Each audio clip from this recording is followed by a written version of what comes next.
Welcome to Fiction Audiobooks. If you enjoy the content, like and subscribing would be greatly appreciated. If you have any recommendations for novels, comment below. Please join my Patreon at https://www.patreon.com/fictionaudiobook.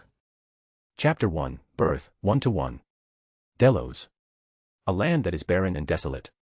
Leto, the titan of motherhood, strode through the stony path, pain visible on her face. Her steps on the path, though, were firm and unwavering. She'd been on this perilous journey for nearly 4 months. She traveled far and wide, through the vibrant lands of Europa, the fiery gate of the underworld, and the deep and dark depths of the ocean, desperately seeking refuge. She was, however, shunned away with fear, indifference, and ridicule. She didn't stop, she couldn't stop, the very earth rejected her to provide a place to sit, rest, and give birth to her children. Despair. She was in absolute despair. Rejected by her own home and family, her world was turning gray, with the last specks of light extinguishing. However, 2 still remained, burning brightly through her bleak world. They were the only thing pulling her out of the abyss of despair. They were more than just specks of light. They were her only hope. They were her entire world. They were her children. Leto finally arrived on an even earth shaded by withering trees. She sat on the ground, slowly and carefully caressing her bulging belly. She winced. Her senses were immediately assaulted by a mixture of pain and relief, almost knocking her out into the darkness. She bit her lips, golden ichor dripping down her chin onto the barren ground. Life graced the barren island as flowers bloomed and withering trees were shaded green. They swayed in the direction of the Leto, causing a gentle and vibrant breeze to sweep towards Leto. It was as though they were trying to console the mother who gave life to them all. Leto jolted out of the darkness, clutching the green on the ground. The gentle breeze brushed past her, bringing some relief to her troubled heart. She gazed at the vibrant island through teary eyes. Delos, the floating island, is the only place on earth free from the wrath and jealousy of Hera. She fled for as long as she could just to avoid the divine gaze of the Queen of Gods, eventually reaching the island of Delos with the help of Poseidon. Leto didn't consider herself weak or kind. On the contrary, she can be as vengeful and cruel as a dark raven. But she knew better than to openly defy the Queen of the Gods. This was a world where the one with strongest fist got to decide the fate of all below. It was a cruel and indifferent truth that always reverberated through substratum of reality, only for some to hear. And yet, strength was never her forte to begin with. So, she ran, cursing the kindly ones for her wretched fate. It was pathetic. She was pathetic. She, the titan of motherhood, couldn't even protect her own children from Hera's wrath. Crystal tears streamed down her eyes, which were filled with pain and sorrow. The gentle breeze from the plants swept her eyes, wiping away her tears. Leto stroked her belly, feeling the 2 heartbeats. It gradually calmed her emotions. Her eyes, little by little, became firmer, as her heart hardened with determination. She will protect her children at any cost, even if it means meeting death herself in the end. A spark of fire ignited deep within her soul, which she missed as searing pain erupted from her lower body, making her wince. Her heart, on the other hand, began to overflow with joy and anticipation. It's finally time. She thought, I can't wait to meet you both. Leto braced herself, taking deep breaths and lowering her hands. Then she began. The sun in the sky gradually moved to the horizon, glinting in the twilight as time passed. The painful screams of Leto echoed throughout the earth, resounding through the heavenly mountains of Olympus to the deepest pits of Tartarus, drawing the prying eyes of all. The Aegean Sea, which surrounded the vibrant land of Delos, erupted in massive waves, rushing towards the clouds and connecting to the sky. It blocked all the prying eyes while protecting the island from any malicious intent. Leto's screams eventually faded, and a child's cry took their place. Under the shade of a lush tree, Leto held her daughter in her hands ever so gently. She was a literal mess, her body drenched in sweat, tears, and blood. Despite this, she gathered her remaining strength and gently swayed her daughter, who was giggling and raising her little hand, trying to touch her fingers. Leto finally showed a smile full of joy and relief. Her gaze was drawn to her daughter's iris, which were glinting silver in color, resembling the silver moon. Finally, she declared, her voice clear and loud, reverberating across the earth. Artemis. You are Artemis. Her daughter, like the twilight sky, began to change significantly. Artemis flew out of her arms and floated in front of her. Leto did nothing to stop it, instead smiling peacefully. Artemis grew from a baby to a girl in a matter of seconds, still floating with her eyes closed. At the same moment, the orange fluorescent orb on the horizon faded away, heralding the arrival of night earlier. From frail mortals to all-powerful gods, they all looked up at the night sky dotted with innumerable sparkles of stars. Into these black heavens, upon this eternal night, came the grace of the silver moon. It was immediately filled with its gracious silvery radiance. A beam of moonlight cascaded down from the silver disk, as bright as diamond flames, turning into an ocean of melted platinum glow. It passed through the colossal wall of water, descending on floating figure of Artemis, bathing her. A symbol of the silver moon graced her glabelly, declaring the birth of the goddess of the moon. She opened her silver eyes, gleaming with divine wisdom. Her long black hair cascaded down her neck, gently swaying in the breeze, attesting to her ethereal grace and beauty, which would go on to evoke the jealousy and envy of many goddesses. The silver moonlight veil transformed into a silver gown, enveloping her naked body. Mother. Artemis spoke her first word, floating down in front of Leto and tightly embracing her. The moonlight also illuminated her mother, healing her injuries and wounds. Artemis. Leto hugged her child tightly. You look beautiful. Just like you, mother. Artemis smiled. Leto smiled as well, but her face twisted as scorching pain erupted throughout her body. The pain was unlike anything she had ever felt before, even more than during Artemis' birth. I shall help, mother, Artemis said, clearly understanding her mother's predicament. Leto turned to face her daughter, speaking in between whimpers. I am fine. I can handle it. And, it is really not something a child can perform. I could. Artemis was adamant. With your help. And, you seem to really need it with brother. Leto finally nodded and sighed. The scorching pain was filling every pore of her body. It almost felt like an actual star was within her body. Nonetheless, she steeled herself to bear the seemingly unending agony for the sake of her son. As her resolve grew stronger, the faint spark deep within her soul began to burn brightly. A/N, the story is AU with many elements from Sandman Comics. Chapter 2, Birth, 2 halves. Delos. It has been 30 days and 30 nights since the birth of the goddess of the moon. The ethereal silver moon had long since faded, replaced by a fiery and scorching golden sun. It illuminated the island in a glaring glow. Leto's screams, which had been echoing throughout the day and night, finally died away, bringing an unusual sense of peace with them. Artemis held her brother in the shade of trees, relief washing over her soul and mind. 30 days. Her mother was in excruciating pain and agony the entire time she was giving birth to her brother. Her figure quivered as the dark memories flashed through her mind, unknowingly casting a huge shadow over her heart. Artemis finally made up her mind, I shall never go through this in my life. Ever. She sighed and looked down at her cute brother, who wasn't crying like her, but rather looking at her with his golden eyes, filled with utter confusion. Hello, brother. She poked his nose lightly, causing his eyes to widen in amazement and fear. Artemis laughed, her heart melting at the bundle of cuteness that was her brother. Artemis, give him to me. Leto spoke up in a shaky voice, but her eyes were still as vibrant as ever. Mother, please accept my brother and your son. Artemis complied, giving her brother to her pale and haggard mother. Leto took her son, her thin arms trembling, a sigh of relief escaping her lips at his healthy state. At the same time, she was struck by the stunned expression. She was not surprised, as gods have divine wisdom from their birth. Nonetheless, she could tell her son was still unique. On the other hand, the baby in her arms was filled with numerous thoughts. Didn't I die? My body feels different. And, what was that strange figure in the light? Oh my God. There is a giant holding me. Feeling utterly ludicrous, he tried to move his head, which was successful, his gaze falling onto his rather tiny hand and body. Oh. He thought, I have become a baby. His thoughts were interrupted by the voice of the giantess, who was most likely his new mother. She kissed him on the forehead with her parched lips before declaring him for the world with a smile. Phoebus Apollo. You are Phoebus Apollo. Apollo flew out of her embrace and floated in front of her and her daughter. In a matter of seconds, he transformed from a baby to a boy. The gargantuan sun in the outer space emitted a blinding light which illuminated the entire solar system in a fraction of a second, defying material and physical laws. The blinding light instantly converged into a staggering column of light which shot towards Delos, Earth. It descended on Apollo, bathing his figure in an infinite amount of pure light. A symbol of blazing sun graced his glabelly, heralding the birth of the god of the sun and light. Apollo had short, brown hair and chiseled features. His golden eyes gleamed and surged like the burning sun in the sky. The sunlight gathered, morphing into a red chitin robe that covered his naked body. He realized he had just grown from a baby to a boy in a matter of seconds, which should have broken his cognition and stuffed his brain with chaotic thoughts. But his thinking was calmer than it had ever been in his life, or lives. Under this unusually rational state, he immediately assessed his current situation in light of everything that had occurred, and the realization hit him gradually but steadily. He looked at the woman and the girl next to him, who reminded him of characters from Greek mythology. His name kept coming back to him. Phoebus Apollo, Apollo said, dazed and stunned. He looked at them, who were looking at him with obvious affection and warmth. Countless thoughts and doubts flashed through his mind before settling down. Mother. Sister. Finally, he put on a smile and embraced them.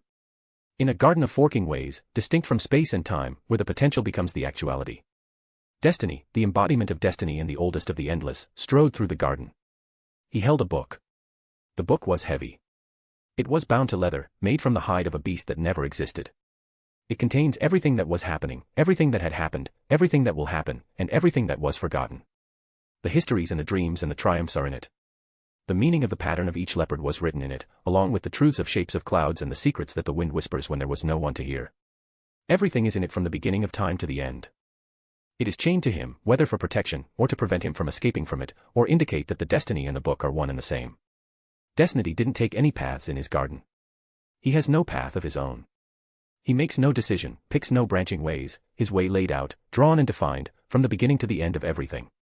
Destiny abruptly came to a halt, his blind eyes drawn to a nearby path that began forking and dividing on its own. It started to impact and spread, altering the paths of his entire maze.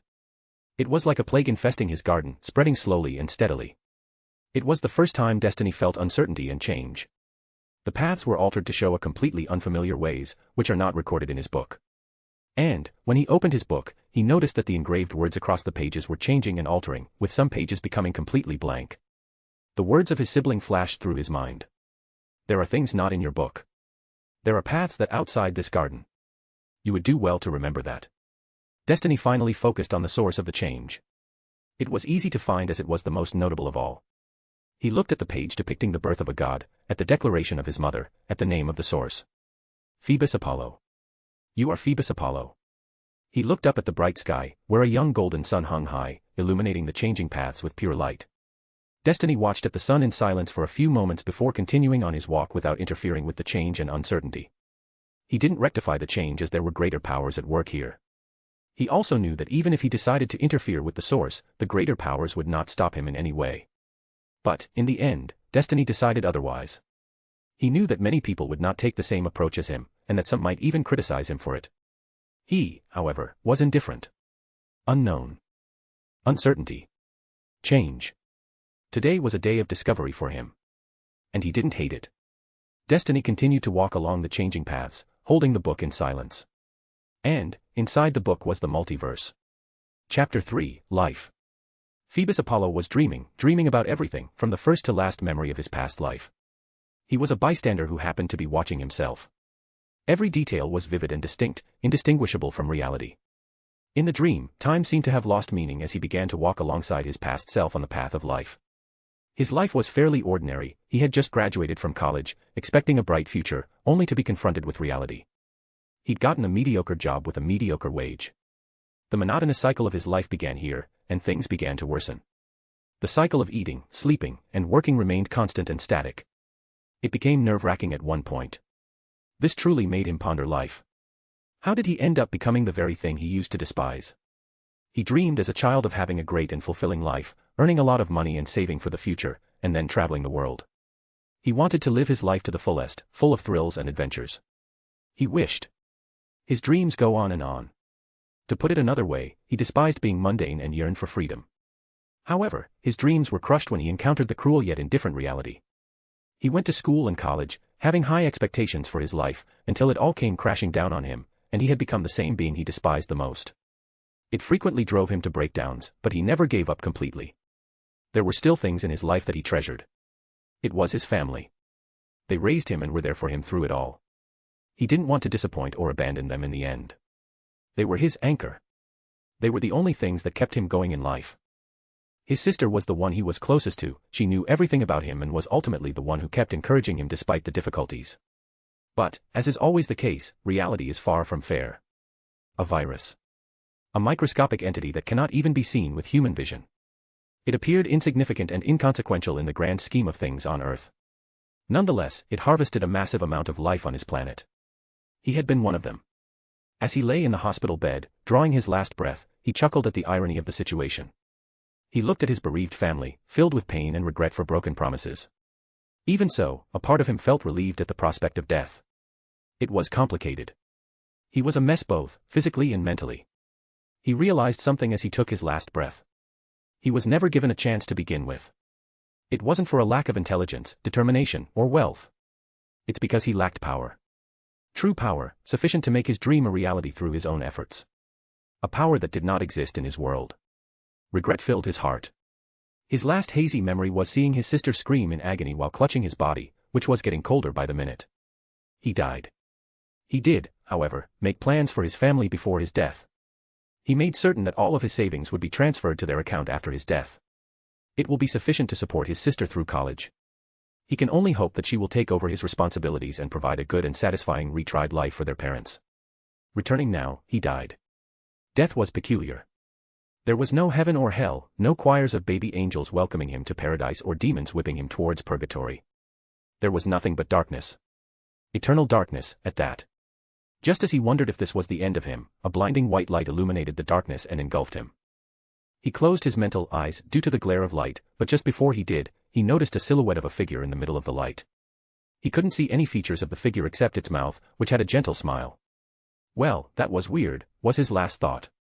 Apollo stood alone in the eternal light of his dream, watching his past self fade away. He immediately looked up in the direction where that strange figure appeared.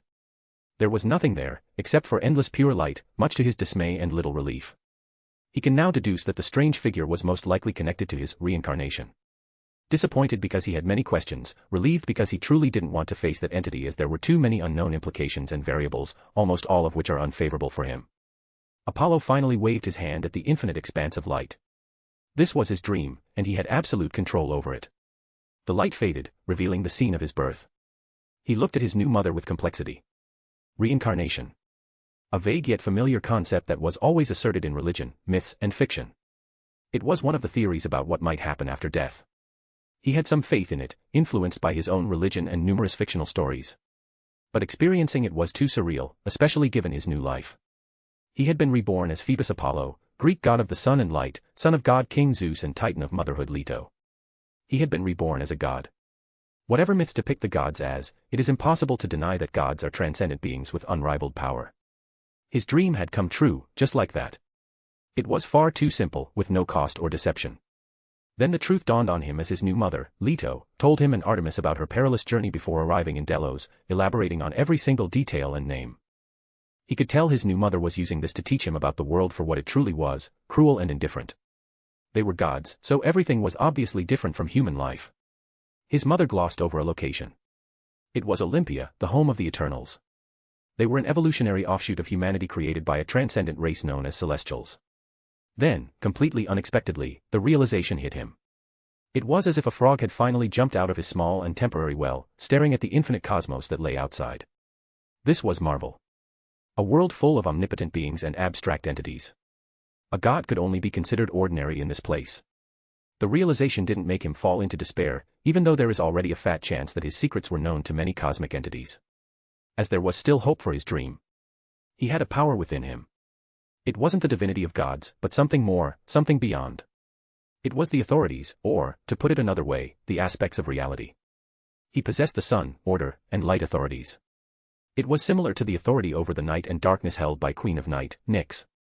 His authorities, however, are far weaker in comparison to her, who can extinguish every source of light across the entire universe with her authority, ushering in the eternal night. Though its power was irrelevant, what was important was its potential for growth, which was infinite, unlike the divinities of gods, which should have a limit in the end. He could already see a path to becoming stronger, even stronger than the cosmic entities, though it would undoubtedly be fraught with peril and danger. But not enough to shake his faith and dream. As for how he got this information about his authorities and even devise a plan. The information poured automatically into his mind during his first attempt to use his power, knocking him out cold for several days. It felt as if someone had pierced his temple and inserted a sharp object directly into his brain, followed by a twist. Yeah, it wasn't a pleasant experience at all. And, for the path he devised with his divine wisdom, which literally meant his brain's processing power was off the charts. This is also how he recalls every single memory from his previous life. Apollo stood in the infinite light, still feeling a lump of worry and anxiety in his heart, his mind flashing with the image of the strange figure. Any power has a cost. He ignored his troubling thoughts and focused on his mother, Leto, and sister, Artemis. It was difficult for him to accept his new family while memories of his previous life flashed through his mind and he dreamed of them from time to time. But he tried to hide behind a mask or act in such a way that no one would notice. which, as his now mother had pointed out, he had clearly failed at. But she didn't question him, instead giving him some space to sort through whatever he was going through, as if what he was going through was a fairly normal phase in her opinion. Gods are truly strange. Apollo finally sighed, contemplating his new life. His mother and sister's worried expressions lingered in his mind. He missed his previous family, to say otherwise would be a lie. But he also realized that he couldn't always wallow in the past, reliving it all in a never-ending dream. He needs to completely accept his life. It may appear to be simple, but it took him a long time to muster the courage to stand here, finally witnessing the memory of his death, which he had been avoiding on purpose. At this point, he knew he needed to let go of his past completely if he was to live his new life and pursue his dream. For a brief moment in silence, his tumultuous emotions were visible in his surging golden pupils. All of those emotions eventually gave way to resolve and calmness. His lips parted, and he spoke peacefully. From now on, I am Phoebus Apollo. Even though he had been using the name for 2 years, he had never fully accepted it until now. His body and soul felt lighter, as if the invisible shackles that had always bound him had been completely broken. A blinding golden sun rose before him, illuminating his entire dream in golden radiance. It caused an invisible tremor that spread outwards, breaking the boundaries of his dreams. The sun's rays splattered across his figure, dyeing him in palettes of gold. The sun orb floated above his head before transforming into a golden laurel crown and adorning his head. Apollo knew there was no turning back. He took a breather to calm the raging emotions in his heart. He wasn't a human anymore, but a god. His name is Phoebus Apollo. His dream also literally shattered into pieces, jolting him awake. Apollo, you've finally woken up. Come with me. A familiar voice called out from behind him. It was his sister. Hey, that's a gorgeous crown. Chapter 4, Crown. Apollo awoke, stretching his arms and legs, yawning. As he stood up from the green ground, his figure was splattered with the golden sketches of the sun. Where did you get this crown? Artemis stood nearby, holding his laurel crown and examining its intricate details with her gleaming silver eyes. The crown had numerous engravings in a language she didn't understand. Mind her, she has something called Allspeak, which, according to the nymphs, allows her to understand virtually any language in existence. Well, Artemis thought as she examined the crown's leaves. They looked suspicious anyway, trying to act all cozy. Her thoughts were interrupted when Apollo snatched the crown from her grasp and wore it on his head. Artemis noticed the sun in the sky becoming brighter at the moment Apollo wore his crown. Has he already made progress with the sun? Her brow furrowed in frustration. And the silver moon. Don't touch my things. Apollo said, glaring. Without my permission, Artemis. Artemis snorted. It isn't. Apollo smiled. I made it, believe it or not. Artemis still looked at the crown with scrutinizing eyes. Apollo sighed exasperatedly as he drew her attention to him. Don't be so pragmatic. We are gods, he said as he walked towards her. Normal logic and reason don't apply to us. Apollo raised his hand, causing the sunlight in the surroundings to converge above his hand, morphing into an intricate crown, necklace, ring, book, and so on. They were constructs made entirely of sunlight. In frustration, Artemis pursed her lips and stomped her feet on the ground. See. Apollo smiled brightly and continued rubbing it in her face. His sister, Artemis, hated losing, especially to him. She can be quite adamant about it, turning many simple things into a contest. So it's always so satisfying to her frustration after losing to him, which happens almost every time. Trust him, satisfaction never lessens despite seeing her lose her face so many times. But satisfaction is one thing, leaving her hanging is quite another. She is, after all, his sister. Here. When Apollo extended his hand to her, the transforming sunlight came to a halt and turned into its final form, a golden necklace inlaid with glittering diamonds. She adores diamonds, particularly gleaming ones. He formed it by using his authority to imitate the actual process of diamond formation. He is well aware that doing this in a split second appears absurd, but that is exactly what he is doing. Logic does not mix well with authority. Artemis looked up and down at the pendant and at him with apprehension before snorting and turning away. She reached behind her head, clutching her long black hair and lighting it high, revealing her white neck to him. Apollo chuckled as he raised the golden necklace and tied it around her neck, saying, "The key to divinity is imagination and will." She appeared to be distracted as she looked ahead at the waving grass. But, her ears had already perked up to his words. Divinity allows you to tap into the power of the cosmos and manipulate related concepts in reality to some extent. However, as I previously stated, don't let preconceived notions and ideas of our world confine your mind. The moon is more than just a symbol of purity. It can be a symbol of calamity. He finished tying the necklace around her neck, causing her to turn and face him with raised brows and eyes filled with curiosity and confusion. Calamity? She inquired as she examined the necklace. How? Apollo responded, his gaze fixed on the east. Remember the heavenly court in the east? Artemis nodded.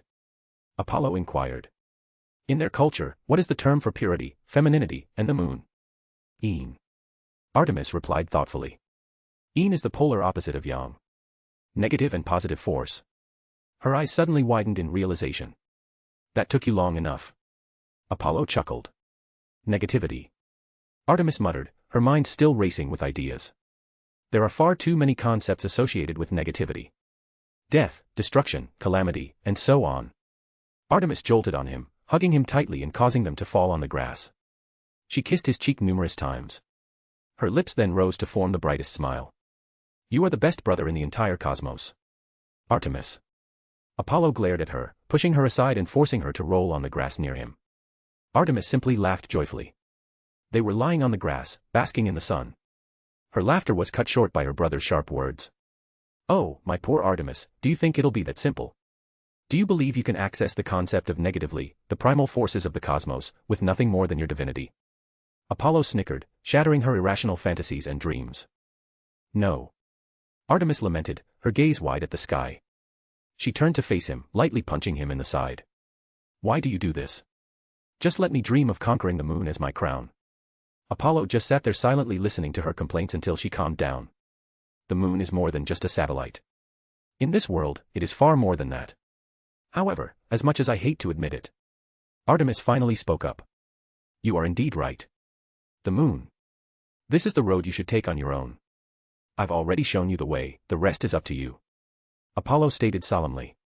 However, as long as you don't put your brain in that box, the obstacles in your path will be far less.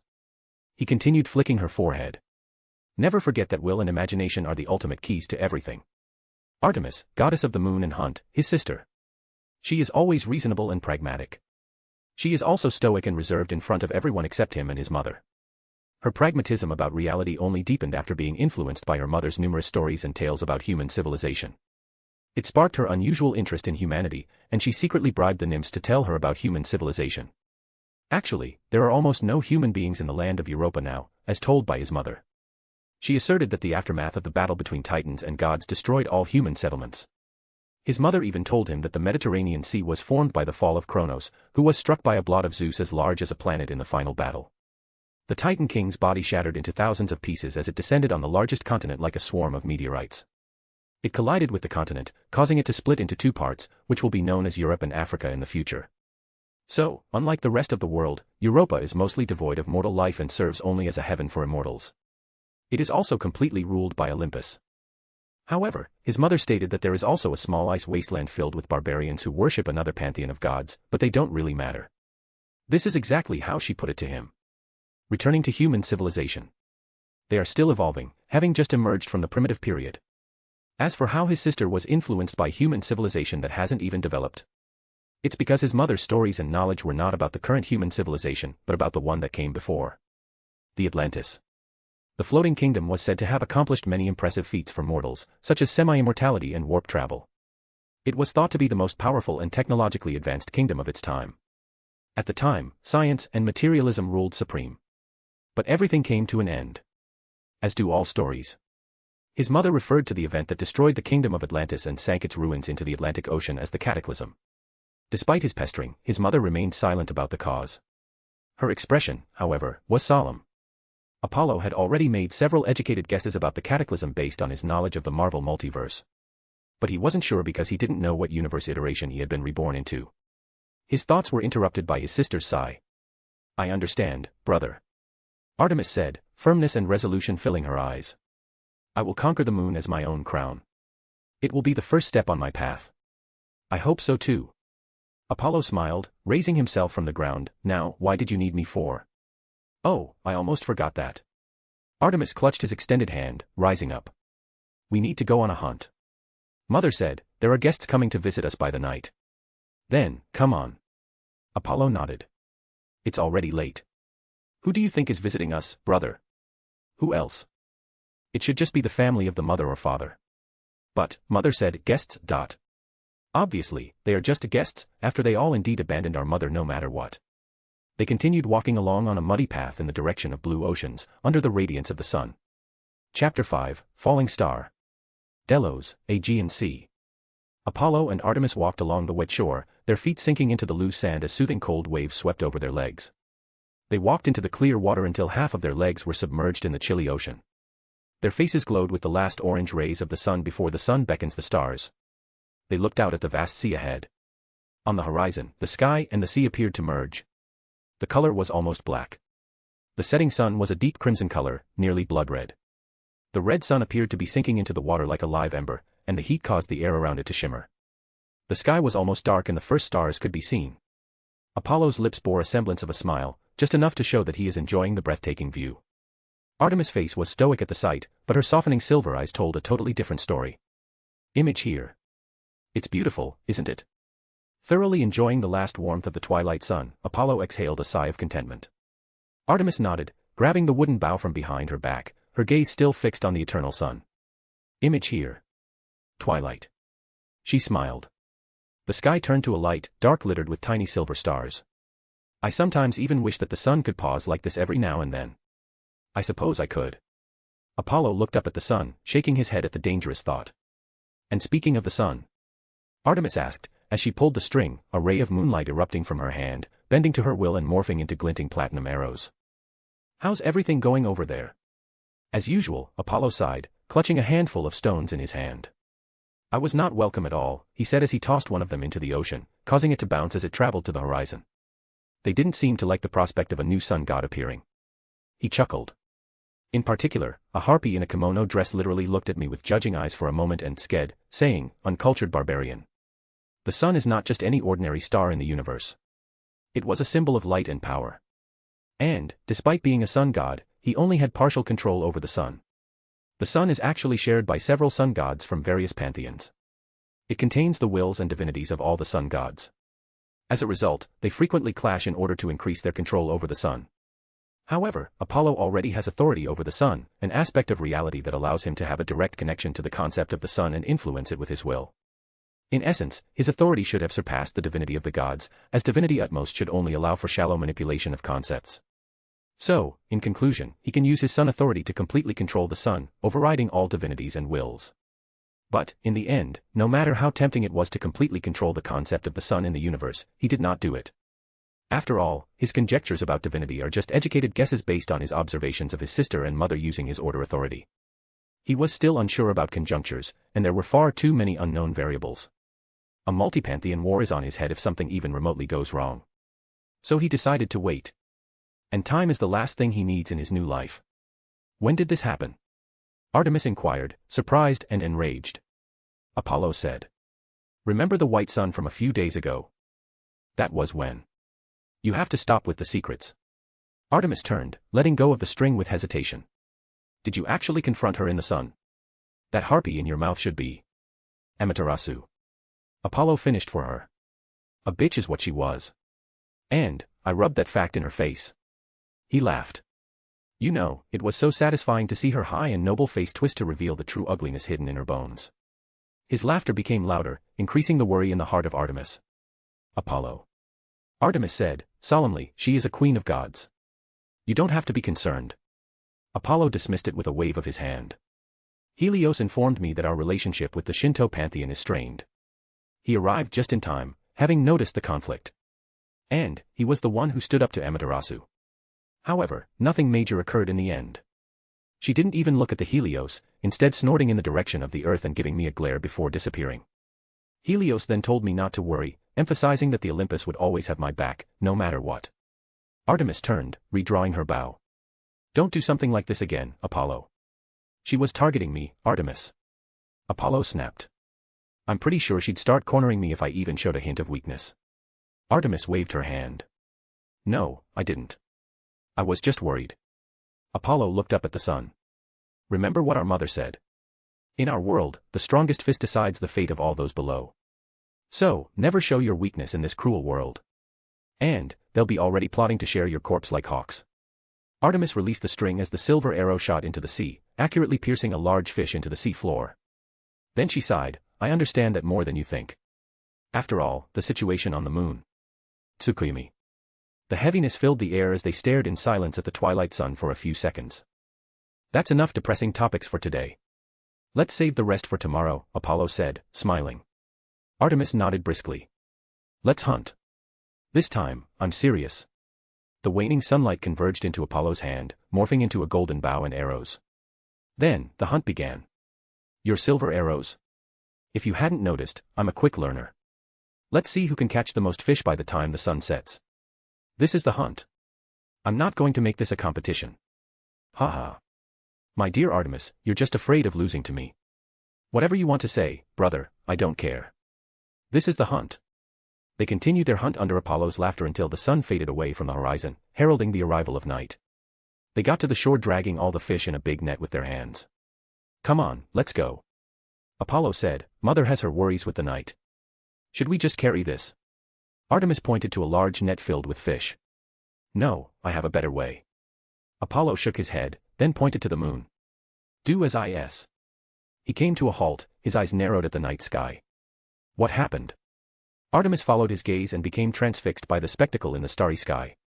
Suddenly, a star in the night sky shone brightly before descending from the dark heavens, leaving a trail of silvery light. It rushed out of the night sky like a falling star, descending straight in front of them. It exploded into starry blue light, illuminating the entire Delos island, before morphing into an illusory starlight door with images of swirling galaxies on it. How grand! Apollo thought as he witnessed the magnificent spectacle. The door swung open, and a blonde woman rushed out, smelling of earth. Her concerned eyes immediately fixed on them, and she hugged them immediately. Apollo and Artemis. The blonde woman said, relief washing over her face. Thank God, you're both okay. I was really worried. She continued by kissing them on the forehead. Oh, I haven't introduced myself yet. I am your aunt, Demeter. Chapter 6, Demeter, Goddess of Harvest. It would be an understatement to say that what happened next was awkward. Reunions can go either way, depending on the circumstances. And this one went horribly wrong in every way possible. The guests were Demeter, Goddess of Harvest, Hestia, Goddess of Hearth, Asteria, Titan of Falling Stars and Divination, and finally, Hecate, Goddess of Magic. Demeter was the brightest and fussiest woman, with overprotective maternal instincts. He quickly discovered this when she pressed him and Artemis into her large bosoms and almost suffocated them with her love. Damn. It was all he could think of at the time. Though he still saw through most of the pretenses in her words, her underlying concern was actually real. Hestia, Goddess of the Hearth, eventually saved them by apprehending her sister before greeting them.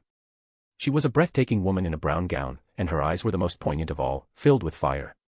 Her mere presence made him feel warm, a warmth that could only be felt at home. Then there was Asteria, his mother's sister, with her daughter, Hecate. She was the Titan of Falling Stars and Divination, serving the Queen of Night, Nyx. She was also the one responsible for the previous Grand Vision. She appeared to be a gentle and caring woman. But she was totally nervous about meeting us. It was to be expected after her whole fiasco with his mother's situation. Apollo greeted her warmly and consoled her. She hugged him, crying while apologizing through her whimpers. Soon, Artemis joined him in his efforts to console the poor woman.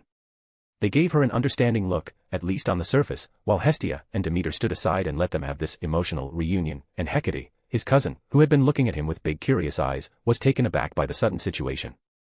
To be honest, he didn't trust any of them. This was a cruel and callous world. This was reality. This is not fiction anymore. Asteria stopped crying and smiled after seeing no rejection in their eyes, but her rising hope was immediately shattered with the arrival of their mother on shore. Leto, his mother, welcomed Hestia and Demeter, who reassured her by saying, Olympus has not abandoned you. Then, unlike him and his sister, she completely ignored Asteria, making the situation awkward and tense. His mother, on the other hand, didn't seem to care about her sister's plight. Then she invited everyone to their house, while instructing him and his sister to carry the net with the fishes. As one might expect, Asteria still followed them to the shrine, seemingly with a renewed resolve to repair what she had permanently broken. In the dark heavens, the silvery glow of the stars gleamed brightly, blanketing a wooden house with a hearth. Leto and Hestia sat around it, preparing food for the night, while Artemis and Hecate rested nearby, assisting with the works. Meanwhile, Apollo and Demeter approached them, carrying a basket full of vegetables and other ingredients, through the lush forest. Apollo. Demeter cracked a broad smile. I heard what happened. What? Perplexed, Apollo questioned. But then it dawned on him. Ah, Amaterasu. She is indeed a real bitch. Demeter scoffed. Then, she looked at him and continued soothingly. You did nothing wrong by responding to her in that situation. Regardless, it is still extremely reckless. So, don't do such things again without enough strength to back it up. Apollo nodded in solemnity. And your father, he even proudly laughed after hearing the news from Helios, Demeter continued, chuckling. He called up a banquet of gods to celebrate. He didn't know how to feel about having Zeus as his father, honestly. But, one thing was for sure, he wasn't even going to give that man a shadow of doubt, hoping that he was different from his fictional and mythological counterparts, after all that had already happened. He wasn't actually hating his father for the horrible things he did in Greek mythology. Honestly, he could care less about that. However, he abandoned his mother at her most desperate moment. Nothing can deny that fact. And it was more than enough. So, Apollo drawled. I am kind of famous now. That would really explain why a star-eyed girl often shoots him glances from near the bonfire. Apollo, fame is a double-edged sword, Demeter warned. You would do well to remember that. Apollo nodded briskly before finally finding a chance to ask his question. What happened between our pantheon and the Shinto pantheon? Oh, that. Demeter murmured, grasping the basket's handles tightly, a look of hesitation on her face. But she sighed, yielding to his curiosity. Your father wanted to say it to you himself. But it doesn't matter if you've heard it before, she said, as Apollo's ears perked up. She began with a somber glint in her eyes. The war of the Titans and gods reached its heights. However, no side was able to establish an absolute advantage over the other. Your father was a heavy hitter on our side, destroying planets in fights with our father. While your uncles, Hades and Poseidon, were up against Hyperion and Atlas. Thunder and time. Light and darkness. Ocean and power. They battled and raged, destroying star systems one by one. The Milky Way spiraled into complete disarray. And the anarchy spread to everything, including other pantheons. In the meanwhile, she tossed him a shiny apple and began eating another. Apollo held it in his palm, biting it and listening intently. You see, before the war, the Council of Godheads convened in the omnipotent city and established a non-interference agreement with our pantheon. However, when the pandemonium engulfed everything, many hearts began to shift. Greed and fear penetrated their minds, poisoning them with aggressive thoughts. However, the Sky Fathers of each pantheon intervened quickly, silencing those few, with the exception of the Shinto pantheon. Amaterasu just had assumed the mantle from her father, Izanagi, becoming the universe's first Sky Mother. Demeter's voice became heavy, and her eyes became hazy. She was pretty lax in ruling at first and didn't have a lot of control over her pantheon. It was the cause of everything. The Shinto god of wisdom defied her command and joined the Titan's side. He wasn't actually that powerful, so we did what we do best, we arrogantly underestimated him. Tears welled up in the evergreen eyes of Demeter. It's all right, Aunt. You don't. Apollo calmed her softly. Demeter smiled. A smile spoke volumes about her sorrow. I'll see it through. Apollo merely nodded with her hands in his. The Shinto god of wisdom, Omoikane, joined hands with the Titan of intellect, Kaos, and besieged me, Hera, Hestia, Demeter said, her voice rising harder with each word. We fought valiantly, with triumph just around the horizon. And then she arrived. She paused, a long pause at that. Apollo patiently waited. She went on, taking a deep breath. Omoikane took something out. It looked like crystal tears. All light in the Milky Way was extinguished the minute it appeared in reality, consumed in the cold and silent blackness of death. The only remaining source of illumination was the sun. The realization finally hit us, filling us with dread. The crystals were tears of Izanami, the primordial goddess of death. There was no escaping at that point. The crystal were crushed. Death came in the form of a pale woman. However, she didn't take us. Tears streamed down her cheeks. Plants around her withered away in death. Instead, our mother. She sacrificed herself to protect us. Apollo hugged her immediately. I am sorry, Aunt. It's fine, Apollo. Demeter took a deep breath, whipping her tears away. We have come to terms with it. But, Apollo found her hazy eyes told a completely different story, thus he didn't press any more. Let's get going. They will be waiting for us. Demeter nodded briskly. It looked like she didn't want to continue this either. They resumed their walk in silence, an unsettling silence. Family. Apollo sighed and raised his hand. The light from his surroundings concentrated above his palm, capturing Demeter's attention. It turned into a crown made of a myriad of flowers. A kaleidoscope of colors. Apollo passed it to her. You didn't have to. Demeter was holding her palm over her heart, her eyes melting at the crown. My gift. Apollo insisted. Demeter smiled and didn't refuse it anymore, her heart had already overflown with emotion. She bowed lightly in front of him, indicating the obvious. Apollo softly placed the crown on her head, crowned the goddess of harvest herself. Even he couldn't have predicted that his action had just changed the entire Greek mythology. Demeter stood up, her hands trailing over the crown made of a kaleidoscope of flowers, a bright smile adorning her lips. The plants bloomed brightly, and wheat grew in front of her. Birds chirped in unison. The night sky became clear as the sun rose from the horizon early, heralding the day. The sunlight then splashed across her, burning her in gold and white platelets. Image here. In this surreal moment, it looked as though the very earth was celebrating. Thank you very much, my dear nephew. She embraced him tightly. Apollo returned her hug. We need to pick up the pace. Otherwise, they'd start worrying. He pointed to the sun. He had no intention of having this vision. The sun just appears like this at key moments, utterly outside of his control. He needs to figure out what's causing this. Now, the entire northern hemisphere will have to wake up to an early day at 11 p.m. Demeter nodded briskly, dragging him towards the cottage. Here, Apollo. Is that the apple? The one that make mortals immortal? Yes, it is. However, for gods, it is just ordinary apples. Why does it taste so bland? I thought. You thought it would be heavenly. Everything has a cost, Apollo. Immortality too. The mortals must bear the taste of the fruit to ascend. The taste that the mortals experiences will be far worse. It will be akin to poison. They moved quickly across the forest in the light of the sun. They eventually made it to the bonfire, which was surrounded by Hestia and others. Under watchful eyes, they passed the baskets to them. Nobody, however, actually spoke up. Demeter sat on a wooden block as Hestia scooped something from the pot and passed it to them. Here. Hestia handed him a cup made of wood, breaking the silence. Ambrosia. Apollo eagerly accepted it, ready to imbibe the divine wine. Apollo. A low voice sounded behind him, freezing him. It was his mother. And she sounded really furious. He immediately turned around and there was his mother, standing before him, her eyes narrowed at him. Mother, I can explain. He immediately said, taking a step back. There is no need for an explanation. Leto said sternly, grabbing the ambrosia from him. There will be no food or drinks for you tonight. Then she pointed to the plain.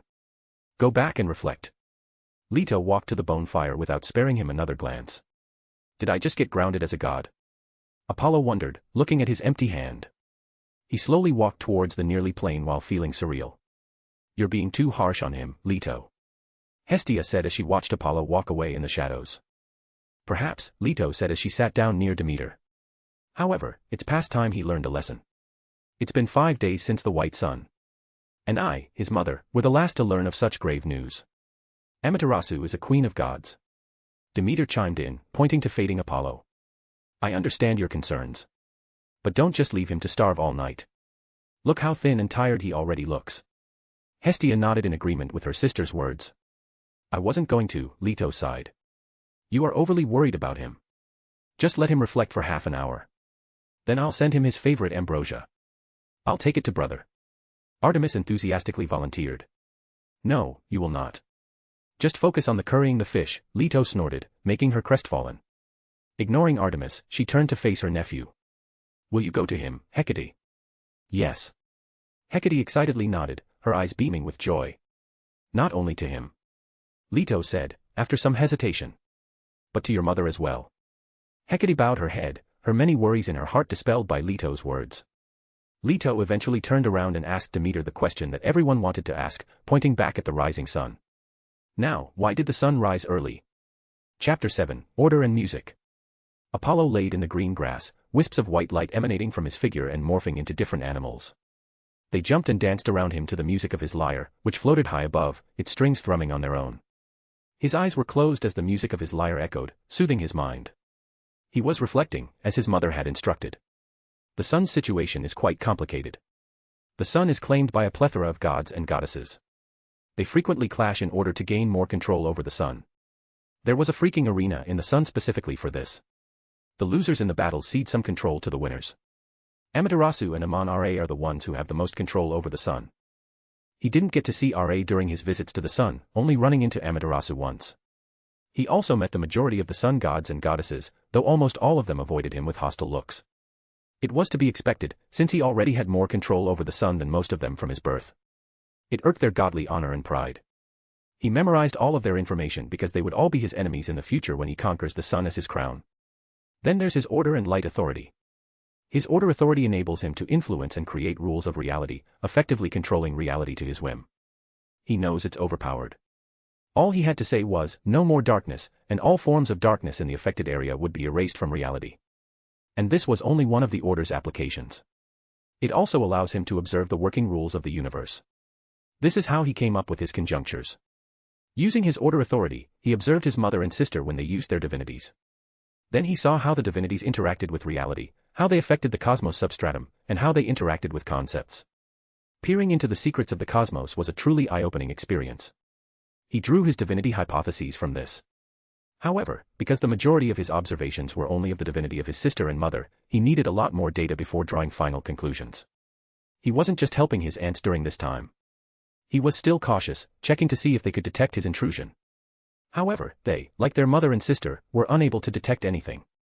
He simply attributed the concealment effect to the difference in essence between authority and divinity. The conceptual lordship is the absolute pinnacle of his order authority. He used to play a game called Elden Ring in his past life. The Golden Order is omnipresent throughout the game. He didn't think much about it at the time. But now only he realizes the true might of the Golden Order. The Golden Order pervaded the entire reality of the lands in between. And, utilizing its power of order, it controlled all notions of reality. Life. Death. Space. Time. To put it another way, it became the way of the world. It had complete control over all of reality of the lands in between until Queen Makira, the Eternal, shattered the Elden Ring in an act of rebellion against the greater will, liberating reality. The Golden Order was an example of conceptual lordship. And if his estimates are correct, he could be able to create something similar in the future. Reality will be nothing more than a toy in his hands. Overall, his order authority is extremely powerful and flexible. So, why is he not focusing on conquering this concept instead of the sun? When he first connected with the concept of order, he noticed a terrifying will shrouding the entire concept, claiming it as its own. In his perception, it was literally limitless and infinite. By simply facing the will, he felt his own insignificance. The will should belong to Master Order, the embodiment of order, a cosmic entity ruling over all concepts related to order. Master Order was now far above his pay grade. He could, however, use his authority to tap into the power of order without attracting the will's attention. However, if he bites off more than he can chew, he is certain the Master Order will notice him and set his sights on him. The attention of a cosmic entity is the last thing he wants right now. As a result, despite his desire, he decided not to focus on the authority of order. Finally, there's his light authority.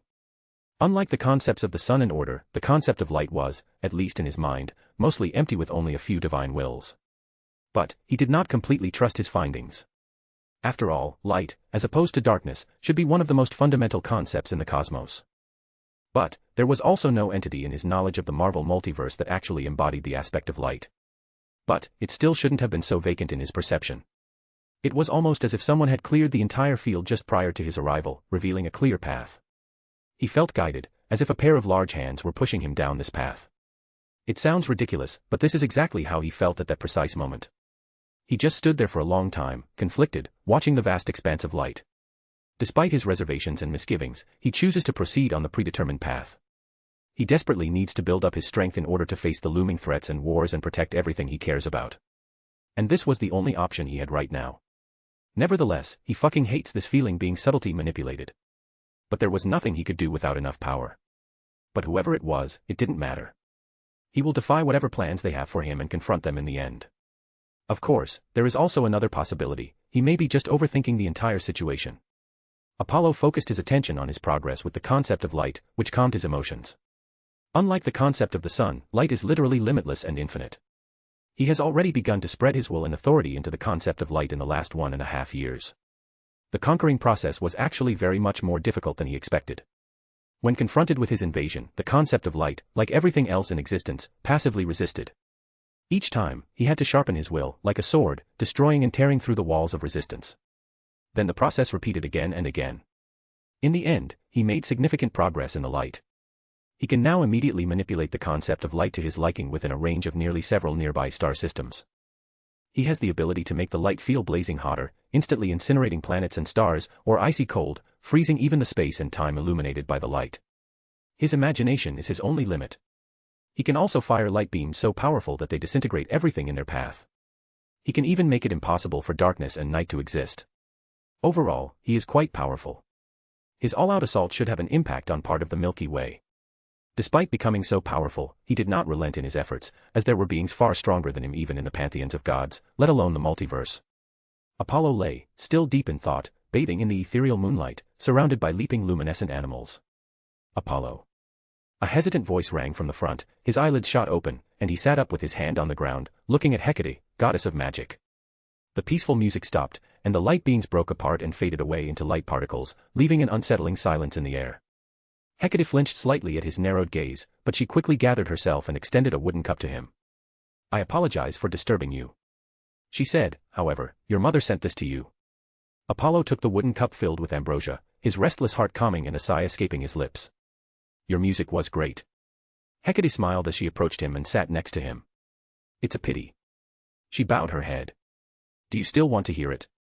Between drinks, Apollo asked, side-eyeing Hecate. "Will you play for me?" Hecate jerked her head up at him, surprise written all over her face. Apollo smiled and responded with his actions. He placed his ambrosia on the green ground and raised his hand, light erupting and morphing into a lyre, falling into his palm. "What is this instrument?"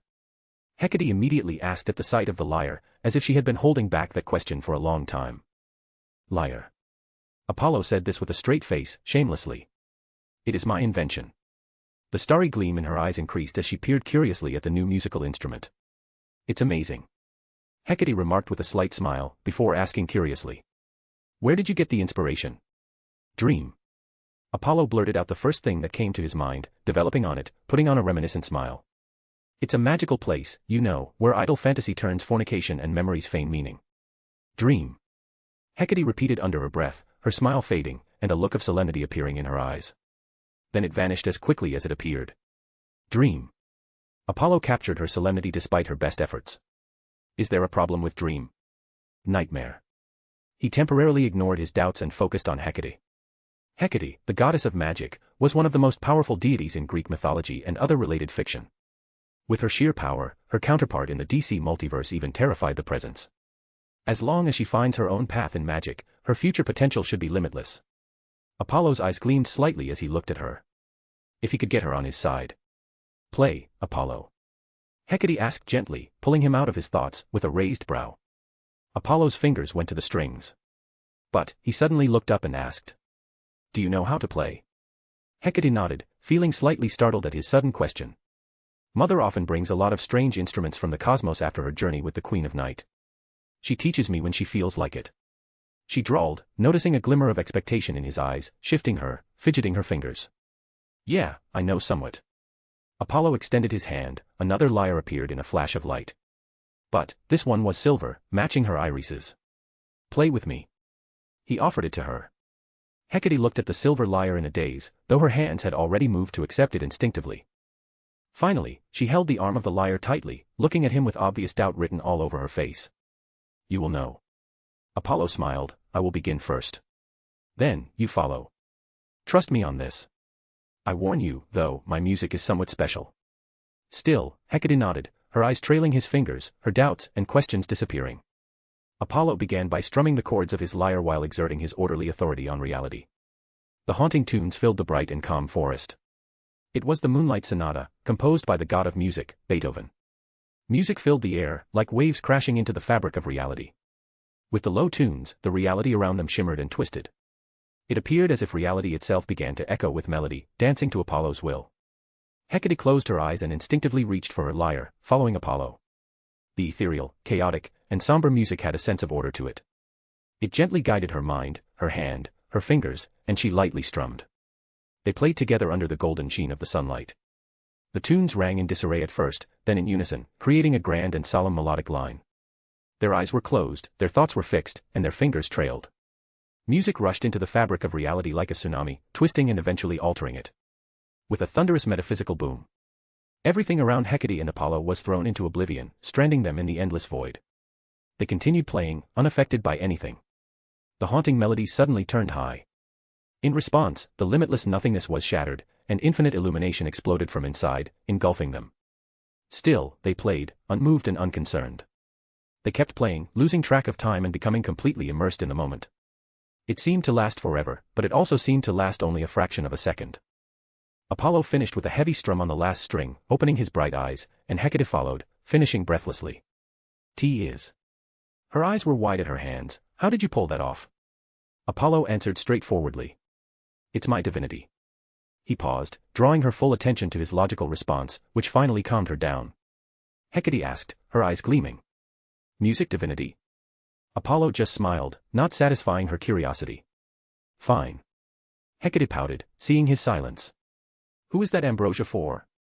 Apollo finally inquired, finally finding another wooden cup near Hecate on the grass. Oh. Hecate jolted to her feet, grabbing the cup.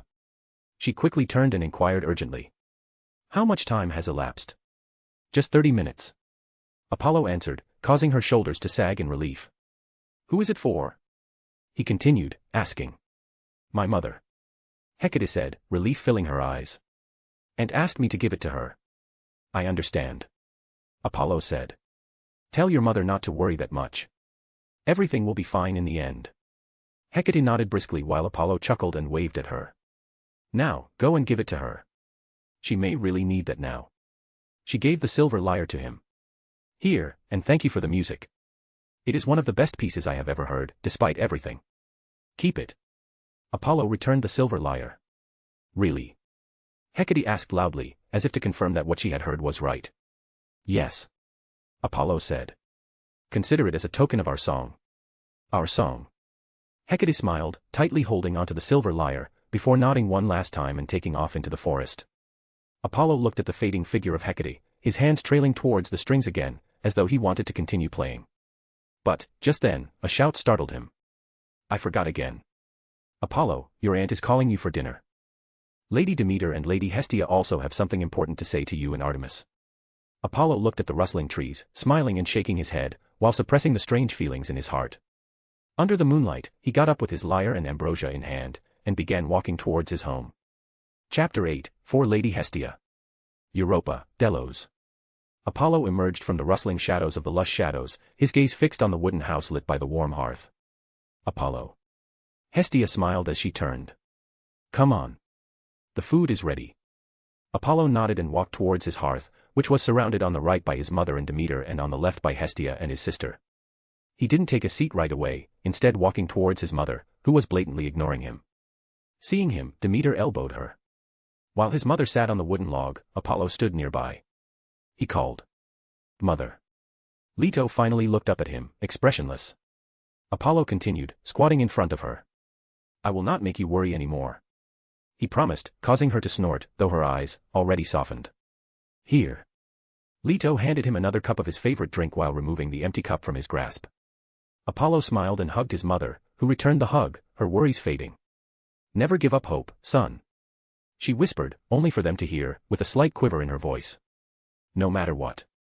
I will not, mother. Apollo promised, no matter what. Leto lightly patted his back before letting him go and turning to Hestia and the others, who were staring at them silently. She broke the silence by saying, I've always wanted to try Lady Hestia's cooking. Hestia smiled and nodded. She opened her hand and flames roared. Out of streaking flames came wooden plates of food, descending into the hands of everyone. The aroma of wood wafted through the air as a warmth unique to home, enveloped them. The sight of the food made Apollo's stomach rumble, and he felt hungry for the first time since being reborn as a god. He took the floating plate and sat in front of the hearth, giving in to his hunger. Then, his sister interrupted him just as he was about to dig in. Apollo. Artemis held her hand out, throwing a scrap of her meal into the hearth, while Demeter and his mother followed her. Sacrifice, shit, I forget. Apollo face-palmed himself inwardly, while hearing an amused chuckle from Demeter. This was a custom in honor of the goddess of the hearth. His mother was always kept lecturing him on Olympus traditions, but he never bothered to seriously pay attention to this. Apollo took a piece of his meal, throwing it into the red fire of the hearth, following his sister. Then he took his ambrosia and raised it toward the goddess of the hearth. For Lady Hestia. Artemis, Leto, and Demeter quickly followed, raising their ambrosia to her. For Lady Hestia. For my favorite sibling. The hearth burned brighter, and streaks of red fire cracked in the air, illuminating Hestia, the lady of honor, who waved her hands at the hearth, smiling.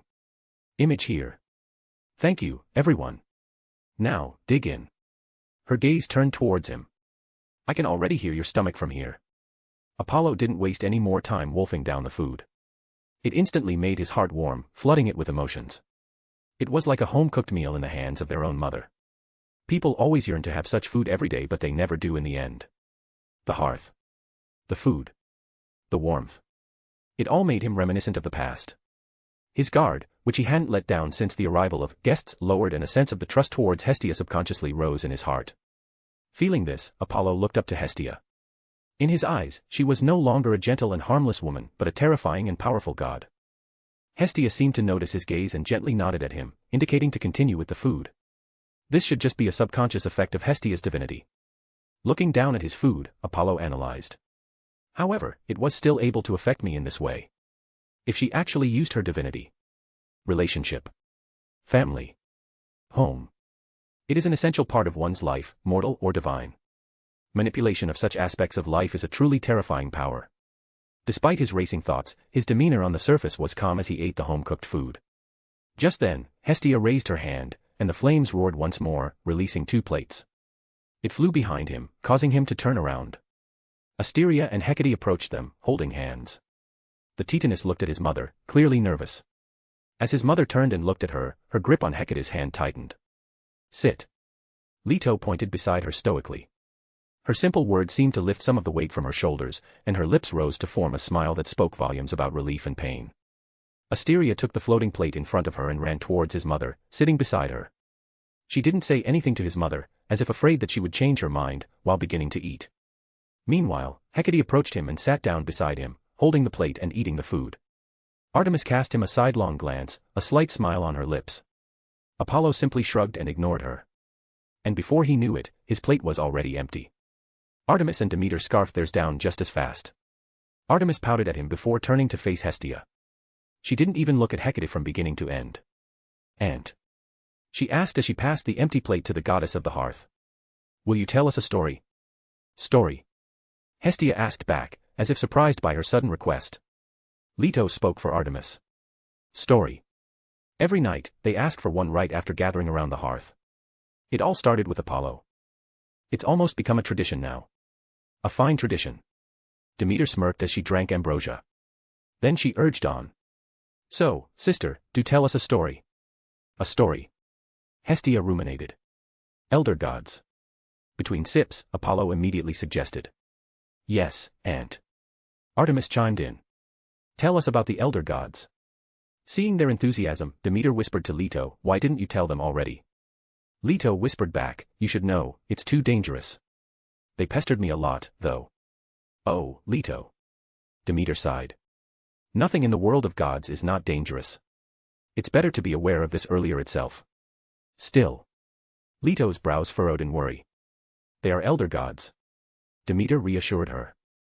"They have already left the universe, Leto." Leto finally nodded. Her expression, though, still remained heavy. Meanwhile, Hestia exchanged glances with Demeter before finally starting. She swept her gaze over expectant Apollo and Artemis, silent Asteria and Hecate, worried Leto, and her always smiling sister. In the beginning, the earth was nothing but chaos. The demiurge, the life force of our world, was born of it. His presence brought order to our world, calming the chaos. A cosmic balance was thus achieved. Her voice was deep and low, capturing their full attention. Feeling lonely, Demiurge eventually seeded Earth with shards of its own life essence, giving birth to elder gods, Earth Mother Gaia, Mother Magic Ashatur, the Dark God Thon, the Second Fallen Set, and a slew of others. A depressing aura filled the entire island of Delos the moment the names of the elder gods were uttered. Names have power. Apollo realized as he felt the depression in the air that had just appeared with the utterance of the names of the elder gods. The Second Fallen. Set was the Second Fallen. The hearth cracked with bright red flames as Hestia gently waved her hand, sending light and warmth across the Delos. The depression vanished instantly, and she continued in a gentle tone, as if nothing had just happened. Initially, the elder gods coexisted peacefully. They each took their own paths, creating unimaginable wonders and miracles. They were very powerful.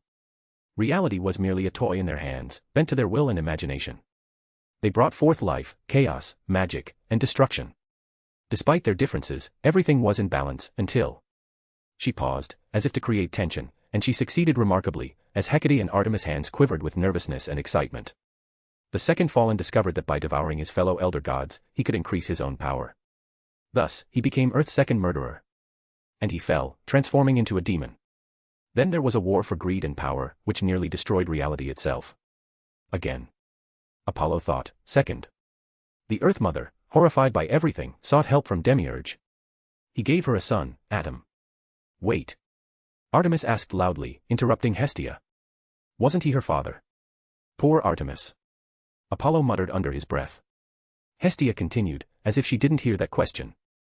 Then, Atom waged war against all fallen elder gods. She sighed.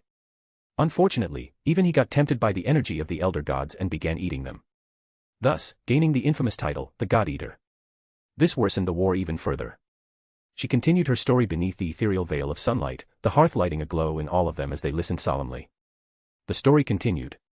The God Eater killed and ate most of the elder gods, while Set was defeated, fleeing to the dimension he created, the Sea of Serpents.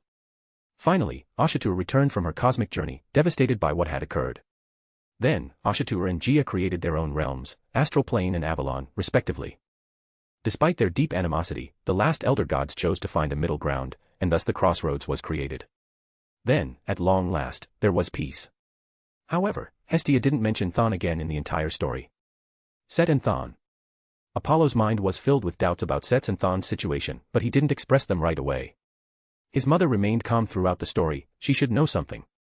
He finally focused on Hestia and Demeter as they rose from the ground and looked at him and his sister. They are finally going to reveal the true reason for their visit at the request of his mother, who asked it after the story ended. Apollo and Artemis, your father said it was time for you both to return to your home, Olympus, Demeter said. His mother's expression was solemn, but she didn't appear surprised. She should have expected this for a long time. Meanwhile, his sister flinched at father and went into a trance. Oh my poor Artemis. He finally looked up, solemn. We will return with you. But, before that. He paused, capturing their undivided attention. I shall slay the mighty Python.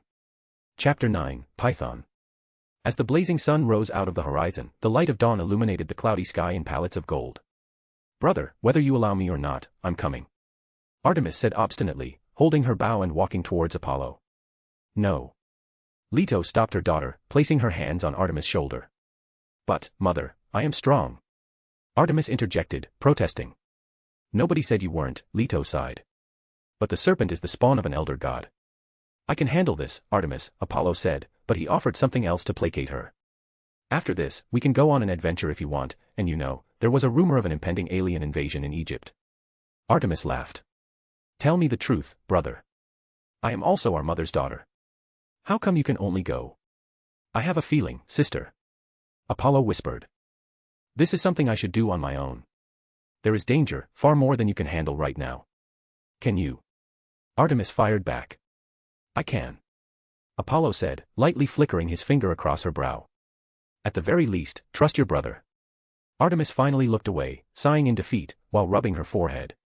Take my vengeance as well, brother, and slay it for all to see. I will. Apollo promised. My offer is still open. Don't you think it'd be fun to kill some aliens and save the world? Artemis japed. We will see about that. Apollo nodded, turning his focus towards his mother, who smiled and hugged him. Come back with victory, my son. She kissed him on the forehead. Obviously. Apollo jested, hoping to reduce her worries. Victory is my forte, after all. Leto chuckled and let him go. I will brew your favorite ambrosia for your return. Apollo smiled and nodded, walking towards Asteria and Hecate. Be careful, Apollo. Asteria warned. Retreat immediately if you can't hold against it. Life is more important than vengeance. Apollo said briskly, I will, Aunt. And give it some time, things will turn around for the better. Asteria nodded heavily, as he turned towards Hecate.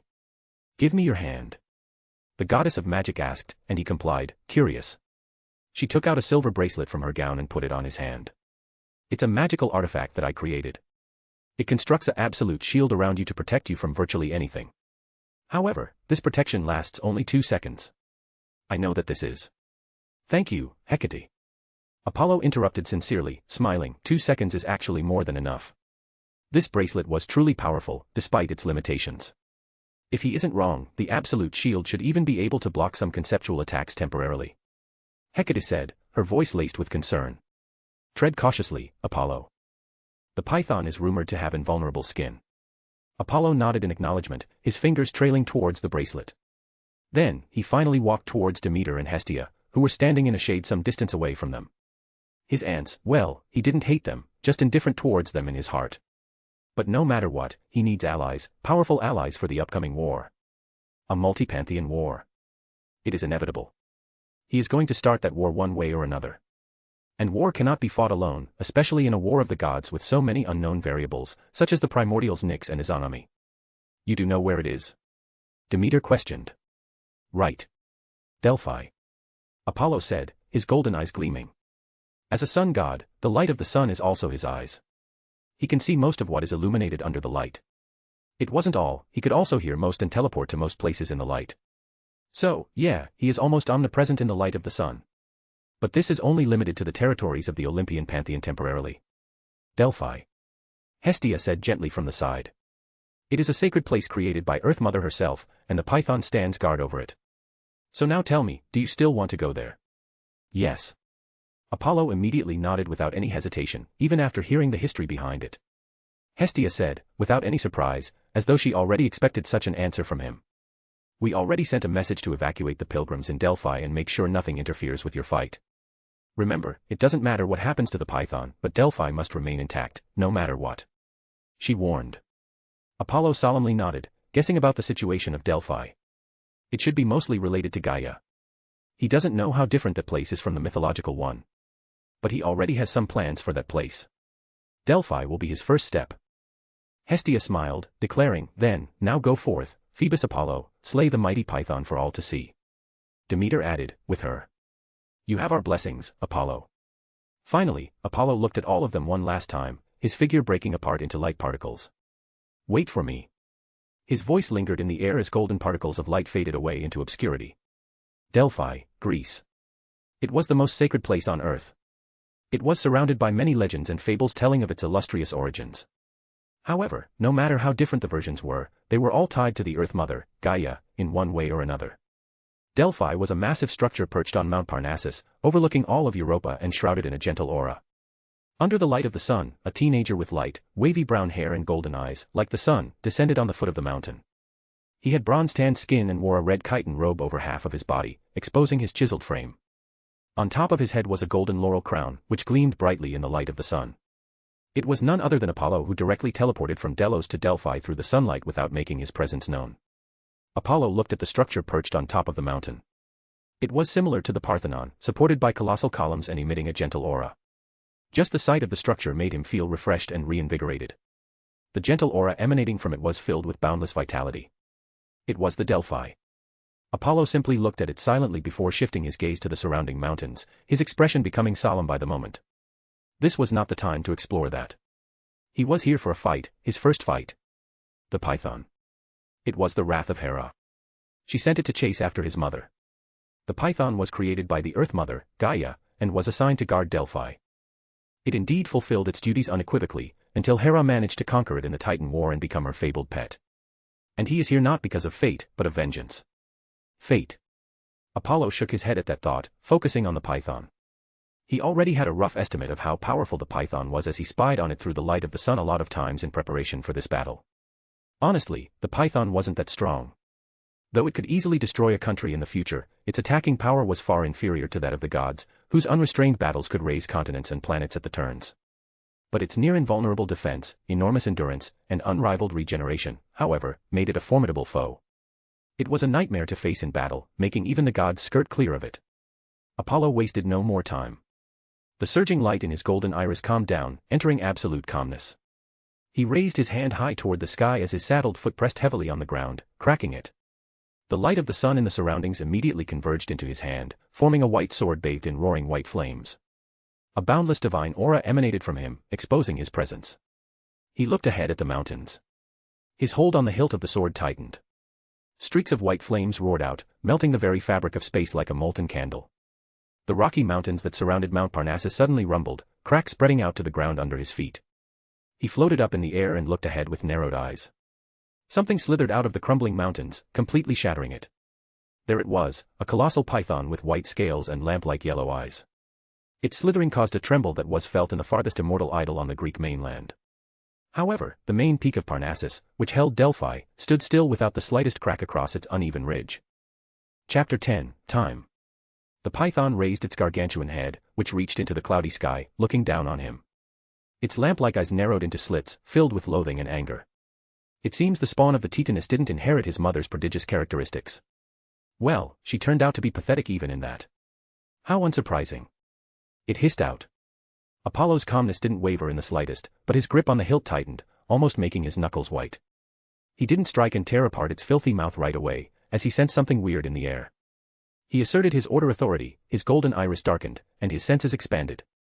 However, the ominous sensation had vanished, and all that remained was the enormous python.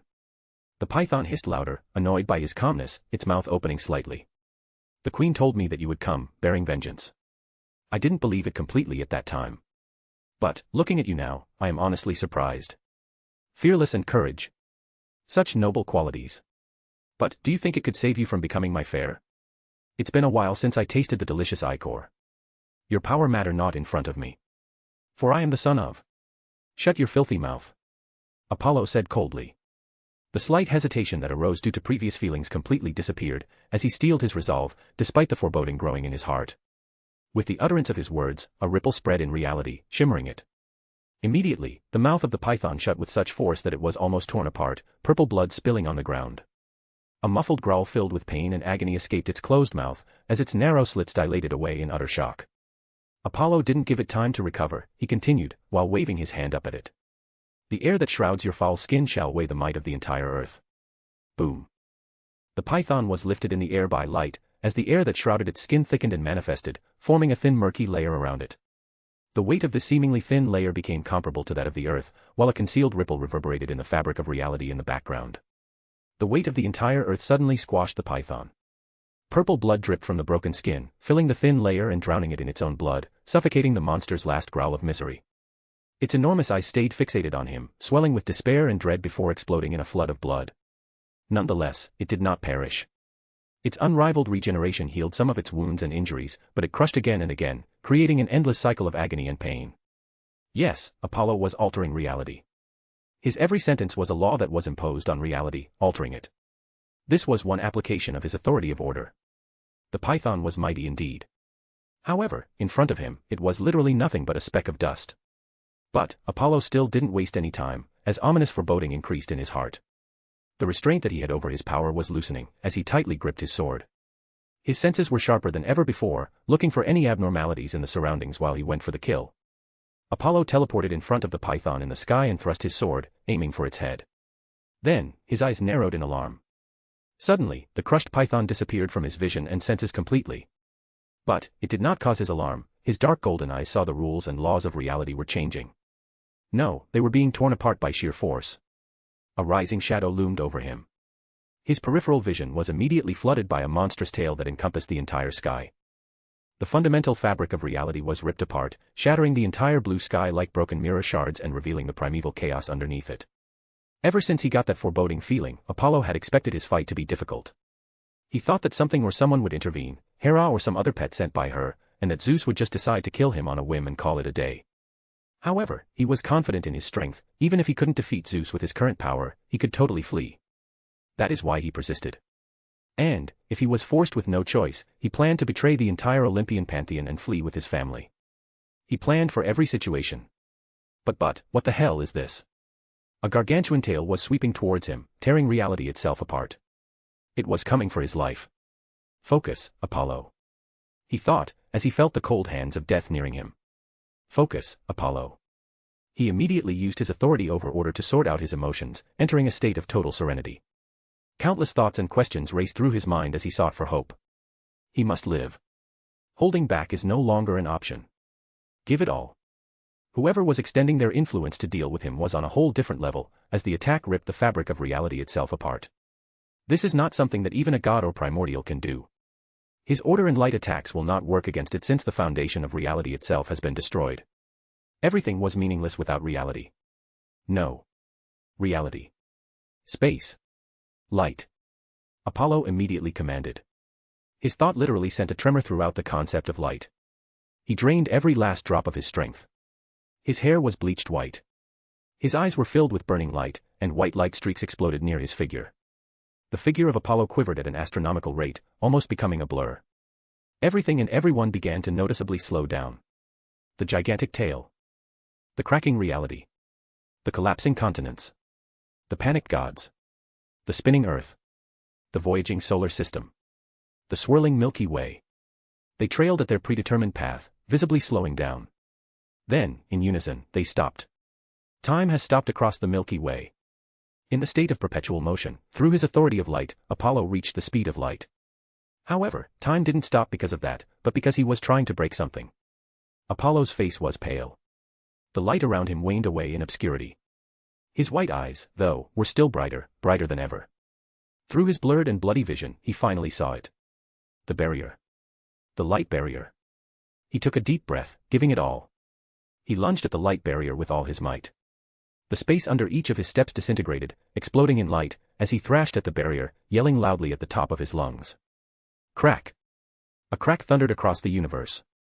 The flickering figure of Apollo disappeared completely, leaving a zeal of light. He had surpassed the speed of light, breaking through the light barrier. With each of his steps, time began to rewind across the Milky Way, and everything and everyone began to run retrograde, as if a tributary in the boundless river of time flowed backwards. The shattered continent was restored. The panicking gods returned to their realms. The cracked sky healed as the broken pieces returned to their proper position. The sky-covering tail returned to normal. Something finally became visible around the tail. It was silver threads wound all around the tail, like a puppet on strings. Under the might of time, the extending silver threads faded away into obscurity. Then, Apollo stopped his run, feeling the danger disappear. His eyes were already closed, blood dripping down. Time resumed. Finally, under a clear blue sky, Apollo's figure collapsed, drained, and withered, falling down to Delphi. Just then, the lost silver threads reappeared in the sky, seemingly unabated in their pursuit of Apollo. But then there was a cold snort. A tremendous and mighty power emerged from the infernal pits of hell. There came a spark, then fire, and then an inferno of crimson flames. The hellfire blazed, scorching the silver threads to nothingness. The infernal power then raced across the universe, altering reality on a cosmic scale, concealing all that had just transpired. Then, it too was gone. Chapter 11, Death. Unknown universe. Unknown Earth. In the midst of the seemingly endless vivid green plains, there was a small shack. The last orange-tinged light shone through the rustling leaves of the single tree close, revealing 3 women sitting on a creaky chair, grasping long silver threads that shimmered in the twilight.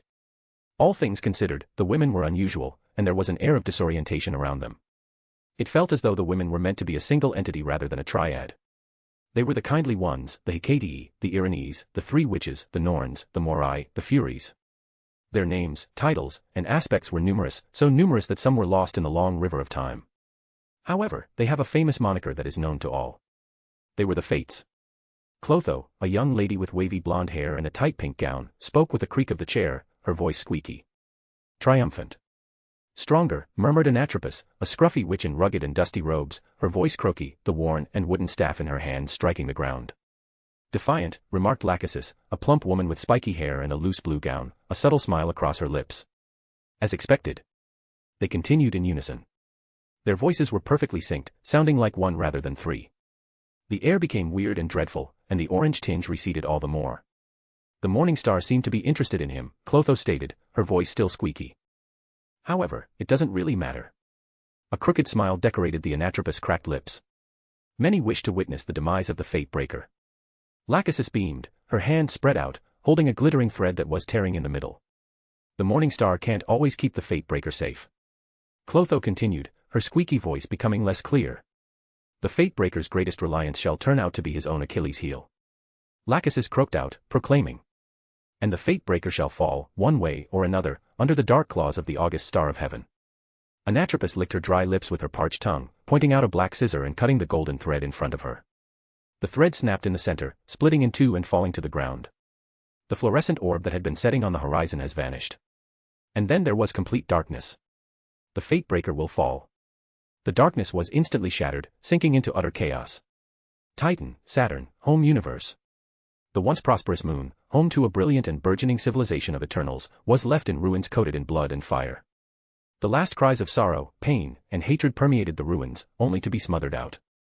A pale woman wandered across the wreckage. Her dark hair. Laurel black, burnt in color. She was dressed in a goth gown, with a seagull of life hung on her chest and a black umbrella in her hand. Image here. The pale woman went amid the remains of the rich civilization, witnessing its demise, into the maelstrom of misery and hopelessness. Suddenly, everything froze. Time froze. The crackling fire and flowing blood slowed to a halt. However, the pale woman appeared unaffected, turning to face Earth, her black irises mirrored on the running figure of Phoebus Apollo in the broken sky. She watched through it all, her brows raised in surprise at the falling figure of Apollo. The pale woman then resumed her journey. She arrived at the city center, where there was a massive square filled with bones stacked on top of each other to form a hill. On top of that, there was a bone throne studded with skulls. It was a throne meant for her. Someone appeared before her. There he was, the mad titan, Thanos, clad in his golden-purple armor, holding a pure white ring in his hands. The mad titan asked, his voice indifferent, but still didn't hide the deep infatuation laced within it for the pale woman. "Will you finally do me the honor?" "Oh." The pale lady sighed. "You are a stubborn little one, aren't you?" She shook her head. "My answers remain the same." Thanos stared at the pale woman in silence, watching her turn back after answering him. "Why?" he asked. "Give me a real reason." "Reason?" The pale woman turned and spoke bluntly. "I am not interested in you," she continued, noting his obstinate gaze. "Even if I was, the relationship between an endless and a mortal is forbidden." Then she was gone, vanishing into stillness. Thanos sat on the ground, his figure drenched in the dusk of the sun, staring at the white ring in his hands. He finally laughed, his gaze resolute, gently grasping the ring. "I am a mortal." "Huh." Delphi, Greece. Apollo rose from the crater, his body quivering and his golden iris dimming, his steps trembling. He moved out of the crater, each step actually becoming more firm. In the quiet, he turned and looked at the python, which was dead with his head severed and clear burn marks apparent across it. Then Apollo kept on walking, eventually stopping in the shadow of a tree, his back against the trunk, a hiss from his lips. He used all of his strength in his final move, leaving him exhausted and collapsing. But a brilliant light flashed down on him, penetrating through every pore of his body and healing him. His diminishing eyes gradually regained their radiance, and his pale face returned to normal. He will be healed in at most 13 minutes without any repercussions. He is God, after all. His final move. The move reversed time across the Milky Way. It was inspired from Barry Allen, the Flash, who often reverses time or even timelines by breaking through the speed of light using speed force. However, he didn't have speed force but the authority of light, which enabled him to travel at the speed of light from the start. He had tried to break through the light barrier throughout his attempts into the concept of light, but he failed every time at the last step. Still, he didn't give up, and he attempted again and again. When faced with death, he gave it all everything since it was the only chance, the only hope, to break past the light barrier and transcend the speed of light. He succeeded. His restrained feelings suddenly overflowed his heart, like a dam breaking, and his sparkling eyes darkened in a haze. Death. Looking up at the sun, a cluster of anxiety and sadness filled his chest, a sardonic smile on his lips. He actually prepared for every possible scenario before entering this bout. He was aware of its significance. He even thought about gods from various pantheons meddling. But what followed after him was something beyond, something otherworldly. A deity, or even a primordial, cannot rip apart the fabric of reality that holds the universe together. Their strength is inextricably linked to reality. Without it, all of their abilities are rendered meaningless. Yet it was easily capable of doing so, coming for his life with full malice. Cosmic entities. Elder gods. Dimension rulers. Celestials. Apollo's memory flashed back to the last image he saw before closing his eyes. The silver threads wrapped around the tail like a puppet on strings.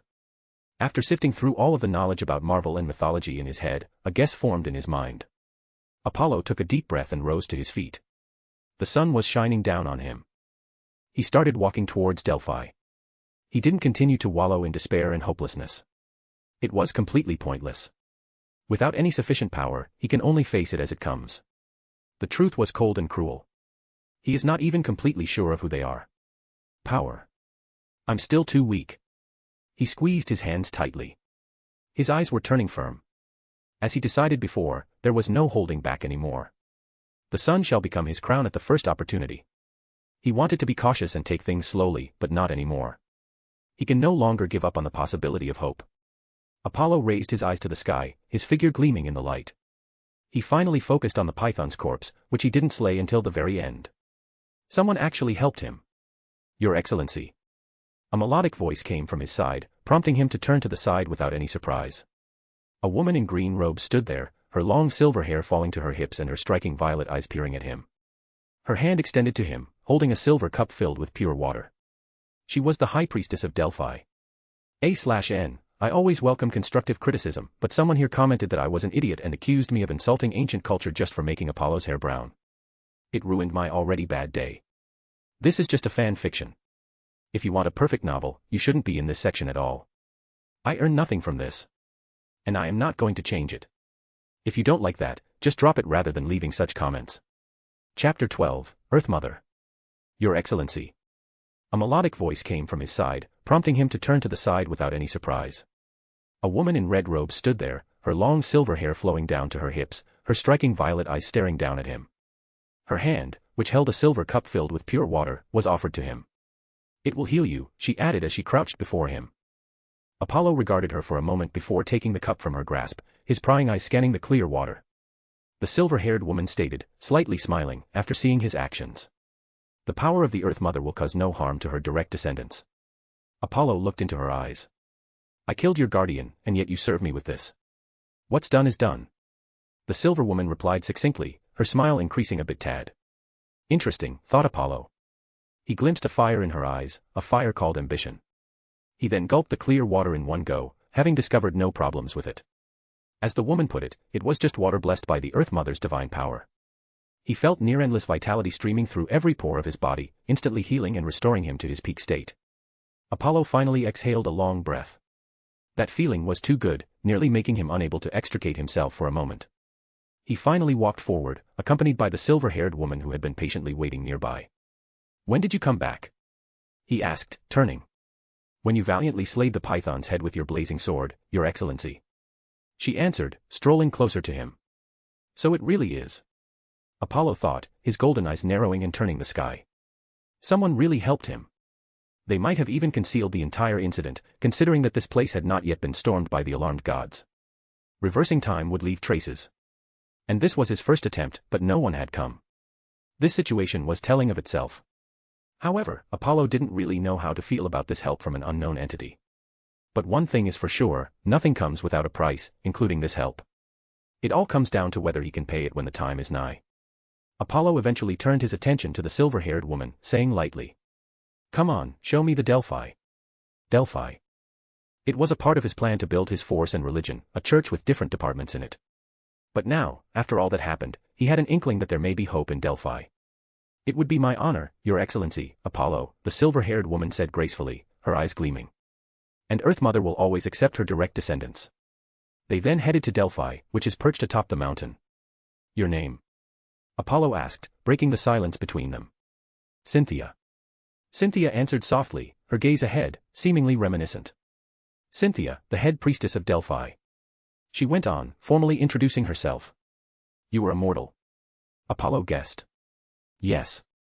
Cynthia gave a nod. That I was once. Until I was accepted into Delphi as a priestess with the blessing from the Earth Mother, which granted me immortality. Earth Mother. Apollo paused, mulling over his next words, before continuing. Does she often provide revelations in response to your prayers? She left, if that is what you to know. Cynthia smiled weakly, as they neared the peak of the mountain. Left. Apollo asked explicitly this time, rather than in circles. After the War of the Elder Gods ended, Earth Mother said to have left the universe with the remaining Elder Gods. Delphi is one of the last sites on Earth that still hosts her legacy and remnant power, Cynthia revealed. It is the source of our blessings. Though there are still praying rituals left behind by her. But, she never answered. Apollo finished for her. Cynthia's smile faded for a split second before returning to normal. We are here, Your Excellency, she says, gesturing to the front. There it was, Delphi. A massive structure supported by colossal columns. The sheen of ivory reflected in gleaming sunlight. It was sacred and hallowed, with a boundless aura bathing it. Welcome to Delphi, a realm of answers and pathways. Delphi, Greece. Perhaps it's your choice, perhaps it's fate. Those words passed through his head as he strode into the gigantic building of Delphi. With Cynthia at his side, Apollo strolled down the middle of a huge pathway. Ivory columns line both sides of the dome, which is framed with murals of naked women and men surrounded by lush forests and animals. At the confluence of each column, the large pathway forked and separated into smaller pathways, leading to the unknown, literally unknown, as even he couldn't see the end of it with his divine eyes. Fate was omnipresent in Delphi. The lingering paths, the gleaming ivory, the moving murals, the soothing music, and the heartfelt statuary. It was everywhere. In the grand scheme of things, everything had a pattern, a purpose, a cause, no matter how small it appeared to be. Everything was under control, walking down a similar path as he was, some oblivious to it their entire lives and some conscious, albeit the latter were fortunate because some truths are best left unknown forever. Fate. In his last life, Apollo did not believe in fate. His life and path were shaped by his own choices and decisions, some of which he grew to regret and others with which he came to empathize. Even towards the end of his previous life, he believed that his life was his own, rather than a path carved out by some greater being. It was his faith and belief. Yet, with the start of his new life, his faith has disintegrated. He wasn't sure if fate existed in his previous existence, but it does in the infinite multiverse. The threads bond even the mightiest gods, causing them to dance to the intended tune, obliviously. Destiny. His very existence contradicts the concept of fate. He wasn't being arrogant with those statements, they were simply facts. But did he believe he was already above fate? No, he didn't really believe he had surpassed fate simply by existing. Fate is a profound concept that binds the entire multiverse. Even if he had possibly broken fate, there are still many ways fate can indirectly influence him. His golden eyes darkened at that. Cynthia, who talked in reverent whispers, interrupted his thoughts. Your Excellency, we have arrived. Apollo looked ahead. The main pathway was turned roundabout, and in the middle of it, there was a statue of a plump and beautiful lady at the top, right in front, with ears of wheat growing from her feet and surrounded by spring water. Her dress appears to flutter, and embedded in it are various herbs and flowers, as well as depictions of various animals. She appears to be tall and holy, with a white halo behind her head. In her arms is an adorable infant in swaddling clothes. There was a white marble stand in front with numerous candles glowing brightly with vibrant flames. On the front of the stand was carved a sacred emblem. It was represented by a baby surrounded by the symbols of wheat, flowers, and spirit water. It was Gaia, the Earth Mother and his great-grandmother. Gaia in the Marvel multiverse lives up to her title as Earth Mother. She, unlike her counterparts, is a true mother. Cynthia approached the stand, taking up a note and a candle and presenting them to him, a glimmer of hope in her eyes. Apollo scrutinized the candle and the note. The honorific name of the Earth Mother was engraved on it with the praying rituals.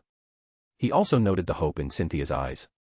He had no idea whether his great-grandmother would answer his prayers. He knows he is taking a leap of faith by doing this. The cautious side of him wanted to completely burn the note rather than actually recite it. However, his situation. Apollo took a deep breath, grasping the note tightly. Earth Mother should probably be aware of his existence. Cynthia shifted to the side as Apollo finally took a step forward, approaching the stand, her gaze fixated on the divine statue. He came to a halt in front of the statue, placing the candle on the stand. His hands then erupted into white flames, burning away the paper. He clasped his hands together and assumed a praying stance, his hands still blazing. The Great Mother Goddess. You are the source of all life. You are the forefront of creation. You are more eternal than eternity. I pray for the power of the life. I pray for the power of the evergreen. Please provide me with your guidance. He approached the stand, his burning hands lighting his candle. White flame embers separated from his hand and morphed into white daffodils. Apollo solemnly placed the daffodil in the candle's flames. The flames engulfed the flowers. Then it vanished. There was no ash. It was sacrificed to the Earth Mother.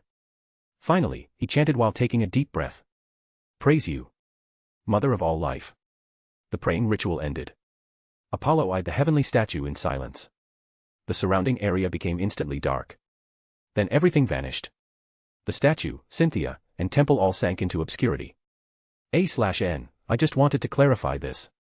This fanfiction is AU with the Marvel multiverse, including only DC Vertigo comics, such as Sandman and Lucifer comics. It's not really a complete DC x Marvel crossover, though it changes a whole lot of things in the cosmology of Marvel. I will try to combine them to the best of my ability and explain it in the story. Chapter 13, Divine Title. Apollo found himself in the midst of seemingly endless verdant pastures illuminated by the twilight. Before he could grasp the abrupt change, he noticed something flickering in the corner of his vision. It appeared to be a tapestry with hazy murals.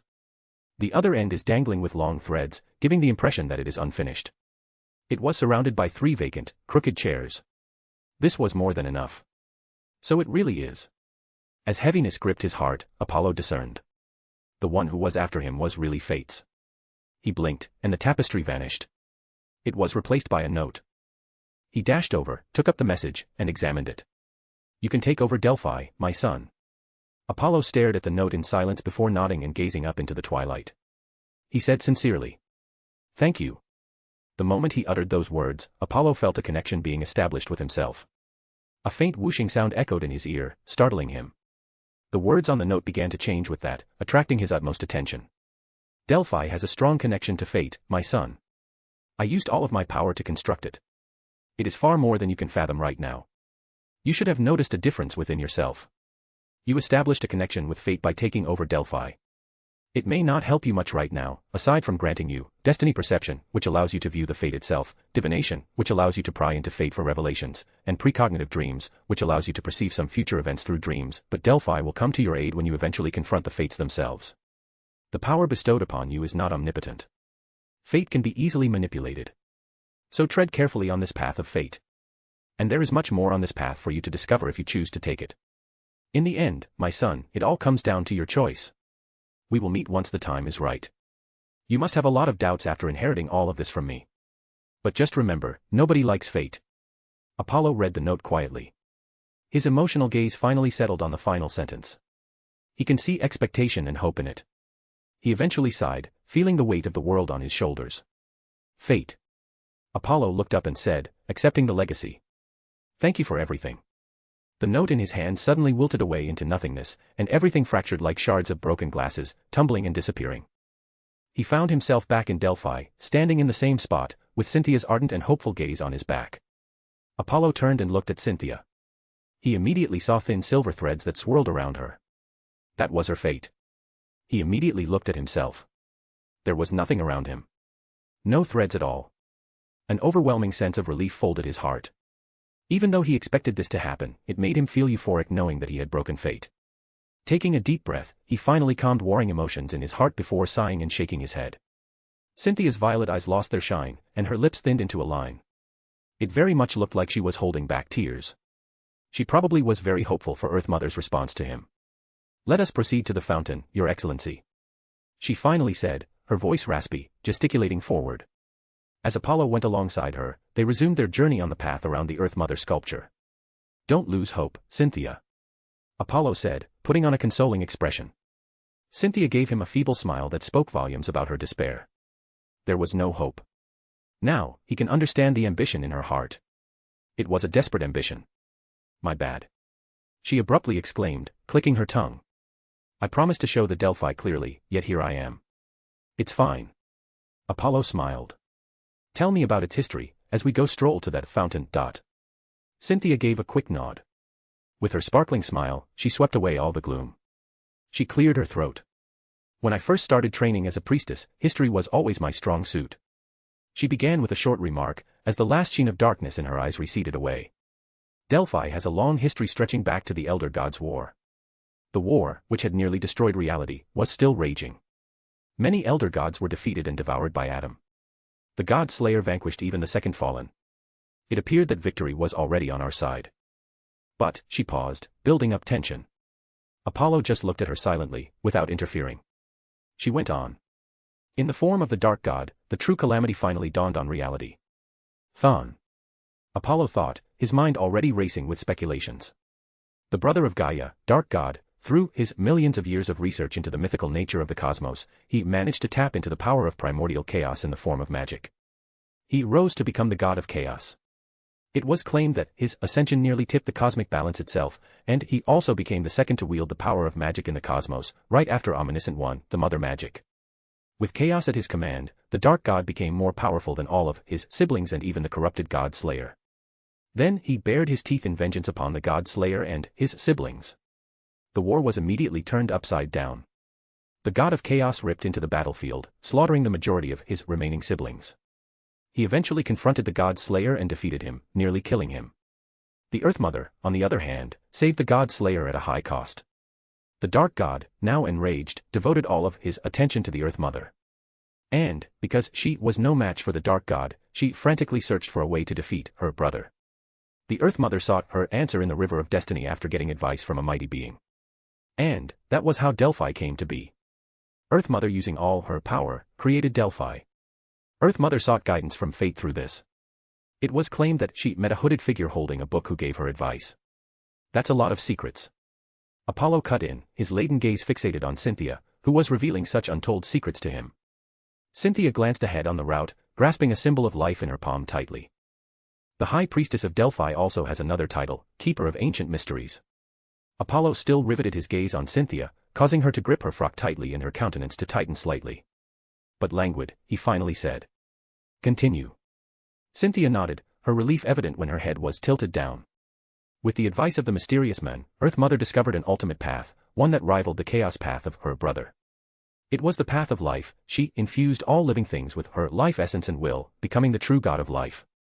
As a result, she was honored as the Earth Mother.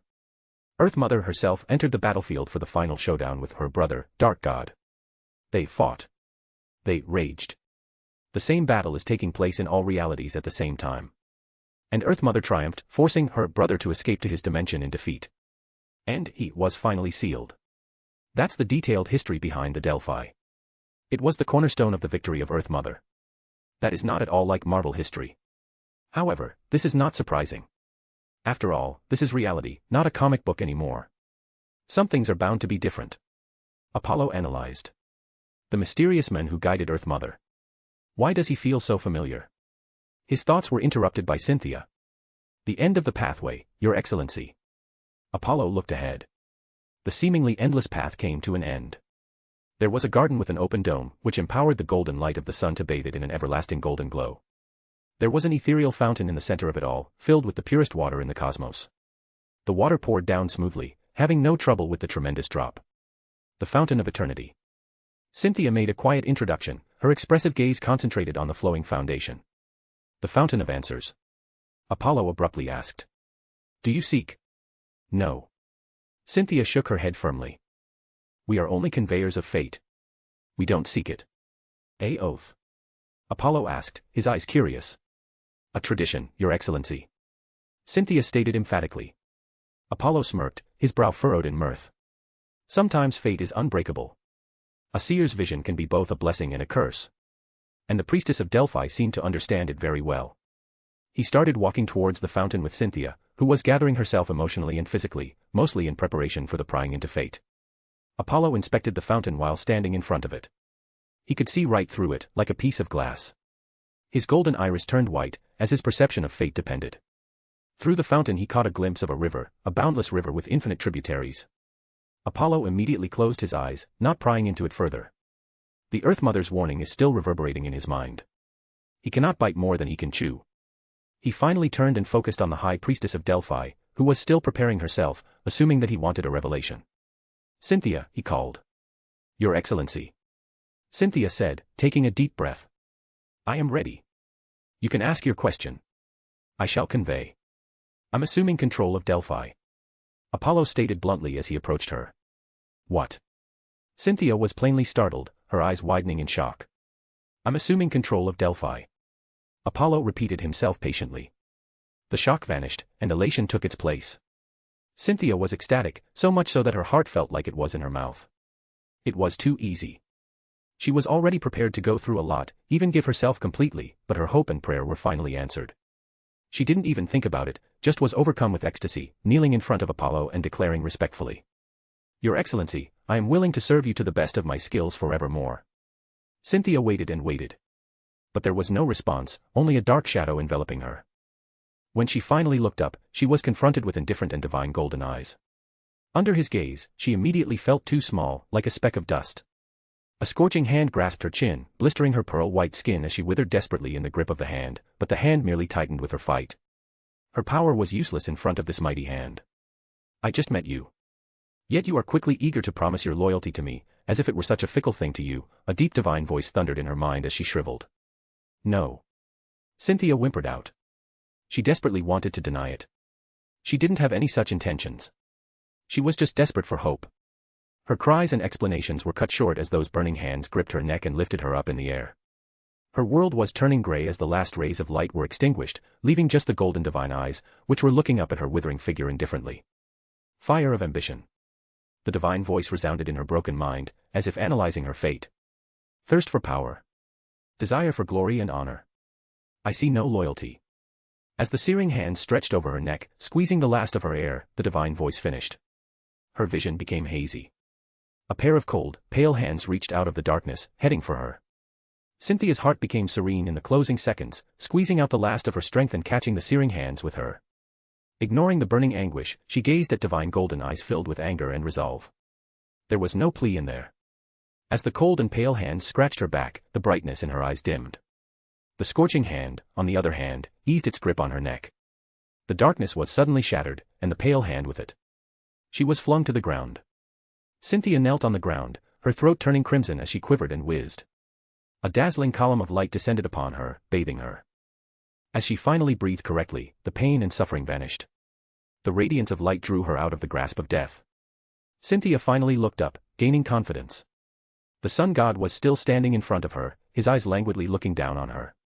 For a brief period, it appeared that all that had occurred was a result of her own illusions and that the divine eye should not have belonged to the sun god. Apollo leaned closer, causing her to flinch instinctively. However, a soothing hand was placed on her shoulders, keeping her in position and easing her feelings. Yes, it shouldn't be the sun god. Apollo whispered in her ears gently. Never forget my mercy. All her illusions in her heart were broken by the gentle voice, leaving only utter fear and resignation. Her bright violet eyes dimmed. Apollo smiled as he patted her shoulders. I'll be gone, he told her. Bring all of the priests and priestesses back. Then declare my takeover of Delhi to them and the rest of the world. You are from now on the conveyors of the words of Phoebus Apollo, not of fate. I'll try to return before the full moon and give my instructions. Cynthia nodded immediately, assuming a steely look after wiping away her tears, as the figure of Apollo faded into light particles. Certainly, my lord. The divine voice of Apollo lingered in the air. Do not use my name in the announcement. For the world, I shall go on by my divine name. Eternal Blazing Sunday. Chapter 14, Hope. Apollo, Artemis, and Leto ascended slowly on marble steps made of sheening ivory, coiled up to the whirl of the clouds. Are you sure about this? Leto inquired, her eyes fixated on her son. I am. Apollo gave a firm nod. He fixed his gaze on his mother. He could see threads of fate around her through his fate perception, but they were illusory and waning, as if they could vanish at any moment. The situation of his sister's fate was similar. But except for the two of them, everyone and everything else was normal. So my existence is weakening the fate of those close to me. He reached a conclusion. Even though he was not entirely certain of the cause for the time being, this revelation filled him with immense relief. He also got a hunch that it was for this reason that Earth Mother was willing to support him and even bet on him. These thoughts flashed through his mind in a second, while he focused on his mother, still nodding. Delphi is the most important sacred site in the world. Leto said, her worry evident in her words. I get it, mother. Apollo interrupted, grabbing her hand. I shall face whatever comes my way. It is now mine. I will shoulder the burden. Leto smiled, a relief-filled smile. You will be the god that everyone aspires to be, my son, a true god. What are your plans for Delphi? Artemis spoke out, her eyes flashing.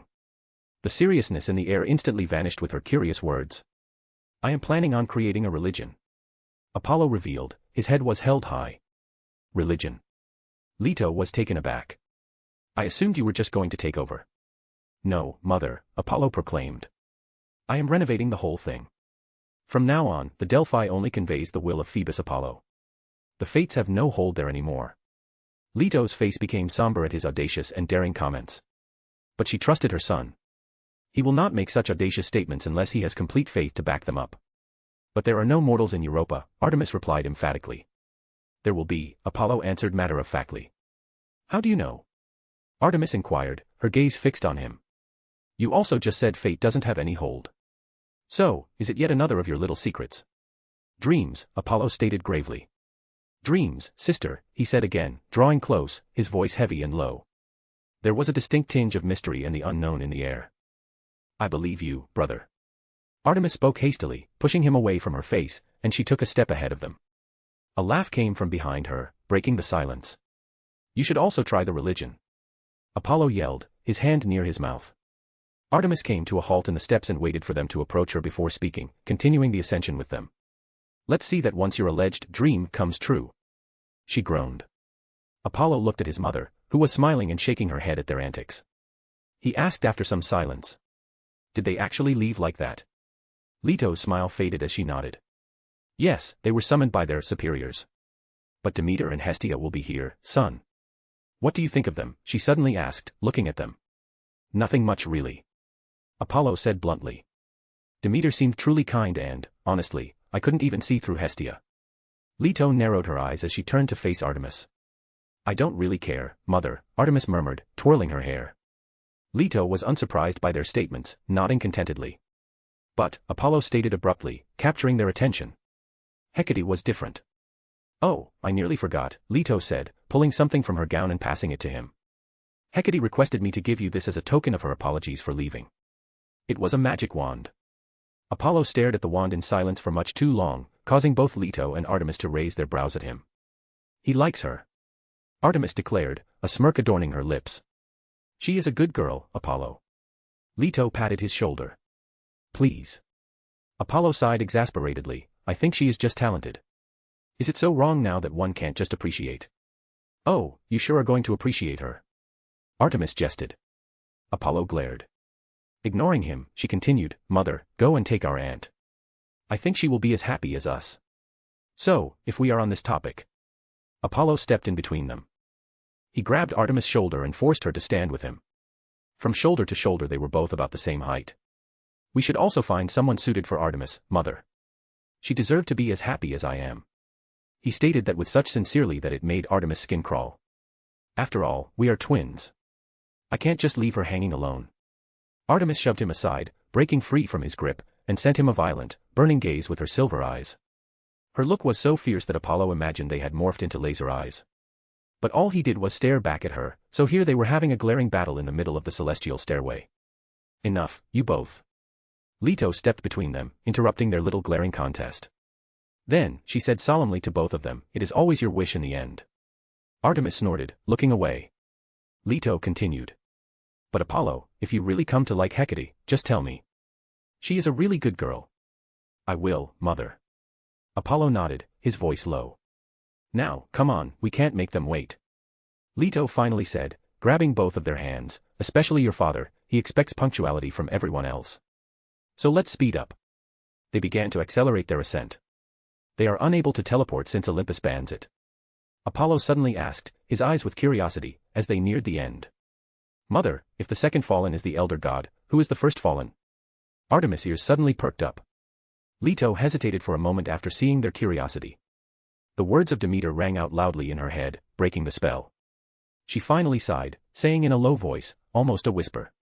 The first fallen is the Lightbringer, the most beloved archangel of God Almighty. What?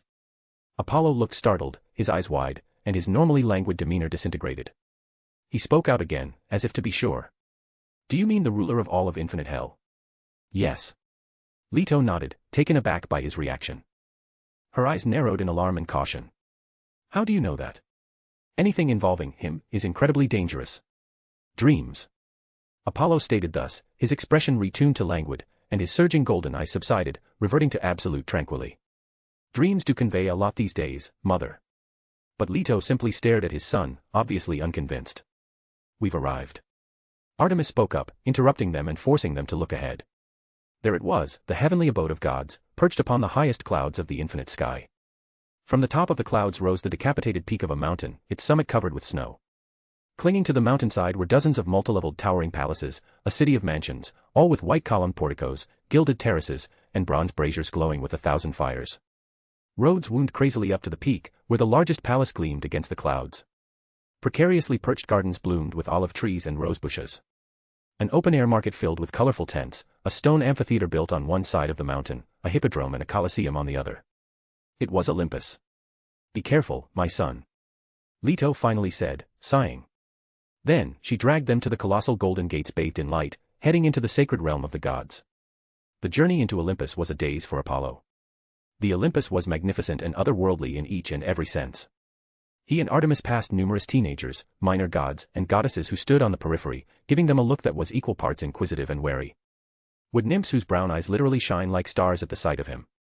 They were following him and Artemis as they climbed to the main palace. As fire lamps blazed brighter, illuminating their golden walkway loaded with flowers, the entire Olympus appeared joyful and jubilant. The 9 muses tuned their instruments and played ethereal music that resonated throughout Olympus. It was truly magnificent, unlike anything he had ever witnessed in his former life. It definitely lived up to its title as the dwelling of the gods. But Apollo was too distracted to appreciate any of this. He only gave them a polite smile, which he quickly regretted. Many nymphs, naiads, minor gods, and goddesses flushed and threw tons of flowers at him.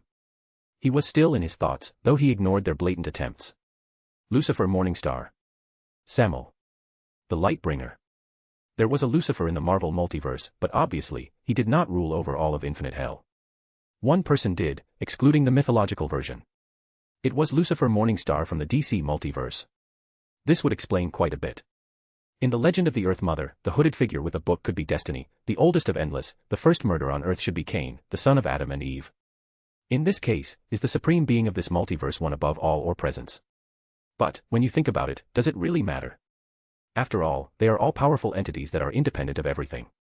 They could, for all he knows, be one and the same. So, finally, is this DC times Marvel? Apollo shook his head at the horrifying thought. If it had been that way, the differences should have been obvious. Except for the previously mentioned information, he found nothing. Or he could have simply been looking in the wrong places. The unknown clawed its way back into his heart. He hated it. He loathed it. Assuming this was to be true for a second, it changes everything. Especially the beings that are aiming for his head. Fates. They went by various names throughout the Marvel, but they mostly worked for those who sat above shadows, who were leeches draining energy from each Ragnarok of Asgard. The cycle of life and death persisted until Thor, after becoming Rune King, broke it. The fates of the Marvel multiverse were indeed formidable, but they paled in comparison to their counterparts in the DC multiverse. In the DC multiverse, the fates have too many different names and aspects. They were the kindly ones, the Hecate, the Erinyes, the Three Witches, the Norns, the Morai. Even the Three Furies in DC were an aspect of them.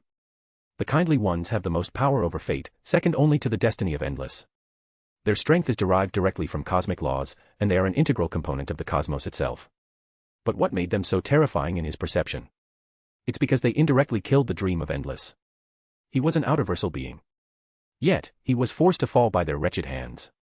Regardless of the fact that the actual process is significantly more complicated, there was a lot of tinkering with cosmic rules. But the truth remains the same, they indirectly killed Morpheus, the dream of the Endless. And they are now his enemies. His throat and heart tightened, his polite smile faded, and his sparkling eyes dimmed slightly. Brother. Artemis elbowed him, her silver eyes filled with concern. Artemis, Apollo said, as he took her hands in his. As the flowers and music engulfed them, he dragged her to the end of the golden road. It was agonizing. It was terrifying. It was excruciating. For a brief period during his realization, an infinite number of harrowing and horrible thoughts invaded his mind, nearly sinking his heart into the abyss of despair. He didn't, however, give up hope. There is still Delphi. But still. His thoughts were racing through all of the information on them, desperately looking for a solution of his own. After all, in the end, it was he who was going to confront the fates with his authority. Wait, the power of fate comes from the cosmic rules. They are an integral part of reality. They are also constrained by it. Apollo. Helios greeted as his sister Selene embraced Artemis. However, Apollo's mind was teeming with chaotic thoughts, despite his placid demeanor, which concealed his true situation. Cosmic rules, my order authority, the conceptual lordship, the golden order. As his golden eyes brightened and a dazzling smile grabbed his lips, a ludicrous and frightening plan formed in his mind. There is still hope. Chapter 15, Olympus. At the end of the golden road laden with flowers, Helios, Titan of the sun, and Selene, Titaness of the moon, greeted Apollo and Artemis. The 9 muses strummed the chords vigorously, each tune reflecting the myriad of emotions that flooded into the hearts of Olympus. In the auric glow, Apollo greeted Helios. He was the only one on Olympus that Apollo was actually familiar with. Helios, how have you been? Helios chuckled as he put his hands around Apollo's shoulder. Seriously, you should quit this courteous and formal demeanor, it doesn't suit you at all. Apollo didn't reply, but his countenance returning placid by moment. Helios smiled as he dragged him by the shoulder towards the argent glow where Selene and Artemis were talking. Meet my poignant sister, Selene, Helios said as the rays of the sun and moon merged. Selene embraced Apollo. Your valiant tales, Phoebus Apollo, have spread far and wide. I hope it is all good. Apollo smirked lightly. Oh, it's more than good, Selene exclaimed as she let go of him, the slayer of mighty Python, the victor of Delphi, the conquerors of the hearts. What? Apollo asked after hearing the last name. Helios rolled his eyes while Artemis laughed from the side. And you, Phoebus Apollo, live up to all of your titles, Selene continued, her hand on his, ignoring his last question. Apollo's slight confusion vanished as he tightened his grip on her hand, closing in on her, causing her eyes to widen in surprise, as if she hadn't expected this at all. The nymphs and bards have erred, Selene. They do not dare cross the line in their stories and songs. But it cannot deny the truth, you are as ethereal as the moon, burning brilliantly in diamond flames. Oh, Apollo, you certainly don't disappoint, you are going to break a lot of hearts. Selene looked him up and down, the silvery glow around them brightening. Enough with the teasing, sister. Helios separated them before looking at Apollo. Don't mind her. She is like that. I figured, Apollo laughed. Meanwhile, Artemis was pulled towards them by Selene. This is my sunny brother, Helios. Artemis greeted him with a polite nod. Hello. Helios instantly said to Selene after her courteous and brief greeting. See, I was correct. They are polar opposites. Like us, Selene added. You know, I could hear you, Artemis said loudly. Apollo stepped in, pointing at the forming clouds. I think we should get going. Helios nodded seriously as he stared up at the overcast sky. We really ought to. Under the glimmer of the sun and moon, they went into the vast main palace. Will you still be a sun god?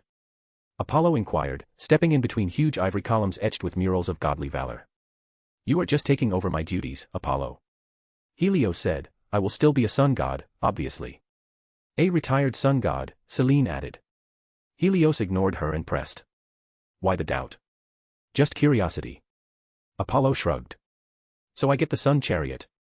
Helios gave a nod. Yeah, but you're not going to get the horses. You can go ask Poseidon for yours, he's really generous when it comes to family. Horses. Apollo blinked. He likes his horses very much. Selene remarked from the side. You like your horses? Artemis asked in her usual serious tone, and was met with complete silence. Apollo immediately laughed, putting his hand around Helios's shoulders and giving him a sincere look. I understand. It is what it is. You can have your horses. And I don't judge. Oh. Artemis shook her head, her palm over her eyes, as realization struck in. That came out so wrong. Apollo. Helios bellowed, as Apollo's laughter became louder in the background. Selene stepped in, despite her repressed laughter. Quiet. We can continue this afterwards. The main hall is here. A magnificent golden door inlaid with stained glass loomed before them, radiating a divine aura. Only enter once your names are called, Selene remarked, solemnity finally showing in her eyes. Artemis nodded, concernedly inquiring, Mother. She's there, Selene soothed, sensing her concern. With everyone. Finally, Selene nodded to Helios. Helios just snorted, his surging golden eyes still telling of his anger. Apollo finally asked Helios, with slight hesitation. How is my father? He is fine. Helios sighed, shaking his head. As long as you don't anger him. Do you have any idea how little it narrows it down? Apollo said. I do very much. It is surprising that you actually do. Helios grinned, walking to the golden door with his sister. Anyway, I wish you good luck with that, Phoebus Apollo. Then, he was gone, passing right through the closed door with his sister, as silence engulfed the ivory corridor. Why do you say that? Artemis asked. Father. Apollo asked. Artemis nodded. He continued, chuckling. It actually is best if you find out yourself. Artemis shrugged, crossing her hands. Then, she asked again to Apollo. Mother. Demeter and Hestia are there. Apollo said. Mother will be fine. Still. Artemis drawled. She really didn't trust any of them. Selene seems genuine and kind, but still. We will not stay in Olympus. Apollo said finally, making her finally fall silent. The worry in her eyes, though, was reduced. Actually, Apollo was constantly exercising his order authority to check for eavesdroppers and prying. Otherwise, he would have stopped his sister from saying anything in the first place. They waited in silence for a few more minutes. Boom. The golden door erupted in a blaze of light, showering them. Then it swung open in a flash of brilliance and smoke. From within, a great divine radiance swept over them. The entire ground shook as a powerful voice broke out from within the radiance. Phoebus Apollo. The god of the sun and light. Artemis. The goddess of the moon and hunt. Apollo and Artemis entered upon the call. Their figures were consumed by the brilliance. Boom. The golden door slammed shut. The first thing they saw was a woman in a sleeveless white gown, her eyes covered in white fabric, holding a golden inverse scale in one hand and a silver sword in the other, radiating strictness and authority. She was Themis, Titaness of order. Themis turned to them, nodded, and motioned for them to follow her along the next corridor in silence. It wasn't that long. Apollo and Artemis arrived at the end within a few moments. There it was, the palace of the gods. Massive columns rose to a domed ceiling, which glided with moving constellations. 8 thrones were set in an inverted U configuration around a crackling enamour's fire in a central hearth pit. The thrones were all taken. Zeus sat in the center, with Hera and Poseidon on the left and right flanks. Hades, Demeter, and Leto sit on thrones on Poseidon's left side, though Demeter and Leto share a throne that fits both of them. Then there were Hestia, Ares, and Aphrodite on the thrones to Hera's right. And Helios and Selene stood behind Zeus' throne. The scrutinizing eyes were cast on them immediately, bringing enamored divine pressure with them. Apollo and Artemis were unaffected. Themis gave Zeus a light bow, and he nodded back. Then she exited the palace of the gods. Apollo and Artemis walked under the divine gaze of all, until they came face to face with Zeus. The silence still reigned in the place of the gods. Zeus sat quietly in a platinum throne, his gray, stormy eyes peering down at them. Father. They called in unison, recognizing the king of gods, the Sky Father. But they didn't bow, which caused Hera, who sat next to Zeus, to glare at them. Poseidon and Hades were indifferent, as they had been from the start. Demeter had a worried expression, but Leto was the one who calmed her down. Hestia maintained her calm and poignant demeanor, while Ares grinned amusedly and Aphrodite twirled her long hair, her gaze set on the Apollo figure. Zeus, the Sky Father, who was in question, didn't appear to mind, rising from his throne and descending in front of them, sighing. He stated it unequivocally. The air cracked with lightning with each of his word. I wronged you a lot. And it may be irreparable now, but allow me to do this as your father. Apollo and Artemis looked on in silence, while Zeus waved his hand behind them. Helios and Selene descended from the throne of Zeus before them. They immediately took out an emblem of the sun and moon and gave it to Zeus, walking back towards the throne. Zeus stood before Artemis, placing the emblem of the moon in her glabella. Then, he declared, his voice resounding across the world.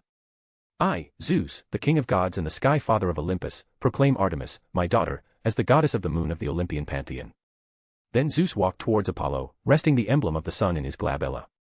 Apollo looked right into the stormy eyes of Zeus, unlike his sister, who subconsciously avoided. Noticing this, Zeus merely raised his brows before declaring again. I, Zeus, the king of gods and the Sky Father of Olympus, proclaim Phoebus Apollo, my son, as the god of the sun of the Olympian pantheon. The moment his delectation ended, the world changed. The brilliance of the sun and moon shone down on the entire earth, dividing the sky into day and night. The molten ocean of aureate and platinum radiance descended on them like golden and silver veils, enveloping Apollo and Artemis in auric and argent hues. The light of the sun and moon converged near Aphrodite, transforming into golden and silver thrones with blazing sun and silver moon insignia carved on the back. Ascend to your thrones, my children. Zeus patted their shoulders lightly, it is your birthright.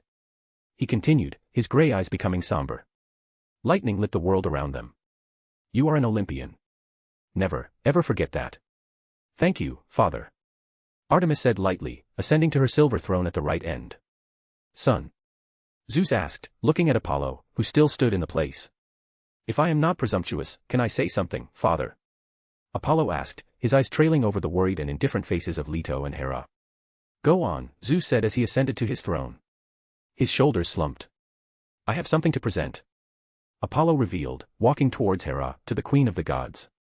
The indifferent eyes of Hades and Poseidon finally turned curious, while Helios nearly facepalmed himself, seemingly knowing what chaos was about to ensue. Hera crossed her legs and looked down at Apollo with glazed eyes. She exuded an aura of dominance that demanded total submission. It was pressed down on Apollo without any restraint or mercy. Apollo, on the other hand, peered into her eyes indifferently. Finally, Hera sneered, her voice booming across the palace of the gods. Let's see what you have, Phoebus Apollo. Apollo retrieved something from space. It was a vibrant purple necklace, studded with dazzling diamonds.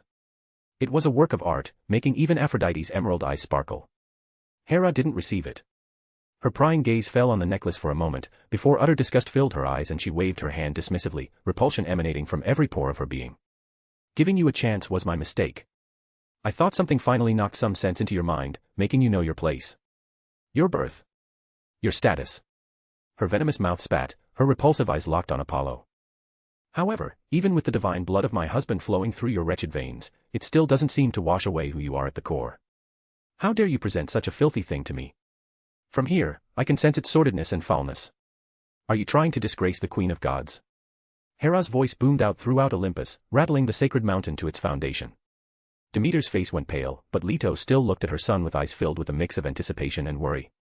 Artemis, who was ascending, came to a standstill and approached her brother. nobody stopped her. "My lady," Apollo said calmly, unfazed by her caustic tongue. He continued, caressing the soiled necklace. "I made this from the hide of a beast. A beast created by Earth Mother herself. A beast that guarded the most sacred Delphi. A beast that was your pet. A beast that you prided yourself on conquering in the Titan War. If you think this is filthy, what does that make of you?" A deafening silence filled the Hall of the Gods. Chapter 16, Dance of the Peacock. The deafening silence in the Palace of the Gods was immediately shattered by the gasps of Aphrodite and Demeter. Hades and Poseidon seemed surprised. Helios literally facepalmed himself now while Selene looked at the descending Artemis. Hestia lost her smile, her eyes became solemn. Leto held her head high, though her worried expression was obvious. All the while, Zeus sat on his throne, his expression calm. He just watched on, like a bystander, without intervening. Before pandemonium could erupt, Hera raised her golden lotus staff and struck the floor. A wave erupted, rattling the entire Olympus to its core. It spread out, sweeping the clouds and impacting the land, sending out a tremor throughout the lush fields of Europa, causing the entire continent to rumble lightly. "Silence." Her voice boomed in the throne room, as colossal pillars cracked and debris fell onto the floor.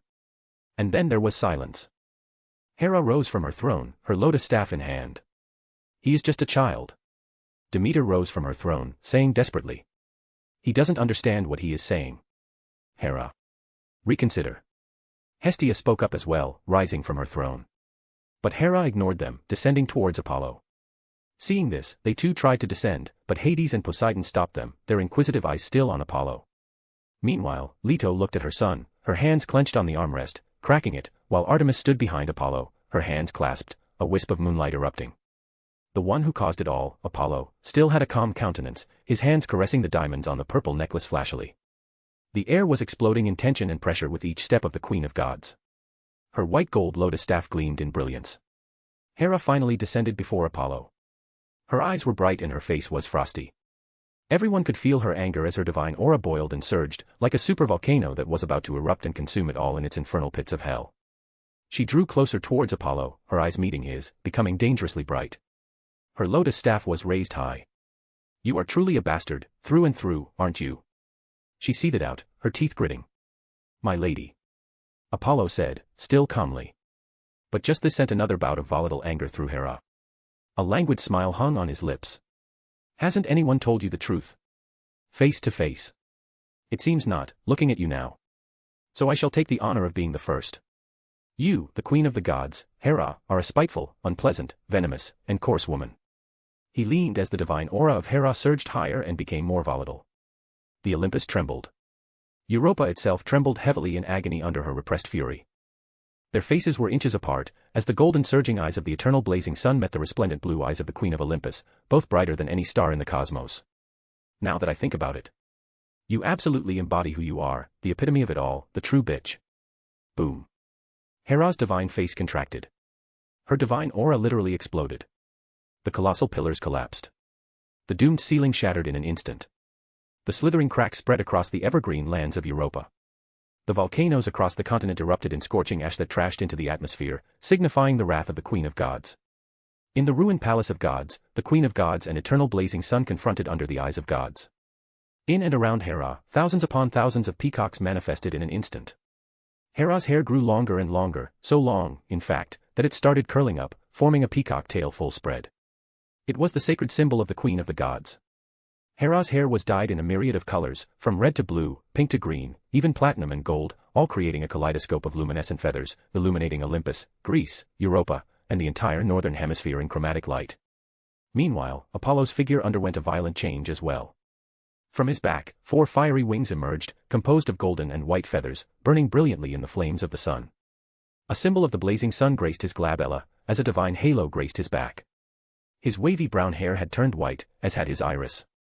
A terrifying divine aura erupted and collided with the aura of the Queen of Gods, cracking the fabric of space. The sun in the sky across the northern hemisphere was shaded white, expanding and enlarging, emitting an infinite amount of pure light, which concentrated into a massive colossal pillar that shone down on Apollo. Hera raised her lotus staff high, and the thousands of peacocks swayed their tails in unison. They danced and capered brilliantly in chromatic light that seemed brighter than the blaze of the sun, unleashing millions of sharp feathers, each the size of a mountain, bathed in kaleidoscopic light. She coldly spat. "You vile and wretched bastard. I will first tear your tongue out and rip your mouth apart." Then, I will split your body into millions of pieces. And throw it into the deepest pits of Tartarus. Hera swung her staff down at Apollo. Boom. The feathers shot towards Apollo with incredible velocity, shattering space like a broken mirror. Apollo raised his hand. Thousands upon thousands of small suns bloomed in brilliance around him. They swirled around him, faster and faster, morphing into an ocean of light. A swirling galaxy. Out of swirling light came millions of arrows made out of pure light, hurling towards the kaleidoscopic feathers, leaving a trail of white light. The entire world trembled under their might, unleashing volatile power throughout the realms of gods. The eternal blazing sun and the queen of gods confronted each other in infinite brilliance, bathed in pure and kaleidoscopic light. Enough. A thunderous voice boomed. A colossal blot of white lightning descended in the middle of them, submerging Hera, Apollo, and Artemis. And the world turned white. Then, as the lightning faded, the world returned to normal. Apollo and Hera still faced each other, but the magnificent peacocks and blazing suns had disappeared. Their figures had changed back. The palace of the gods had been restored to its magnificence, with no signs of ruins. For a moment, it looked as though the confrontation was nothing more than a mere illusion. However, the gods slumped on their intact thrones, except Poseidon and Hades, their eyes wide at Apollo and Hera, shattering the illusion. In the middle of Apollo and Hera, Zeus stood, his hands pressing on the shoulders of them. The king of the gods finally seemed to decide to intervene, after just letting everything happen under his presence. Apollo still seemed calm, as if he had already expected this, while Hera looked at her husband with her eyes wide in utter shock. Zeus' expression was stormy. His gray eyes darkened with haze, like a brewing cataclysmic storm. I will not allow such insolence anymore. His voice boomed like the loudest thunder in the cosmos. Then, his cataclysmic eyes turned to Apollo, his figure shrouded in lightning. Phoebus Apollo. Enough of your impudence. This is your first and final warning. Dare to repeat such acts of impenitence again. I will personally banish you, not to Tartarus. His eyes were filled with white lightning, and he leant down. But to infinite hell. I won't, father. Apollo said coolly. Zeus peered deeply at his son before turning towards his still stunned wife. Return to your throne at once, Hera. The shock in the eyes of Hera faded with his words, replaced by sheer and utter indifference, but she gave Apollo a frosty look before ascending to her throne with Zeus at her side. Chapter 17, Humanity. In the palace of the gods, Apollo patted his hands on Artemis' shoulders, dragging her towards their thrones while he nodded to his worried mother and set aside the purple necklace safely. Meanwhile, Hades and Poseidon exchanged gleaming glances after witnessing everything. The god of the underworld whispered. The tales certainly didn't lie, brother. I never questioned it. The god of the sea laughed. After all, he is our nephew. Hades turned to face Apollo as he ascended to the golden throne. He is powerful. He's more than just powerful, Hades. Poseidon retorted, and they fell silent, their gazes fixed on Zeus, their wayward brother. Time is going to turn chaotic. Hades whispered, his voice was only heard by Poseidon. Poseidon actually sighed, reclining on his chair, his hands on his chin, silently watching everything with his brother. In the throne of the goddess of harvest, Demeter slumped in her chair, complaining to Leto. I should have guessed at that time itself. Amaterasu herself didn't faze him. He knows, Demeter, what he is doing. Leto said lightly, soothing her. Leto, you are his mother. Demeter ranted. Do you really think that? He just made an enemy of my sister, the queen of the gods. Hera is not going to leave it at this. And guess who has most control over Olympus other than my brother? Leto patiently listening to the rant of Demeter. And it is really surprising to see how much Demeter cares about Apollo. Hestia returned to the throne of the goddess of hearth, her fiery eyes fixed on the ascending Apollo. As a goddess of family, she can faintly see a flame burning within Apollo through the blood connection between them. And it was almost like a supernova. Warm. Benignity. Scorching. Callous. But it is also restrained and chained. Apollo was a contradiction and an enigma, that's for sure. She couldn't even see through him completely. If the supernova in him was no longer restrained, and exploded unrestrainedly. Hestia wasn't really sure how many would be able to bear it. She worries about her home, her siblings, and her future. She just worries about everything. Someone has to in their chaotic family, or else everything may be lost by the time others realize and look back, when it is too late. Ascending, Apollo took his auric throne. His countenance was placid as ever. His eyes sweeping to the sides, Aphrodite looked at him with brilliant eyes, and Ares gave him a glare, though slight jealousy was hidden within. It was palpable to Apollo, then Hestia, who was still poignant as ever. His gaze went towards Hera, not stopping at all, then Helios, who still stood behind the main throne of Zeus, though now he looked very uncomfortable. Helios turned and looked at him as he made his gaze known, making the Titan god roll his eyes at him, having no surprise at all, though his lips were raised, forming a semblance of a smile. Apollos concealed his divine gaze again, using his authority, looking at Zeus, who finally sat on his throne. He just peered at his father for a second before looking away. Zeus was different. Well, Poseidon and Hades were also different from other Olympians, but even they weren't matched to the level of Zeus. Skyfather. Apollo thought of that title reclining in his seat, while purposefully ignoring the glares from his sister, who was most likely angry and worried. What makes them so special? After all, not everyone can be like Odin. Boom. Zeus slammed his hand on the armrest heavily. Thunder boomed across Olympus, demanding silence. And then there was silence. Then he spoke, his voice loud and clear. Before the celebration for my son and daughter, there is an important matter that needs to be decided upon. A cloudy projection formed in front of the gods, slowly materializing and unveiling a human woman and a human man. Humans. He continued. Prometheus has recently requested of me that we follow the examples of the other pantheons, and create them in our images. What good would they amount to anyway? Ares asked, his red eyes fixed on the projection. They won't, certainly. Aphrodite chuckled. But they sure will make an interesting pastime for us. Ignoring them, Hestia spoke up with her own opinion. I think we should do it. Humanity is an integral part of the earth as much as we are. You are wrong, sister. Poseidon retorted, sneering. Don't compare us to them. Humans are weak, feeble, and fragile-minded. Atlantis. Demeter supported her sister, exchanging not-so-secretive glances. Atlantis. Poseidon bellowed. It is funny that you bring that. It is the very epitome of human foolishness. They dared to delve into the secrets of the cosmos out of endless greed, with no regard for the consequences. They nearly destroyed everything, incurring the wrath of brother. Hades placed his hand on Poseidon's shoulders, stopping him at the right moment. Poseidon calmed down, swatting off Hades' hand from his shoulder. He continued, ignoring the heavy and disappointed looks directed at him. As our dear sister, Demeter, mentioned, Atlantis is the best example. Even if humanity amounts to anything in the end, like in the past, they will walk the same path, bringing destruction to earth and to themselves. It is carved in their instincts. I am against the whole idea. Listening to all of the arguments, Zeus asked, his gray eyes focused on his brother. Hades. Hades shook his head, remaining silent on the issue. Then, Zeus turned to Hera, who outright ignored the king of the gods, her hands folded. However, her indifference was palpable enough to understand that she didn't give a damn about the puny humans. Finally, the king of gods looked at his son, who had stayed silent, deeply, suddenly asking. What do you think, Apollo? Humans. Apollo ruminated, humanity has its flaws, as mentioned by Uncle Poseidon. Humans are indeed self-destructive. But they are not without their own strengths and advantages that we can use. We, as gods, hold vast and volatile power. Each of our clashes may cause enormous destruction to Earth. However, humans change everything. You don't mean make them? Poseidon said, his chin on his hand. Yes, Uncle. Apollo nodded. Let them be our champions. They shall represent us and fight for us in the battle until war becomes unavoidable. Ares said, his red eyes narrowing at Apollo. What part of humanity do you still don't understand? But, they are weak. Apollo continued, ignoring the god of war. So let's grant them with power. You are truly delusional. Ares sneered, interpreting. And you aren't a bright one, are you? Apollo asked, with his brows raised in amusement. His words poked right at the sore spots of the god of war. You. Fury filled the crimson eyes of Ares, as his grip on the armrest tightened, cracking it. Ares. Zeus growled from his throne, immediately making the gods of war fall silent, slumping on his throne. Apollo continued, his gaze sweeping the listening gods. Many other pantheons have already done this in different ways. We shall improvise and perfect it.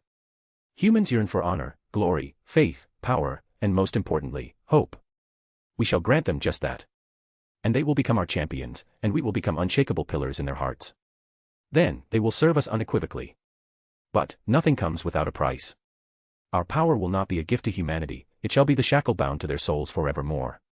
Apollo ended, reclining in his seat. The silence reigned in the palace of the gods.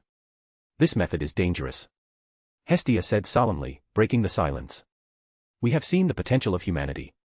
Nothing is not dangerous in the world of gods. Zeus said, finalizing. I shall consider your proposal, Apollo, after the fate of humanity is finalized. I abstain. Hades declared. The matters of the living matter not to me. Zeus nodded without any surprise and looked around for any more voices. All the gods were silent. So, he finally called, "Now, I call for the vote on the creation of humanity. All in favor." Apollo, Artemis, Demeter, Hestia, and Aphrodite raised their hands. All in disfavor. Hera, Ares, and Poseidon raised their hands. Finally, everybody turned and looked at Zeus, king of the gods. He rose from his throne, and lightning flashed from his body, lighting up the entire world. He decreed, and his voice boomed across Europa. "We have a majority. And so shall creation of humanity begin. A golden age is upon us. Now, the celebration for Apollo and Artemis is in order." Chapter 18, Dance. In the palace of gods, the muses tuned their instruments, their gentle fingers flowing towards the chords and lightly strumming. The melody thrashed through the vehement gods as it permeated the palace with its gigantic ivory pillars. The night was alive. The clamor of music and the thrum of dance filled the air with fervor and intensity, almost stifling it.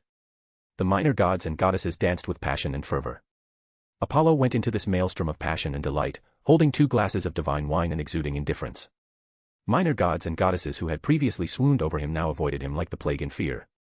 Still, prying eyes swarmed him from all throughout the palace, like deadly vipers looking for the smallest flaw or vulnerability. But all that awaited them was disappointment. Ignoring all, Apollo reached the right edge of the palace, music and dance drowned out by serenity and enlightened by the moon's argent light. Artemis rested beneath an arch, her back against a pillar, her gaze riveted on the silver moon. Apollo sat down next to her, passing the cup. Wine. Artemis finally turned and stared at him for a time before taking the wine and sipping it. "Mother." Leaning behind a pillar and facing his sister, Apollo inquired. "Mother is with Aunt Demeter and Hestia, calming them, particularly Demeter," Artemis said, with a sidelong glance. Hearing that, Apollo chuckled. Then he asked, "You don't sound mad. Should I be my prudent brother?" Artemis responded by cocking her head. "You always plan for everything. What should I be worried about?" Artemis. Apollo exhaled a sigh. "I actually understand." Artemis interrupted, her silver eyes flashing at him. "What is important?" "Apollo, you know what you're doing. You're walking a fine and perilous line that might snap at any moment and bring everything crashing down." Apollo looked on solemnly. "I understand, sister." Artemis continued, her voice heavy. "I hope you do. And all I can say is that I support you, but..." She paused. "But?" Apollo inquired, his gaze fixed on Artemis. "I will also stop you before it is too late to look back and regret when everything is already lost. For our family. For us, and for you. Mistakes." Apollo smiled. "Everyone makes the inevitable, including me, for neither the gods nor I are perfect." He extended his cup toward her. "You know, it's great to hear that, sister. To know somebody has my back all the time." Artemis clenched her glass with him, and they drank the divine wine all at once, inhaling heavily in silence. Artemis suddenly laughed, remembering something. "Hell, even your ridiculous dream about humanity has come true." Apollo laughed. Artemis leaned in, whispering, "Tell me, brother. Is it really a dream?" "In a way, yes." Apollo sighed, his eyes hazy. "Dreams have power, sister, far more than we could fathom. Why are you suddenly wallowing?" Artemis chuckled. "I just realized something today. Something that changes everything." Apollo whispered, swirling the empty cup. "And dream was related to this?" Artemis asked, her brows raised and surprised. "Yes. At least a part of it," Apollo revealed, reclining on the pillar. However, he did not continue to delve into it, abruptly rising up and extending his hand. "Let's go, sister." "You're at it again." Artemis sighed exasperatedly and took his hand in hers. "It is better this way on this, trust me." Apollo laughed. "If you're not going to finish it, keep your secrets to yourself." Artemis still snorted. Apollo didn't respond, instead dragging her to the table, her hand in his. As ethereal music played in the background, the heavy air filled with joy and passion splashed across their faces. "Look at them," Artemis said, scrutinizing the dancing and jubilant crowds. "We are one of the honors in the celebration, yet they seem like they couldn't care less about us. That's gods for you." Apollo chuckled, making Artemis smile with the roll of her eyes. "I really need some more wine," she said, her eyes darting towards the drinking crowds. They walked in edgeways to the tables with the wine. Apollo grabbed another glass of wine for him and his sister and passed it to her. "Have you seen others?" Artemis inquired between sips. "Other gods?" Apollo spoke with a raised brow. Artemis gave a nod. The last time I saw Uncle Poseidon, he was hanging around with some minor goddess. Ares and Hera were chatting to each other, most likely plotting how to get rid of me. Apollo laughed, prompting his sister to elbow him. Aphrodite was drinking wine and wandering about the banquet by herself. I didn't see Uncle Hades from the start. Helios went with Selene immediately after the celebration began since he said he had stuff to do, though he did tell me to come up in the morning to pick up the sun chariot. And father. Apollo abruptly clicked his tongue. He wanted to meet us after the night was over, alone. Artemis just listened silently. They drank in silence for a few seconds before someone interrupted them. Apollo looked ahead. He saw a woman walking towards him, her voluptuous hips swaying in rhyme. Her beauty is poignant of all. It couldn't even be described in words. It would be more befitting to say her very existence is an interruption of beauty. She was Aphrodite, the goddess of beauty and love. Aphrodite smiled, a smile that appeared to light up the dark side of the moon itself, striding towards Apollo while disregarding Artemis's threatening glares. She stood in front of Apollo, twirling her hair and gazing into the surging golden eyes of the Apollo. She then extended her hand, biting her rosy lips. Would you like to dance with me? Apollo smiled and reached out his hand. Alarms began to ring in the mind of Artemis, while Aphrodite's heart leapt in joy.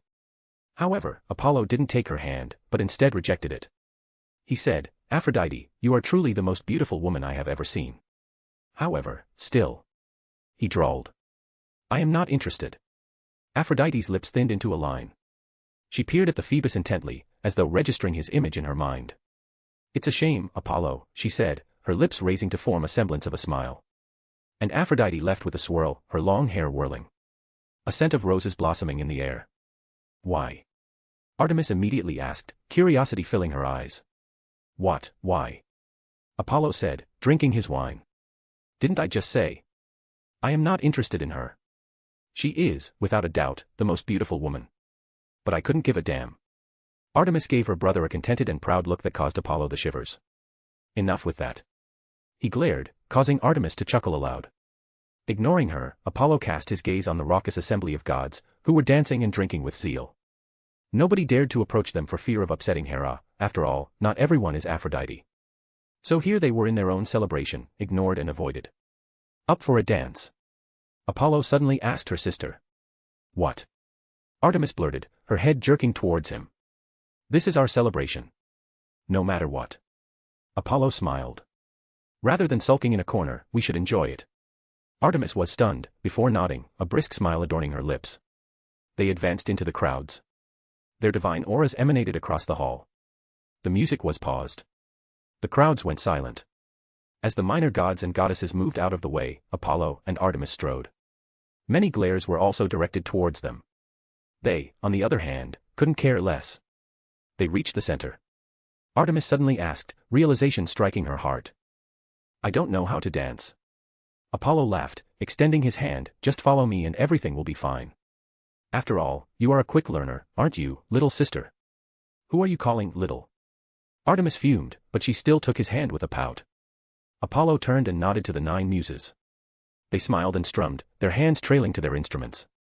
The music rushed through the divine hall, breaking the heavy silence. Under the light of the sun and moon, Apollo and Artemis circled each other. Their gazes were riveted as Apollo guided his sister. The music became more lively. Finally, Artemis nodded. Apollo smiled and placed his hand on her hips, while her hand rested on his shoulders. Their feet finally fell in step with the tune. They danced together, allowing the rhythm to guide their movements, their free hands raised to the heavens. They danced and cavorted in front of all, without a care in the world. Apollo and Artemis proceeded, their steps heavy, to the main palace of the gods in the first morning light. Their elation from the celebration last night vanished, replaced by solemnity. Why do you think father called us? Artemis inquired, her brow wrinkled. I don't know. Apollo whispered. But don't worry, I am here. Artemis went forward, snorting, as Apollo trailed behind her, catching up. Then they arrived at the massive golden door, pushed it open, and entered. They reached the palace of the gods. The thrones were empty except for the platinum one, where Zeus was present, tapping his armrest, waiting for them. Chapter 19, Divine Weapons. Apollo and Artemis strolled to the center throne of the main palace of gods, where Zeus sat, tapping his armrest. Image here. The eyes of King of Gods were more cloudy and gloomy than normal, his figure veiled in a tyrannical aura. Father. They called after noticing the King of Gods, who seemed to be distracted. Apollo looked at the King of the Gods. He could tell something was wrong, different from yesterday, just from the aura emanating from the figure of Zeus. Zeus, his father and the king of the gods, was no fool. He may be paranoid, hella paranoid, but he was not a fool, as many people assumed, based on mythology in his previous life. Zeus was also extremely strong, even more so than other gods. Zeus was an actual star if the other gods were planets. This was to be expected. He was, after all, a skyfather who ruled over the entire Olympian pantheon. Apollo has witnessed his father's fate. It was literally lightning that enveloped his entire body. Blinding. Mighty. Obscuring. It dwarfed everything he'd ever seen. Fate was on his father's side. It was too telling. He didn't dare to explore further into his father's situation, as he had with Cynthia. His existing power over fate was insufficient to do this. Is it possible that fate has something to do with why skyfathers are more powerful? Odin, lord of Asgard and usurper, stood tall above all with his Odin force. It was the source of his might, prowess, authority, and divinity. He was the skyfather, the most powerful of them all. One could say he earned that title through sacrifice and hardship. What about the other skyfathers? What gives them such an advantage over other gods? It was a question that lingered in Apollo's heart. There must be a reason behind this. And yet fate makes sense in more ways than one. However, Apollo didn't finalize his findings without more data. He could be completely wrong. This knowledge of skyfathers is critical for his future endeavors. He will have to face his father one way or another. It was unavoidable, just like the war he was about to start. But if fate is the source of the skyfather's strength and force, then it's plain sad. What's the purpose of having all the power if you don't have free will? It was like a puppet on strings, dancing to the beat. It doesn't matter how powerful the puppet is, a puppet, at the end of the day, is just a puppet, nothing more and nothing less. Fate is truly powerful. Especially in this ridiculous multiverse with the density of endless and the kindly ones. Apollo focused on Olympus, pushing away thoughts of fate. He had given much thought to his visit to Olympus and had prepared for every eventuality. Through divination, he knew there was danger on his way to Olympus, yet the threat was within his capabilities. But still, he didn't want to let his guard down after the lesson he learned from his fight with the python. So, he created an anchor of light in Delphi, through which he could immediately teleport faster than the speed of light at a moment's notice. And while there are laws and regulations in Olympus that prohibit teleportation, Apollo's specialty is rule-bending. He had already found a loophole in them that he could exploit. So there he was, heading into Olympus with his family, holding the purple necklace. He made the necklace out of python hide solely to humiliate Hera. The purple necklace wasn't obviously ordinary, as it managed to fool Hera. The python was the most favored pet of Hera. Even if she didn't care much about it, she would recognize it if she saw it. So he used his order authority to alert reality in order to disguise its true essence, which would disclose itself automatically with his questioning. As for why Hera just didn't call him out on this. Pride, the original sin. Lucifer, himself, fell because of pride. It was a sin that was present in all living things to varying degrees. It is even for the gods who wage war in the name of pride. His pride is what drove him to face Amaterasu when he could have totally remained silent. Pride is far more meaningful to the gods than it can ever be to mankind. So, Apollo manipulated pride to his advantage. Due to her godly pride, Hera, the queen of gods, would not simply admit her loss to him, a bastard in her mind. Indeed, he humiliated her by calling her a bitch in front of the entire Olympian council. But still, it couldn't compare to her loss. It was truly satisfying to see her noble and high face twist to reveal an enraged yet helpless expression. It was completely worthwhile. He wasn't going to give up. He was going to make sure that the tale of what happened in Olympus yesterday was etched in history and mythology, making it so that the title, True Bitch, is what Hera is known for rather than Queen of Olympus. And this was only the beginning. Zeus, though, was an enigma to Apollo. He anticipated Zeus would stop him and Hera before the conflict ever started. Nonetheless, he let it happen until the very last second before stopping it. Was he testing him? Trying to infer whether he is a threat? It's possible. His jumbled thoughts were abruptly interrupted as Zeus focused on him and his sister, his hazy eyes flashing with lightning streaks.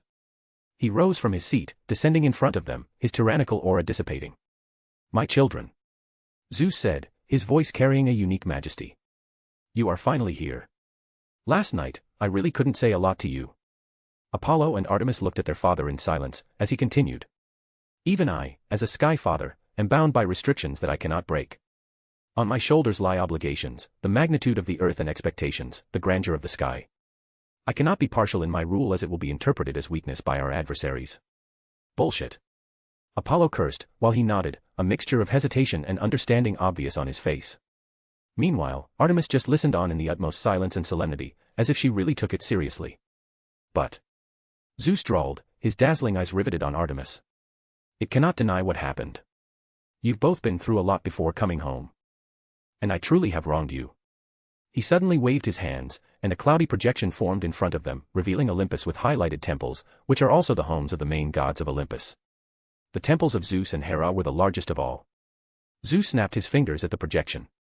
2 more temples with sun and moon emblems grew up from within Olympus, dwarfing everything but Hera and Zeus temples. These will serve as your temples and dwellings. It represents your power, authority, and position within Olympus. I understand how this may appear. But, as I have stated, this is your birthright. He concluded, his brilliant gaze fixed on them. Apollo could finally clearly see the true intentions of Zeus. Olympus is the domain of Zeus. Staying here would be equivalent to exposing everything to the king of gods. But this is an opportunity. Didn't he just say it is their birthright? Father. Apollo spoke up, ruminating. If I am not too presumptuous, instead of these temples, can we ask something else? Oh. Despite the denial, Zeus lifted his brows, his tone calm and majestic. Why? Apollo continued, his eyes reminiscent, sighing with sadness. Father, Delos. It is where we were born. We spent our entire childhood there. It is our home in the same way that Olympus is in our hearts. In any care, our mother can't stay in Olympus. Given everything that has transpired, I believe it would be prudent for us to remain with her in Delos. I don't want anything from the past to happen again. His hands tightened fiercely, emphasizing the word mother. Rhea is dead in this universe, after all. He was also taking a leap of faith by doing this. Zeus looked on his impassioned son in silence, his eyes glowing brighter and brighter, before suddenly dimming. Apollo inwardly sighed, noticing that. He was almost ready. Zeus shifted his gaze to his sister. Do you wish the same, daughter? I'm sorry, father. Artemis looks down, her head hung low, her fingers interlocked. But, I wish the same. Zeus finally sighed and shook his head. Despite the fact that it is unfortunate, I understand. So, what do you both desire? If it is within my ability, I shall attempt to fulfill it. Artemis spoke up first, before her brother could, asking what he exactly anticipated and wanted. Father, I wanted a bow forged for my will, my power, my divinity. A divine weapon, it is. Zeus nodded without surprise, as if he had anticipated the request. Father. Artemis continued, slightly hesitantly. I'd want to make one more request. Go ahead, Zeus responded generously. I want to be a. Artemis began. Artemis. Apollo interrupted, his head jerking solemnly towards her. Consider it again. You will be missing on an important aspect of life. I don't want you to come to regret. Apollo. Zeus remarked sternly, while his bright eyes were filled with curiosity. Let your sister finish. Apollo still cast a sidelong glance at his sister. The meaning was obvious. Don't do it. Don't do it. Artemis exhaled a sigh. This is my choice, brother. I'm not going to come to regret it. She turned and looked at her father, her gaze resolute. I want to be an eternal maiden, father. Her words echoed through the hall, bringing silence with it. Zeus went into a literal daze. Sighing, Apollo shook his head and looked up at the ceiling. The king of the gods recovered after a few moments, but the surprise in his eyes did not diminish. Without hesitation, he declared, his voice booming across the hall. I, Zeus, king of the gods, bestow eternal maidenhood on Artemis, my daughter. In reality, a ripple spreads out with a click. An order was imposed. Thank you, father. Artemis said, her voice sincere and her silver eyes bright. Zeus nodded, his surprise fading slightly. Then he turned to face Apollo. Apollo asked. Father, I want a divine bow and a divine spear. Divine weapons. Zeus lifted his brows but didn't say anything. I will send someone to lead you to the forgers tomorrow with my order, he said, looking at them. Is that all? He asked again, quite deeply. They both nodded. Then he spoke. Leave us, daughter. I need to speak with your brother alone. Father. Apollo was surprised. Zeus, on the other hand, remained silent, just glancing at Artemis, who finally nodded with obvious reluctance and exchanged glances with Apollo before leaving. Boom. The golden door closed. Silence reigned in the palace of the gods. Apollo still looked calm, but his heart was on alert, prepaying. Father. Son. Zeus said, his bright eyes completely dimmed. I need your help. Apollo jerked his head up at Zeus. Zeus continued. I need you to split my head open. What? Apollo blinked in shock. Zeus leaned, his eyes closed, his tone deadly serious. I need you to split my head open. He continued, noticing his still shocked look. Your sister is coming, Apollo. Apollo calmed down. Are you sure about this, father? He asked, putting on hesitant expression. He now understands what was unusual about Zeus today. Zeus remained silent. He instead returned to his throne and sat on it, peering down, emphasizing the obvious. Apollo raised his hand, light burst forth, morphing into a golden axe, as he walked towards the throne. He eventually approached the Zeus, his hands clutching the handle fiercely, and lifted the axe high before swinging down. Boom. A thundering roar reverberated throughout the solar system. The head of Zeus was ripped open in the divine palace of the gods by Apollo, but the king of gods sat on his throne, still calm and without the slightest indication of pain. The throne and floor were colored by the heavenly ichor. A golden light shot forth from Zeus's open head. Out of the golden light came a beautiful woman clad in battle armor and holding a long golden spear. Her long brown hair fell to her hips, and her gray eyes opened wide as she stepped onto the stained floor. Image here. Apollo witnessed it all and still felt surreal. With her head held high, the divine woman declared, I am Athena, the goddess of wisdom. With her proclamation, many mortals over the globe experienced epiphanies, with esoteric knowledge streaming into their minds. Magic. Science. Material. Astral. Mundane. Extraordinary. The knowledge included everything, inadvertently creating a part of foundation for future modern civilization. In his throne, Zeus immediately said, waving his hand at Apollo. Take your sister out. Apollo approached Athena, who turned to face Zeus and said, Father. Zeus nodded quietly, waving his hand towards them. Come on. Apollo called. And Athena followed, leaving the main palace of the gods. Though Apollo is certain he heard a grumble of pain when he closed the door. I am Apollo, he finally said, walking with Athena, the goddess of wisdom. Oh, I know. Athena said with a smile. Okay. Apollo blinked, looking her up and down. I will take you to Aunt Hestia. She will know what to do with you. They walked under the gleam of sunlight. Chapter 20, Twilight. The bright light of dawn illuminated Apollo, who sat on green ground in the middle of the woods, far away from Mount Olympus. He was in a meditative state, with light streaks twirling around him and the lyre floating around him, soothing his mind. Apollo breathed in and out. His spirit had already ascended to a higher realm. It was a realm of infinite and boundless white light. The realm was the physical manifestation of the concept of light. The light appeared to be serene yet eerie, beautiful yet repugnant, purifying yet tainting, orderly yet contorted, vibrant yet waning. It looked like an amalgamation of everything in existence, all-encompassing. In creation, light was primordial. Even God created the world, saying, "Let there be light." It's not even a stretch to say that light gives meaning to everything. The bright side of existence. The creation. Apollo floated in the midst of the seemingly boundless realm, his figure radiating a golden light. It expanded into the boundless realm as it whirled around him like a spinning galaxy. It was infiltrating the white light and coloring it with his authority, will, and power, conquering it for himself. The swirling golden light bathed all it touched in auric brilliance, conquering it as his own light. Apollo's perception of light was slowly expanding.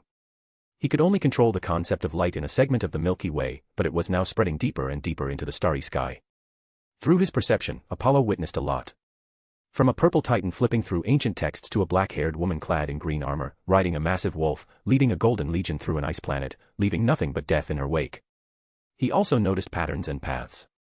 It could be found in stars, planets, black holes, nebulae, and so on, everywhere. He even faintly perceived the cosmos. An ever-expanding ocean of extreme darkness, lit only by the light. In the realm of infinite light, the golden light of Apollo, which was invading, eventually encountered resistance. The path of Apollo was barred by a massive pure white wall. Actually, there was no wall within these realms beyond. Apollo simply imagined the passive resistance from the concept of light as an obstructive wall, so it appeared to him like a wall. It is visualization. This also makes otherwise complex things pretty simple. The golden light surged up in front of the walls, bending to his will and imagination. It transformed into an infinite number of golden shimmering portals. It unleashed weapons of all kinds, all aimed against the white wall. Apollo raised his hand and swung down. The weapons blasted out of the golden portals with zeal, smashing through the white wall of passive resistance with all their might. Boom. Boom. Boom. Beyond the realms, the fight of attrition began. The walls cracked beneath his onslaught, only to be promptly repaired, then cracked again, only to be repaired again. The battle dragged on, gradually tilting in Apollo's favor. Then he snapped, raising his hand. The golden light converged to form a white bow. Apollo took a deep breath and yanked the bowstring to its breaking point, causing the bow in his grasp to quiver in agony. A metallic screech echoed throughout the infinite realm. A burst of pure white flames erupted between the pulled bow and string, morphing into an arrow that gleamed with golden light as it hardened, much like a genuine one. He yanked on the string so hard that it appeared to be about to snap. Pephisteri. Apollo declared in ancient Greek as he let go of the cord, firmly aiming at the cracking wall. For a brief period, everything fell silent, an unnerving silence. Soon after, everything was shattered by a golden projectile that shot faster than light, shredding the white light in its path. It resembled a shooting star. No, it was literally a shooting star. The golden arrow transformed into a shooting star and slammed into the wall with all its strength. A resounding roar appeared to rattle everything. The white wall caved in on itself. The burst of golden light erupted, dyeing a portion of white light beyond the wall in auric, conquering it. His perception descended immediately, stretching and expanding across the quarter of the Milky Way through light. Greece, Earth. Apollo opened his blazing golden eyes, weary. But his recent success drew it away. He can manipulate the concept of light across a quarter of the galaxy.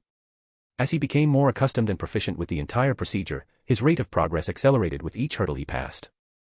As he progressed further, he could access different aspects of light and manipulate them to his will, like now he had gained access to twilight. Twilight. He can now manipulate twilight, another aspect of light. It may not appear to be very powerful at first. However, if one realizes its true power, it can be a game changer.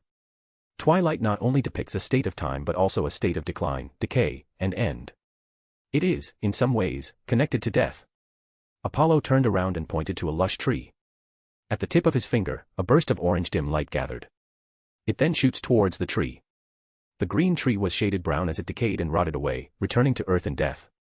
This was twilight. He finally looked at the bright sky, feeling some weight on his shoulders disappear. I miss coffee. Looking towards the rising sun, Apollo reflected. In his previous life, he always started his day with coffee. By time, it had become more than just a habit. Perhaps I should invent it.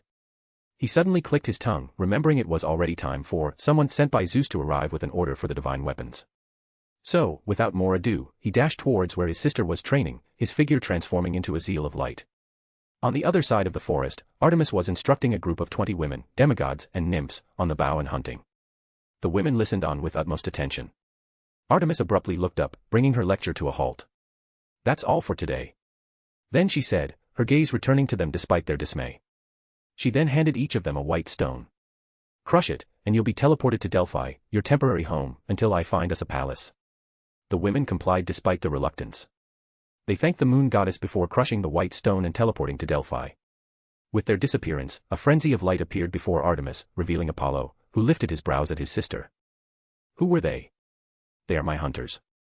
Artemis answered, without any surprise at his sudden appearance. Demigods. Nymphs. She gazed at him. I chose carefully. There will be no spies. I expect nothing less of you. Apollo smiled, looking up and down at his sister.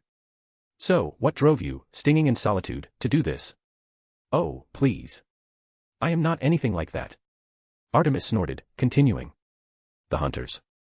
I already had a plan to form this after you decided to take over Delphi. At first, I wanted to follow in your footsteps, establishing them as an associated force in the mortal world. But after seeing how they handled women as an asset rather than a living creature in Olympus, I could see it in their filthy eyes. Their lust. Their desire. Their callousness. Women with no power could not resist them, so they could only smile and be obedient, becoming a broken toy. Artemis suddenly stopped, looking at her silent brother. Well, I got a little too impassioned there. I might have bored you with this. She sighed. No. Apollo said, flicking her forehead. Go on. Why do you this? Artemis grumbled, rubbing her forehead. She immediately raised her finger, flicking his forehead too, while Apollo just smiled. She pouted, seeing his silence, knowing he was not going to say it. Artemis continued, twisting her hair. After seeing everything on Olympus, I decided to change my approach. I made the decision to lead them myself. I intend to give them my blessing as well. And I only set it up the night before. It's fantastic. Apollo grinned and punched her in the shoulders. It's really great that you are actually doing this. His tone became somber. It is good to care, my sister. But remember, you cannot save everyone in the end. I am not a child, but you still advise me as if I am one.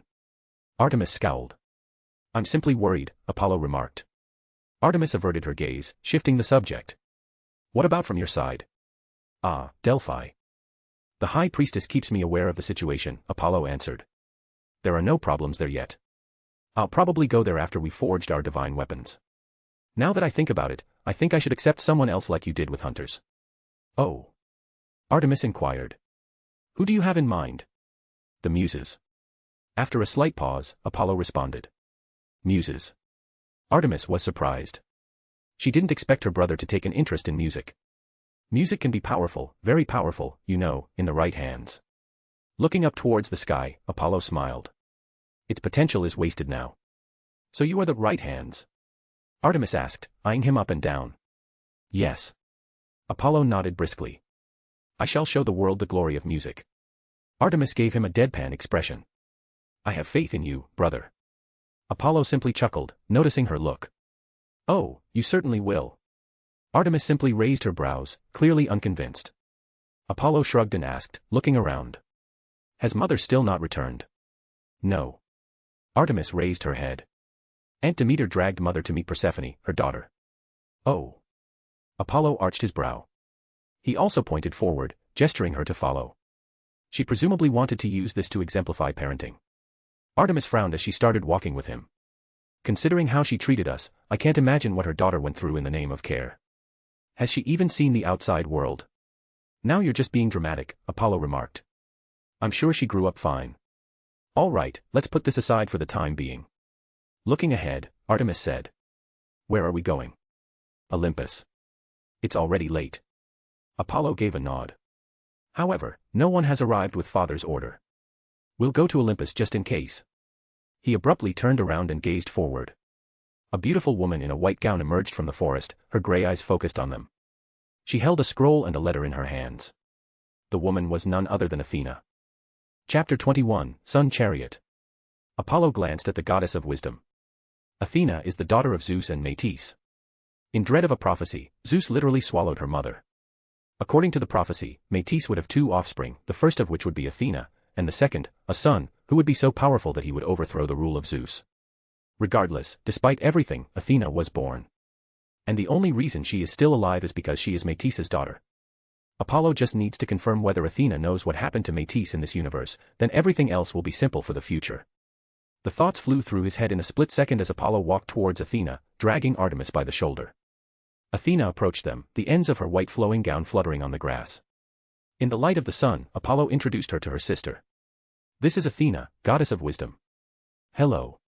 Artemis extended her hand, her voice as calm and indifferent as ever. I am Artemis, goddess of the moon and hunt. Athena nodded, looking at her outstretched hand for a time before shaking it with a smile. It's amazing to finally see the twin archers together. Twin archers? Artemis inquired, her brow furrowed, as she retracted her hand. In Olympus, they call us that, sister. Apollo answered for Athena. That's only one of many titles. Athena still responded. Your prowess has spread far and wide. You flatter us, Athena. Artemis said plainly. Athena smiled as she raised the scroll in her palm and moved on. I have your order for the divine weapons. We need to go somewhere else before we start. Apollo abruptly stated, stretching his arm in the middle of them. Where? Athena inquired, her gray eyes intrigued. Apollo didn't answer, but rather urged them. As Artemis saw this, she sighed and answered for him. Don't mind him. He's always been like this. We're also going to space. Athena didn't really seem to mind. Her gleaming eyes started looking high at the sky for a moment before she placed her hand over the hand of Apollo along with Artemis. Their figures were instantly bathed in brilliant light. And they were no longer on Earth. A massive golden palace floated in the dark space between Venus and Earth, supported by auric pillars emitting a limitless amount of light. From a distance, it appeared to be a literal sun hovering in the vast ocean of space. It was the temple and abode of Helios, the titan of the sun. In the light of the rising sun, Apollo, Artemis, and Athena emerged from the vacuum atmosphere unharmed in the space near the golden palace. As higher beings, the gods are the epitome of self-sufficient. They do not require oxygen, water, or food to survive. And their divine bodies are more than capable of withstanding the harsh vacuum of space. They descended towards the golden palace, light surging at their feet, forming a stairway leading to the titan of the sun's temple. They came to a halt in the middle and looked to the side. There it was, the gargantuan golden star, dwarfing everything at the center of the solar system. It was the sun, which emitted golden rays of burning arch, resembling the fire kindled to bring warmth to all of creation itself. In every sense of the word, it was breathtaking. It was cosmic in power and magnitude. It was something otherworldly, something sacred, something inviolable. They continued their journey and eventually landed on the grounds of the Golden Palace, shrouded in air. "You can control this?" Athena immediately asked, pointing at the gigantic star. Her surprise was evident in her eyes. After all, she just came out to the world recently. Despite being the goddess of wisdom, there are still many things unfamiliar to her, such as the sun. She expected the sun to be large, but not this large. The majority of her surprise, though, stemmed from another discovery. Through her divinity, she found that the sun was different from the innumerable stars dotted across the multitude of dark space. It felt more than just a mere star. It was a symbol of power and authority, emitting infinite light brighter than any star in the universe. Hearing her question, Apollo merely raised his hand and waved. The colossal sun quickly unleashed an abnormal number of solar flares, which collided and clashed with each other, fusing into one superflare. Then, it morphed into a sword, a white illusory enormous blade that hung near the sun. Athena witnessed it all in silence. "I don't think you need a divine weapon any longer." Artemis jested, looking at the sword. "It's just a construct." Apollo shook his head, only getting a laugh from his sister in response. The white sword immediately broke apart into numerous solar flares, returning. They surged into the solar system under his will, without affecting anything. The golden door of the heavenly palace suddenly opened. Out of it came Helios, dressed in a white chiton robe. "Apollo." The Titan of the sun greeted him with his trademark sunny smile. "I thought you would never come." "I am still kicking." Apollo smirked. "She can't do anything to me." Helios eyed him up and down. "Let's see how long this confidence lasts before you come running to my help again." "In your dreams, Helios." Apollo shot back. They glared before breaking into a smile. "They just ignored us completely." Athena whispered to Artemis. Artemis whispered back, rolling her eyes. "Just wait. They will get on with it soon." Helios said, his smile fading. "Jokes aside. What I said before still stands." Apollo didn't reply to that. Instead, he gave a light nod and asked. "So, where is the sun chariot?" Helios pointed to the back. "It's at the far end of the palace." He turned around, his gaze fixed on Athena. "First and foremost, who is this?" "I am Athena." Athena immediately introduced herself. Helios narrowed his eyes at the face of Athena, then realization filled his eyes. Subconsciously, he said, "Oh. You're the daughter of..." Apollo interrupted Helios with an elbow, but his gaze was locked on Athena, his eyes shining. Recognizing his blunder, Helios wanted to speak up. However, Athena interrupted him. Her lips thinned into a line. "It's all right," she said. And there was a moment of heavy silence around them. Breaking the silence, Athena asked, "How do you know my mother?" "Métis." Helios said, his gaze fixed on Athena. But, seeing only anticipation in her eyes, he continued with a solemn tone. "She was the most brilliant goddess to exist in her time. Her intelligence was unbounded, and she became one of the most significant contributors to the War of Titans. I fought the Titans many times with your mother by my side. She was a brave and valiant woman. And you, Athena, through you, I saw the shadow of Métis." Athena sat calmly listening. Her expression didn't change at all, but everyone saw the difference right away. "Thank you, Helios," she eventually said, looking into his eyes. "I really need to hear that." Helios nodded strongly before casting a glance at Apollo, who stepped in and noticed it. "Now, show me the chariot," he stated. And they went to the other side of the palace, though no one talked the entire time, a heavy stillness prevailing. As they crossed the last colossal pillar, they finally got a glimpse of a chariot. It was coated in gold, emitting a gentle light. It was the fabled sun chariot. "From now on, Apollo, it's yours. Take it and do your duty well," Helios said solemnly. "Duties?" Despite knowing, Apollo inquired. "The chariot of the sun." Helios revealed. "The chariot acts as a link between our pantheon and the sun. You can use it to influence the sun in our pantheon's territories. You can make the sun never rise or never set. You may even direct the sun to rise from the west. The sun will follow your every whim, Apollo." "Then, could I also make the sun follow its original path?" Apollo immediately asked. "You might," Helios stated solemnly. "You could simply leave it to nature like the rest of the globe, and you wouldn't have to drive it across Europa to bring about the day. But this is a duty, one that you willingly accepted. You must shoulder its burden." Many eyes are following your every action. Give them no chance. Apollo said, taking a deep breath. I understand, Helios. Then, just in front of their eyes, he ascended to the chariot. The sun chariot unleashed an infinite stream of pure light as he rose, as if the sun itself had fallen on the palace. Under the glare of the sun, Artemis and Athena averted their eyes and looked away. Meanwhile, Helios stood silently, staring at Apollo. Apollo's short brown hair grew long, dyeing golden in the sunlight. A blazing sun emblem graced his glabella with a divine halo behind his head. This was his divine form as the god of the sun, image here. Then, he raised his hand. The sunlight immediately converged, forming 5 white horses made of light. The reins extended, falling into his hands. With his ascension to the chariot, Apollo felt his control over the sun grow. Though it wasn't much, it is better than nothing when it comes to the sun. Then he turned to look at Artemis and Athena. Come on, let's get going. Artemis and Athena ascended the chariot, while Helios suddenly warned Apollo, his voice only heard by him. You should get yourself ready.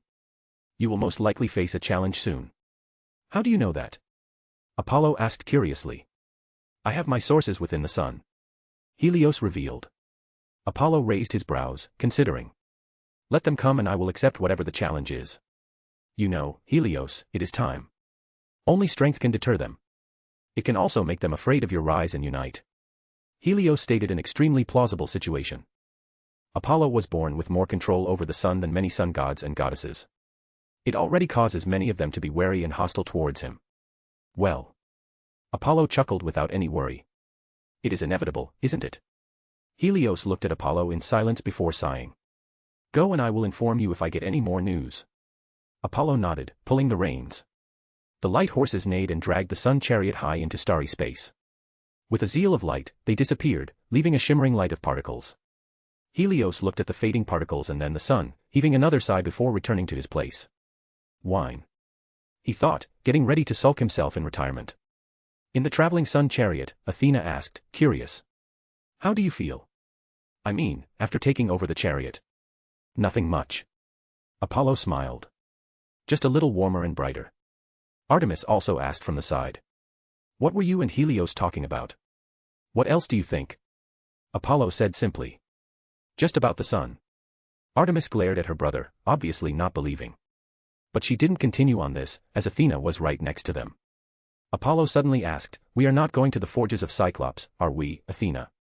Athena looked at Apollo deeply, saying. No.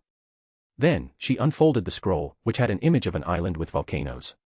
Lemnos. An island that is vibrant and fiery, teeming with lush forests and active volcanoes.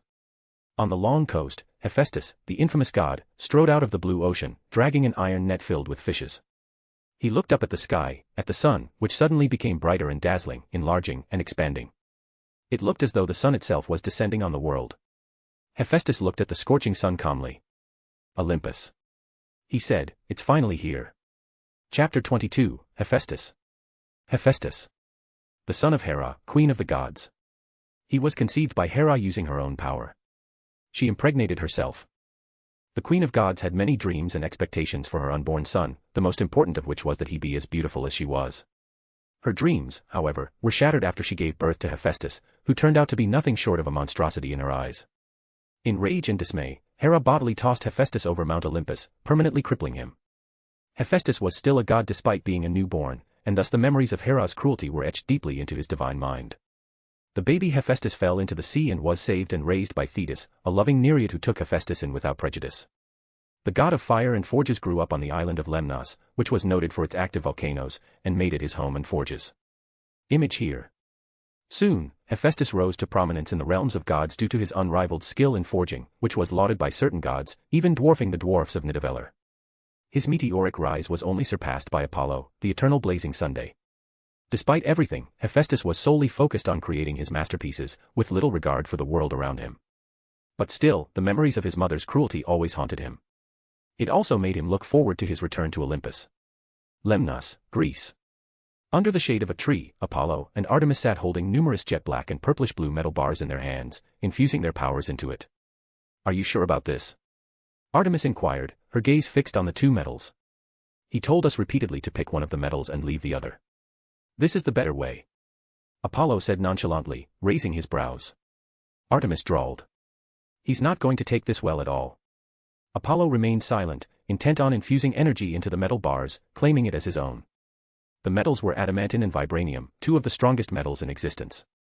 It was supplied by the Olympian pantheon, who obtained it through trade and exchange with the other pantheons in order to forge their weapons. He was infusing his powers into both of them in preparation for the forging. And why both of them? He intended to create a metal that was said to be the most indestructible in all of existence. It was the proto-adamantine. The metal will be developed in the future by combining adamantine and vibranium. And it was all used to create the shield of Captain America. The metal was then never able to be recreated. Apollo was unsure whether he would be successful in creating it. Proto-adamantine was created entirely by accident. Vibranium and adamantium had extremely different properties, rendering their combination virtually impossible, except for once with proto-adamantium.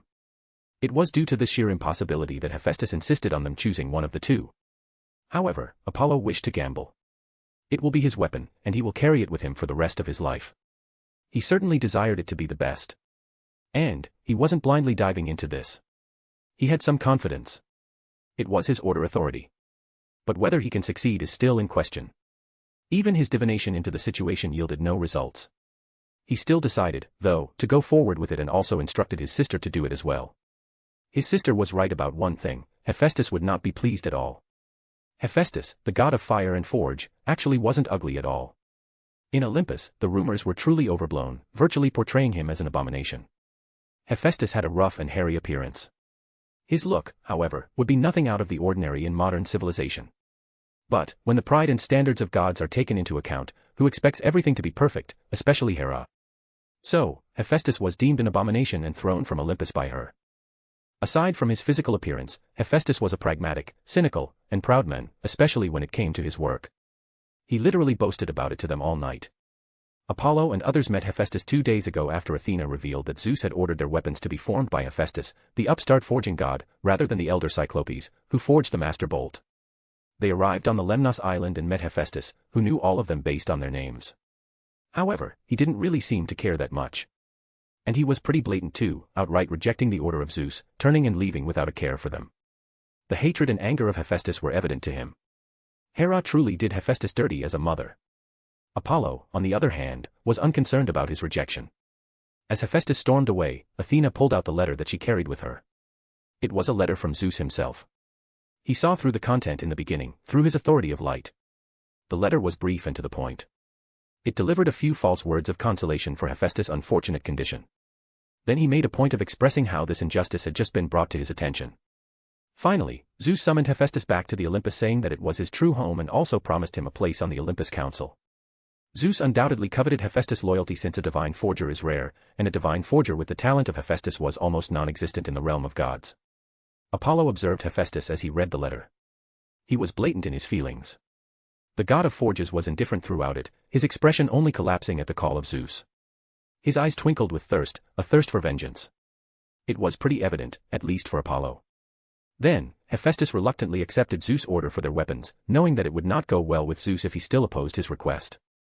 Finally, grumpily, he invited all of them to his house. Then, unsurprisingly, Hephaestus and Athena hit it off. They went on and on about the craft, arguing and sharing. At the end of it, Apollo is sure that Hephaestus has developed a fling for Athena. Putting aside his thoughts, Apollo focused on the last metal bar, which was shrouded in golden light. He finished it. He then said as he hurled the metal bar behind him with the others. "I am done. Give me a second." "I am nearly there," Artemis murmured swiftly as she poured even more of her power into the metal bar. "Then we can both go." "I am all for waiting," Apollo said.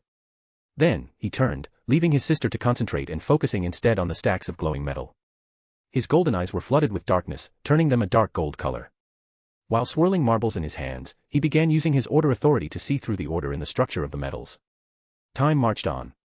Artemis finished her metals, engulfing them all in a silvery radiance. "We can go now." Apollo stood up and waved his hand, nodding. Light lifted all of their metals into the air. He then offered his hand to Artemis, who caught it. They vanished, taking the metals with them, in a blinding flash of light. Under the active volcano of Melos, within the dark and molten walls, lay the forge of Hephaestus. As the light faded, Apollo and Artemis dropped onto the sweltering ground. In front of them was a metal door embedded in literal flowing magma. Without wasting any time, Apollo opened the door and entered with his sister, unaffected by the scorching heat coursing through the air. Bang! A booming sound greeted them, and they saw Hephaestus pounding his massive hammer, which was twice his size, on the furnace, creating sparks. Athena stood near him, her face inquisitive, observing a forged piece of equipment which resembled a sundial. She turned towards the door, noticing their entrance. "That took you both long enough." Hephaestus spoke in a gruff tone, dropping the hammer and wiping sweat and grime from his brow without looking at them. "Oh." Athena glanced at the shimmering metals. "You did not." Hephaestus' eyes widened as he snapped his gaze to the metals. He stormed toward them, his crippled legs seemed to have no effect on his speed. "What did I say?" Standing in front of them, Hephaestus bellowed.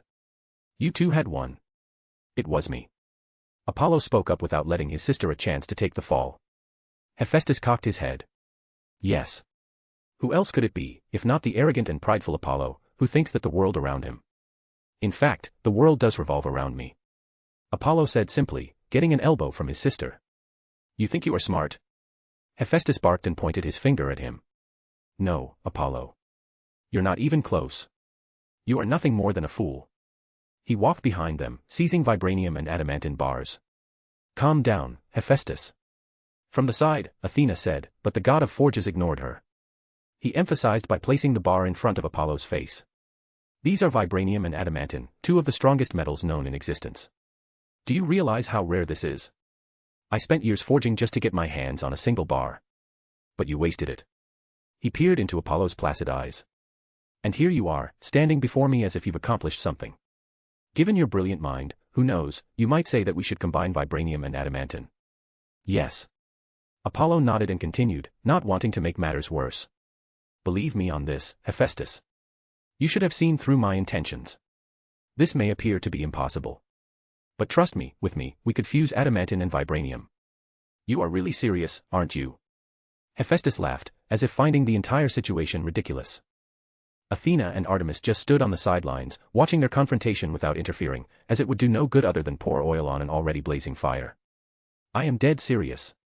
Apollo looked at the god of forge, emphasizing each word. "This is a fool's errand from beginning to end," Hephaestus said as he returned his gaze to the eternal blazing Sunday. "Even with your supposed might, it will not change." Apollo stated solemnly. "It's your wish, Hephaestus. You can either accept or reject me. And I'll leave with the metals to look for other divine forgers, or you can believe me and we'll make history. Who knows, maybe you, Hephaestus, may get to forge the weapons that will go on to become the strongest in all of existence." He shrugged nonchalantly. Hephaestus sighed as he looked at his deadly solemn visage, then at the shining metals in silence. "The tales duped you, Apollo. Your arrogance and vanity know no bounds at all." "This is not arrogance." Apollo smiled. "It's confidence." Hephaestus cackled, and his laughter was so loud that it rattled the entire volcano. "Come on, Apollo. Don't make me regret this in the end." "I won't." Apollo chuckled. "Hephaestus, this is just the start of the rise. Let's see about that." Hephaestus said, his laughter dying away. Chapter 23, Sun and Moon. Earth, Moon. Apollo, Artemis, Athena, and Hephaestus appeared in silvery light on the rocky surface of the moon, within a bubble filled with air. After Hephaestus and Apollo struck an accord, they immediately teleported from the forges to the moon. Hephaestus grumbled impatiently. "Center. There is no better venue to create the bow of the moon than there." Artemis nodded and waved her hand. The surface in front of them began to fade, revealing a square hole with descending steps. It was leading to the moon's core. Apollo peered down the falling stairwell, discovering a place quite similar to his limitless realm of light beyond reality. The core of the moon did not refer to a metaphysical core, but to the core of all that the moon symbolizes and represents, such as purity, femininity, and so on. To put it another way, the core within the moon is the physical manifestation of the concept of the moon in the universe. And Hephaestus wasn't wrong, there is northwest other suitable place in the universe to construct the moon's weapon than here. However, the moon gods and goddesses of other pantheons will most likely detect their presence. But, as his sister pointed out, even if they detect them, the core of the moon is chaotic, even for the moon gods, filled with concepts and rules. In this chaos, Artemis can conceal them using her power. And he is also there, using his authority. Artemis extended her hand. 3 glowing stones emerged from the moonlight in her palm. Then he tossed them one at a time, warning. For outsiders, the center of the moon is an extremely perilous domain. These stones will shield you from harm. Never, ever let it go. Or else. Losing your life suddenly may well be considered a blessing in comparison to many other outcomes. She said hazily. Outcomes? Hephaestus pressed on, his brow furrowed. Well, Artemis said, wagging her finger. If you get extremely unlucky by chance, the realm will permanently turn you into a gorgeous and plump woman. While Athena chuckled, Hephaestus and Apollo instinctively tightened their grip on the silver stones. Artemis saw Athena's laughter and continued in a kind tone. The moon is a symbol of purity. It can purify anything, including wisdom. Athena's laughter vanished in an instant. Finally, Artemis nodded in contentment as she swept her gaze over them, taking in their stillness and solemnity. Then, she clasped her hand, saying loudly, "Follow my lead." They set out on their journey towards the realm of the moon, led by Artemis. The long stairway led to a great expanse of silver light, with several moons floating around, some as small as a planet and some as large as the sun. The moons were manifestations of the divine will of the moon gods and goddesses of all the pantheon. The varying sizes represent their degree of control of the moon. "Which is yours?" Apollo asked, his gaze darting across the gleaming expanse. "That is mine." Artemis pointed to her moon, which eclipsed all but the largest. Meanwhile, Athena turned to face the larger ones in the center. Noticing this, Artemis continued solemnly, "The largest belonged to Tsukuyomi, Khonsu, Thoth, and Chang'e."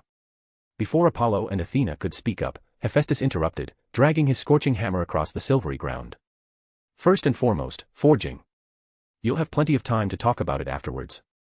Hephaestus summoned his equipment and forged in the land of the moon without waiting for their response.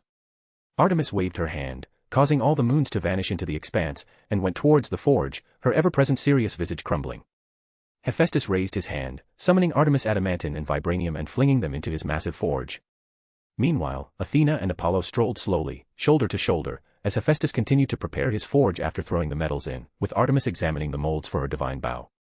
"How did you get the inspiration to combine the metals?"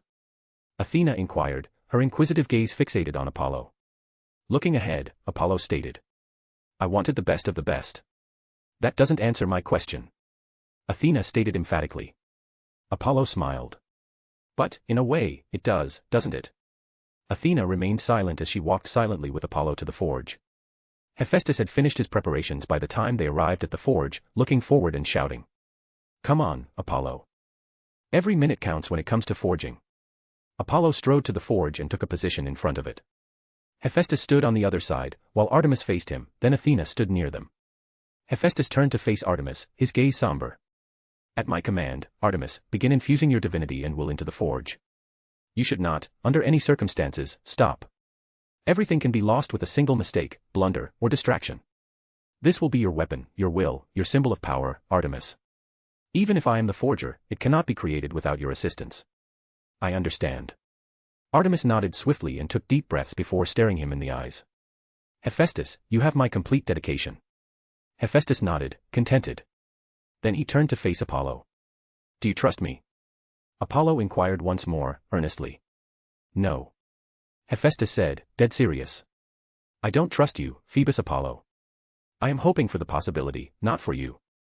Make a mistake, and I shall pursue you till the end of the world." Apollo looked him in the eyes. "Then, Hephaestus, let us make history." Hephaestus broke into laughter. "Apollo, you are seriously." He suddenly sighed, shaking his head, and declared, "Let's do it. Let's make history." He immediately imbued the forge with his crimson flames, scorching power coursing through it, dyeing everything yellow and white. The adamantine and vibranium bars gradually melted on top of each other. "Now!" Hephaestus hollered. Under the sharp eyes of all, Apollo pointed his hand at the melting metals, his palm gleaming in dark golden light. His golden surging eyes settled into complete tranquility. His order authority finally erupted, surged, and shrouded the melting metals of adamantium and vibranium in the forge. He perceived the metals. Their construction, defects, durability, and even their history. They were melting on top of one another, joining and merging. However, based on what he saw in the merging areas, the process was already destined for failure. They were collapsing in chaos. Apollo did not use his authority to modify the structure or even the composition because the possibilities of him succeeding through this material approach were almost nil. So, he took the conceptual approach. His dark golden eyes gleamed as he observed the chaos that prevented the merger. Chaos and order are ever present throughout existence, binding and unbreakable, and bringing balance to everything. However, the balance within these combining metals had been broken, chaos consumed the order. And it was more powerful than he had anticipated. And it instantly rebelled vehemently, having noticed his orderly power. It appeared to be actively attempting to prevent the metals from merging. Apollo's pupils narrowed. He never expected it to be that simple. As he put more of his strength into it, his palms began to shine brighter, almost blinding others. His eyes were filled with white light. Order and chaos squared off and battled. In a single wave of chaos, most becomes meaningless. The laws and rules of reality were corrupted by chaos and collapsed into dreary darkness. Meanwhile, order was extended, asserting its authority and control over rules, also establishing and rewriting laws to its will. Order and chaos then clashed in a battle of control and domain over reality. Time passed. Apollo stood motionless, his hands blazing with light. Others stood there, ignoring the glare, their convention swaying with each passing minute.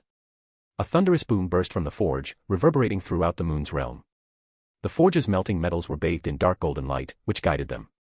The molten metal sizzled and swirled as they slowly merged under the influence of light. The golden order swelled and smashed within them, submerging the chaos and organizing it. The chaos and order swirled within the combining metals, settling down. A balance was achieved. Adamantine and vibranium combined in the forge, becoming proto-adamantine, one of, if not the, strongest metal in existence. Hephaestus peered into the forge, inspecting everything with piercing eyes, while Athena's gray eyes were wide. Artemis, on the other hand, didn't seem startled, turning and looking at her brother, who still had his palms directed at the forge, as if he hadn't finished. "You really made history."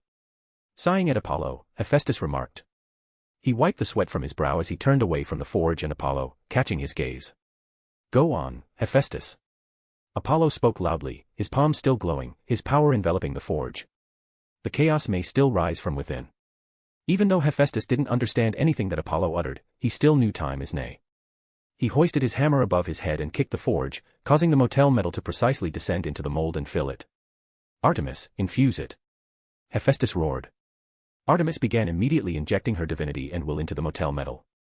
Then, under the watchful gaze of Athena and Apollo, Hephaestus struck down his massive hammer. Clang! Clang! Clang! The forging began. Each clang reverberated across the core of the moon, stirring the entire realm. Slowly but steadily, the power of the realm began to flow to the forge.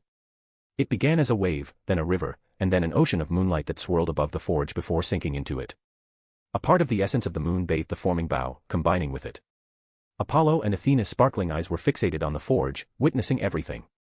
Artemis' hands were still pointing at the forge, infusing it with her will and divinity with the utmost solemnity. As fire raged out, Hephaestus clanged his hammer into the mold, dying in the essence of the moon, turning into platinum flames, symbolizing the eternal moon. Time ticked on. Minutes turned into hours, and hours turned into days, but no one relented. They forged on in the realm of the moon. Finally, after nearly 9 days and 8 nights, from within the swirling mass of silver light that was larger than the solar system, rose a silver bow, bathed in an argent glow. "Wield it, Artemis." Hephaestus boomed out of the swirl of light. "The bow is your will and divinity. It is your symbol of power. It will grow with you and follow you for the rest of eternity." Out of the light ascended a hand, and then a beautiful and ethereal goddess, who took the silver bow in her hand, pulled the string heavily, a wisp of moonlight erupting and morphing into a platinum arrow. Artemis released the cord, and the arrow shot into the infinite realm of the moon, and exploded in a brilliant argent glow that illuminated it all. It was her bow, her will, her symbol of power. It was her stella. Apollo, Hephaestus, Artemis, and Athena stood around the forge in the heart of the sun, where all concepts related to the sun were interwoven together. Without further ado, they teleported here under the protection of the Apollo, after the forging of Stella. Hephaestus looked pumped up, hollering. "Come on, Apollo. Let's do it. The strongest, you said, remember. Let's make it true, then." Apollo smiled, pointed his palms at the forge with the adamantine and vibranium, glowing brightly. They began. At first, Apollo brought balance to the metals and began instilling his authority and will in them. They combined into proto-adamantium as Hephaestus raised his hammer and clashed mightily with the mold. In the realm of the sun, a part of the essence of the sun swirled around the forge, descending and combining with the forming golden bow. Time passed. Days and nights go by. The sun and moon rise and set 9 times. Then, on the 10th day, the sun was shaded white, scorching and blazing. At the core of the sun, out of the infinite light, rose a golden bow, bathed in auric light. But, Apollo didn't just wield it yet, focusing on Hephaestus, who had finished his preparations to forge his next weapon. "I have a feeling," Hephaestus murmured as he took a deep breath. "What?" Apollo raised his brows. "The next weapon." Hephaestus pointed at the forge, his eyes looked into Apollo's eyes. Solemnity took over him. "I feel it is going to be the greatest. I mean the greatest. I feel excitement in my heart involuntarily just thinking about it." Athena was holding a book filled with equations and drawings, while Artemis looked at Apollo and the floating glow bow, her eyes inquisitive. "It's ridiculous, isn't it?" Hephaestus said, looking at his quivering hands. "Well, there is only one way to find out." Apollo pointed his palm at the forge, glowing in light. "The greatest." Hephaestus sighed, nodding. He raised his hammer high and brought it down, burning brightly in crimson flames. The forging of the final weapon began. With it, the shard of the sun was attracted to the forming weapon again. But Apollo interfered this time, attracting the shard of the sun towards him and absorbing it. As a replacement, he tore apart a shard from the concept of light itself and infused it with the forming weapon. The very primordial essence of light began to combine with his weapon. He could do it with his control over the realm of light, despite the fact that it would strain him. And all of his actions related to light were completely ignored by others, as he made a law of concealment through authority of order, but he still swept his senses against others, especially Athena, just as a precaution. In the end, everything went according to his plans. With the infusion of the shard of light, the entire forge began to glow in an ethereal white light. The forging continued on. The clangs of metal reverberated through the realm of the sun, trembling it. Time passed. A full moon appeared in the night sky. 15 days had passed. Boom. A deafening sound shook the entire realm. A white light burst forth with the rise of a white spear, engraved with esoteric symbols, emanating a majestic aura that seemed to dwarf it all. Hephaestus suddenly laughed, a laugh of bliss, his emotional eyes fixed on the white spear. "Now I see it. Eternity." Then, he waved impatiently, suppressing his smile. "Wield it, Apollo. It will grow with you and follow you on your journey in perpetuity." Apollo ascended high, his hands taking the white spear and golden bow, wielding them. He felt a connection with them. They were his weapons. They were his will. Apollo looked at the bow and declared, naming it Sol Invictus. Then, he turned to the spear, grabbing it tightly. Spear of Eternity. They were his symbols of power. Chapter 24, Times. Olympus, Greece. Zeus, the king of the gods, silently studied the white sun in his sky whilst he stood on the balcony of his castle.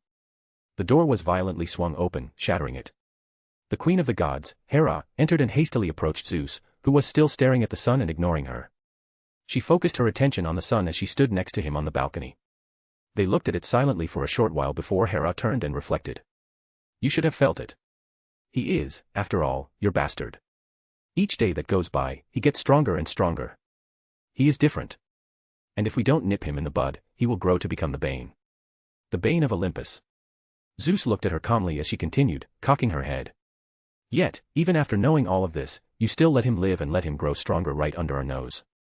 Even more generously, you issued the order for his divine weapons. Are you a blind fool, like our father, Zeus?" Hera roared, pointing at him. Zeus seized her hand and pulled her toward him. His stormy eyes were glistening with lightning as he leaned closer. He groaned. "Mind who you are speaking to, woman. I am your king." "King?" Hera smirked and glared. "Yes, you are indeed the king, whose court is filled with traitors, backstabbers, and bastards." Slap. Hera was thrown into the air and slammed into a wall. Divine ichor splattered on the ground. The queen of gods fell to the ground, between the rumbles and debris. Nevertheless, she continued to stare ferociously at the king of gods while covering her lips with her bloody palm. In front of her, Zeus materialized and grabbed her chin. Then, he sighed, letting his power heal her. "You are wrong, my wife," he sighed. "He will not be our bane. And it doesn't matter how strong he grows. Fate is on our side." Hera looked at her husband, her eyes widening, while Zeus lifted her in his arms, carrying her to the bedroom, kissing her. "Like always, my love, we will triumph. The land of the rising sun, the edge of the world." The mortals fervently prayed to the brilliant sun before going about their simple, monotonous lives. It was meant to be a day just like any other. However, a dense darkness cut through half of the brilliant sky and heralded the coming of night as it emerged from the horizon. And through the dark sky, upon this eternal night, came the grace of the silver moon, burning brightly in an argent glow. The sky was divided into night and day. The sun and moon were shining brightly together upon the mortal world. At this moment, whether it was the all-powerful gods or the frail mortals of the land of the rising sun, they looked at the sky in astonishment. The advent of the sun and moon represented something greater. The goddess Amaterasu and the god Tsukuyomi were finally meeting after the goddess exiled her brother to the other side of the world. Amaterasu was seated against a wooden pillar in Isa, the Shinto god realm, and was silently gazing down at a scroll. She was dressed in a pure white kimono dress embroidered with an image of the sun. She said, indifferently, without bothering to look forward. Tsukuyomi, which part of banishment don't you understand? And you are breaking the balance with your mere presence. A swirling path formed in front of her from a blend of deep darkness and a silvery light. A man with long, black hair and all-white eyes emerged from it. A symbol of the crescent moon on his glabella, gleaming in an argent glow. He was Tsukuyomi, the god of the moon. Tsukuyomi approached his sister with a swagger. The sun and moon in the Shinto world were ever closer with each of his steps. Standing in front of her, ignoring her previous words, he whispered. We need to talk. He waved his hands, and the moonlight converged, forming a projection of Apollo and Artemis. About them. Amaterasu finally turned and looked at her brother, breathing out. There is nothing to talk about. Tsukuyomi didn't seem to mind her tone, looking into her golden eyes. He pointed to the projection of Apollo, continuing. He is going to start a war, Amaterasu. I can already hear the drums through the winds of the eternal night. They whisper, you know, the winds, telling untold secrets and forgotten mysterious. Amaterasu lightly smiled, as though amused by his last words. But, she clasped her hand behind her back, saying nonchalantly. I will consider your prophecy, Tsukuyomi. Tsukuyomi narrowed his white eyes. His serene tone finally changed. Sister, don't feign ignorance with me. You know it too. His rising power. He had already forged his divine weapon. He lowered his voice, he will become our scourge if we don't act first. And you need me for this. You cannot completely kill him alone. Tsukuyomi. Amaterasu whispered, her eyes burning brilliantly in golden flames, I am Amaterasu, the first and only sky mother of the cosmos. I am the ruler of an entire pantheon. If I want help, as a queen, I will know it and I will seek it on my accord. Now, leave, Tsukuyomi. She ordered. Immediately, the reality around Tsukuyomi shimmered and rippled, rejecting and hurling him into swirling darkness. The moon and night across the Shinto world were engulfed by the sun and day. However, the mirthful voice of Tsukuyomi still lingered in the air. You will, sister. You will come to me begging for my help. But it will already be too late. Amaterasu looked at the fading swirling darkness silently before looking at the projection of Apollo. She thought. It will never be too late.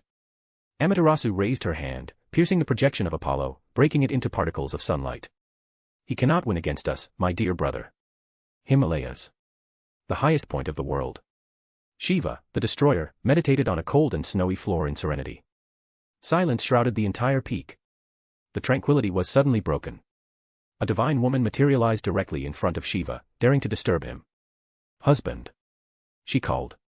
Shiva opened his eyes, though the third eye on his forehead remained closed, looking down at his wife, Parvati, calmly. Parvati said, pointing at the white sun. Surya is insisting on meeting you. He even went around the orders of Indra. She sighed, the situation of the sun is becoming complex. And Surya feels troubled. Shiva looked at the sky, his voice serene. I sense the coming of calamity, the coming of destruction unlike anything the universe has ever seen. The sun. Parvati's heart tightened. How? It shouldn't be. It is not the sun. Shiva shook his head. It is him. Parvati narrowed her eyes. Phoebus Apollo. What do we do? We will do nothing. Shiva looked at her calmly. What? Parvati looked at her husband in shock. Reconsider, husband. If your previous words are true, then the universe. I have decided. Shiva interrupted. Parvati, we will wait and see. Parvati sighed, calming down. I will inform Surya of your will. Shiva said, looking into her eyes. This is the best path. Parvati nodded heavily. Then, she asked. What are the other paths? Shiva looked at the sun.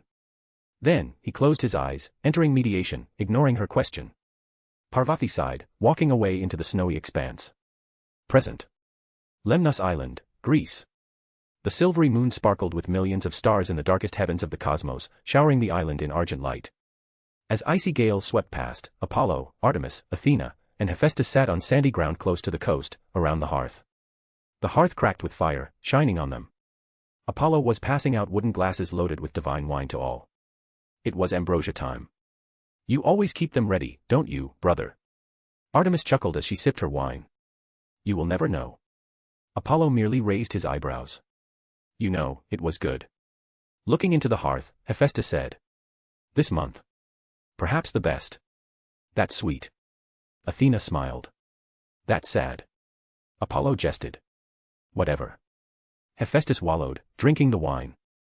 I was literally thrown off Olympus by my mother, just because she found that I was ugly. He laughed. Just ugly, you know. Hephaestus. Apollo smiled. Stop wallowing. You are not ugly at all. Go out and see the world, and I assure you, women will come crashing towards you. Hephaestus' laughter got louder. Apollo, you flatter me too much. It is not flatter. Apollo said simply. Nothing in the world is perfect, Hephaestus. Athena said. Not even gods are perfect, as they delude themselves to believe. You're fine the way you are. Don't let her influence you. Hephaestus immediately smiled, a smile that was not filled with sadness. Artemis spoke up, boldly saying what Athena had purposefully avoided saying. Hera is not perfect. Hephaestus went silent at that, looking at the wine. Well. Apollo smiled. Enough of the dismal themes for the evening. How about I tell you how I slew the python? You only want to brag about yourself. Artemis groaned. I'd like to hear it. Athena abruptly said. Athena. Artemis protested. Hephaestus quickly turned to face Apollo. Do you still have the python's remaining hide? I do. Apollo gave a nod. All right, then, let's hear it. Hephaestus agreed, his face content. Apollo instantly asked, knowing exactly what he was thinking. What makes you think I'll give it to you? For making me hear your story. Hephaestus chortled. Apollo merely rolled his eyes at him and returned his attention to Artemis. We have the majority, sister. Artemis exhaled heavily, as if bracing herself for what was going to happen. Stop being so dramatic. Apollo said, sipping his wine. Artemis declared loudly, ignoring his last remarks. I am ready. Athena and Hephaestus laughed, as Apollo began, ignoring his sister's antics. Where should I even begin? Delphi. Delphi was a wonderful edifice, the pinnacle of art. Even still, this didn't make Delphi stand out as much as fate did. Fate was omnipresent in Delphi. The lingering paths, the gleaming ivory, the moving murals, the soothing music, and the heartfelt statuary. It was everywhere. And the mighty Python stood vigil over Delphi, guarding it with all its heart and soul, until Hera, queen of the gods, conquered it and made it her pet. While passing another cup of wine around, Apollo told them a braided story about him slaying the mighty Python. Athena paid close attention. Hephaestus acted distracted. Artemis gulped all the wine in one go while listening to his story. He proceeded into great detail, weaving facts together. As the story progressed, Athena and Hephaestus interjected frequently, questioning and laughing. The hearth burned brightly as they laughed and quarreled beneath the midnight and moonlight. The golden sun rose as the night gave way to day, propelled by a golden chariot drawn by 4 white horses, but the helm was empty. It was the start of a new day, of a new chapter. The light of dawn illuminated the extinguished hearth, which was surrounded by numerous empty wooden cups, while the morning coolness of the ocean seeped into the coast. Hephaestus stood at the edge of the coast, holding Apollo's white spear and Artemis' silver bow. The metal? Athena inquired, approaching him with her shining eyes riveted on the weapon. Strongest. What do you think? Strongest. Hephaestus sighed and shook his head. I'm not certain. Adamantine was considered the strongest metal until Odin, the lord of Asgard, tore it with his bare hands. However, this new metal may be impenetrable. I've always wanted to combine vibranium and adamantine. However, their disparate qualities rendered all efforts futile. I was almost convinced it was impossible, until Apollo, the man of miracles, arrived. That title actually fits you perfectly, brother. Artemis jeered, only to get elbowed by her brother. Hephaestus went on. Apollo combined it, creating an entirely new metal. Proto-adamantine. Apollo revealed. It is proto-adamantine. Hephaestus raised his brows, while Athena turned and gazed at Apollo, surprised. Proto. You consider this to be the original form? Yes. Apollo gave a nod. It's just a feeling. Vibranium and adamantine are broken parts. And I just put it back in the right place to return it to its original form. Athena listened intently, her eyes gleaming with wonder. However, whether she or Hephaestus, they did not inquire as to how Apollo was able to achieve the fusion. Hephaestus continued where he had left off. Proto-adamantine formed under the power of our men of miracles. It could very well be invulnerable, but in the end, even if it has flaws, no one can deny they are my greatest creations. With a sigh of reluctance, he carefully caressed the weapons. Then, he gave it to Apollo and Artemis, addressing them. Wield it. It is your symbol of power. It will grow with you and follow you for eternity. Apollo and Artemis received their divine weapons, solemnly wielding them, while Hephaestus gave the weapons one last glance before returning. Will you still not change your mind, Hephaestus? Seeing this, Athena inquired. She stood with Apollo and Artemis as the waves smashed upon them. No, Athena. Hephaestus shook his head emphatically. I will return to Olympus when I see fit. Athena nodded lightly, not trying to persuade him again. Apollo approached Hephaestus, patting his shoulders. If you face any problems, the doors to Delphi are always open for you. Apollo continued, his voice only heard by Hephaestus, before Hephaestus could swat his hand away. Keep this in mind, Hephaestus. Olympus is the domain of Zeus. Nothing escapes his notice. Hephaestus gave Apollo a long glance before continuing to swat his hands away and responding only to his first words, promises. I hate those. But let's see about this.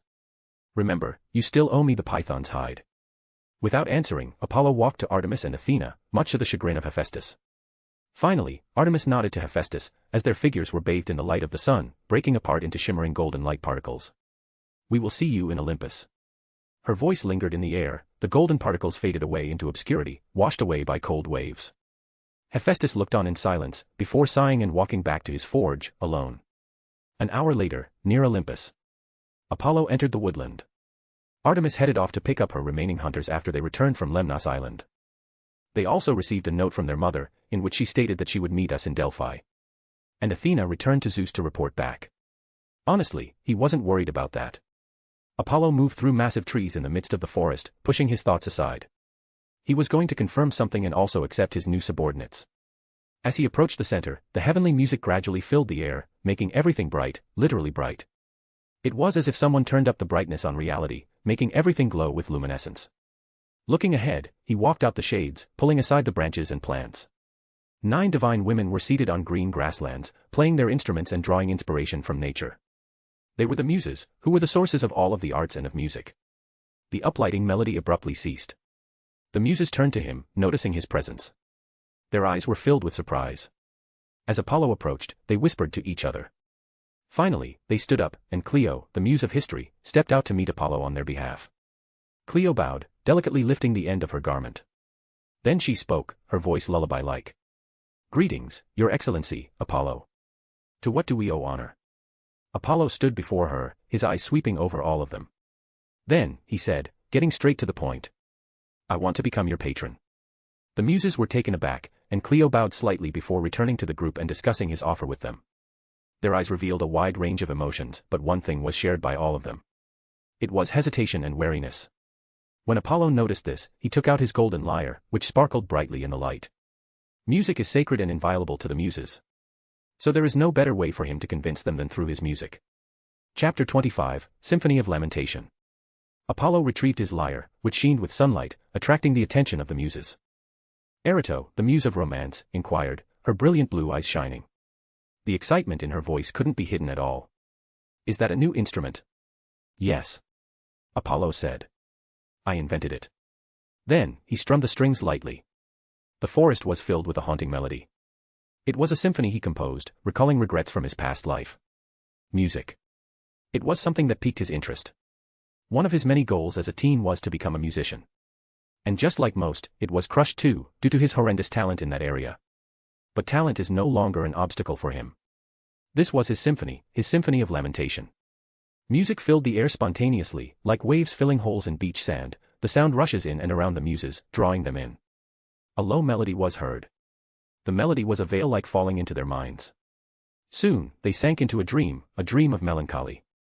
The somber dream was about love and parting, about a boy and a girl in their youthful naivete, only to be confronted with cruel reality, about their first love, about their glorious years. As muses witnessed it all, their thoughts began to drift into painful memories of the past, of how they had been used and discarded, of how they could only smile and play like puppets in the face of cruelty and savagery, of how they were completely powerless. The somber music stirred their hearts and memories, bringing out their locked and sealed despairs. Those they thought they had accepted and moved on from, but now it was consuming their minds and souls like a dark abyss. It was drowning them, wave after wave, and they were powerless, just like always. As if sensing their predicament, the melody turned suddenly high, causing the light of hope to burst forth into the abyss of despair, shattering it. It drew them back to reality, their eyes wet with tears and their bodies quivering. However, Apollo still continued on, returning. The tragic symphony grew louder. The trees across the lush forest were shaded brown, withering in the evening light. An autumn scene formed, causing everything to wither away in death. It was as if the entire forest was resonating with sorrowful music, relinquishing their lives to the melody. The 9 muses looked at the withering world in sorrow and pain. Death shrouded the evergreen nature. Despair filled with air, thick and heavy, as if attempting to suffocate the last glimmers of life. The muses looked at the darkening world. It is the end, they thought, relenting. But the melody suddenly changed, illuminating it all. Death and despair ebbed away, letting life boom across the forest. Flowers blossomed in a range of colors on the planets, ranging from white to gold, pink to green, dark to even brown. When viewed from the sky, the entire forest appeared brilliant, as if it were literally blanketed in a kaleidoscope of colors. The melody became high and solemn, and the muses noticed that the tone of the music became a little more rousing, as if Apollo, who was playing the lyre, was trying to show them his great faith in life, encouraging them to face the pain and move past the difficulties. The higher pitch was extremely upbeat. The muses exhaled deeply, letting out long sighs as if they were expelling all negative emotions. Then came the final movement. Apollo strummed down the golden strings with incredible speed. The movement of the Apollo was so fast that even the muses' eyes couldn't keep up. In the midst of their waning sorrow, they stood up and began to applaud loudly in the midst of the symphony. Apollo finished with a heavy strum on the final string, and his lost smile returned. Then, he lightly bowed under their applause. Finally, the muses looked at each other, as if conversing through their weary eyes.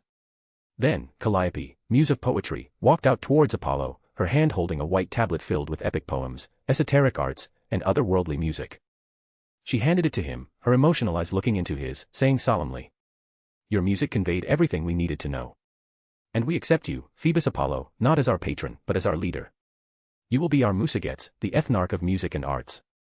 Apollo accepted the tablet. And he immediately felt a connection being established with himself. He knew exactly what it meant. He had gained the divinity of music and art. He closed his eyes and felt his increasing strength. The light brightened considerably around him, forming a column of light. His predictions were correct. By becoming the leader of the muses, he gained the divinity of music and art. Art and music are both divine in their own right. He had already proven his findings, that the power of gods is essentially conceptual. The divinity allows gods to manipulate concepts in a shallow way. However, when it comes to primordials, it should be an entirely different story. Nyx, Queen of Night, embodies the universe's night, and she should literally be the universe's first darkness. He wasn't completely sure because of the situation like Izanami, who is the primordial goddess of death. If she represents death in his own universe, what about the death of the endless? Maybe they struck a deal with each other. Keeping his distracting thoughts at bay, Apollo concentrated on the divinities of music and art. Anything that involves concepts is strong, and music and art are no exceptions. But, at the end of the day, it all comes down to the gods and how they use it. Apollo had altered reality by employing music as a channel when using his power of order. He did it with Hecate before and now with the muses. But now, he can use music to directly influence reality. If he played a sad song, the storm would grace the sky. If he played a goth or rock song, honestly, he didn't know what would happen. But one thing is certain, there will be destruction, a lot of destruction. However, like every divinity, it has limits on how much music can alter reality, otherwise, the muses would have long conquered the universe by simply signing and dancing. After all, divinity is merely a shallow manipulation of concepts. And then there's art. Art is an expression of one's creativity, skill, and imagination to the world, with the goal of influencing it. It is also undeniably a vital part of civilization. To be honest, art has tremendous power. It is literally influencing the world via imagination, skill, and innovation. Anything can be considered an art. War, creation, and destruction. By putting an end to his ravenous thoughts, Apollo shattered his own fantasy. He could do none of that with his divinity. It was still powerful, though. He can sketch a painting of an exploding volcano, and a volcano will erupt somewhere in the world, mirroring his image. In conclusion, despite their divine limitations, the gods are extremely strong. His examples with the art and music divinities, the muses, could also totally do it. Now for the important questions: can divinity turn into authority? If so, then what are the requirements? Can he possibly gain authority over music and art through the divinity of art and music? If it's really possible to turn divinity into authority, what is stopping the gods from trying already? Many thoughts raced through his mind. Curiosity. Even after he became a god, Apollo never lost his curiosity about everything. He desired the paths of music and art, in addition to the paths of light, order, sun, and fate. In a split second, Apollo drew a deep breath, repressing the flurry of thoughts that raced through his divine mind. Then he gave Calliope a nod. "It's an honor." Looking at the muses, he said. He was now their leader. "I shall do my best to carry out my responsibilities. Our Musagets, we expect nothing less from you." Calliope's solemnity faded as she smiled. Apollo nodded, clarifying. As your leader, I will not limit your liberty. But I expect you to notify me if you are going to perform anywhere, especially Olympus.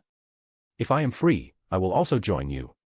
I will also bestow my blessings on all of you, conferring upon you powers related to my divinity. And finally, he raised his hand, and 8 white stones formed from the sunlight. Take this and crush it. It will teleport you to Delphi, my domain. The stones floated to each of them. Thank you. They bowed lightly, their eyes gleaming when they heard the bit about blessings from him. Calliope spoke up again on their behalf, clutching the stone tightly. Our Musagets, all we ask is that you give us some time to prepare. I expect you to be present by sundown, Apollo said. Then we'll take our leave. We don't want to arrive late.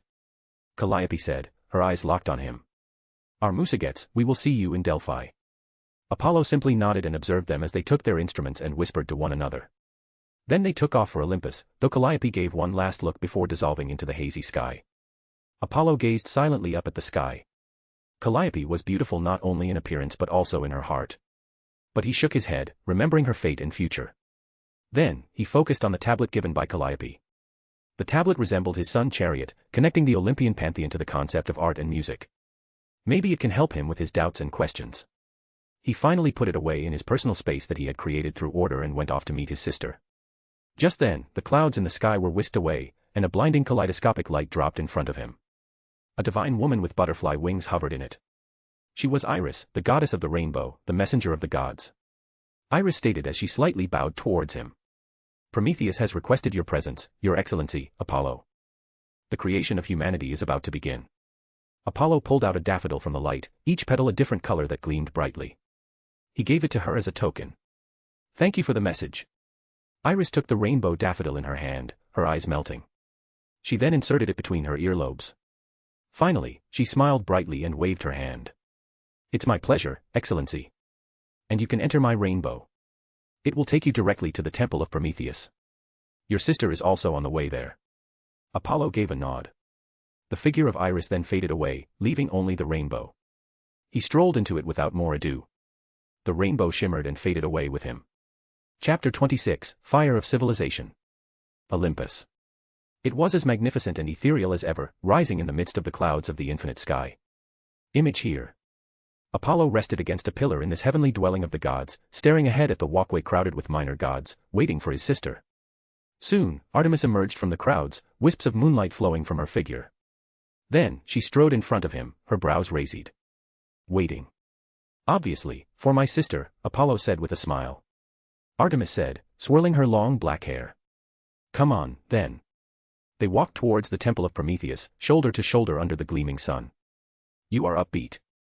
Apollo inquired, his hands clasped. Obviously. Artemis murmured. After all, humanity is about to be created. I never understood your fixation on them. Looking ahead, Apollo stated. They are interesting. Artemis looked ahead, her mind flashing with stories that she read about Atlantis. You know, they're fascinating. They have something that other gods don't, an insatiable sense of wonder and curiosity. They are also transient. We are immortals. In comparison to us, they have a much shorter lifespan. Having an interest is not a problem. But don't get overly attached. Apollo looked her in the eyes. Believe me, it will always end in tragedy. Once again, I am not a child. Artemis said, exasperating. Once again, little sister, I'm just worried. Apollo grinned. That did it. Without hesitation, Apollo ran through the golden pathway, laughing. Phoebus Apollo. Artemis bellowed, running after him as minor gods and goddesses hurriedly moved away in panic. You call me little one more time. Apollo immediately stopped in his path, turning with a gleaming object in his clasped hands. Artemis came to a standstill, her gaze fixed on his hand. Oh, don't think you'll be able to bribe me. Apollo opened his hand at this precise moment, showing gleaming silver bangles. Artemis stared at the bangles in silence before succumbing to her heart's desire. She took the bangles and wore them while snorting. I'll let it slide just this once. I won't call you little anymore. Is it enough, sister?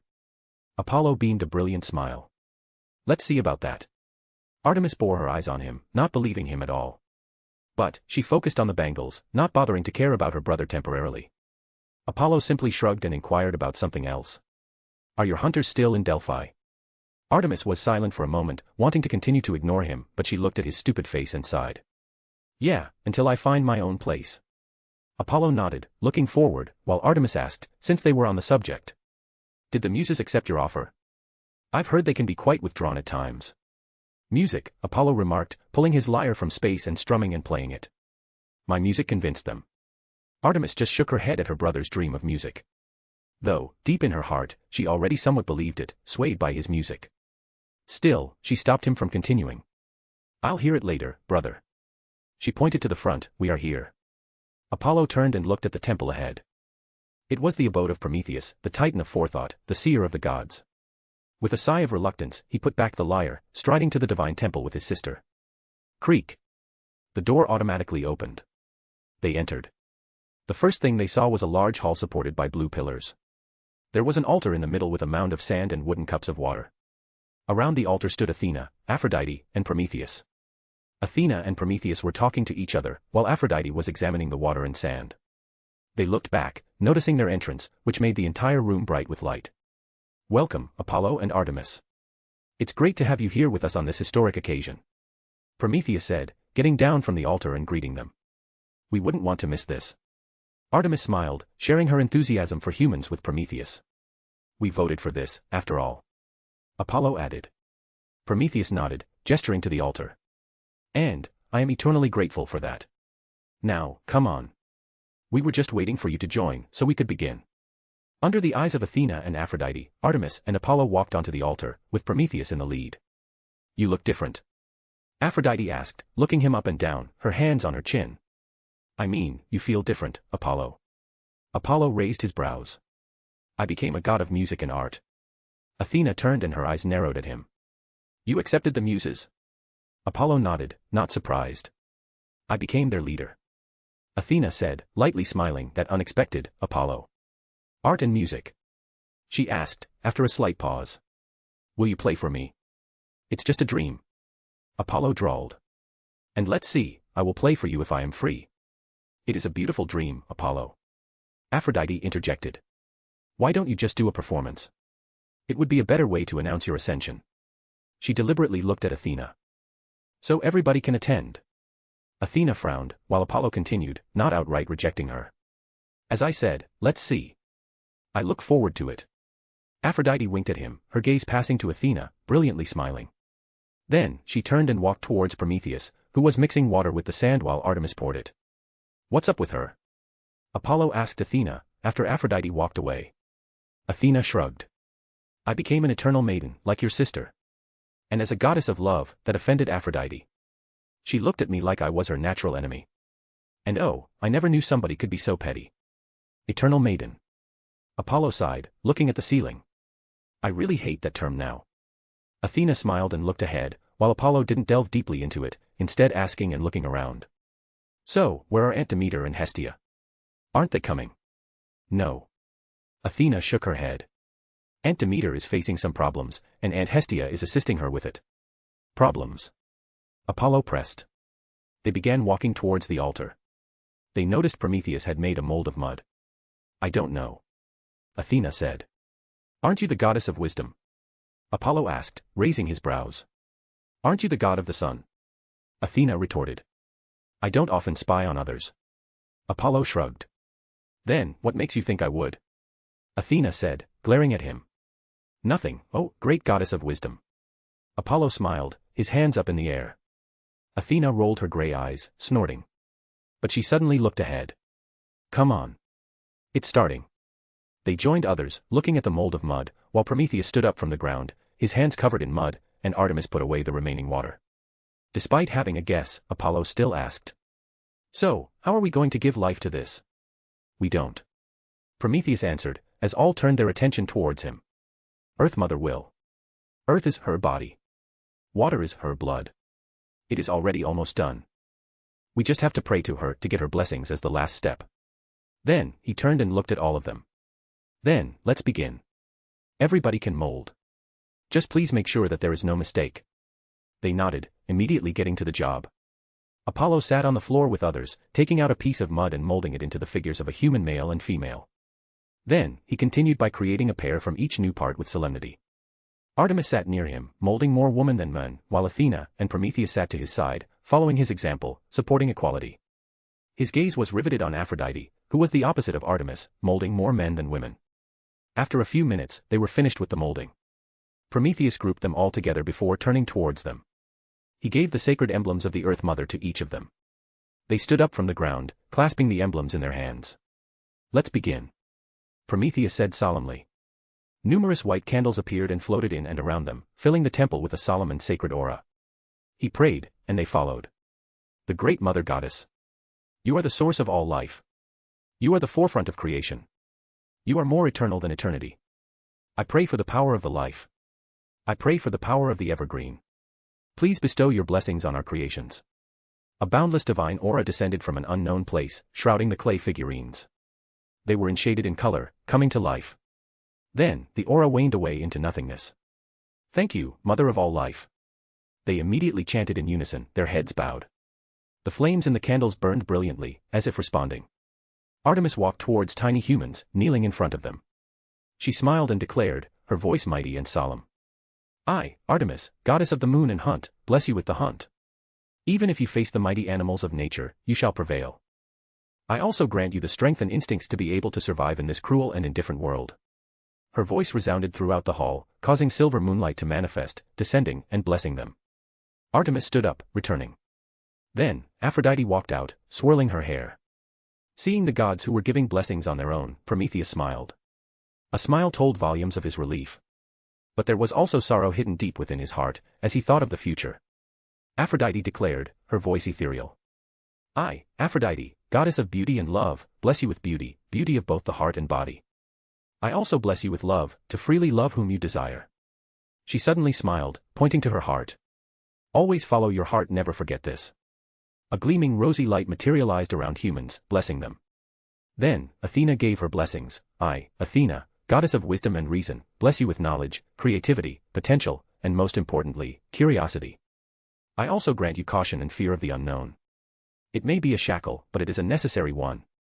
She looked at them, smiling. "I look forward to witnessing the wonders that you build in your civilization." The very wisdom materialized in the form of feathers, descending on humans and blessing them. Finally, Apollo walked towards humans, kneeling in front of their tiny figures, declaring, "I am not going to give you any blessings. But something more, something beyond." He raised his hand, drawing power from the concept of light and the sun, then combining them in his hand. A white fire materialized in his hand, emitting endless warmth and light. Apollo. Prometheus, the titan of forethought and the seer of gods, snapped his gaze at the fire in the hand of Apollo with sheer and utter shock. Aphrodite and Artemis were taken back by Prometheus, while Athena immediately narrowed her eyes at the fire. Apollo looked at Prometheus, smiling. "I don't believe in it, Prometheus." Prometheus' astonishment only increased with Apollo's words, as the realization struck his heart heavily. Apollo turned towards humans, declaring, "I, Phoebus Apollo, the god of sun and light, grant you the fire of civilization. It is tinder birthed from creation itself." His solemn gaze was riveted on them. "Use it wisely and carry it within your hearts. And bloom it, until it becomes the brightest fire that illuminates all of the cosmos." In a realm beyond, a blinding and quivering thread was held by 3 mighty hands, larger than universes. And those hands were tightening on the quivering thread with all of their might in a desperate attempt to prevent what was about to transpire. Snap. The blinding thread, representing the end fate of Prometheus, snapped on its own, with a sound that seemed to reverberate throughout all of creation. In Olympus, the fire of civilization in the hands of Apollo separated into numerous tinder, merging with the hearts of humans. What did he do? Athena immediately questioned Prometheus, who seemed to have finally calmed down. Artemis and Aphrodite also focused on Prometheus, curious about his reaction. However, he just shook his head with a weak smile, remaining completely silent. Then, his emotional gaze fell on Apollo, who stood up and returned to them. Apollo smiled, answering for Prometheus, "I granted them the fire of civilization, Athena." "That is exactly what I did." Athena glared at him before looking away in silence.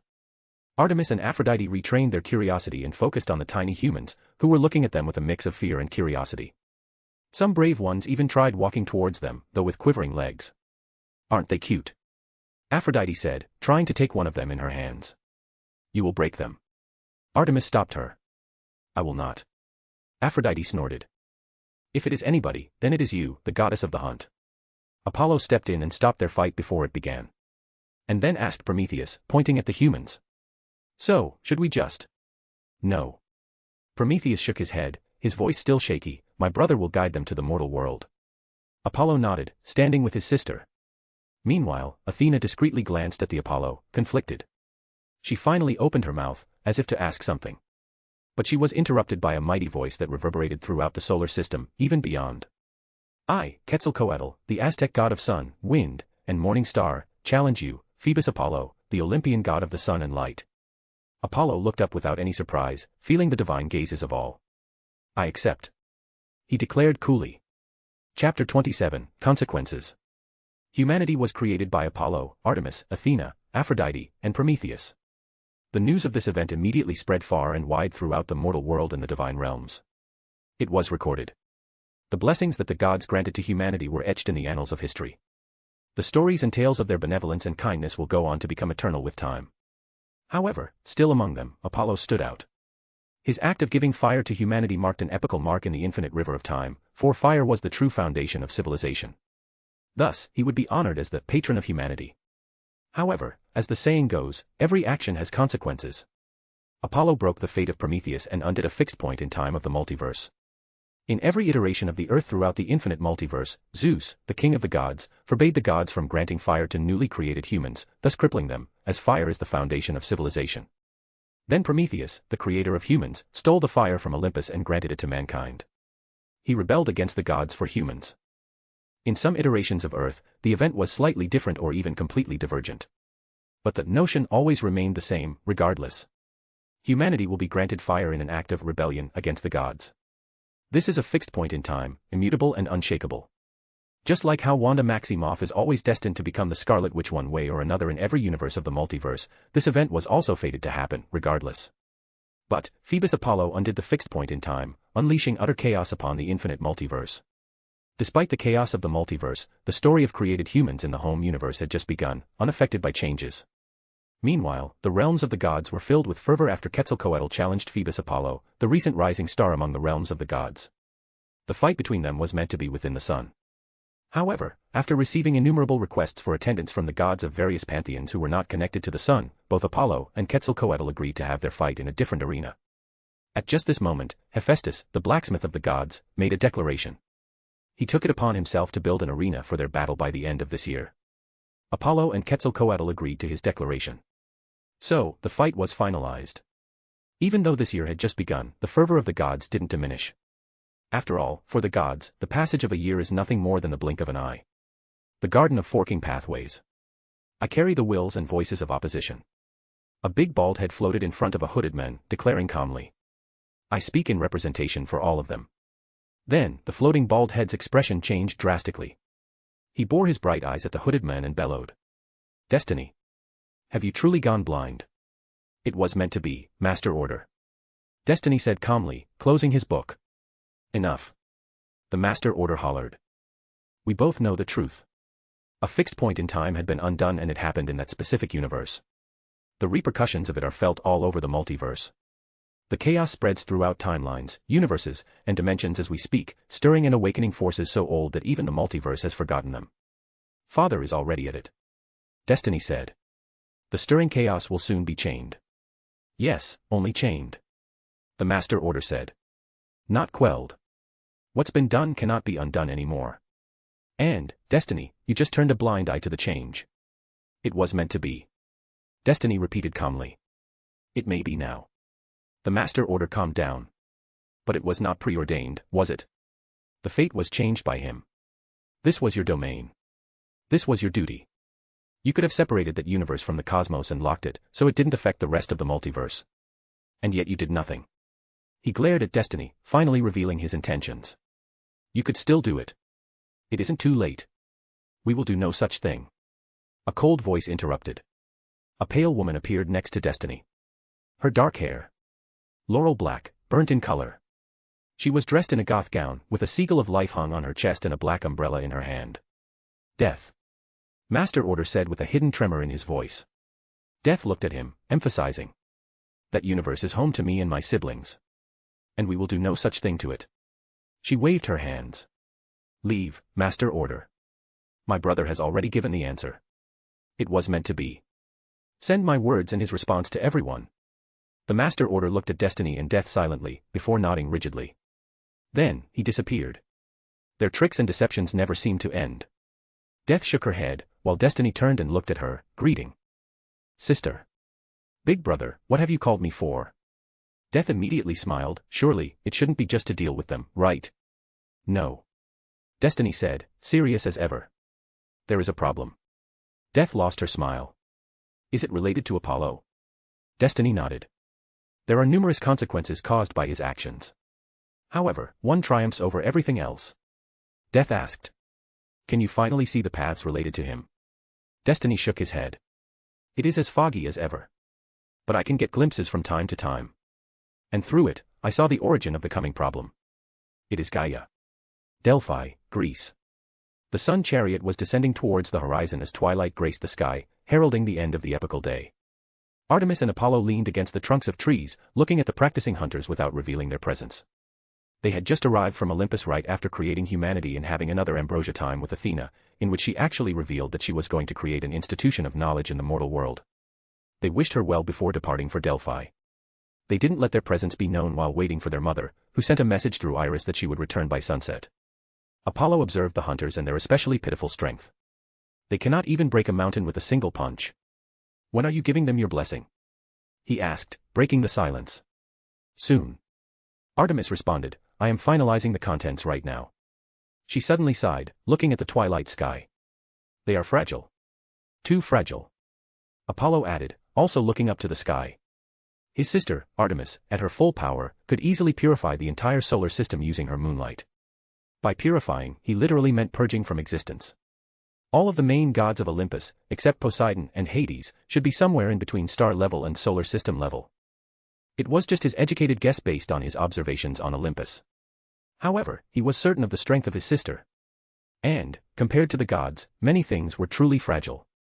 They looked at the sky in silence, immersed in their own thoughts, until a blazing light erupted near them, and their mother walked out. Mother. They immediately embraced her. Leto smiled and patted their backs, asking. How was your month? Did the forging go well? It was fine, mother. Artemis said, letting go of Leto. The forging, though, went more than well. I will show you my weapon after we settle in, mother. Apollo was silent, looking down at the ground. He finally said, with slight hesitation. Mother, about Hera. I understand, son. You promised, remember. Leto interrupted. Apollo jerked his head at her, saying firmly. I will uphold it for eternity, mother. Let's see about that. Leto laughed at her son's proclamation. But, still, always tread carefully. Apollo nodded briskly, while Artemis waved her hands at the hunters while saying, let's go, I really want to see Delphi. And they began to ascend to Delphi, walking on white steps with the hunters following them. Apollo suddenly asked, in the middle of steps, recalling. What happened with Aunt Demeter, mother? Oh, that. Leto smiled, shaking her head. Persephone sneaked out and managed to even hide herself from Demeter. And she immediately freaked out. Then, I and Hestia finally calmed her down, and we all began searching for Persephone. She paused for a moment before continuing. We found her eventually, stranded in the middle of nowhere. But, there was an entrance to the underworld quite near. She drawled, letting their imagination do the job. Someone's in love. Artemis said, thoughtful, her hands on her chin. But, in the underworld, who could it be? And it's surprising. Isn't she the spring goddess? Who knows? Maybe it is Uncle Hades. Apollo suddenly said. As if. Artemis shook her head. She could not see it all. The god of the underworld. The goddess of spring. That match seems even more impossible. Leto clicked her tongue, having a look of realization. Actually, now that I think about it, it is quite possible. How? Artemis immediately questioned, her brows furrowed. Apollo answered for his mother, you shouldn't take tales and stories too seriously. Most are just woven. One can be truly different in person than how it is mentioned. I know that. Artemis glared. But still, they seemed too different. As Aphrodite herself said. Apollo air-quoted the goddess of love. Love can even bloom in the rarest of places and unexpected of times. Artemis snorted, looking away in silence, while Leto just chuckled. Don't ever tell Demeter this guess. Artemis nodded. She already knew the chaos that would ensue if Apollo's guess was ever made to light. Meanwhile, Apollo just smiled, before turning his gaze towards the sky. What happened, son? Leto asked, as she saw her son's smile vanish. Boom. Suddenly, the sky darkened with stormy clouds. Thunder boomed. A colossal bolt of lightning streaked down, brightening the entire sky. Zeus materialized in front of them, his mighty figure shrouded in sparks of lightning. He ignored the tense Leto and worried Artemis, focusing instead on the ever-calm Apollo. "Father." Apollo greeted. Zeus interrupted, his voice calm and majestic. "Did you give humanity fire, Apollo?" "Yes." Apollo nodded immediately. Zeus fell silent for a moment. Then, he asked in a deep voice. "Why?"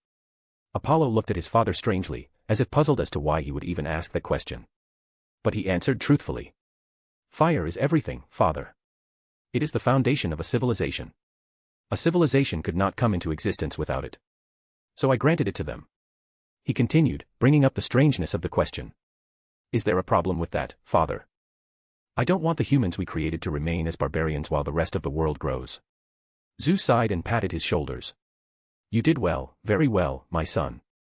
He looked into his eyes. "But just remember, from now on, before making a decision that affects the entire pantheon, get it through me." "I am sorry, father." Apollo looked down. "I thought granting fire to humans was something." "I understand, son." Zeus interrupted, his tone low. "As I said before, just remember my words." Apollo nodded immediately. "I will get it through you from now on." Zeus looked at his son for a moment, then at Leto and Artemis. Finally, his figure morphed into white lightning, streaking back into the sky, sweeping the stormy clouds away from Delphi. Artemis helped and healed her hunters, who were suppressed by the aura of Zeus. Then, they continued their journey towards Delphi, remaining completely silent. After they entered, Artemis looked in and around, as if checking. Then, she whispered, her voice only heard by Apollo and Leto. "You totally know what you're doing, don't you, brother? You could really see the future through dreams, so are you now also a seer?" This was why Prometheus was so shocked. The future was changed by you. Apollo didn't answer any of her questions, just walking ahead and saying silently. "Come on." Artemis didn't press into his secrets, but her gaze hardened. "Father may or may not have believed you, brother. But it actually doesn't matter much to you, doesn't it? I thought I had already guessed your path before. However, I was." "Enough." Leto interrupted, sternly. "Don't utter another word on this anymore, Artemis." Unlike her daughter, from the information that was revealed, Leto realized something deeper from the words of, "You changed the future." However, she didn't say her guesses, though, as the consequences of that being just revealed may be catastrophic. She didn't dare to risk it. Leto looked at her son deeply and said, "I desperately hope you know what you are doing, son. Truth be told, I want to stop you from this wretched path." Her voice became weak. "But what is done is done. There is no more going back. It is my decision." Apollo smiled, taking her quivering hands in his. "I will bear the consequences. I promised, remember, mother." Leto placed her hands on his cheeks, letting out a sigh. Then, she declared, "We shall not speak of what transpired here." Artemis and Apollo nodded immediately. Then, Leto grabbed their hands and dragged them further into Delphi, her serenity waning. She asked, trying to dissipate the heavy atmosphere. "Show us around, Apollo. It will be one of our homes after all. Come on then, Delphi will surely not disappoint." A month later. Delphi, Greece. Apollo overlooked a clear pool of ethereal water created by his power in silence. A month has passed. He had already become accustomed to the different perception of time that comes with divinity. As an immortal, the way he perceives time is the same and yet somewhat different from humanity. To put it simply, the passage of time is too fleeting in his perception. But still, he didn't waste his time during this month, mostly meditating and conquering the concept of light. He was almost at his next obstacle, like the white wall that he had faced before. He had a feeling that the gap between his father and him was slowly closing in. This only pushed his convention, almost making him completely focused on meditation, worrying his sister and mother. They had settled in Delphi. Artemis was focused on training herself and her hunters while also focusing on nature. Whether it is her moon or hunting divinity, they are closely related to nature. She came up with this idea herself, after she finished blessing her hunters. Meanwhile, Apollo advised his mother on her divinity. He cannot let his mother remain with no power to protect herself from the world. So he gave her a strange idea about a different way to use her divinity. His mother, Leto, Titan of motherhood, has the divinity of mother. It has a connection with life. Through it, she can grant life and also deprive it, as she is literally the mother. It may seem powerful, but it has a striking flaw. His mother's divinity wasn't powerful enough to overcome the immortality of the gods, thus rendering her completely powerless against the gods. Apollo can't always be there to protect his mother. It is impossible. So, to avoid future disaster, he suggested a different way to use her divinity. He instructed, saying why should she limit her divinity? Try to grant life to even immaterial and illusory things and control them according to her will. She was obviously confused. So he gave her an example. Let's say, if Zeus hurtles a bolt at you, mother. You can use your divinity to grant life to lightning itself. By doing this, you are granting consciousness to it. But remember, you are still the mother here. So order it and use Zeus's attack against Zeus himself. His mother was ecstatic, almost in tears, finally finding a path where she could gain strength. But they both knew that things would not be as simple and easy as he described. Still, his mother immediately began her path with infinite curiosity and conviction. What could possibly go wrong? Apollo sighed. There was an accident, a terrifying accident. Chapter 28, Ascension. Apollo sighed. An accident occurred, a terrible accident. Leto, the titan of motherhood, his mother, began her path to power with boundless curiosity and convention. She didn't rush into giving immaterial or illusory things life since she knew better. She started from the roots up. She retrieved chunks of ivory and carved animals, birds, and fish before attempting to bring them to life. And she was successful. This was simple for her as she had already accomplished it. Still, she went at it repeatedly, unwaveringly practicing. She was on the verge of turning the sacred Delphi into an animal sanctuary. They were everywhere, and the fact that his mother's animals were more powerful than their natural counterparts didn't help matters. It was all mayhem for a few days, until Artemis made her hunters drive away the animals from Delphi into the embrace of Mother Earth. Oh, the poor humans in the wild. Coming back, his mother stepped up, having decided that her practice and perseverance were sufficient. She was thrilled as she saw her progress. So, inspired by him, his mother attempted to bring humans to life in a mural on an ivory pillar within Delphi. She imbued the mural with divine power. Then, the Murphy Law kicked in, with its guns blazing. Everything that could go wrong went immediately wrong. The humans in the murals began to come to life, their figures gradually becoming corporeal and blossoming into actuality. There were, obviously, complications. His mother underestimated the difficulty of giving immaterial objects life. The act of giving life to material and immaterial things is analogous to the difference between a chasm and an abyss. Thus, the humans from the murals couldn't survive the transition to the real world. His mother's divinity was insufficient to accomplish this feat, which could be regarded as a literal miracle. His mother tried desperately to prevent the inevitable fate of humans in murals, but it was already too late. But, at this precise moment, the Earth Mother's remnant power in Delphi acted instinctively, as if resonating with his mother's power and perceiving the predicament. It attempted to save their lives but lacked restraint.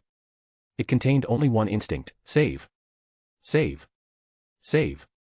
And, things went horribly wrong. The remnant power obviously didn't care if they remained as humans or as separated. It simply infiltrated and began modifying the humans. The semi-consciousness and illusory bodies of those humans were merged, but it wasn't enough. They were still unable to make the transition.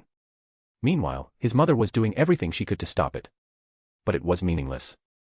Everything was already out of her control the moment Earth Mother's remnant power acted. After observing the failure and the cause, the remnant power amended its strategy, overcoming the difficulties and choosing the next best choice since its power is insufficient to provide the humans in the mural's corporeal bodies. It smashed the humans in the mural into the ivory pillar on which the artwork was engraved, granting them life in a horrifying way. There was the new life, blooming with vitality under the terrified screams of his mother and hunters of his sister, which managed to finally startle him and his sister, who were so intent on strengthening their authorities and divinities. The life was a gigantic ivory pillar carved with human eyes, hands, mouths, and faces. A few tens of legs protruded from the end. Its consciousness was something born from the merging of human minds, causing each of its faces to exhibit distinct expressions: sad, happy, angry, fearful, disgust. It was an eldritch abomination in each and every sense, permanently terrorizing his mother and the hunters of his sister. Finally, he and his sister arrived and obliterated the abomination from existence. He then went to his mother for a long talk, lamenting his previous vagueness in his advice. He advised his terrified mother, calming her. He urged her to create and adhere to self-rules for her divinity. Life should always be restricted, otherwise, his mother may open the Pandora box before Pandora herself. The terrifying possibilities of what could be created and given life exacerbated him to truly understand the ultimate force known as life. Leto, his mother, quickly followed his instructions because, having witnessed everything firsthand, she, too, could see the same possibilities. She devised rules for herself in a way that didn't restrict her path. His mother was now fixated on control and creating only semi-conscious lives. She temporarily abandoned the concept of humans in order to concentrate on a much simpler life. Apollo sighed and massaged his temples. Then he centered on the ethereal pool in front of him, trying to keep his flying thoughts at bay. He was in a large hall with a large pool of clear water in the center, emitting a gentle and warm light. Apollo crouched on the ground, his dark golden eyes glowing as he examined the pool. This was the pool of ascension. He created it by manifesting his authority in the form of water in order to bestow power on his subordinates. But this was different from typical godly blessings because it provided far more, so much so that it wouldn't be a stretch to call the process an evolution into a higher entity comparable to gods. He examined the pool one last time while waiting. Creak. Cynthia walked into the hall, followed by 2 priests, 1 priestess, and the muses, as the door to the hall was opened. They approached him as he stood up and looked at them. Cynthia greeted him with a bow. "My lord," she asserted. The priests and priestess followed her immediately, nervously and expectantly bowing to him. "Our Musagets." The 9 muses also bowed lightly, their eyes wide with excitement. Apollo nodded, then looked at Cynthia, who motioned to the 4 priests. "My lord, they are the best candidates. I chose them based on your specifications and expectations." She handed him a slate that contained all of their information. He gave it a quick glance before returning his attention to her. Cynthia took the hint and nodded. Then, she walked towards the 3 of them, introducing. "He's Castor," she stated, motioning to a silver-haired man. "He has been a priest and protector of Delphi for nearly a century." Castor said. "It is an honor, Your Excellency." "This is Anastasia, the recorder and sage of Delphi," Cynthia said as she addressed a woman with long green hair. Anastasia smiled, lifting her skirt hem and crossing her feet. "Your Eminence. This is Nicholas, the famous Delphian prophet," she said as she introduced the men with long black hair. Nicholas greeted him with a bow of the head. "Your Excellency." Cynthia finally gestured towards the muses while continuing. "The 9 muses, my lord." Apollo nodded to their greeting, but his expression became indifferent. Everyone in the hall noticed a change, the air itself became heavy and oppressive. The muses immediately lost their smiles, seeing him like this, while the priests and priests looked down. Only Cynthia remained calm, her gaze fixed on him. Apollo addressed them all, his voice loud and clear. "I assume Cynthia has explained the purpose of your summons." They immediately acknowledged it with a nod. Apollo began by gesturing towards the pool. "Then, let's begin. This is the pool of ascension. It will bestow my blessings on you." Anastasia raised her arm. Apollo raised his brows and looked at her. "Yes. The pool of ascension?" Anastasia asked with a questioning look. "It represents exactly what the name suggests." Apollo elaborated. "My blessings are different. I'm not just giving you some flashy power that will be worthless in the war of the gods. I am blessing you with something more, something beyond." Everyone listened intently and solemnly as Apollo motioned them to follow him to the pool with his hands. Apollo continued, his gaze settled on the glistening pool. "I'm going to grant you evolution. It will burn the last vestiges of your mortality. You will truly break free from your mortal coil and ascend to higher beings." Cynthia looked at Apollo, her curiosity and excitement overcoming her. Her voice trembled as she inquired. "My lord, higher beings. Is it possible to become a god through ascension?" While the priests and priestess were still processing Apollo's remarks, the 9 muses glanced at him with wide eyes. A mortal ascending to become a god. This is a feat that can only be accomplished with the power of Skyfathers. "No." Apollo simply stated, shattering the fantasies of priests and priestesses. "But," he drawled, rekindling their hope. "It'll be something similar," he said, waving his hand. Light exploded. A projection of a humanoid with wings materialized in front of them. "You shall be reborn as an angel." Silence reigned. The muses didn't raise any questions for Apollo. They could tell it wasn't aimed at them because, after all, they were gods. An angel. Everyone has heard the term in some form or another. But they were unsure exactly what it meant. Castor inquired, inhaling deeply. "May I ask, Your Excellency, what precisely is an angel?" Apollo replied patiently. "Angel. An angel is a servant of God. They are the bearers of his power, will, and authority. They are his representative as well as his retribution. We will become your angels." Anastasia inferred their fate immediately, her voice slightly shaky. "So." Nicholas, who had been silent, spoke forward, daring to say the words Anastasia had avoided. "We will become your slaves." "Nicholas." Cynthia glared. Apollo raised his hand, stopping her. Then, he walked forward, only stopping in front of Nicholas, his figure towering over him. Nicholas stood his ground, raising his head and looking into the golden eyes of the god.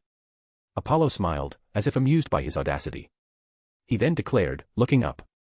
"No, Nicholas. You will not be slaves. I am not God Almighty. I am Phoebus Apollo.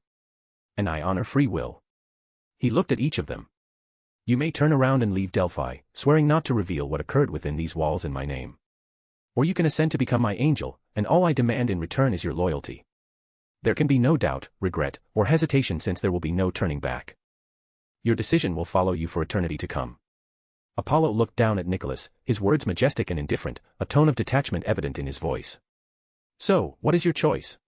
Chapter 29, Angels. Delphi, Greece. So, what is your choice? The divine voice of Apollo lingered in the air, resonating loudly in everyone's minds and souls. There was a brief silence. Then, Nicholas proclaimed, breaking it. I am willing to become your angel, my lord. Looking at Nicholas, the defiant one, Apollo's smile broadened marginally. Well. I wasn't mistaken. You are certainly an interesting one, Nicholas. I look forward to witnessing your path. Then he focused on Anastasia and Castor, who nodded firmly and said it in unison. We are willing to swear our allegiance to you, my lord. Apollo turned to Cynthia, who bowed lightly. It's an honor, my lord. He motioned for the muses to leave the group, as the next process was not intended for them. Let's finally begin. He stated.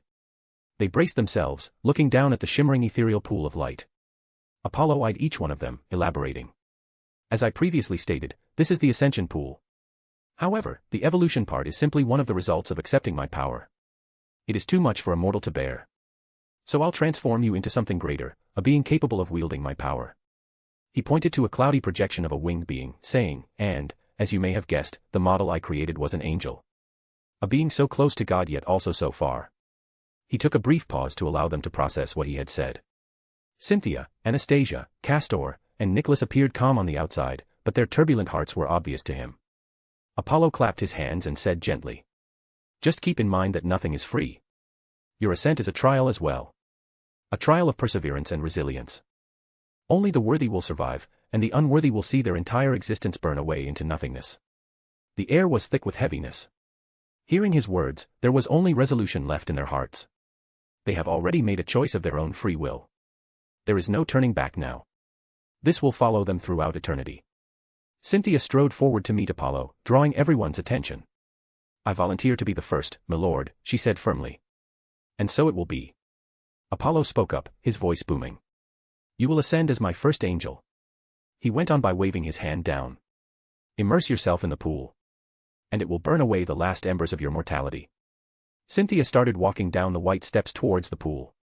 Her breathing was uneven, and her eyes were hazy. Under the eyes of all, she stopped at the edge of the pool, looking at it in silence. Her breathing slowed down and her eyes became clear. Her hands moved to the edges of her gown and tapped them. Her gown quickly turned to ash, leaving her completely naked. She took a deep breath and closed her eyes. She leapt into the pool without hesitation, sending ripples across its clear surface. Cynthia's figure was swept by a wave of light. Her closed eyes blinked open, and she found herself floating on a soft bronze surface engulfed in light. In a surreal moment, she looked ahead, seeing something emerge from the expanse of light. And there he was, Phoebus Apollo, the eternal blazing sun, his figure towering over the earth. His golden eyes were as bright as two suns. She immediately realized she was floating in the hand of a god, not on top of a soft surface. Apollo looked her in the eyes. Then, he waved his other mighty hand, and a blinding column of light materialized and descended on her dazed figure.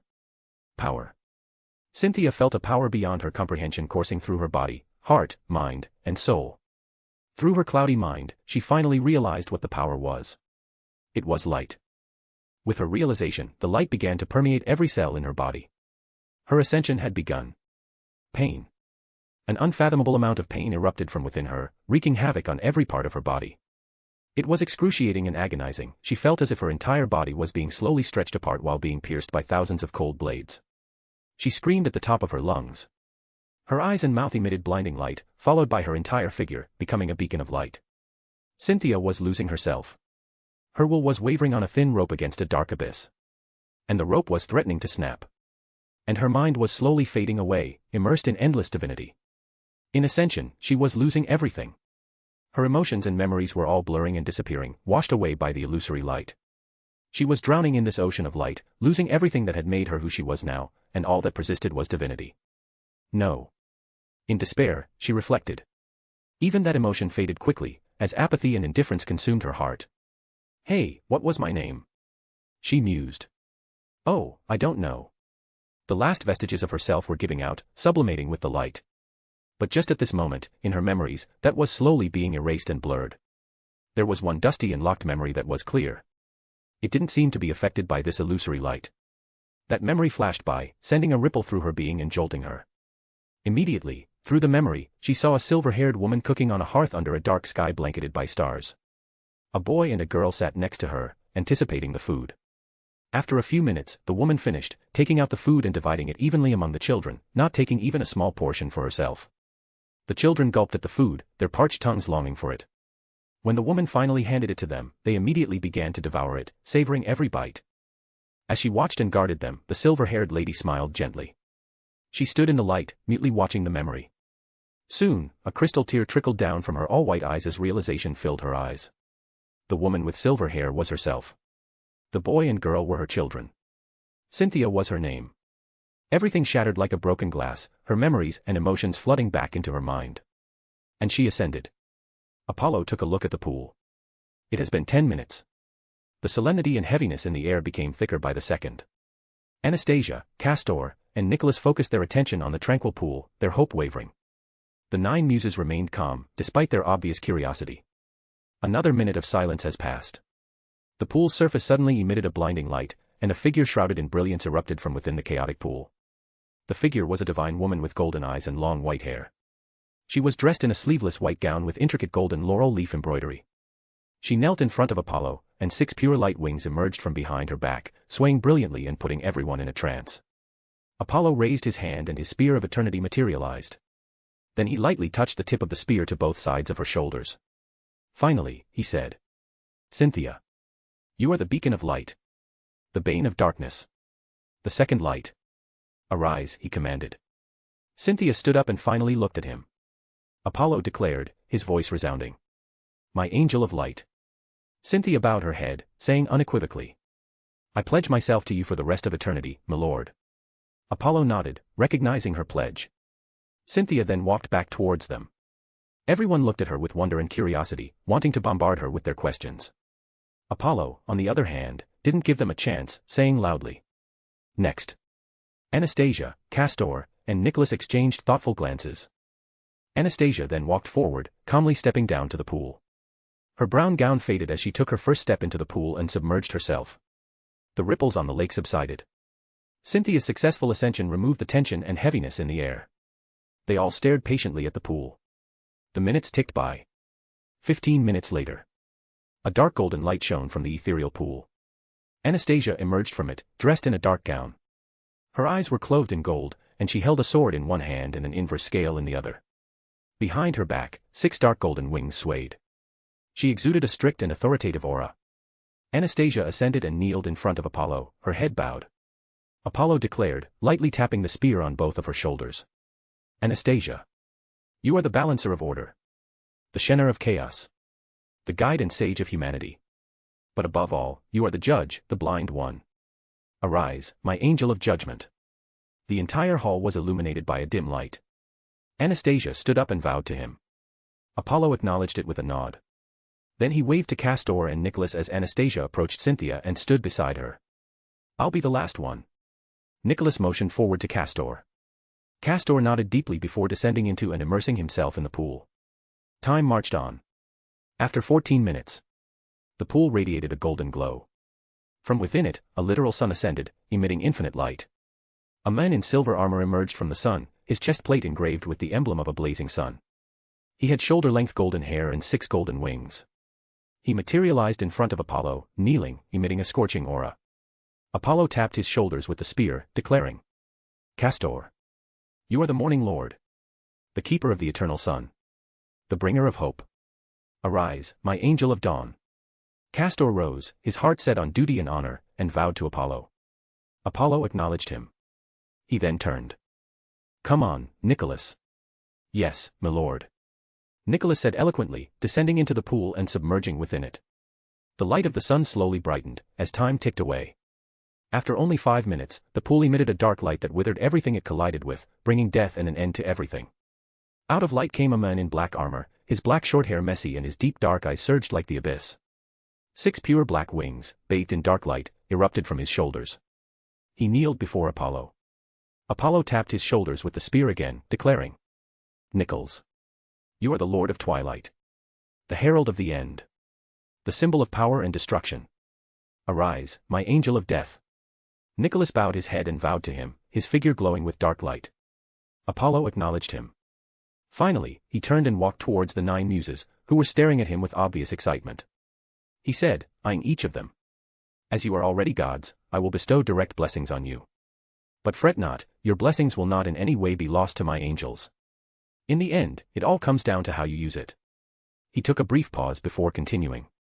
"You will be receiving my blessing of order." "Our Musagets?" Calliope asked, hesitantly, the question that was on everyone's mind. "Are you the god of order as well?" "Yes," Apollo admitted. "I am the god of the sun, light, order, art, music, and prophecy." Everyone went silent at that, while he continued, looking at Calliope. "Order will help your music to empathize with the reality itself, altering it even more so. It will also allow you to perceive reality more clearly. And I had just come up with the idea of combining order and music not long ago and realized it. So, this path is even unfamiliar to me. We will forge through it." Calliope smiled, her eyes blinking in excitement. "You need not worry about us." Then she turned and spoke to her sisters through her eyes. Finally, they all agreed.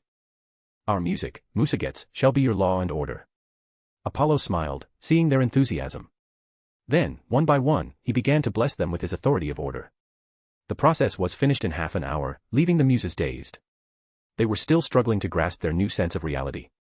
At last, Apollo walked towards his angels, who were patiently awaiting his first order, leaving them to recover. He said, clearing his throat, "I and the other gods created humanity. And I bestowed the primordial fire on them, imparting potential upon them." Apollo waved his hand at the ceiling, causing it to fade away and reveal the blue sky. "Give humanity a choice just like I gave you. Let them choose their own faith. And guide them in the right path, away from self-destruction. Remember, I honor free will. Delphi will become the headquarters of my temple, the temple of the eternal blazing Sunday." Finally, he declared, his voice booming. "Spread my gospel, will, and name throughout the mortal world, my angels. I am Phoebus Apollo, the eternal blazing sun, the inextinguishable light, the master of order, the giver of life, and the ethnarch of art and music." His angels ascended to the sky immediately, carrying his will. At this moment, the sun in the sky suddenly expanded and became extremely huge. It lit up everything, splattering pallets of gold across the sky and earth. Mortals and gods alike closed their eyes in piety and fear. In the bright sky, the angels opened and speared their wings, shimmering in the brilliance of the light. They looked at the blazing sun, spreading their hands towards the sun, bathed in an auric glow. "Praise the sun!" they chanted. Their voices rang out in unison, thrumming in the hearts of mortals and gods, and throughout the world. Chapter 30, Magic. Humanity. Humanity blossomed brilliantly like a morning star under the fire granted by Apollo, the potential granted by Athena, the strength granted by Artemis, and the love blessed by Aphrodite. The fire blazed across the continent, igniting the first vestiges of human civilization. To honor their patron, the first human settlement was built around the magnificent Delphi. It would go on to be known as the city of Trier, the literal and figurative epicenter of the world. The progress of civilization had just begun. Even with the assistance of a titan, Epimetheus, the rate of progress was only slightly accelerated. It could be centuries before Europe is graced with a proper civilization. It was how it was meant to be, until the angels of the eternal blazing sun descended on the world. They arrived bearing his will, his knowledge, and his guidance. They also spread his name and his gospel. The angels, on the other hand, were merciful and kind. They gave humanity a choice. It was up to them whether they would follow the Lord and Savior, the eternal blazing Sunday. And the angels were more than just generous in guiding those who were willing. But they were also impartial, completely devoted to their Lord's will. Humans who believed in the eternal blazing sun began to grow faster under their counsel. The foundation of civilization was gradually being laid. And as humanity grew under the guidance of Phoebus Apollo, the other gods saw an opportunity, and began to send their will to the mortal world. The faiths and influences of the gods spread across the lands of Europa. With the assistance of the gods, temples and statues were built as humanity overcame many difficulties. However, Athena, the goddess of wisdom, took a completely different approach among the gods. She didn't want humanity's faith, nor did she wish to be worshipped by humanity. She only cared about humanity's knowledge and wisdom. So, she began to draw plans for a solely dedicated institution just for that. On Mount Olympus, she made her declaration. With that, the wheel of time began to spin faster and faster, ushering in a glorious era. 10 months later. The first settlement, Delphi. In the snowy streets, Apollo and Athena walked shoulder to shoulder, overlooking the burgeoning civilization. Humans in soiled clothes walked past them, oblivious to their existence. "Your angels did an excellent job," Athena remarked, gazing through the settlement. She then took a scroll, continuing. "They accomplished so much in such a short time." Apollo's lips had the semblance of a smile. It was enough to tell Athena that he was very proud of his angels. She opened a scroll and handed it to him. Apollo took it and examined it. It depicted a massive structure with a statue of him and Athena in front. There were numerous notes all around it. Athena indicated the structure. "This is my structural plan for my Institute of Knowledge and Arts. I want to build a branch here in the first settlement." She then classified her terms. "You will also be honored as this branch's patron deity." While Athena waited, admiring and analyzing the settlement's progress, Apollo skimmed through the parchment. Apollo finally returned the parchment to her, saying lightly, "I will accept on the condition that my muses lead the branch." "No." Athena immediately denied it. Then, she gazed at the silent Apollo, knowing he wouldn't concede to the demand, so she sighed, offering a compromise. After all, this was his settlement. "Your muses will have the same standing as my appointees in this branch. This is all I could offer." "Happy cooperation, then, oh, great goddess of wisdom." Apollo smiled and reached out his hand. With a roll of her eyes, Athena shook his hand. "I will take my leave, Apollo. There's a lot left for me to do before I finalize it," she said, pointing to the parchment. Apollo gave a nod. Athena tapped her right foot on the ground before leaping into the sky and sweeping the clouds away, leaving the words behind. "See you on Olympus." Apollo gazed at the bright sky, watching her fading figure. Then, he strode through the chaotic, snowy lanes of the settlements, observing the progress in this free time. Soon, someone interrupted him. The sky darkened as a dark-winged angel descended in front of him, scarring the lives out of many humans. The dark-winged angel was Nicholas, the angel of death. Apollo merely waved his hands, concealing their presence. Looking around, he said, "They are afraid of you, Nicholas." Nicholas bowed, saying indifferently, "Everyone, my lord, fears death in some form or another. Many people wish to deny or refuse it throughout their lives. However, it is a natural process that is unavoidable and inevitable." Cold and uncaring. He stood tall, his gaze fixed on Apollo. "But, this is a duty that you gave me, my lord. I don't hear opinions or pleas, that is the domain of Anastasia. I will only guide them to the gate of the underworld when their time arrives, nothing more and nothing less." Hearing that, Apollo nodded contently, taking out an emblem engraved with the image of a black helm and throwing it to Nicholas. He stated, "I spoke with Uncle Hades on your behalf. And he gave this to me, allowing you to enter the underworld as my representative. It will help you with your responsibilities. But be cautious. Even with your abilities, the underworld remains a dangerous place." Nicholas accepted it, examining it. He then bowed lightly. "Thank you, my lord." Apollo merely nodded, asking, "Now, tell me, what happened?" "The goddess of magic wishes to meet with you," Nicholas informed. "My lord, she's on her way from the underworld." "Hecate." Apollo arched his brow, his figure fading in the light. Then he was gone, leaving Nicholas with the words, "A demigod is trying to rape my believers near the settlement. Kill. No, send him to my sister. It is better. And also inform Anastasia to add a law to the order forbidding rape, which if broken is punishable by death." "Yes, my lord." Nicholas nodded, while gazing at the fading light particles. He finally turned to face the sun, spreading his black wings and zapping into the sky. After an hour. Delos, the home of eternal blazing sun, the goddess of the moon and titan of motherhood. The eternal sun in the sky poured a golden glow over the divine island, attesting to its otherworldly ethereality. A gigantic castle perched on a lush auric fields with a backdrop of white clouds splattered with gold palettes. Image here. It stood there, emitting a divine aura, as if it had been conjured from a dream of a god. It was flawless in every sense of the word. The white castle had lofty towers that were made out of golden marble, as were the spires that held the symbols of the sun and moon. Every stone in the castle was even and square, as if the creator were obsessed with perfection, as if they truly loved what they created. Inside this dreamy castle, through the winding corridors, Apollo and Hecate walked slowly. Hecate looked around in wonder, smiling. "It is alive, Apollo. Mother gave the castle life. It's in a state of semi-consciousness," Apollo remarked.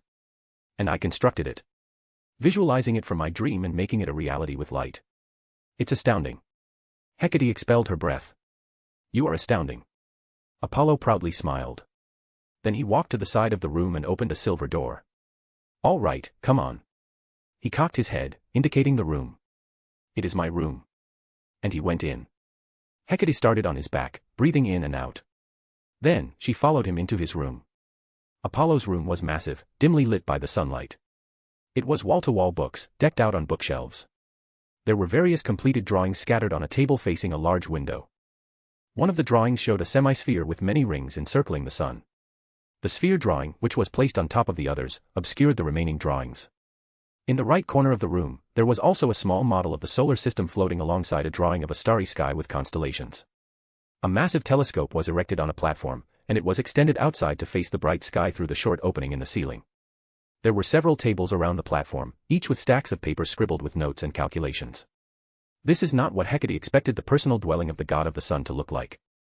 She expected gold, a lot of gold. Flashy yet magnificent.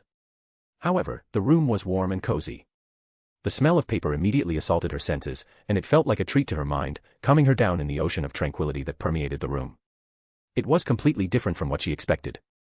This made her realize it all over again. Apollo was different from the rest. He was filled with mystery and wonder, drawing her in. Apollo turned and snapped his fingers.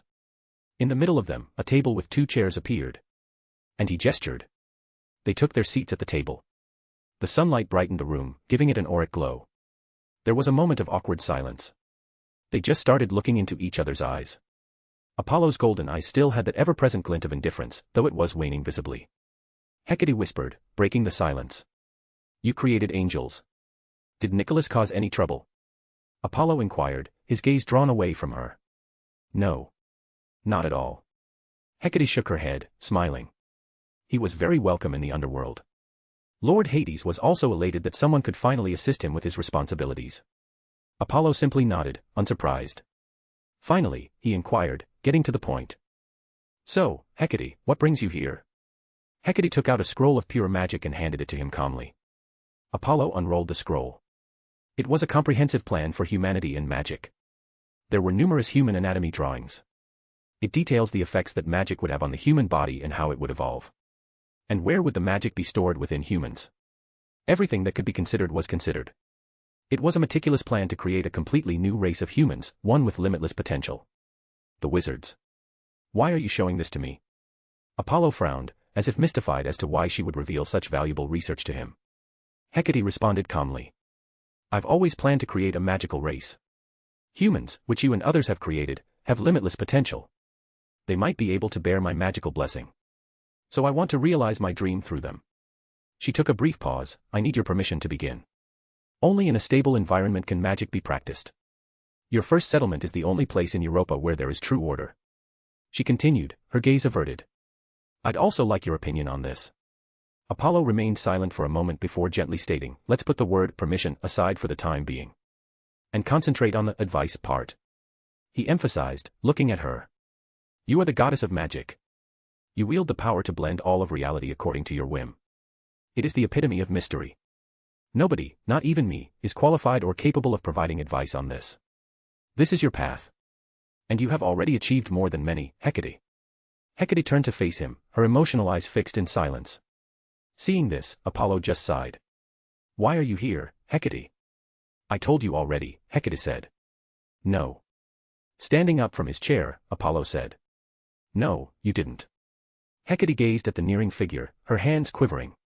Then, she immediately said, avoiding his eyes. I want to work with you, Apollo, in Delphi. Lies. Apollo pressed. Hecate, tell me the truth. Hecate snapped her purple eyes toward him, struggling. Then, it turned resolute and serene. She got up from her chair and walked over to Apollo. They finally faced each other, their faces inches apart. She rested her hands on his cheeks, while Apollo just watched her silently. Their gazes locked on each other as she confessed. I love you, Apollo. I heard of your tales in the underworld and always wanted to meet you, and I did. My mother brought me to you. I met you under the blanket of stars and the gleam of the silver moon, but you were brighter and more brilliant than all of it in my eyes, scorching and warm, and you completely drew me in. Her voice lowered with each word, almost a whisper. I tried to fool myself, you know, until I played our song with you, and then I realized it. I fell hopelessly in love with you. She took a deep breath and said firmly. I want you, Apollo. Their breathing intertwined, scorching and mythical. Hecate gazed at Apollo, who remained silent, though his ever-calm eyes were surging. But he still remained silent. Hecate closed her eyes, a crystal tear trickling down her cheek. She averted her gaze. However, a warm hand caught her and froze her. Ever so gently, Apollo appeared in front of her, his hands clasping her cheeks. He muttered, ruefully smiling. I am just afraid. I am afraid that I will break your heart in the end. Hecate's eyes dimmed immediately, but her lips rose to form a merry smile. You will not. You worry too much. I believe you with all my heart, Apollo. Apollo looked into her eyes before leaning in. And they kissed lightly. Time seemed to stand still, and the world faded away. Only they remained. After what seemed like eternity, their lips separated reluctantly. And the world returned. Apollo snapped his fingers. The table immediately turned into a bed. He pushed her onto it, climbing on top of her. He still asked her, taking her hand in his and kissing her fingers. Are you sure?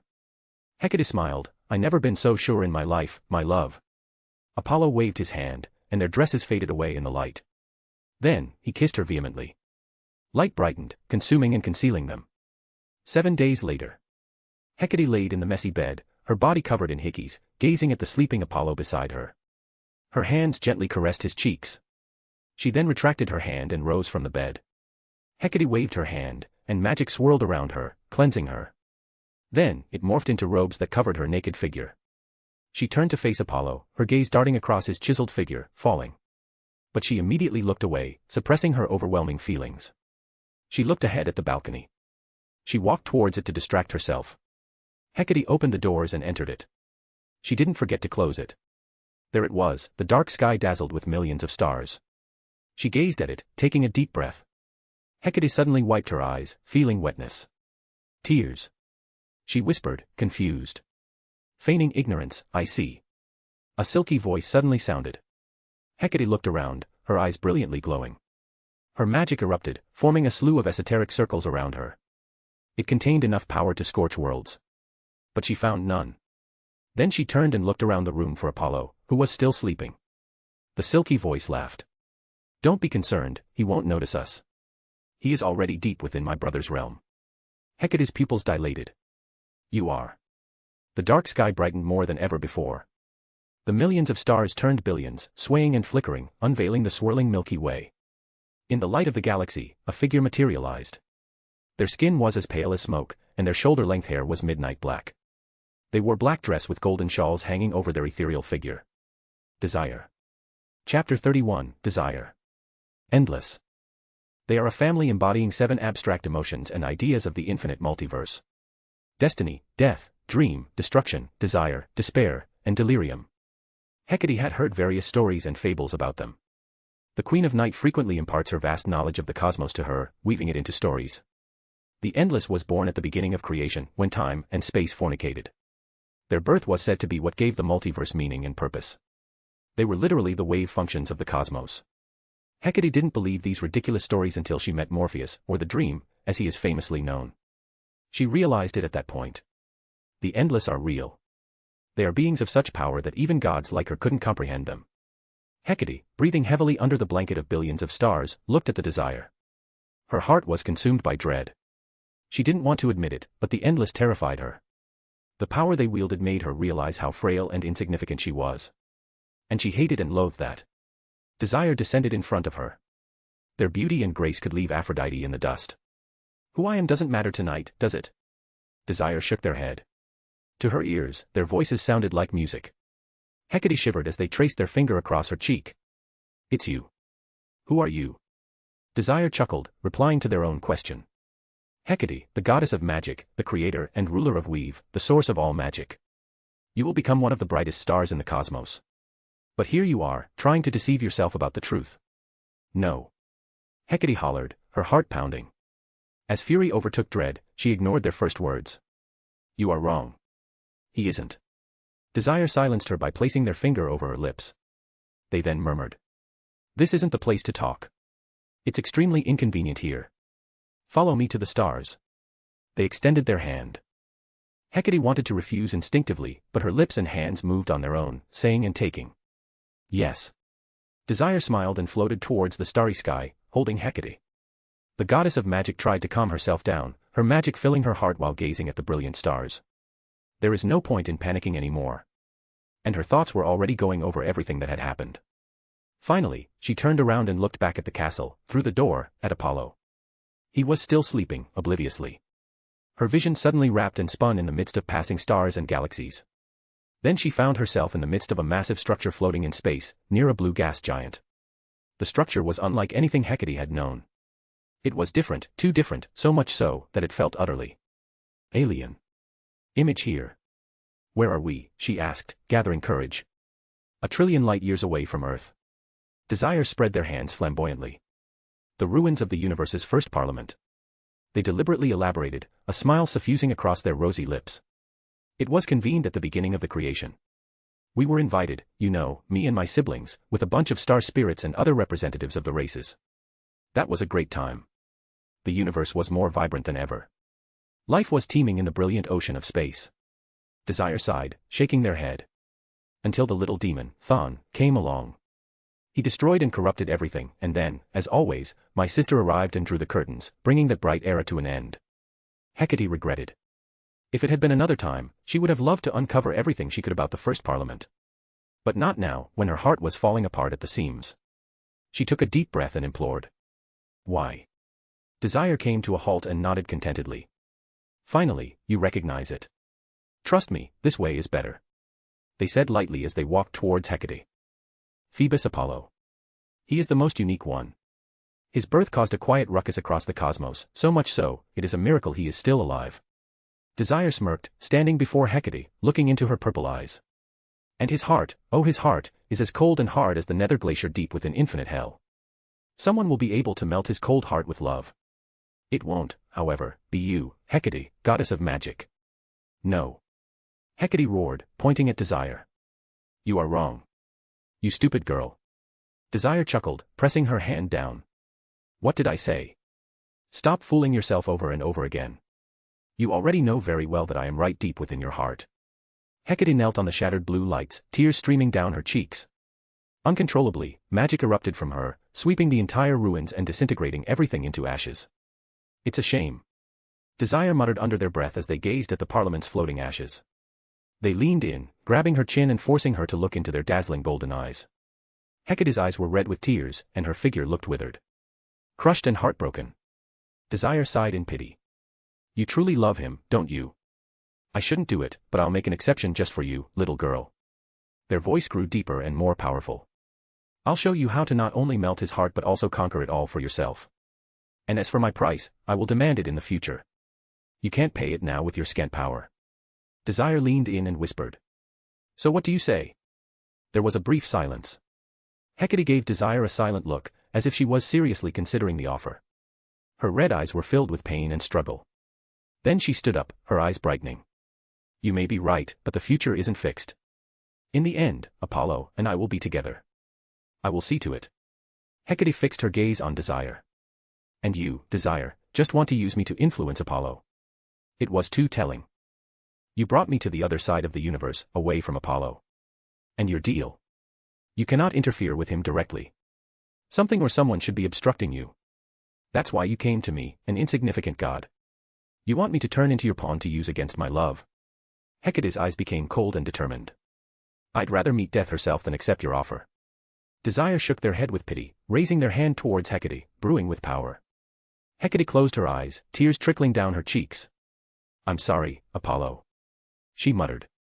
Her magic erupted all around her, forming red magic circles and exuding a terrifying, destructive aura. It doesn't matter if she faced an endless, she still wouldn't go down without a fight. However, nothing happened. Hecate opened her eyes wide, gazing forward. Desire smiled as they stood before her. They had a red heart of cut glass in their right hand, while their other hand waved at the magic circles, breaking it. It's truly pity. Desire exhaled a sigh. They looked her in the eyes. You're not insignificant, silly girl. You still don't realize your true potential. They gave Hecate the red heart. This is my sigil. Accept it. Their voice became deep and mythical, as if they were uttering a prophecy. You will surely need it in the future. And when the time comes, don't hesitate. Or you might lose everything. Remember what I said. The great darkness stirs. And they want the head of your love. Desire pointed at her. You, silly girl, might be able to help him. How? Hecate inquired, her convention waning. Love. Desire chuckled.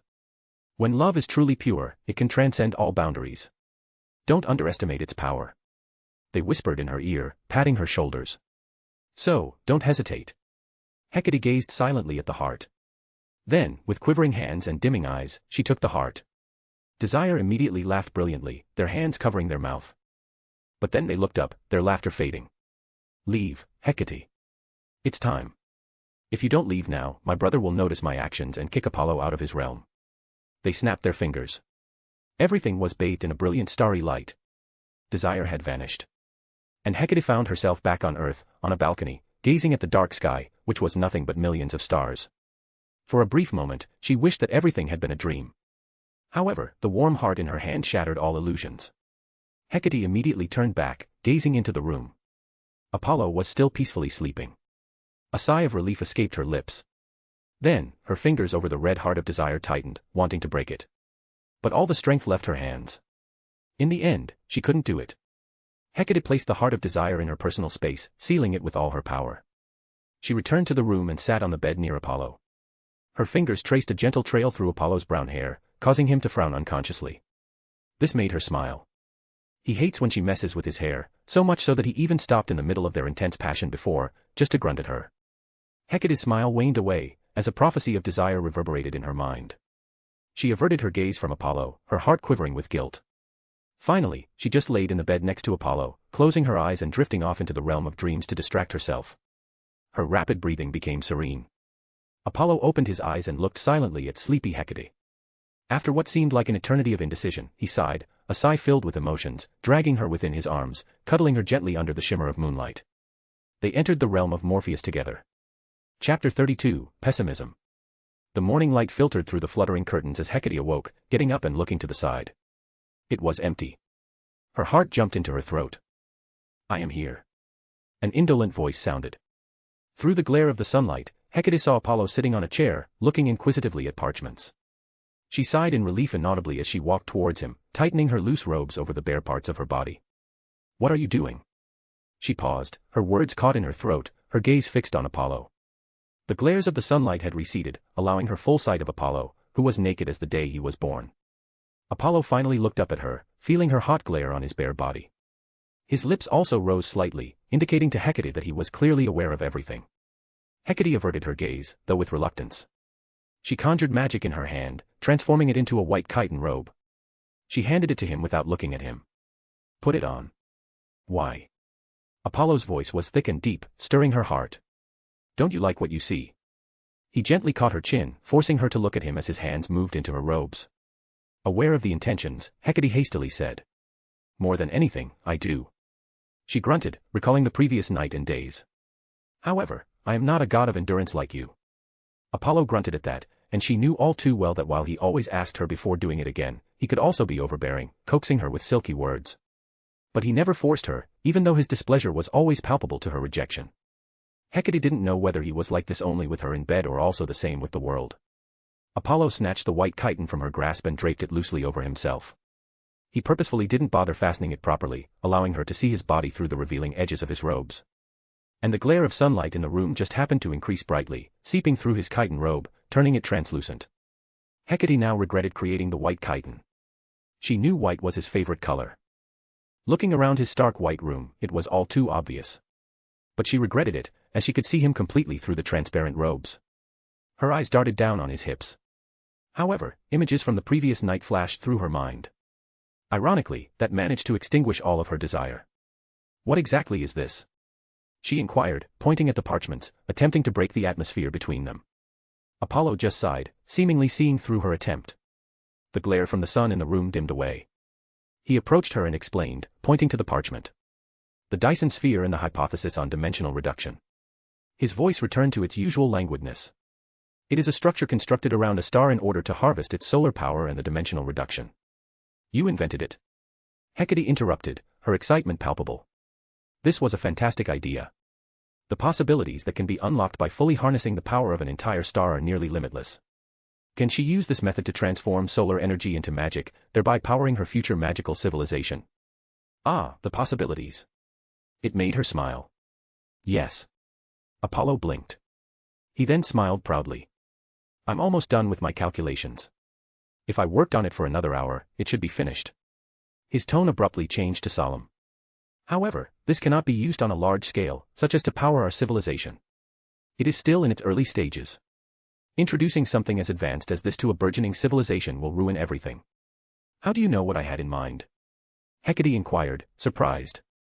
Apollo simply chuckled, saying, I just know. You are, after all, my love. Are you not? However, Hecate only stared. She was well aware that it was a lie. They don't know each other all that well. Apollo stated, I designed the Dyson sphere with the goal of powering civilization. So, many may get the same thought if they see my design. And you wanted to create a completely new magical race, which means you, Surly, would also want them to build their own civilization. He shrugged. See, it wasn't that hard to put the pieces together. But I was still skeptical until you confirmed it yourself. Hecate pouted, looking away. She mentally made a mental note to stop being so obvious. Her heart, though, wavered, looking at Apollo. Then, she decided. At least in front of others. She focused on the Dyson sphere parchment, giving it a thorough read while Apollo just intently watched her throughout it. It's incredible. Hecate breathed out, passing it back to him. You didn't understand anything, did you? Apollo laughed, taking the parchment. Hecate rolled her eyes, but she admitted it. I got the gist of it. But, yes, I can't understand it completely, as I don't even have a basic grasp of the subject. I could teach you, Apollo said after a brief pause. You would? Hecate snapped her eyes at him. Yes. Apollo smiled. Then he inquired, as if perplexed as to why she had even asked the question. And what was the surprise? It's not thing. Hecate said, looking away. However, Apollo's eyes bore into her. Tell me. Hecate took his hands in hers, gathered her courage, and finally looked him in the eyes. Then she asked. What exactly are we, Apollo? After everything that had happened, she expected him to laugh, joke, or even get angry and yell at her for asking that question. Apollo, on the other hand, gripped her hands tightly, as if he could see right through her. Hecate, we're in a relationship. He gently kissed her cheek while whispering in her ear. We may be different, so different. But it makes no difference. We'll see it all through, together. Hecate smiled, a smile that expressed volumes of joy and relief. Her heavy heart finally settled down. For a brief moment, they gazed into each other's radiant eyes as the sunlight thickened and swept over them like veils. Hecate abruptly waved her hand. And their dresses vanished. Whoa. Apollo blinked. Are you sure? Hecate cocked her head, grasping his hard member. What? Don't you like what you see? Apollo smiled brightly at her as she knelt in front of him. I am going to make you scream for days. I expect nothing less. Hecate said vehemently. Her lips enveloped the head of his member. She didn't hesitate to entrap it with her mouth. As she lowered her head, her tongue twirled around it, taking in all of his manhood down her throat. Apollo let out a deep groan of pleasure, as his hands went for the sides of her face. Light suddenly brightened around them, consuming and concealing everything. 8 days later. In the dark sky, the silver moon glinted brilliantly with millions of stars. Hecate snuggled up to Apollo, resting her head on his bare chest. They were lying on the cold ground on the balcony of the magnificent castle. Silence enveloped everything in peace and tranquility. I wish. Hecate said quietly, her eyes closed. This moment could last forever. No gods. No responsibilities. No worries. Just you and me. Alone and content. Apollo said, gazing at the stars. Maybe. But isn't reality far from fair? Hecate opened her eyes, leaving his embrace rolling to the side. She, too, looked up at the stars. She exhaled a sigh. Don't be so pessimistic. Reality is what we make it out to be, Apollo. Pessimistic. Apollo smiled weakly, his eyes heavy with emotion. What happened? Hecate inquired, her brow furrowed in concern. You are right, you know. Apollo said deeply, looking at her. I often tend to be pessimistic. Believing in the worst of possibilities. Hecate frowned, hearing his heavy words. What has Apollo been through to become this way? The words of desire flashed through her mind at that precise moment. He is the most unique one. Great darkness stirs and they want the head of your love. Did they already? Her heart clenched as she thought. Cosmos and the situation of Apollo. There were too many unknowns and secrets in it, so much so that she couldn't even wrap her head around to form some guesses. And she didn't press for it. If Apollo truly wanted to, he would have told her already. He has secrets, just as she does. A feeling of powerlessness filled her heart again. Hecate took a deep breath, saying, "Well, it doesn't always have to be like this. A wise man once said that as long as we dream hard enough, we can make anything a reality. So, Apollo, dream." A wise man. Apollo smiled amusingly as the heaviness in his eyes faded slightly. "Is it dream?" That worked. Hecate inwardly sighed, noticing his amused smile. But her mind went over what he said again. And she snapped her eyes at him. "You know, the endless." "Yeah." Apollo laughed and nodded. "Why are you so surprised? I am also god of prophecy, remember?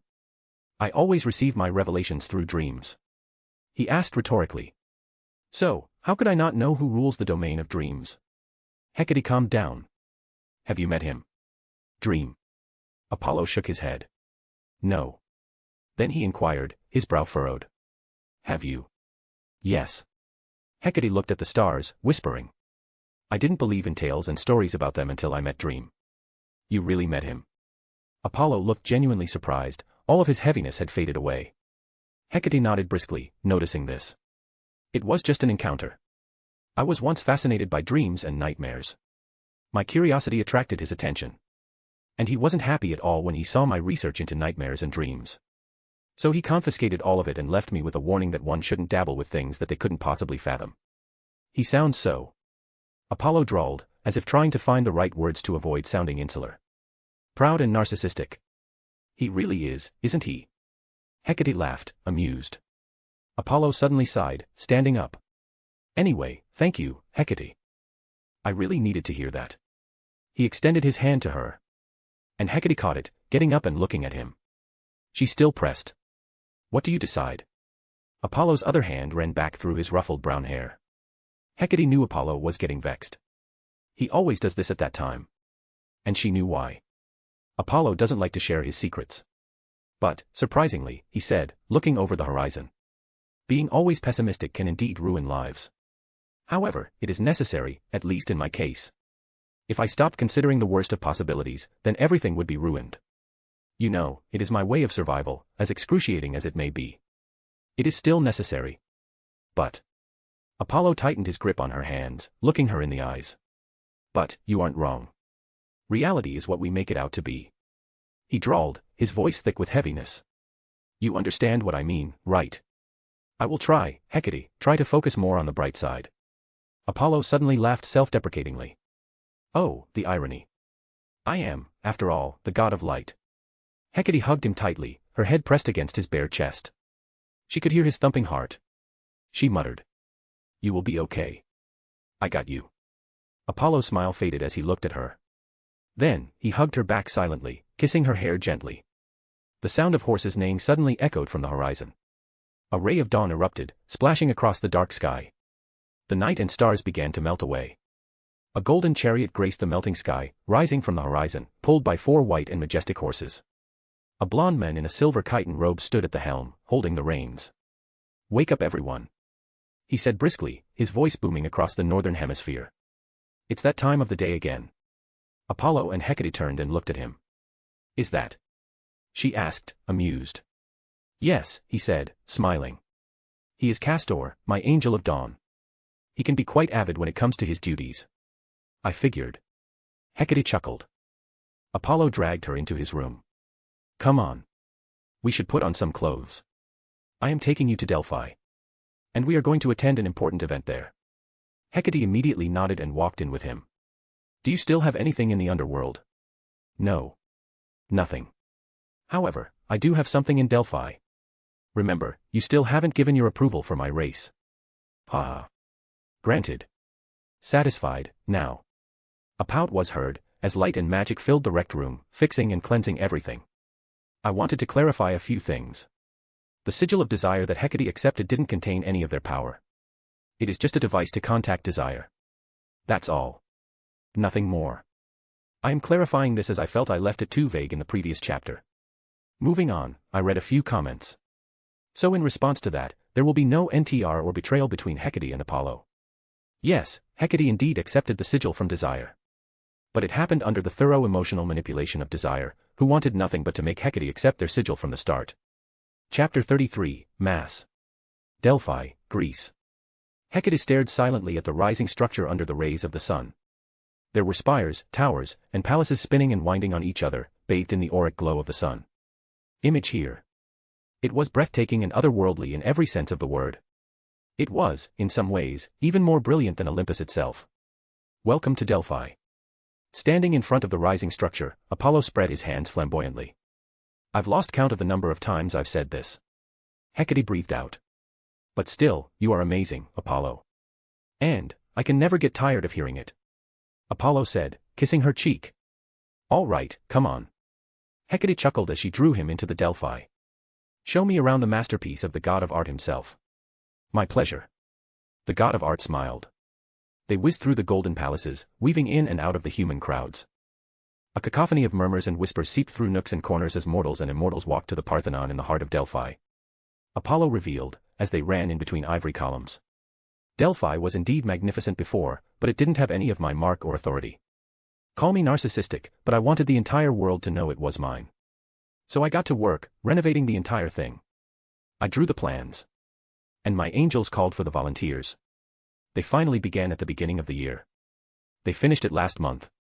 Ever since then, the gates of Delphi have remained open to all who follow my order. Hecate listened patiently, smiling at his boastful demeanor. He continued to show her everything. From the architecture to the paths.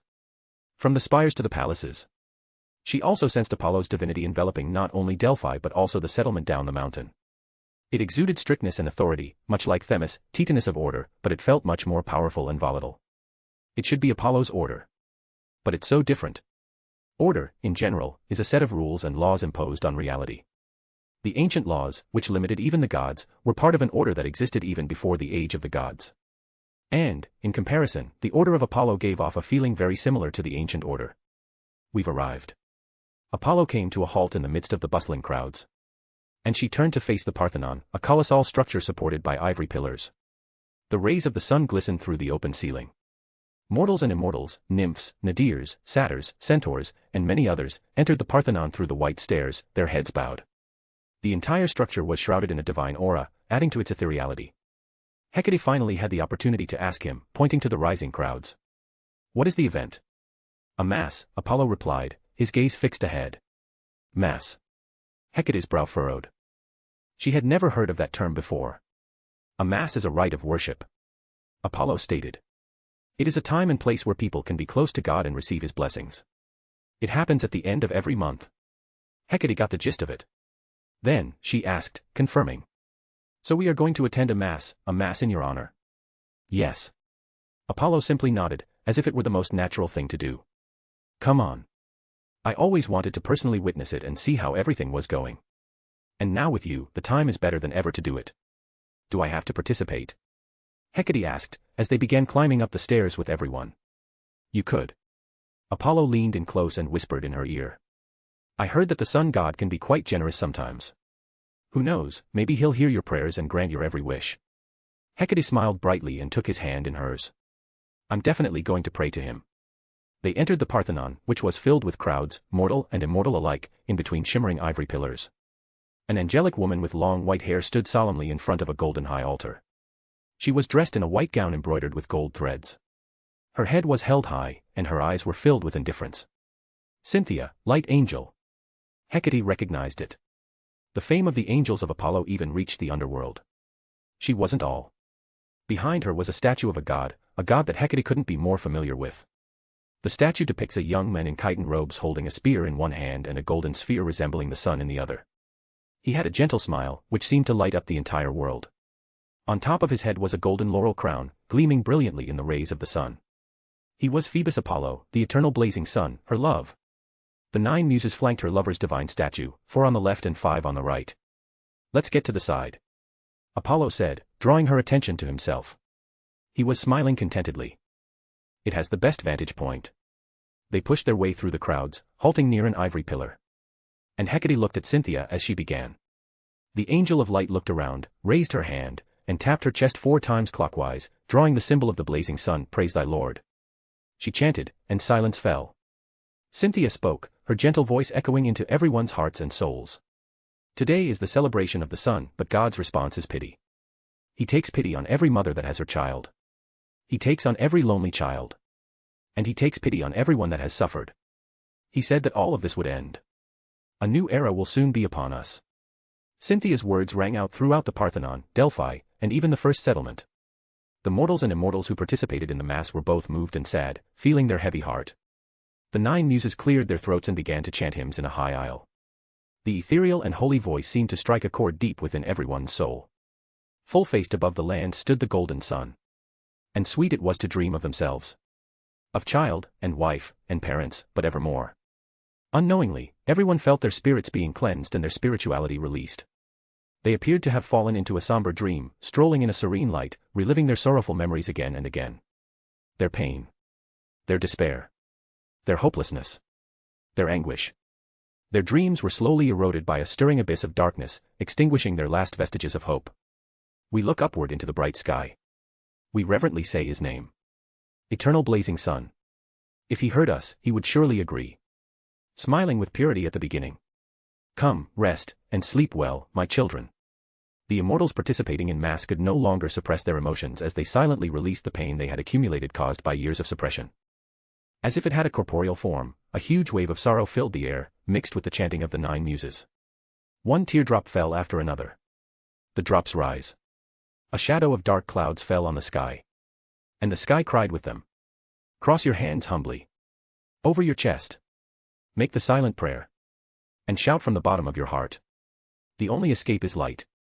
People who were silently sobbing with their eyes closed subconsciously followed the hymns and made similar gestures. Then, they shouted in their hearts, infected with each other's emotions. The only escape is light. A dazzling beam of light tore through the veil of sorrow, splashing on Delphi. The dark clouds melted, bathed in auric light. And the golden sun graced the sky, emitting an infinite light of hope. Everyone opened their eyes and gazed towards the eternal sun, bathed in auric light. The sun didn't harm their hopeful eyes, but was warm and gentle. Suddenly, the goddess of magic opened her hands and chanted, her deep voice resounding. Praise the sun. Her chant was like a spark that lit up the prairie. Praise the sun. Praise the sun. Praise the sun. Everyone chanted startlingly under the golden rays of the sun, trembling Delphi to its very foundations. A new era will be upon us. A era of sun. Delphi. The zealous believers emerged from the Parthenon, their bright eyes warm and hopeful, like the sun. In the midst of them all, Hecate and Apollo walked towards the platform, where Cynthia and the 9 muses were getting down, after finally noticing Apollo, who had made his presence known by the end of the mass. What did you pray to the sun god? Apollo wrapped his hands around her hips. Hecate rolled her eyes at the sun god, but she went along with it. I didn't pray for me. But for him. I prayed to hope that all would be fine on his side. Apollo kissed her in the crowds without a care for the eyes. It was intense, scorching, and oppressive, leaving her nearly breathless. And Hecate wanted nothing but more of it. For it to never end. And from his intensifying actions, he too surely shared her emotions. But, after a moment, they separated, though reluctantly. Hecate. Apollo drawled deeply. Hecate smiled, pressing her finger on his lips. Now is not the time. She whispered, her other hand pointing forward. The believers had already dispersed, leaving only them, the angel of light, and the muses in the Parthenon's empty square. Cynthia and the 9 muses bowed their heads in front of him. Apollo turned and looked at them, nodding. They raised their heads to face him and her. Cynthia inquired, hesitantly. My lord, is that? Yes. Apollo nodded firmly. She is Hecate, goddess of magic, my love. From now on, she will be your lady. Hecate's eyes were fixed on him while the 9 muses dragged Apollo from her and swarmed around him like a bunch of cheerful girls, leaving Hecate and Cynthia alone. Congratulations, our Musagettes. And how were our hymns? Was it good? We also want your permission to perform on Olympus. Aphrodite invited us to a celebration. And she said, you will know what it is. One at a time. The muses proceeded to barrage Apollo with questions about himself, the music, and virtually everything. And he patiently responded to each of them. Hecate finally turned her gaze away from him and toward Cynthia, who had been quietly observing her surroundings. Noticing her gaze, Cynthia bowed slightly. My lady. Hecate studied her, saying, walk with me. Cynthia complied. And they walked around the Parthenon while Apollo spared a glance at them before being swarmed by muses again. Cynthia. Hecate said. Is it? Yes. Cynthia nodded calmly under her scrutinizing eyes. Cynthia, angel of light. Your mass for my love was great. Hecate said, patting her shoulders. It even managed to draw me in. All honor belongs to the Lord. Cynthia stated modestly. For a brief moment, her gaze was drawn to the hands on her shoulders before returning to Hecate. It was all his plans and ideas. I figured. Hecate smiled, while Cynthia remained silent, looking ahead at the sun, which didn't harm her eyes. As they walked around the Parthenon, Hecate continued. You were also High Priestess of Delphi before. Cynthia gave a solemn nod. I have served Earth Mother for 543 years, milady. That long. Hecate raised her brows, beating around the bush. So, is the faith of the Earth Mother still present in his Delphi? Yes. Cynthia said straightforwardly, the Lord had still honored Earth Mother. At the other end of Delphi, there is another temple dedicated to her. It is also the Earth Mother's will for the Lord to take over Delphi. I may have severed her for half a millennia. But it didn't shake the oath and faith of my Lord, the eternal blazing Sunday. She turned to face Hecate. You don't need to be concerned, my lady. The Lord has eyes that sees the truth itself. That he does, doesn't he? Hecate asked rhetorically, sighing. They had returned to where they had left, making a full loop. The Muses, holding numerous parchments filled with scribbles and cravings, were being sent off by Apollo. Then he turned to face them, his gaze fixed on Cynthia. You have done well, Cynthia. Thank you, my lord. Cynthia bowed, her ever-present calm expression finally collapsing into contentment. She went on. My lord, during your absence, many gods, and even some titans have sent their goodwill. Anastasia had placed it all in your solar. I'll take care of it. Apollo gave a nod. Is there anything else I should know? Cynthia said. Anastasia was asking about the order artifact. Apollo said. Tell her to come to my office by tomorrow. Cynthia gave a nod. She then bowed one last time to him and Hecate before fading away into light particles. Come. Apollo extended his hand. My mother and sister will soon know I am here. Hecate had a lot of questions for him, but everything was immediately swept away to the back of her mind with his words. Are they going to meet us? She finally asked, a little nervously. Together. Yeah. Apollo nodded calmly. Don't be worried. Everything will be all right. Will it be? Hecate inquired sharply. After everything that happened. It will be. Apollo said firmly. My mother. Hecate gave a weak smile. You know, she really wanted. What actually happened with Antisteria? Apollo asked, his eyes narrowing. Hecate took a deep breath. It's the Queen of the Night. She forbade her children and subordinates from interfering with Olympus affairs. And when the cries of help from Aunt Leto echoed throughout the underworld, my mother desperately begged the Queen of Night to make an exception. She, on the other hand, rejected all of the pleas, claiming that it would only make things worse and that everything would be fine in the end. That is what happened. She looked him in the eyes as he remained silent for a moment, as if digesting what she had said. Finally, Apollo took her hands in his. We will mend the broken pieces of our family. I hope so. Hecate spoke softly. Apollo suddenly asked, his hold on her tightening. You are not under the Queen of Night, are you? No. Hecate shook her head, seeing right through his worries. I never swore fealty to anyone. Apollo's tense shoulders immediately sagged, as if a heavy weight had been lifted from them. Then, unexpectedly, he inquired. Can you give me the honorific name of the Queen of Night? Why? Hecate asked, her brows furrowed. Give it to me. Apollo insisted. When the time comes, you will understand everything. Trust me on this. Hecate looked at him in silence for a moment before raising her hand and magic materialized into a parchment with the honorific name of Queen of Night. She handed it over to him. Apollo examined it. The honorific name of the Queen of Night is the Queen of Night, who stands higher than the universe. She is the first darkness at the beginning. She is also the mother of concealment. The empress of misfortune and horror. The mistress of repose and silence. Apollo studied it somberly. The honorific titles of the gods are closely related to the divinities that they hold. He dragged Hecate out of the empty Parthenon after putting the parchment in his personal space. Come on, let's go to my solar. I have already sent a message to my mother and sister. Under the glimmer of sunlight, they strode through Delphi's colossal palaces, temples, and spires. Chapter 34, Family. Apollo's solar was in the heart of Delphi, hidden from mortal and immortalized alike, shrouded in his order. With the authority of order, the concepts of distance and space were rearranged and distorted, expanding the interior of Delphi to be large enough to hold numerous modern metropolitan cities. The interior of Delphic was a labyrinth in and of itself. And the paths in Delphi would fork and divide to reveal anywhere but his solar. But, with Apollo's will, it would only take seconds to reach his solar, but without it, no amount of time or effort would be enough. Some may become disillusioned along the way and disappear forever in silence. Image here. Hecate and Apollo walked along a white path. The wall in front of them shimmered and separated in the middle, revealing a corridor flanked on both sides by stained mirrors. And at the end, there was a white door with a gentle light shining through it. Hecate took a look in and around. On either side of their paths, there were numerous ivory pillars. The large pathway forked and split into smaller pathways at the intersection of each column. This pattern repeats and repeats, seemingly to infinity. She could feel it more strongly now. The order of Apollo filled every nook and corner. It is magnificent. With a proud smile, Apollo said. Isn't it? Does it have a name? Hecate asked. The Golden Order. Apollo revealed. Then he went on.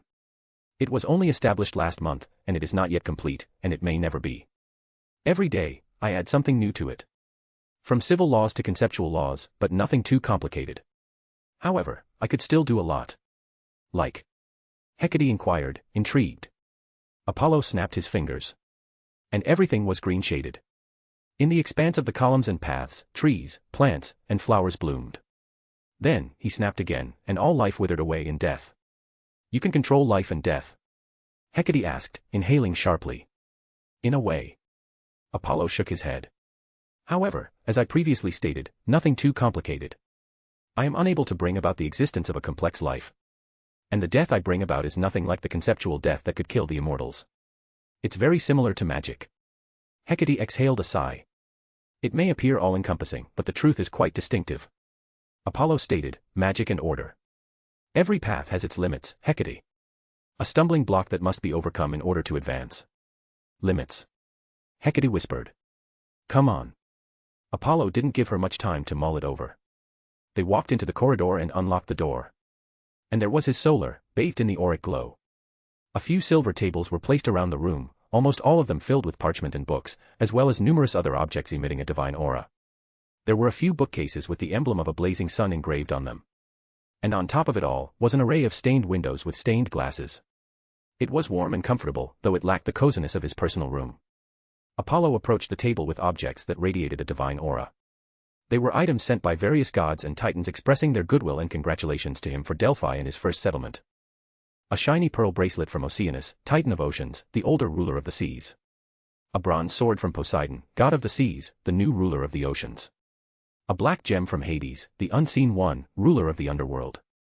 A basket of food and sweets from Hestia, the goddess of hearth. A wooden box filled with ambrosia from Demeter, the goddess of harvest. A golden and silver arrow from Helios, titan of the sun, and Selene, titan of the moon. A book of memories from Mnemosyne, the titan of memories, the mother of the muses. A pink arrow from Aphrodite, goddess of love. It goes on and on. Hecate stood beside him, her head resting on his shoulders, watching him go through it all silently. Fame.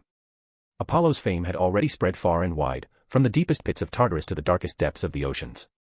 The fact that he took over Delphi, which belonged to Earth Mother, only amounted to surmounting it. And he was already notorious for cursing the Queen of Gods. Hecate looked at the gifts, subconsciously recalling a feeling she always had recently. Despite the fact that everything appeared to be calm and serene on the surface, she could hear something stirring beneath it all. She didn't try to deceive herself. It was palpable. It was the stirring of war. Hecate hugged him tightly, causing Apollo to turn and raise his brows at her. Nothing. She smiled. But, before Apollo could reply, the door to the solar swung open. And Artemis entered, hands on her hips. Brother. What have you been? In shock, the goddess of the moon paused, looking at her brother, who was being hugged by Hecate. Mother. She bolted, leaving a moonlight trail in her wake. Hecate and Apollo exchanged glances before she asked. You knew they were coming, didn't you? Apollo nodded. Yeah. He stood beside her, his hands on her hips. This is a better way to break the news. Apollo. Leto walked in with Artemis, her hands over her mouth, but it still couldn't hide her smile, which was overflowing with happiness. Mother. Sister. Apollo said. He then looked at Hecate, their hands clasped tightly together. I am seeing Hecate. Hecate nodded briskly. "And?" However, she was interrupted as Leto hugged them tightly, sighing in melancholy. "It seems like only yesterday that I held you in my arms. But now look at you, all grown up." She separated from them. Then, placing her hands on both of their cheeks. "Hecate, look after him. Don't be fooled by his ever-present calm and indifferent demeanor. There is a lot hidden beneath the surface. So, be patient with him, and everything will be fine. And he doesn't always know when to stop. He can be calm and collected one moment and then do something extremely reckless the next. I hope you will be there for him at that time. Stop him before it is too late to regret. Hecate, be there for him." Leto said, looking deeply at Hecate. "I will." Hecate gave a firm nod, her gaze fixed on Apollo. "I'll look after him." Leto's shoulders sagged at the end. "Mother," uttered Apollo. "I am not going anywhere. My home is still." "I know, son," Leto asserted. "But, as your mother, it is my duty." Then, she waved back at Artemis, who was standing still as a statue, witnessed everything. The moon goddess approached them, eyeing Hecate up and down and asking bluntly, "When are you going to marry my brother?" "We have not got to that stage, sister." Apollo answered for Hecate, who just looked at him silently. "We just got together 2 weeks ago, cousin." Hecate still answered in line with her lover's words. "We still don't know much about each other. We obviously don't want to rush things. It is always better." Leto nodded in agreement, to be patient rather than rushed. "It will ensure your bond is eternal. So that's what you've been doing for the last 2 weeks, brother." Artemis smiled with a knowing grin. Leto beamed as realization dawned on her with her daughter's words. "Am I going to be a grandmother?" Hecate blushed and averted her gaze. Meanwhile, Apollo glared at his sister, who had just struck out her tongue at him. But, he was forced to focus on his overly excited mother. "No." He said it as soothingly as he could, knowing how important children were to his mother. "We're not ready to have a child, either, mother." "And," Hecate added with him, "our lives are just beginning." "I understand." Leto sighed, not surprised. "But keep this in mind if you decide. First, tell me the news." "We will." They said it in unison, which caused them to break into smiles. Apollo retrieved the baskets sent by Hestia and Demeter. Then, with a wave of his hand, a table with 4 chairs appeared in the center of them. He said as he placed the baskets on them, "Come on, let's celebrate this occasion." The sun lit a glow on all of them, between their smiles and stories, between their songs and jokes.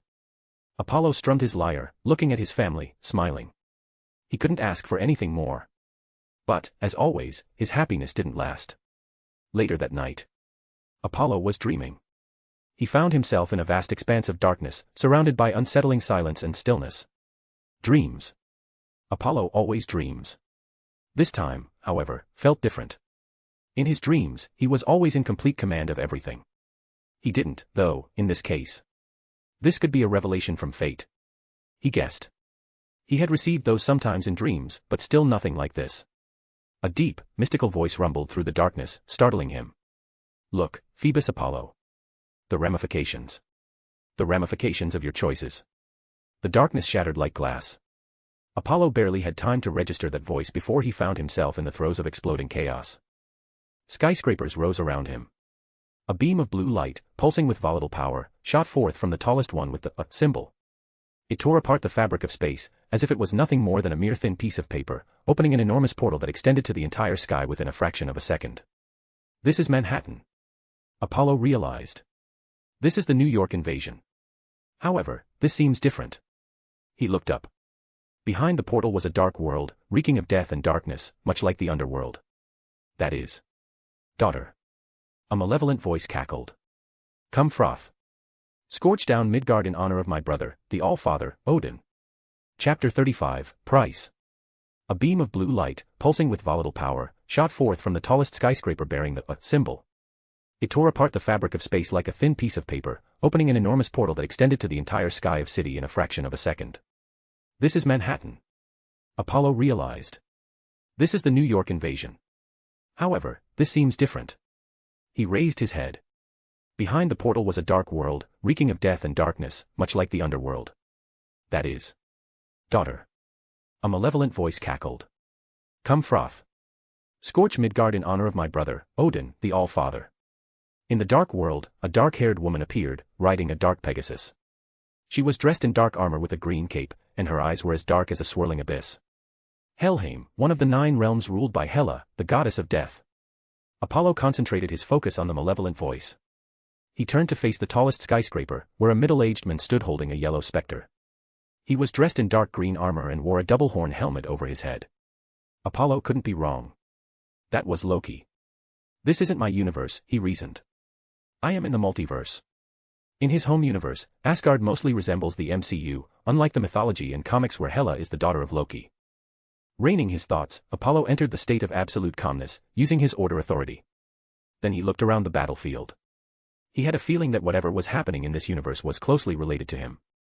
And he could hear stirring beneath everything. Loki was looking down from the edge of the skyscraper, where many were flying towards him. Their weapons and powers were raised and charged at him, and their eyes were filled with determination and resolve. They were like a bright beacon of hope for mankind, shielding and protecting them from the universe's terrifying dangers. They were the Avengers. Loki merely pointed his specter at the Avengers with his ever-present evil smile and sent out a charge of yellow energy that knocked out everybody except for a blonde guy with a hammer, Thor, and a red-haired woman, Jean Grey. And they attacked Loki with everything they got. A colossal bolt of lightning and a surge of cosmic flames shoot towards Loki. However, it was too late. A neigh of Pegasus resounded. And Hela, the goddess of death, descended on Midgard, accompanied by millions of the dead. They poured out of the portal like a black waterfall onto the world. The goddess of death raised her hand and a sword materialized, as dark as midnight. She swung it at Manhattan. It shattered the skyscrapers in its path as it whizzed through the air. Many familiar faces tried to stop it. However, when their powers touched the sword, it literally disintegrated into ashes. It dragged them down too with it into the cold embrace of death.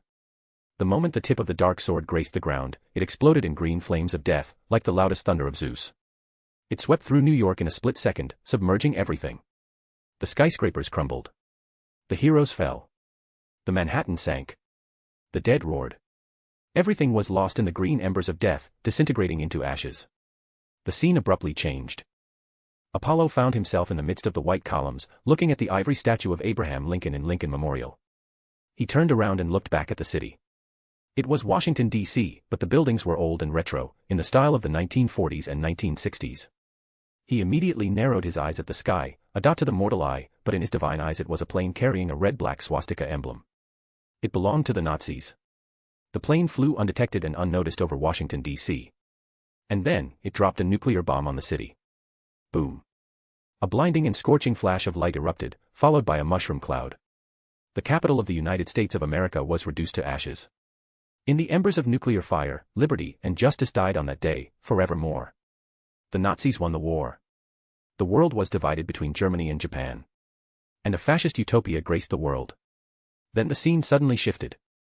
Apollo was now in a classroom with a slew of other peculiar teenagers, staring at the blonde teacher, Emma Frost. Everything was serene, but he knew it was only the calm before the storm. Emma Frost froze, her face pale, and reached her hand toward her head, as if to confirm that. No, she muttered as she scampered to the window and opened it. There it was, the prosperous mutant nation of Genosha. The safe haven for all metahumans, protected and guarded by the strongest mutants on the planet. But now, a massive wild sentinel towered over Genosha. All form of resistance from the mutants meant naught in front of it. The wild sentinel finally fired on Genosha. However, it wasn't any lasers or energy weapons, but something more. A blazing light erupted, consuming the Genosha. It was reduced to ashes. A mushroom cloud rose into the sky, signifying the terrifying dark nature of humanity. The Genosha genocide. On that day, 17 million mutants died. What followed was not peace, as one might expect, but war, a war of vengeance and carnage. It was a war between humans and mutants. Standing in the San Francisco ruins, Apollo looked ahead. A mother swaddled her child, desperately attempting to avoid the impending doom. However, there was no escaping death. A missile landed in San Francisco, as it has in many other major cities around the world. Then, a nuclear fire razed the world. The war resulted in the extinction of both humans and mutants. It wasn't over yet. The scenes were constantly changing. Apollo witnessed the destruction of numerous Earths as well as alien civilizations. A massive structure covering a star emitted a beam of condensed plasma that destroyed the planets with civilization. In the star system, an antimatter bomb exploded, annihilating everything. It went on and on. Trillions of lives were extinguished in an inferno of death and despair. Their terrified and anguished screams seemed to shake the entire cosmos, reverberating through the timelines, dimensions, and universes. Apollo sensed something similar in all of it. It was reverberating throughout the substratum of reality, corrupting and infecting everything. And it was all too familiar to him. It was chaos. With that realization, the scene in front of him changed to show Wanda Maximoff kneeling on a peak, holding a dead Pietro Maximoff in her arms.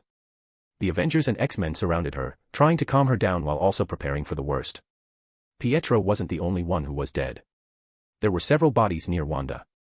Eric Lenscher, her father, was also among them. At the side of all of them was a sign that read, Yellowstone National Park. Wanda smiled ruefully, caressing her brother's cheeks. Crystal tears streamed down his cheeks. She spoke quietly, ignoring everyone. Wait for me, brother. I'll be there as well. But first, allow me to give you a grand funeral. Stop her. She's going to make Yellowstone explode. Charles Xavier exclaimed in horror, his fingers on his temple. Wanda unleashed a wave of red chaos, repelling all of their attacks and spreading into Yellowstone. The valleys and mountains of Yellowstone bulged toward the sky visibly, as deep cracks streaked across their expanse. Wanda stood in the midst of the exploding red chaos, carrying her brother and turning towards Yellowstone. But, she suddenly froze and her eyes snapped right at Apollo, as if seeing him through infinite time and space. It's you. It's you. She said, rage filling her eyes in the form of red chaos. You were the source of the chaos. You took everything from me. Wanda bellowed at Apollo and shot towards him in a crimson fury. Apollo blinked silently at her. Boom. The Yellowstone exploded, launching a volcanic cloud into the sky filled with scorching magma, rocks, dust, and smoke. It reached from the ground to the sky, consuming everything in its pits of infernal hell. And it swallowed Wanda. She tried to protect herself with chaos magic, but a blot of lightning erupted from within the scorching clouds, splitting it apart and hitting her. It shattered her chaos magic. Then, the supervolcano cloud completely incinerated her. She left only one unwilling word before collapsing into ashes. No. With her death, everything sank into darkness.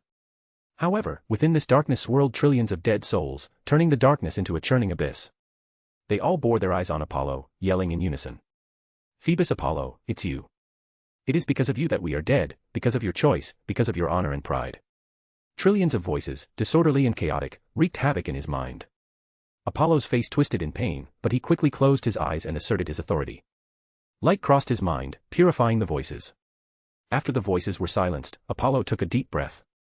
Then he looked around at the trillions of souls swirling and yelling around him, unrelenting in their hatred and madness. He was already aware that their words were true. The information came to him naturally. By breaking Prometheus' fate, he undid a fixed point in time in the multiverse. He unleashed chaos on the cosmos. And it had an impact on universes, timelines, and dimensions. It corrupted and altered everything, from mighty concepts to the minds of frail mortals. It wrought anarchy in the multiverse. And these resentful souls. He was responsible for all of their deaths. His hands were stained with the blood of trillions. He may not have personally caused their deaths, but it happened as a result of his choices and actions. This is a cold, hard fact that cannot be denied. Apollo raised his hand and pressed it against his heart. When confronted with the truth, he felt nothing, only indifference shrouded his heart. There was no sense of guilt or pain. His heart was as cold and hard as the nether ice within the deepest layer of infinite hell. The price for my power. He thought. I understand now. In this life, he was mostly indifferent to everything and everyone other than his family. He may have looked gentle, kind, and caring, but most of the time it was just a facade. Even in his previous life, he didn't care about anything but his family. As a result, he assumed that his apathy and indifference in this life were completely normal. And it is, but only partially, and the remainder was because I lost my humanity. Apollo smiled ruefully, clutching his heavy chest, as realization hit him like a sleeve hammer. His breathing became harsh, and his vision became hazy. Nothing comes without a price. His humanity was a price for his power. He had completely lost his humanity. Do you regret it? The mystical voice resounded from the darkness, and the hollering souls faded into the darkness, returning everything to silence and stillness. Apollo looked at the darkness and called out with a strained voice. Morpheus. The darkness immediately shattered like glass, revealing a throne room with 3 arched windows. On the high platform sat a man with bone-white skin, black hair, and 2 distant stars gazing out from the shadows where his eyes ought to have been. Apollo stood in the middle of the throne room, looking at Morpheus, dream of the endless, one of the most powerful beings in the infinite multiverse. Do you regret it?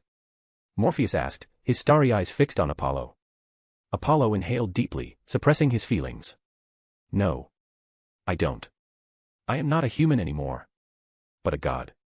I have already come to terms with it. A price is a price, isn't it? Even though I didn't get a voice in this. But still, I don't regret this. His shoulders sagged immediately, and his heavy heart finally calmed. A sigh escaped from his lips. He was not just telling that words to Morpheus, but also to himself. Morpheus looked at Apollo for a moment, his starry eyes twinkling, before saying quietly, "You may leave, Phoebus Apollo." "Wait." Apollo inquired. "Why did you show me all of this? Why did you make me realize the price?" Morpheus, however, ignored him. "Leave." Everything immediately spun and collapsed on itself. And Apollo woke up in his personal room under his love's embrace and was sitting up in his bed, looking at the moon in a daze. Hecate also woke up, disturbed by him. "Nightmare?" she asked drowsily. Apollo turned and said lowly, "In a way." Hecate raised her hand and pointed at him. Magic materialized and shrouded him. "I cast a spell. It will make all the nightmares avoid you like a plague," Hecate said, before calling him into her arms. "Come on, nothing but sweet dreams for you the rest of the night." Apollo finally smiled at her actions and snuggled with her under the sheen of moonlight. But, as one could expect, he didn't sleep for the rest of the night. Chapter 36, Thief and Miracle. The light of dawn illuminated Delphi, which was bustling with people day or night. A boy, no more than 10 years old, ran through the crowds at breakneck speed. His presence went unnoticed, for his figure was imperceptible and his steps were about as silent as they could be. And the chaotic crowds didn't seem to slow the boy down. He zip-zapped in and out of them with such deftness that it was as if he was born with it. He was none other than Hermes, the newborn god of speed, messengers, roads, and thieves. Hermes smiled cheerfully as he gazed around the magnificent palaces and spires of Delphi, taking in everything with awe. It was the first time he'd seen anything so perplexing. This place was far superior compared to the monotonous plains and mountains. He was sick of it by this point. But he'd never say that to his mother. He now bravely began to make his way towards Delphi's interior, which was forbidden to outsiders. And everyone had already tried to avoid it like the plague, as the stories and legends of Delphi's infinite labyrinth tell of people getting lost and disappearing forever in the paths of the labyrinth. But did he actually care? No. After all, he was the god of roads. His domain includes the paths as well. Hermes' figure began to vibrate violently, and he took a step forward before disappearing in a flash. By combining his speed, sense, and invisibility, he managed to avoid the sharp eyes of the angels, very frightening angles of the sun god. He just ran and ran, through palaces and temples and into the interior of Delphi. Hermes ground to a standstill, his steps as silent as ever, and turned to face his side. There was a white path between ivory columns that led to an open room filled with gold and silver musical instruments that hummed with melodies. Hermes' eyes instantly narrowed at the golden lyre, belonging to the sun god, completely ignoring the other instruments. The lyre was stunning, so stunning that it completely drew him in. He wanted it. So it will be. He decided, a quirky smile on his lips and a mischievous glint in his eyes. Hermes approached the path slowly and knelt in front of it. And his blue eyes began to glow with road divinity. He marked that room with his powers and established a connection with it. Then he focused on the short and white path. And in his divine vision, the path ahead of him forked and dived, revealing an infinite number of pathways. Within these seemingly endless paths, the open room filled with instruments had already disappeared in this infinity. Astonished, Hermes sucked in a cold breath.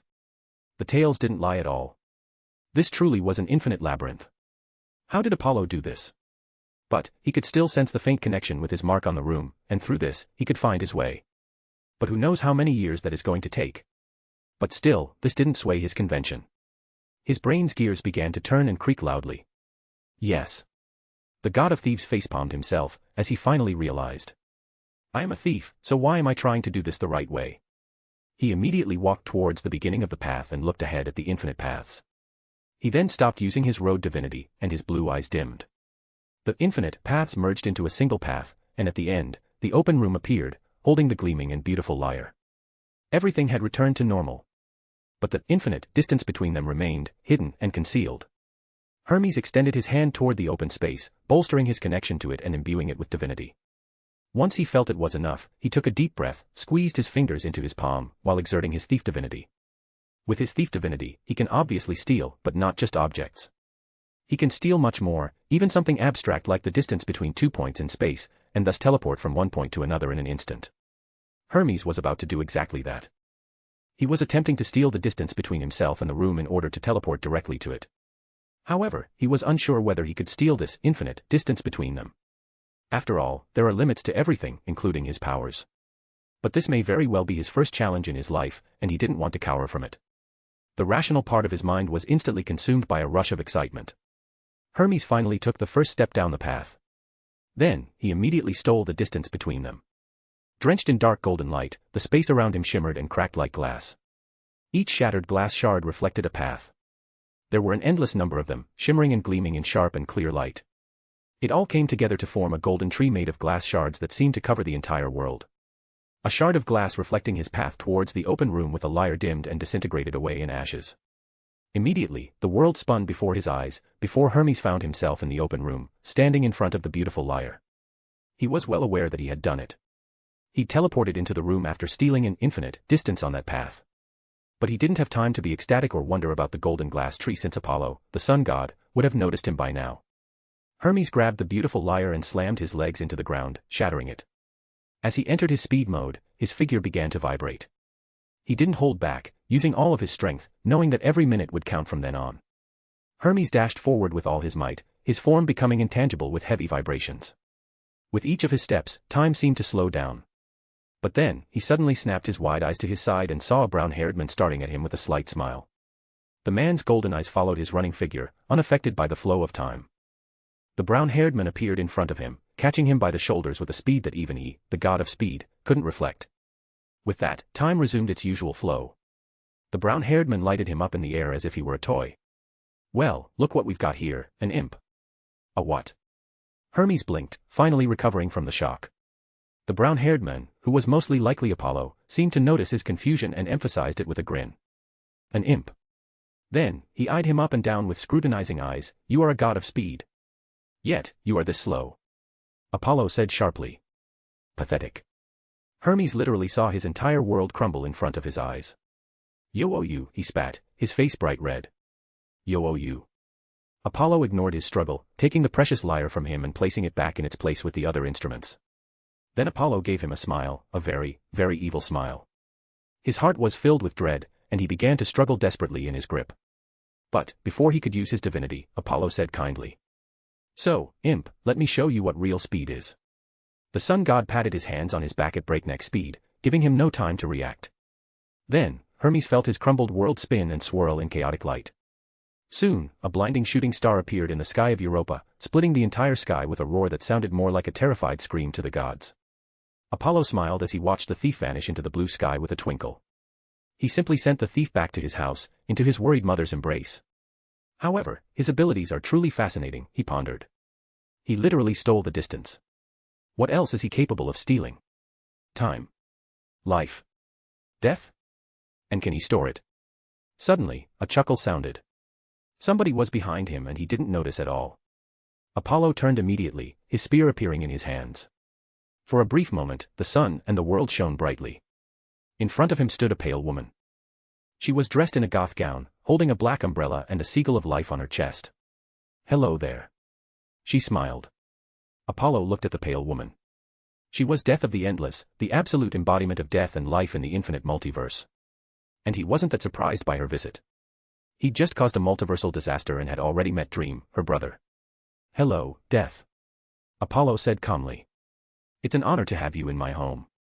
He waved his hand, and a flash of light formed a burning door. He then motioned for Death to follow him. Death nodded and they entered the burning door into a massive hall with a dome that was supported by colossal pillars. And numerous paintings and sculptures were hung and stood across the walls. A silver long table with 22 chairs was at the center of it all, illuminated by the gliding light of the sun that shone through the strained dome. This was a room that he specially built for gatherings and meetings within his home in Delos.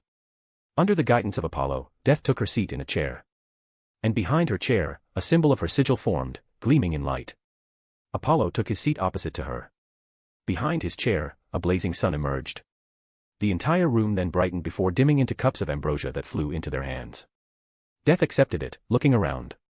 "It's a magnificent realm you have." "You flatter me, Death," said Apollo to the multiversal cosmic entity. Death smiled, drinking the wine. There was a brief moment of silence before Apollo broke it, putting his cup of divine nectar away since he was not in the mood to drink it. It would be a lie to say he was not nervous about facing literal death. It doesn't matter if she was portrayed as kind and caring, at the end of the day, she was the death, the ultimate end of all things. So. He shifted in his seat. "Are you here because of the chaos caused by my choice?" Death raised her dark brows in surprise and stated bluntly. No, Phoebus Apollo, I was just curious about you. So, I wanted to meet you. Apollo didn't know how to feel about that. She eyed him, putting away her cup. But, it looks like someone beat me to it. It's your brother, Dream. Apollo said. He showed me the chaos and the destruction that it caused. Oh. Death seemed to have inferred something from his words. Then, she said. My brother means well, Apollo, despite his ways. I figured. Apollo smiled and nodded. He made me see the truth. How do you feel about that? Death asked, as if she knew what that truth was. I don't regret it. Apollo repeated, looking at his hands. I don't regret anything. It's good that you have come to terms with it. Death said, but seeing him fixated on his hands, she said soothingly. Don't worry about the chaos, it's already chained and thrown into infinite hell. Apollo took a deep breath. If I may inquire, how did this occur? I understand that I undid a fixed point in time, but how did my actions in my universe affect the rest of the multiverse? For a brief moment, Death remained silent, as if contemplating this. She finally revealed it solemnly. She pointed to the ground. This universe is different from the rest of the multiverse. Is this the prime universe? Apollo asked, putting forward his guess. No. Death shook her head. That is the universe 616 at the center of the multiverse. This universe, however, is home to both you and me. Your home? Apollo inquired, confused. Let me tell you a story. Death said. She extended her hand. A shadowy orb appeared. She indicated the orb. The archangels of God Almighty, Samael, Michael, and Gabriel, descended on the void at the beginning of creation. They combined their powers that God bestowed on them and initiated the Big Bang. The orb exploded with blinding and inconceivable brilliance, eclipsing everything in existence. Apollo closed his eyes, unable to witness it even with all of his power, as golden blood trickled down his cheeks.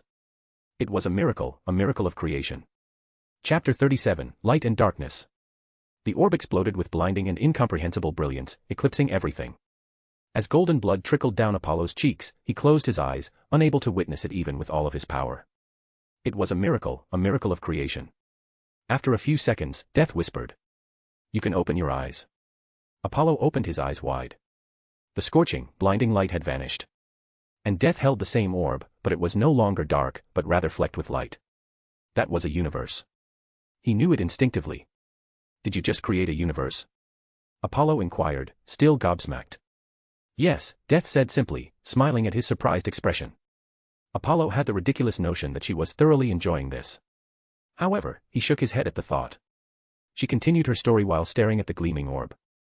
With the eruption of the Big Bang came echoes of energies, echoes of consciousness which coalesced into cosmic beings embodying the sentience of the universe abhorring. That universe was the prime universe, and from it, the multiverse gradually emerged, blossoming in actuality. But. She paused, as if to create tension, and she was remarkably successful, as Apollo couldn't take his gaze away from the orb, staring at it intently, trying to find anything different within it. He obviously failed. Death chuckled, seeing his actions. Even so, the multiverse lacked something more, something very important. It lacked a meaning, reason, or purpose to exist. So, my siblings and I, the Endless, as we're known, were born out of time and space, and we gave the multiverse a reason, purpose, and meaning. And with our birth, a new universe came into being, coalescing from all of our powers, so similar yet so different from the multiverse, too abstract and conceptual in nature, dwarfing every other universe in that category. Death came to a halt, allowing the expanding universe in her hand to fly upwards. It shimmered and then vanished in a flash of light. Then, she stood up from her seat, spreading her hands, as if trying to encompass this entire universe in between her hands. Who knows, perhaps she did. This is that universe, she said, looking him in the eyes. I and my siblings made it our home as it was created from all of our powers, and it is now also your home, Phoebus Apollo. Wow. That was all Apollo could make out. Death smiled brightly as she continued her story. Due to this, our home is as special as the prime universe. It holds the same amount of influence over the multiverse as the prime universe. Anything significant that occurs here will have a considerable impact on the rest of the multiverse. So this was one of the two reasons why your action of undoing fixed point in time affected rest of the multiverse. 2. Wait. Apollo uttered, gathering himself. Come again. This was only one of two reasons, Apollo, Death explained patiently. And the second reason is. She indicated him. You. Me. Apollo blinked, pointing at himself. Yes, Death said, nodding. Phoebus Apollo, you still don't understand what you truly are, what you actually represent. She raised her hand, most likely to create something shocking yet again. In her palm, a swirl of pure darkness appeared, swirling like a dark galaxy. Before creation, before everything, there was only great darkness, a single, black infinitude. Within that darkness, however, a single, burning light was born. As it grew, the darkness screamed, resulting in an imperceptible flaw in the once immaculate perception of the light. A small spark of light was born within the swirling darkness and expanded into it. In an attempt to extinguish it, the darkness surged and thrashed mightily. In response, the light declared, "Let there be light." The light caused the darkness to retreat, but it still didn't relent. Finally, the light and darkness reached an agreement. The light erupted forth with blinding brilliance, illuminating everything. The darkness was shattered. However, the shards of it reformed, resisting the blinding light. The light would no longer shine as bright and the darkness would slumber and no longer attempt to extinguish it. The light and darkness relented, and they began to swirl together, achieving true balance. A compromise of near-perfect harmony. Or so it would seem. Death finished her story in eerie words, waving her hand. The projection of light and darkness shattered and vanished. Then she looked at Apollo, her arms crossed, as if expecting him to deduce the truth for himself from her story. Apollo ruffled his brown hair with his hands. He was vexed, incredibly so. Finally, he took a deep breath and looked into the dark eyes, suppressing his raging emotions. He stated, "I am a part of the light." "Yes." Death nodded contentedly. "You are a part of the light. The light that brought forth the creation. The light that forced the darkness to slumber. The light that is the source of all things." She eyed him up and down. "Your every action and choice has an impact on the grand scheme of things. You may not realize it right now, but it has an influence on everything in the substratum of reality." Death continued, her tone actually became heavy. "I choose to reveal all of this to you, so that you can prepare for the inevitable. You are an outsider, an anomaly, something that shouldn't exist in the first place, but here you are, a part of light itself, and your presence is making the light brighter, brighter than it should be, and the balance that has existed since the beginning of creation is slowly breaking. The darkness is stirring." Apollo muttered, looking down. Death approached him, encouragingly patting his shoulders.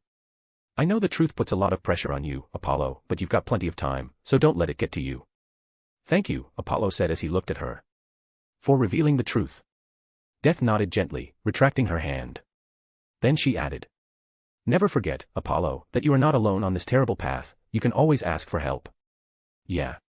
Apollo smiled weakly as the weight in his heart lifted. "I could really use a hand or two against the great darkness." Death smiled and lightly patted his shoulders again. "You recovered much faster than I expected." "There is no point in wallowing in despair," Apollo said ruefully, shaking his head. "I choose to walk on this path and I will see it through until my end, no matter how wretched and hopeless it appears to be, and maybe, just maybe, I can truly attain what I desire." Death looked at him deeply, sighing.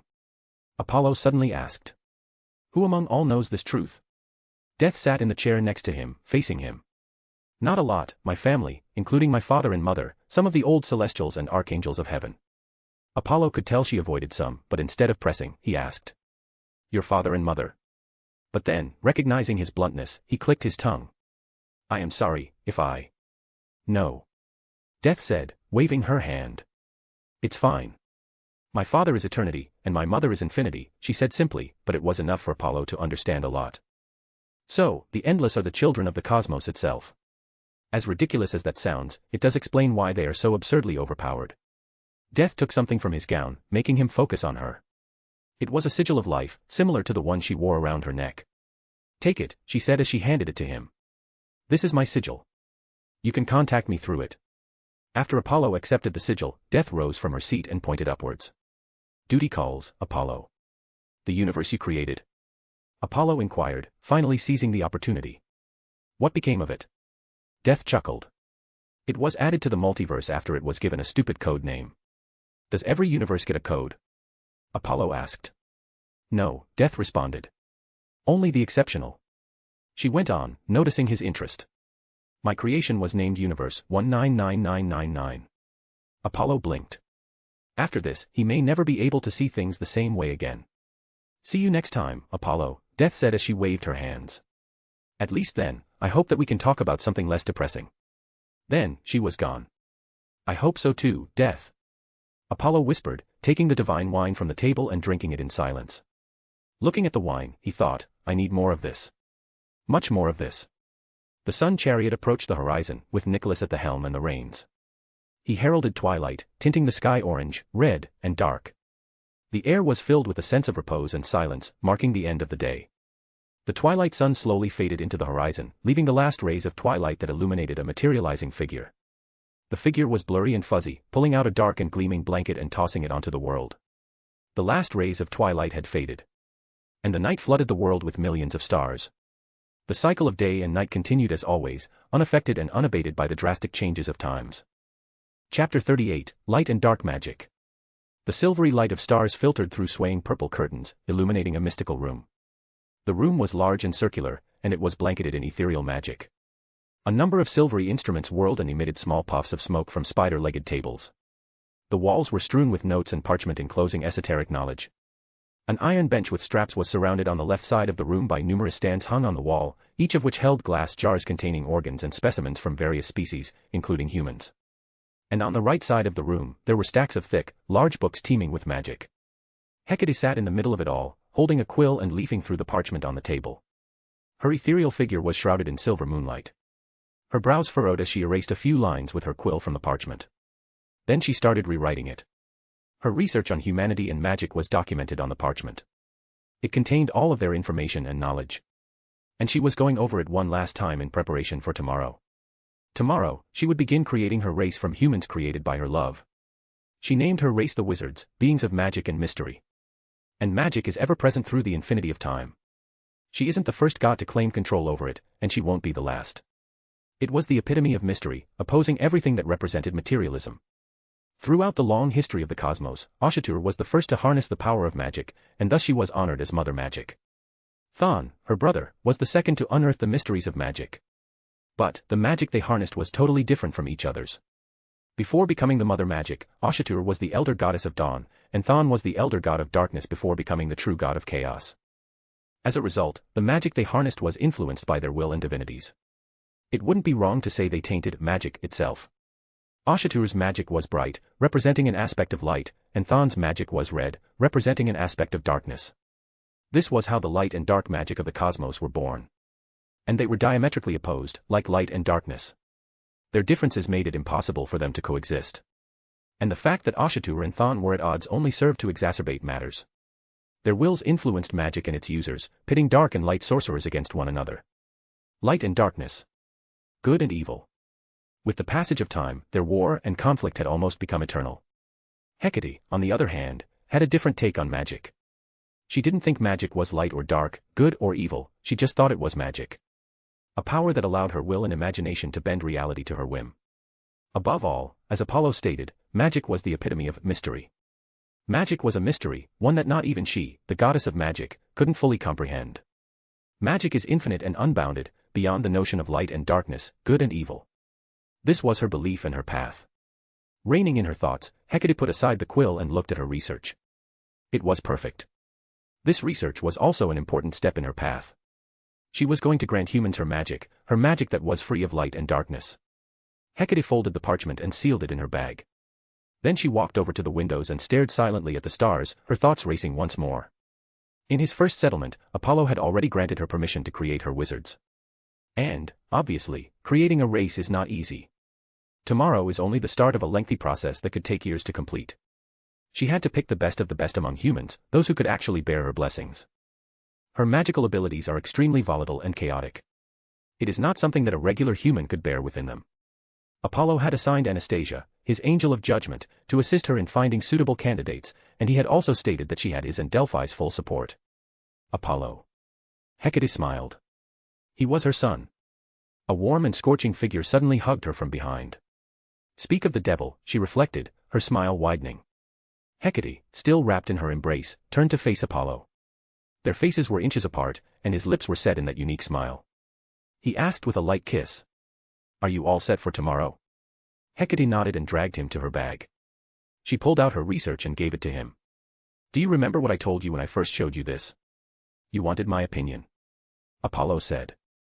I still want it, Hecate said, continuing without giving him a chance to respond.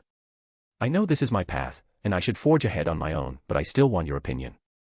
Apollo nodded, accepting her research and studying it while she waited, gazing at his stupid face. Are you having difficulties on your path, Hecate? He inquired, his gaze fixed on the parchment. I won't call it a problem, Hecate sighed, recalling her every failure. She then sighed again. Actually, I'm not sure. Apollo didn't say anything to that, still going through her parchment solemnly. After a few moments, he handed it back to her, solemnly saying, I think I understand your predicament. It's similar to my order, isn't it? Hecate instinctively repeated the words that she said to him a few days ago. Order is similar to magic in that it appears all-encompassing, but the truth is completely different. And I responded, Apollo stated. Magic and order. Every path has its limits, Hecate, a stumbling block that must be overcome in order to advance. Limits, Hecate murmured. Her divine magic is, at its core, conceptual magic. And it has limitations. She can manipulate light, but never as well or as powerfully as Apollo. This also applies to all other concepts. So, while magic appears to be all-encompassing and all-powerful, the truth is far more cruel. The irony is that she had no idea why her magic had such a limit. Even her desperate attempts to find a reason and break free were met with despair and hopelessness. She considered giving up entirely at one point. It was becoming too painful and agonizing, and she would have done it if it hadn't been for her mother, who had supported her throughout her entire path in life. Hecate then tried a different approach, hoping to keep the dwindling hope in her heart alive. And that approach was her research into humanity and magic. Apollo took her hand in his and looked her in the eyes. Indeed, you are approaching a limit, a stumbling block in your magical path. I could tell you that if you gave it your all, you could get through it, but, my love. He exhaled a sigh. Life isn't fair. So it really is, Hecate muttered, tears welling up in her eyes. This is the end of my path, ah. No, you silly. Apollo wiped her tears away, let me finish. Hecate nodded, lying on his chest, listening to his heartbeat, which always calmed her emotions. Apollo kept going, lightly patting her back. Some limits cannot be broken, no matter how hard we try. So, my advice is, fuck it. Hecate looked at him in shock, while he continued, chuckling. Fuck it, Hecate. Life isn't fair, remember. So stop trying to play it in the fair and right way. He suddenly asked. What is the end of any path? Source, Hecate replied. Apollo gave a nod. Rather than attempting to reach the source through the path, Hecate, become the source itself, and it will crush all limitations placed upon you. Become the source? Hecate's eyes widened. She simply couldn't believe what she was hearing. Yes, source, Apollo replied, pointing to her research. And you are already on the path to achieving it. My research? Hecate muttered, as realization filled her eyes. Through it, I will become a source of magic for humans. Apollo said, it is your magic, Hecate. It contains your will and divinity. Use that to connect all of your magic, no matter how large or small, back to you. This also ensures that you have absolute control over everything. The words of desire passed subconsciously through Hecate's mind as she listened. Hecate, the goddess of magic, the future creator and ruler of weave.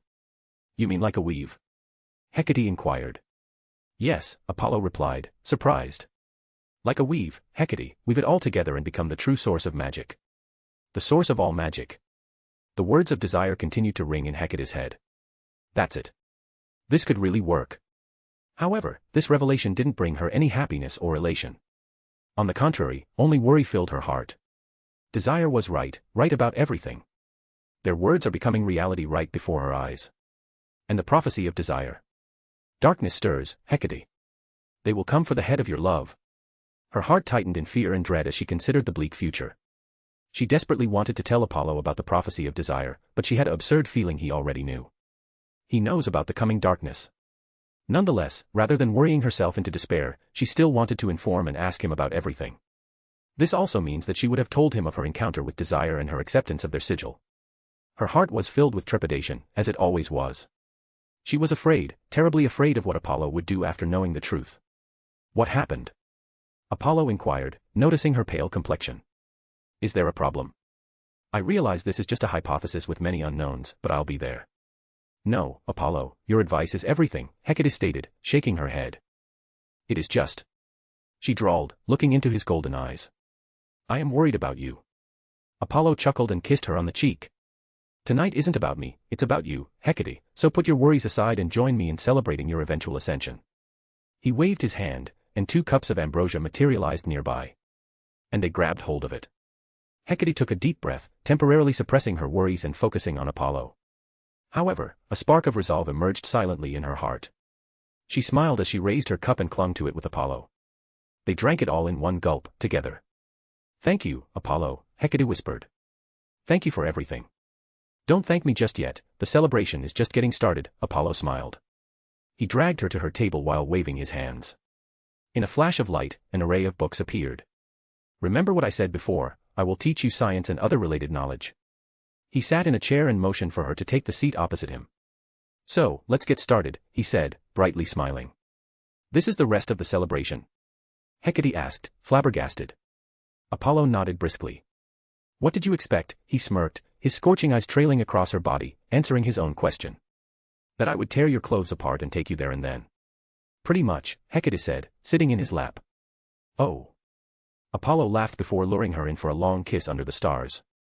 Then, they separated. Apollo said, quite reluctantly, "Come on, let's get started with our lessons." Hecate asked, her fingers trailing across his chiseled body. "We are totally going to do it afterwards, don't we?" "Yeah," Apollo grumbled. "Now, please stop tempting me." Hecate laughed brilliantly, while Apollo raised his brows, as if finally noticing something. "You've become quite lustful, my love." "No," Hecate said softly, "I just couldn't get enough of you." The stars lit a glow on them, between their smiles and studies, between their moans and grunts. The night is still young. The end of the year. The twilight sun shimmered, illuminating a rising amphitheater in the sky of the Atlantic Ocean. The battle is nigh. Chapter 39, Their Arrival. The last flecks of twilight reflected on a rising amphitheater shrouded in the orange clouds of the infinite sky. A divine woman, her hair brown and her eyes gray, strode out of the amphitheater. She took out a bone-white horn and looked down at the world beneath her feet. Then, she took a deep breath and blew it. It was heard throughout the divine realms of the gods, filling their hearts and minds with zeal and fervor. The battle of Apollo and Quetzalcoatl is nigh. Nyx, the queen of night, threw a dark and starry blanket over the world, heralding the advent of night. And, into the black heavens, upon this eternal night, came the grace of the silver moon. An amphitheater floated in the sky of the Atlantic Ocean, in amongst the silvery clouds, lighted by the cascading argent light of the moon. It was enormous and vast, bigger than any place one could imagine and as beautiful as any jewel, its arches twinkling like diamonds in the night. It was the amphitheater of the sun, crafted by the rugged yet divine hands of Hephaestus, god of forges and fire. The rumors and whispers within the divine realms had it that the god of forges crafted his amphitheater within the sun, using the solar plasma as the material and the solar gases as the agent. Every arch and section of the theater was immaculate, as if its creator, Hephaestus, was obsessed with pursuing perfection and flawlessness. This is the divine arena built for the battle of the gods. Hephaestus named it Ilios, the scorching sun boom. Boom. Boom. Light streaks erupted from Ilios' arches into the sky, exploding into millions of colorful, bright specks in the dark heavens. The theater was loaded with kaleidoscopic specks of light, illuminating the gods who arrived in their own unique ways. A cacophony of music and melodies cascaded through the air, carrying tranquility and serenity. The roads leading to the theater were lined with stalls and counters manned by a variety of mythical races, ranging from otherworldly elves to bickering ghosts. This fight was a huge business opportunity, so much so that even grumpy dwarfs didn't want to pass it up. The stalls were filled with everything imaginable, from a potion that could grant immortality to the core of a star. And the gods swarmed the counter, bartering for their desires. The amphitheater's outer area was bustling and teeming, but despite the gathering of so many gods and mythical races, there was no sign of chaos or disorder. Two divine women floated on the east and west sides of the amphitheater, their eyes covered in golden and white clothes, their right hand holding an inverse scale and their other hand a sword, their figures emitting an authoritative and strict aura. They were Themis, the Titaness of order, and Anastasia, the judgment angel. They were assigned by the Olympian pantheon to maintain absolute order for the event. They tamed chaos and disorder while demonstrating the Olympian pantheon's power to all gods. Hephaestus had sought assistance from his pantheon since an event of this magnitude could not be hosted solely by himself. Zeus, the king of the gods, gave his blessing. And many gods and titans immediately volunteered, lifting the load of duty from Hephaestus' shoulders. The unity of the Olympus in the face of the world was always unrivaled and unquestionable. Despite their hatred and differences, they would not hesitate to put it all aside and band together if the time called for it. After all, above all, they were the Olympians. However, the hosting of Olympus was not well received by some gods from other pantheons, with some even daring questioning the match's fairness. But it was all silenced by Themis, the Titaness of order, who vowed to uphold impartiality under the ancient order. And immediately following that, there was another announcement from Hephaestus. The god of forges, he demanded metals in exchange for admission to his amphitheater. With their announcements, the divine battle was finalized, and the gods arrived with fervor and zeal to witness it. The golden arch sparkled soothingly, illuminating the long rows of gods and goddesses. There were 20 rows, and at the end of each was a minor Olympian god who collected admission fees from other pantheon's gods before admitting them to the amphitheater. Hephaestus sat in a chair at the end of the center row, holding a parchment with the names of the gods and goddesses written on it. A black bag was nearby, filled with gleaming divine metals. Names, he muttered, his gaze fixed on the parchment. Dream and death. A serene voice said. Hephaestus finally gazed at strange beings with peculiar names. It was a pale woman and a thin man. But, despite their obvious oddity, he quickly returned his focus to the parchment, paying little attention to them. It was as if he, like everyone else, subconsciously ignored their differences and weirdness. Their names were automatically engraved on the parchment once Hephaestus tapped his rugged finger on it. Then, he opened his mouth to demand payment. But Death cut him off by snapping her fingers. And 4 adamantine bars were added to the collection of Hephaestus. Does that suffice, Hephaestus? She asked. Hephaestus examined the bars with narrowed eyes before nodding contentedly. It is more than sufficient. You may enter. Follow the trail and it will lead to your honored seats. Death and Dream entered into the golden arch, and a yellow trail immediately appeared, leading them into a secluded path away from the bustling and teeming common entrance.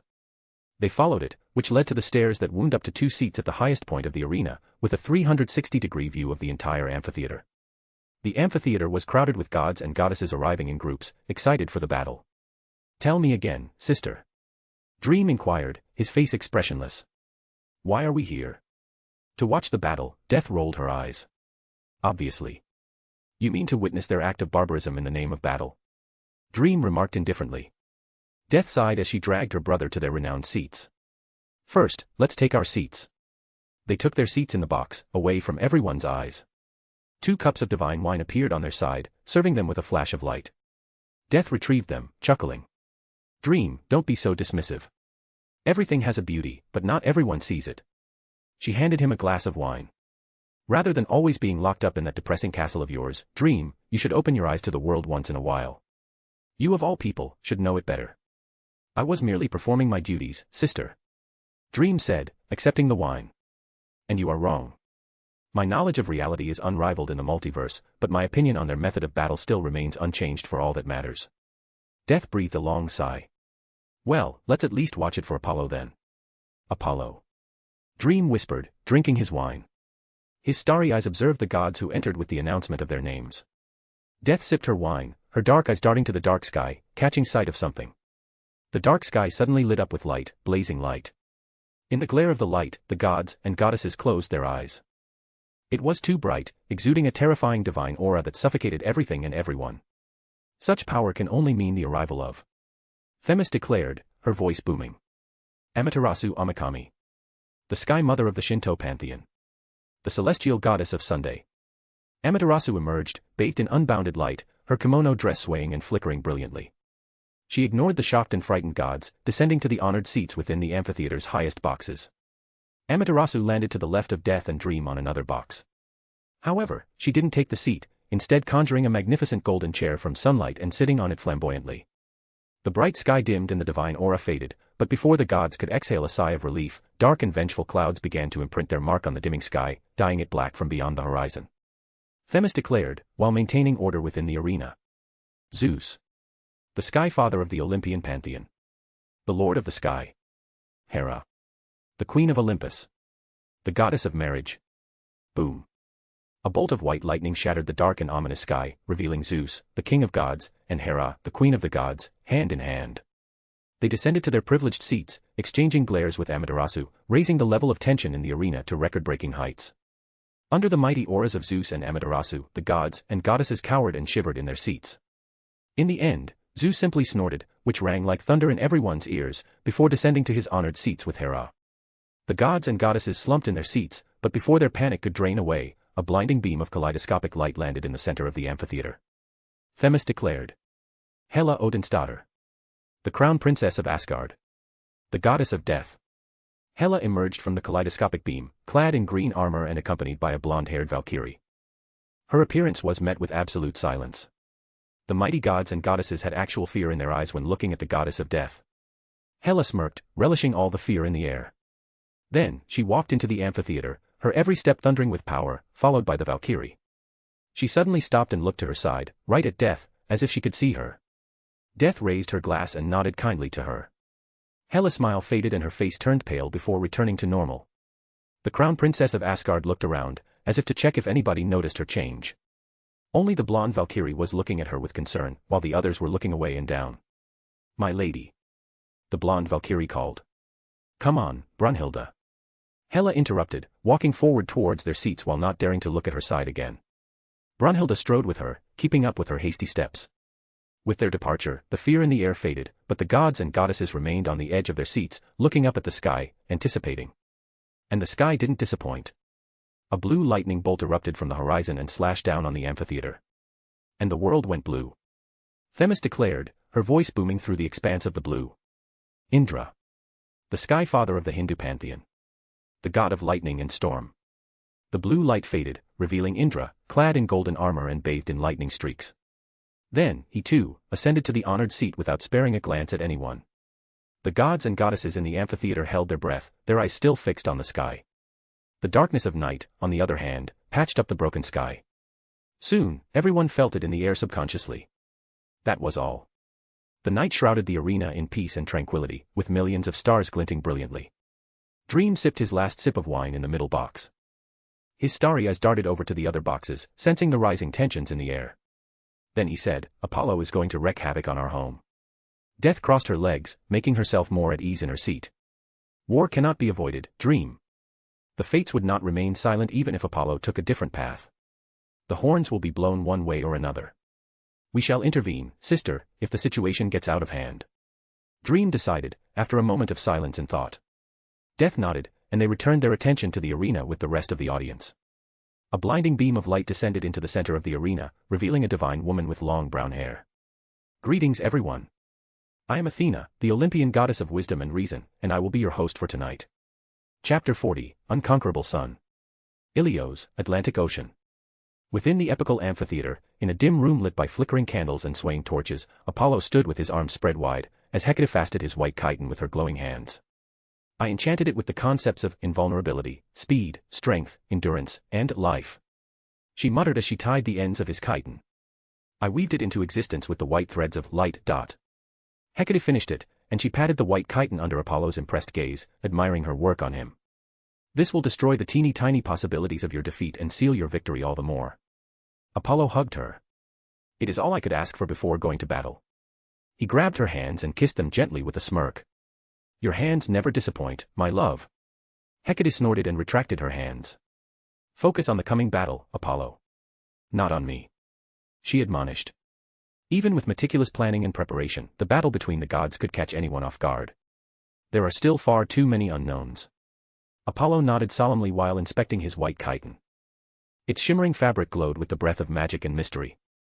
This white chiton is a truly comprehensive creation that incorporates numerous concepts within it.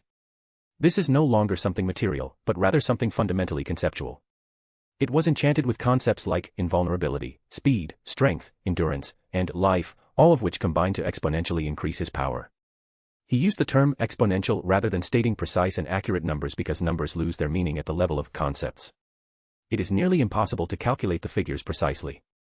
But, if he had to guess, his chitons could enhance their feeble strength to the point where they could shatter continents with a single punch if clad by a mortal, which they couldn't be because any material that conceptual in nature will burn and annihilate the mortal flesh into nothingness. But, when it came to enhancing his power, Apollo wasn't sure whether it could withstand his full force without tearing and collapsing on itself. Though, one thing is certain, the chiton, while a conceptual garment, is not as powerful as it would seem. The invulnerability enchantment only makes it almost impervious to non-conceptual attacks. The power of the gods, on the other hand, is fundamentally conceptual in nature. So a divine hand could still tear it apart as easily as a thin piece of paper. Apollo will see to it otherwise. This was a masterpiece by Hecate, who created it especially for him, after all. "Does it have a name?" he asked, finishing his examination. "I hadn't considered it," Hecate drawled, implying. "You give it one name." Apollo stroked his chin. "What about Lumiere?" "I love it." Hecate smiled. "Is that another term for light?" "Yeah." Apollo nodded. Then, with a wave of his hand, light erupted, coalescing and morphing. Hecate knew he was summoning his weapon since battle was nearing. "Which one are you taking with you?" she inquired. "The bow or the spear?" "Bow." The golden blow, Sun Invictus, was unveiled in Apollo's hand, splattering with light. he continued, his hands trailing the golden string. This would more than suffice for this battle. Hecate chuckled at his arrogance. Quetzalcoatl is one of the supreme existences of the Aztec pantheon. She ruled over the sun, morning star, and wind of her pantheon. And, unlike the rest of her pantheon, she was described as gentle and kind rather than brutal and bloodthirsty. She even denied the human sacrifices, in stark contrast to her Brea then, who reveled in them. But she thought it was unnecessary and a waste. If that wasn't enough to distinguish her from the rest of her pantheon, the story of her transformation would. Quetzalcoatl was not always a goddess, but was originally a god. She went through a transformation in her ascension to become the god of peace and tranquility, which changed her into the goddess she is now. Overall, Quetzalcoatl was terrifying in her own right.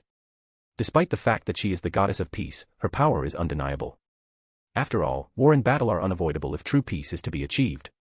And, based on her knowledge, information, legends, and tales, Hecate is almost certain that Quetzalcoatl is stronger than even the main gods of Olympus.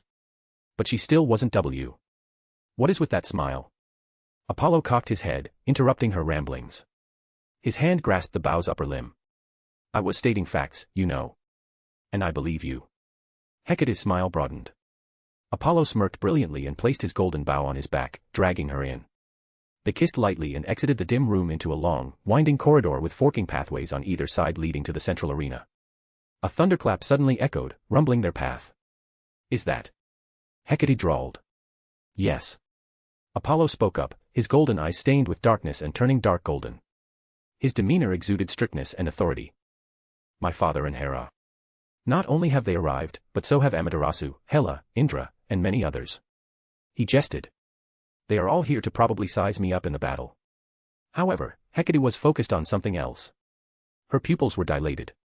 The last time so many gathered was to sign a non-interference agreement with Asgard concerning the War of the Nine Realms. And before that was for the Titanomachy.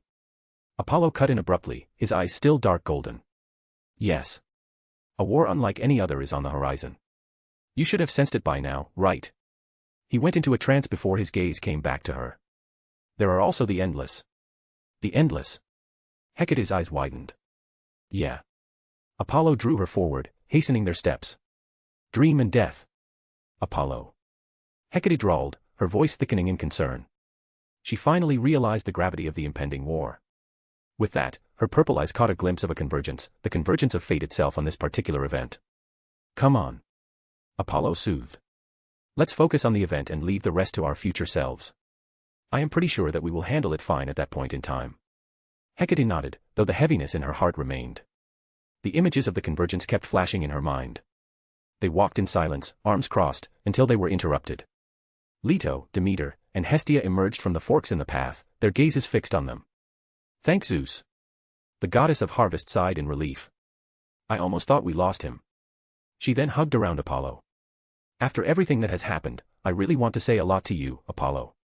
She let go and patted his shoulders. But now is not the time, is it?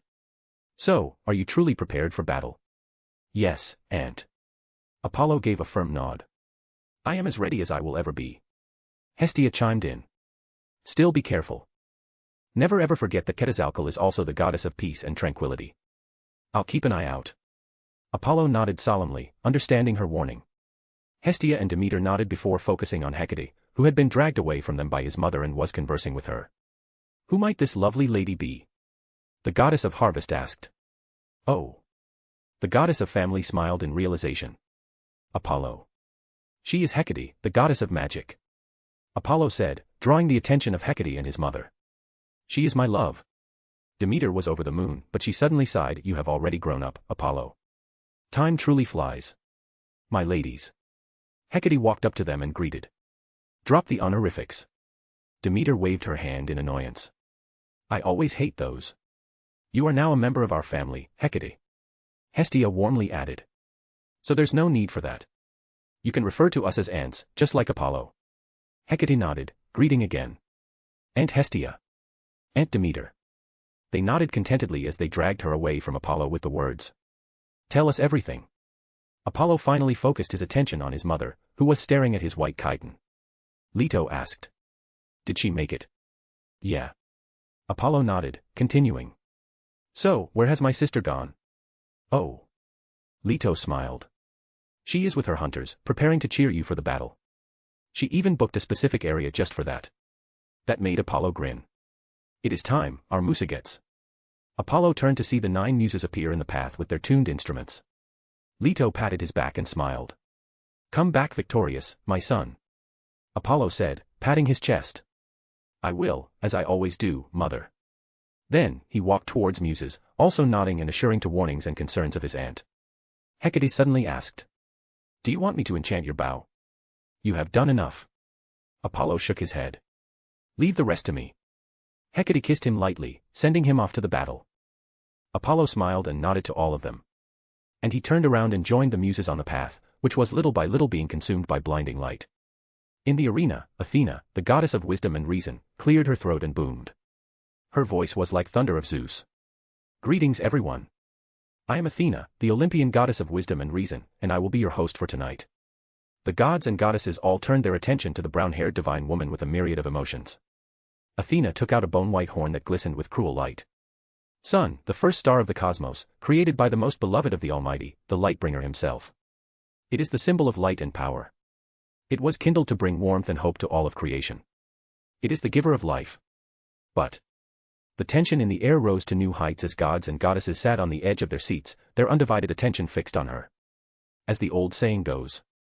Athena walked around the arena, her fingers caressing the horn. There are 2 sides to everything. And the sun is no exception. The golden star of the cosmos is cruel and indifferent as it comes to be. Its golden veils and arches would have melted all life on earth if not for Mother Earth's blessing. And its light is not as gentle and warming as the tale has it, but scorching and blazing, blinding all who dare to witness its true magnificence and splendor. She came to a halt in the middle of the arena, her stormy gray eyes trailing the gods, and she raised the horn. All in all, the sun is many things in one, but none deny that the sun is unconquerable. The gods and goddesses roared in perfect harmony, rattling the earth beneath them to its core. Athena raised her hand. And the crowds fell silent. Let us not waste any more time. This is the moment you have all been waiting for. She exclaimed. The time to open the curtains is drawing near. Are you ready for this? The audience erupted in applause, and the amphitheater itself trembled with excitement. The tension that was ever present in the air waned, giving way to fervor and zeal with the words of the goddess of wisdom. Athena declared. It is the event of the millennia, one that will become eternal with time. I cannot wait any longer, so here it goes. The battle for the sun, the unconquerable sun.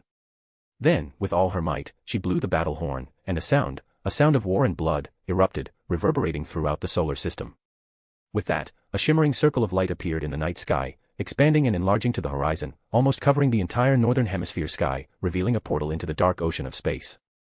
There was a spark, then a fire, and then an inferno of golden flames, morphing into a yellow planet emitting infinite light and igniting space's eternal darkness. Then it fell to Earth, leaving a trail of yellow light behind it, like a falling star, like a falling morning star. She is the great firebird of the sun. Her light is unbounded and unrivaled. The wind and stars are naught but her playground. Aztec's fiercest, the winged serpent herself. The morning star fell towards Earth, and mortals all over the world knelt and cowered in terror as they witnessed the world-ending event. As the night sky melted like a candle in flames, they prayed and cried to their gods. A loud bird cry resounded in the bright and sorrowful world, as if answering their prayers. A winged serpent speared through the melting sky, splitting it all. A divine figure ascended from the back of the serpent, emitting a terrifying divine aura towards the falling morning star. Immediately, the morning star emitted arches of light and contracted with the ascension of the divine figure. Finally, it morphed into a golden crown headdress flocked with fiery orange and green feathers, which then fell onto the divine figure's head, as if crowning her with the morning star itself. The figure then dashed towards the amphitheater, leaving a yellow trail of light in her wake. And the mortals wept in piety and relief to her. A blinding shooting star descended on the center of the arena in the Ilios, cracking the ground and raising the dust. A fierce gale swept away the dust, revealing a divine woman dressed in a bright red-blue huipili and a crown of gold. Goddess Quetzalcoatl. Chapter 41, Dark Maidens of Despair. Goddess Quetzalcoatl. The roars and cheers filled the amphitheater, green and red flowers were thrown from the stands towards Quetzalcoatl. Quetzalcoatl. Quetzalcoatl. Quetzalcoatl. They chanted, their voices disoriented, and then everything clicked into place, syncing and ringing in unison. The combined divine voices of the gods were raucous, trembling the very sky. Quetzalcoatl spread her hands and took in all of the applause. Flowers of green and red descended on her, adorning her ethereality. She excitedly tapped her feet on the ground. Her mouth curved into a confident smile. Strung. A haunting note pierced the raucous atmosphere, shattering it into shards of terror and fear. Quetzalcoatl lost her smile. The gods and goddesses had their hands over their ears, and their dazed eyes flashed with their darkest of memories, their truest of fears. A melody, a haunting melody, crashed into the amphitheater like a stirring black tsunami, dimming the entire world. The indifferent and cold claws of darkness extinguished, one by one, the millions of stars in the night sky with a nightmarish scream. In the boxes of the amphitheater, Amaterasu crosses her legs, looking at the extinguished night with her raised brows. Zeus' gaze was fixed on the arena's other entrance, while Hera furrowed her brows in concern. Hela gazed at the dark sky in silence while her hand supported the bleak Brunhild. Indra, as always, looked indifferent and detached. But they all had one thing in common: they were completely unaffected by the melody, unlike the other gods and goddesses. Athena roared, holding a blazing sun emblem, unaffected by the darkening world. Everyone knows of this god. His bow and spear spark fear even in the hearts of the bravest. Her unwavering voice rang out with the melody, like the only light in the darkness, the only hope in the despair, jolting the gods and goddesses out of their despondent trance. The haunting melody changed. The 9 muses descended on this darkening world, dressed in dark gowns and wearing a black veil over their faces. And they raised their instruments, which were raven as their attire. Shadows swirled around them, as wailing and despairing faces morphed on it. It all coalesced into a swirling, shadowy abyss. With wide eyes, the gods and goddesses gazed at the 9 muses. Horror, an emotion that was felt by all of them. In their eyes, the muses were no longer gentle and lovely women, but dark maidens of despair, who had descended on the world just to extinguish the hope and light brought forth by Athena. The dark maidens tuned their instruments, and the entire world seemed to frolic to their tune, dancing to their whim. Hidden behind the beautiful and haunting music was a sharp and sonorous breath. It scraped and hummed like an unsheathed blade, gradually revealing its murderous intent. The dark maidens strummed their godless hands across the strings. And the dark blades of despair erupted, darting for hope and light from Athena. Athena continued her declaration, unconcerned about the dark maidens. His titles and names are numerous, so much so that many may lose their confidence in uttering them. Her every word seemed to carry an unseen but scary power. It lifted the light, making it shine brighter and brighter. The dark blades of despair were immediately shaded by pallets of light, melting away in burning hope. He is the light, the hope, and the order. The Olympian's mightiest, the eternal blazing sun, himself. The light burst forth in blinding brilliance, illuminating the entire planet. The dark maidens of despair shivered in agony, their raven figures aglow in white flames of hope. They shattered into light particles with a roar, carrying the darkness and despair with them to their graves. And the night sky mended itself in light. Extinguished stars re-emerged one by one, glimmering and shimmering brighter than ever. A divine figure materialized in the light. He was dressed in white chiton, with a golden bow on his back. His brown hair ruffled and his golden eyes surged. His lips rose to form a gentle smile, which seemed to light up the world evermore. Phoebus Apollo. At last, Apollo descended on the arena lightly, and the gods and goddesses erupted with roars, while discreetly breathing a sigh of relief. Their cheers were louder than it was for Quetzalcoatl. Phoebus Apollo. In front of the amphitheater, there was a silver stand on which Artemis hunters held a large banner with his name boldly written in gold. They chanted his name vociferously, while Artemis hurled a bouquet of white flowers, daffodils, Apollo's divine flower, at him. Phoebus Apollo. The adulation grew louder and louder, like a tsunami, quivering the amphitheater in excitement and fervor. In the middle box of the amphitheater, Death had her eyes closed, humming the dark melody that was played by the muses. This symphony. Dream whispered. It is incomplete. Yes. Death nodded, humming the melody.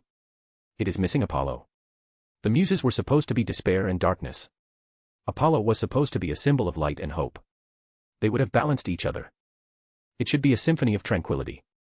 However, Apollo took a different approach, one that more than made up for his absence from the symphony. Our sister would have loved it. Dream spoke with his chin in his palm. Wouldn't she? Death added, sighing in memories of the past. The arena quieted down. The gods and goddesses reclined in their seats, making themselves as comfortable as possible to witness the battle of the gods. Their curious and inquisitive eyes were fixed on Apollo and Quetzalcoatl. Go and place all the bets on Apollo. Aphrodite said to Ares, as they sat in the reserved seats for the Olympian pantheon underneath the honor boxes. Ares grunted, his hands clenched on the seat railing. If you want to, go ahead and do it yourself. Oh. Aphrodite smiled, saying sweetly. In bed, your manhood wasn't as fickle. Ares, what happened now? Say one more word, Aphrodite. Ares raged, and many people's gazes were drawn to them. Apollo will triumph. Aphrodite boldly interpreted. Ares suppressed his rage as he noticed his father's lightning glare on him. Then he turned and tightly gripped her hand. "Keep that bastard's name off your tongue." Aphrodite calmly retracted her hand from his grasp, then looked silently at Ares, who shivered ever so slightly in his seat. Then, she stood up from her seat and walked out without saying anything else. "Where are you going?" Ares inquired. However, there was no response. Then, he said, looking back. "Where are you going, woman?" However, Aphrodite was gone. And Ares drew his gaze to her empty seat, staring at it deeply, as if questioning his previous words. In the arena, Quetzalcoatl eyed Apollo up and down. She didn't appear to be affected by the symphony, her feet were still pounding on the ground with the same fervor and excitement. "Hey!" She called for Apollo, who was waving his hand at hunters with a broad smile. "Little brother." Going with the flow, Apollo turned his attention to her. "Yes, big sister," Quetzalcoatl said, rubbing her chin with her hands. "Are you certain you're a god of light?" Apollo didn't appear to be offended, saying lightly. "As certain as death." Unconvinced, Quetzalcoatl said. "Is it? I sense darkness, much darkness within you. Even more than light." At that, whispers and murmurs erupted throughout the amphitheater. Piercing eyes were cast on Apollo, observing every detail. Quetzalcoatl appeared genuinely worried. "Are you certain you're all right, little brother?" Apollo said. "We are here for a battle. However, if you still want to talk after your loss, I am all ears." "A haughty brother, I see," Quetzalcoatl said, her hands raised in the air. A golden sword and shield engraved with murals appeared in her hands. She waved her sword, spitting the air. "Well, it's no problem. Let the elder sister knock some sense into you, huh?" Apollo smiled, shaking his head. Then, he looked to his side and gave a nod. Athena appeared in the middle of them, holding an inverse scale that exuded strictness and authority. She stated, "You can use whatever you want, any weapon and method is allowed. All but one rule in this battle, there can be no death." Athena raised the inverse scale high in the air. "Vow under the ancient order. And if it is broken, the offender will face a fate worse than death." "I vow." In unison, Quetzalcoatl and Apollo declared. Click. An order was imposed. Then Athena continued, looking at both of them. "You can now place your bets on the sun." Apollo bet boldly, holding his golden bow. "I bet 50% of my control of the sun." The amphitheater was filled with gasps of surprise and disbelief. After all, Apollo's control over the sun is only eclipsed by the strongest of sun deities. "I place 60% of my control over the sun, my little brother," Quetzalcoatl grinned, emphasizing each word. That was met with silence. The gods and goddesses finally realized the importance of battle. Whoever wins this battle will ascend to the ranks of Amaterasu and Ra, the supreme sun gods. This was truly an epical battle. The inverse scale in the hands of Athena, emitting shimmering golden light, illuminating the figures of Apollo and Quetzalcoatl. She declared. "Your bets on the sun were recognized by the ancient order. It will alter the distance, durability, and space in the arena, enlarging it to the size of the Earth's surface and fortifying it to withstand even a supernova.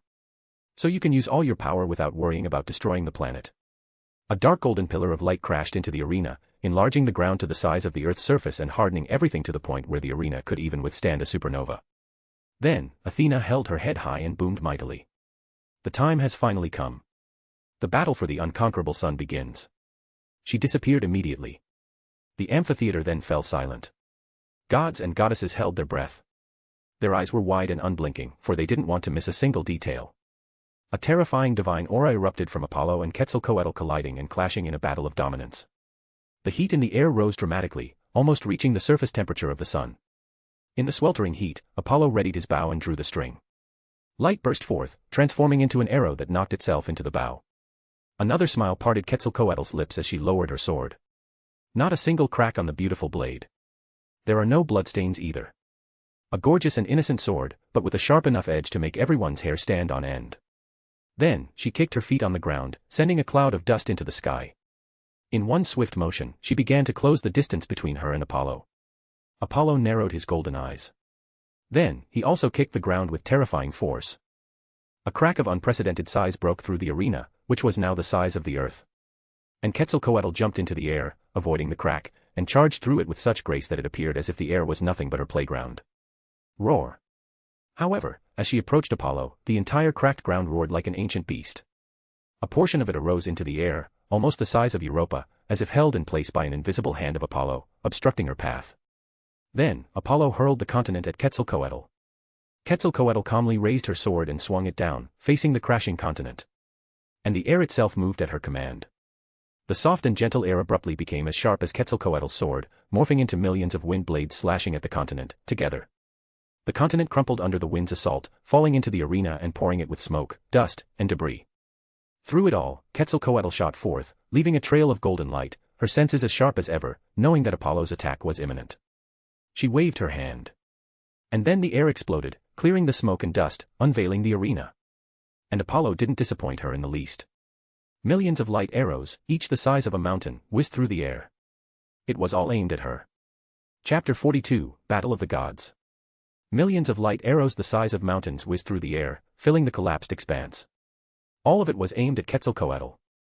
The arrows continued to multiply and divide, filling her entire field of vision like a golden shimmering curtain, and extinguishing any hope for her escape or retreat. Quetzalcoatl narrowed her eyes and accelerated, propelling herself through the air. There were gasps of surprise and shock as she went on offense rather than defense in the face of such an attack. She charged fearlessly towards the volley of arrows, her sword pointing ahead. Like the petals of a blossoming lotus, embers of golden flames graced her figure. Her speed accelerated, her fiery figure transforming into a golden flash, almost like a golden shooting star.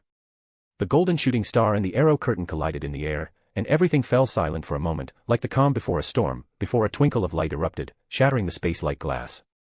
Boom.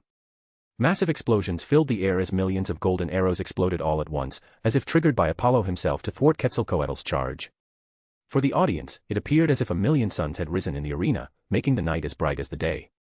Through the ensuing explosion, under gawking eyes, Quetzalcoatl shot out, unaffected and unharmed, her figure bathed in golden flames. Her sword was still pointing forward, covered in light shards. She yelled at the top of her lungs. Air and fire exploded beneath her legs, thrusting her forward with such force and speed that she shattered the fabric of space. She dashed towards the cracked ground, towards Phoebus Apollo, who had already drawn his bow at her, his legs heavily stamped on the ruptured ground. The world seemed to hold its breath. Apollo and Quetzalcoatl squared off. Their sword and arrow were pointing at each other. Millions of the sun danced in the sky, illuminating their calm and crazed smile. As the fire of Quetzalcoatl filled Apollo's vision, he loosened the bowstring. Their figures were erupting in light and flames, meters apart. Suddenly, his golden eyes turned white, and he vanished in silence. Quetzalcoatl's eyes instantly narrowed in alarm. No, she griped. All of her senses and instincts were screaming in danger. She raised her golden shield to her left side and dove into the air, allowing her instincts to take control of her body. However, it was too late, a flash of light was already inches away. And Apollo appeared in front of her, his bow empty, his figure streaked with light flickers. His lips were adorned with a gentle smile. That is an arrow. Quetzalcoatl realized. How can be? She finally thought, but sadly, she was cut short. The arrow of light pierced Quetzalcoatl's abdomen, shattering her armor and defenses like fragile glass and propelling her to the opposite end of the arena. Her sword and shield flew away from her grasp, heading in opposite directions. Quetzalcoatl whizzed across the arena with an arrow impaled in her abdomen, retaining the terrifying momentum and stabbing into the cracked ground on the floor. Boom. The crash obliterated a 200-mile-wide area in an instant, resulting in a massive explosion that could make a supervolcano eruption look like firecrackers. It thrashed rocks, debris, and magma into Earth's atmosphere, casting a shadow over Europa, Africa, and Northern America. The stars and moon disappeared in the night, and eternal darkness engulfed half of the world. And the entire arena was cracked even more, with fissures spearing across its surface like slithering snakes. A massive shockwave erupted, sinking into amphitheater and shaking it to its foundations. The gods and goddesses frantically grabbed their seats in the midst of the terrifying rumbling. However, the shaking of the amphitheater and explosion debris in the atmosphere vanished in the next second, erased out of existence by a pale hand. The gods and goddesses turned their attention immediately to the arena, their minds still reeling from the shock. How did he?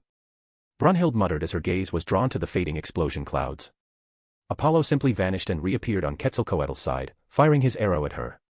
Everything happened in one swift motion that could not be described as simple teleportation, but it should have been. Speed. However, how fast he was to actually achieve this feat. Could he have really reached? Her eyes widened at that. And, as if to confirm her suspicions, her lady, Hela, responded to her question. He achieved the speed of light. She spoke solemnly. That's exactly how he did it. But, he is so young. Brunhild was taken aback. Achieving light speed is an insurmountable feat in the realm of the gods. Even light gods and goddesses struggle to attain that speed. Only a select few, a number that can be counted on one hand, have accomplished this. But Apollo. When we start comparing gods, age loses its meaning. Hela chuckled, her solemn gaze fixed on the shattered arena. Isn't it? Yes, milady. Brunhild immediately nodded, recalling her lady's age as well as her mighty power. But she couldn't believe there were others like her lady in the divine realms, monsters since their birth. Focus. Hela pointed at the arena. The battle is far from over.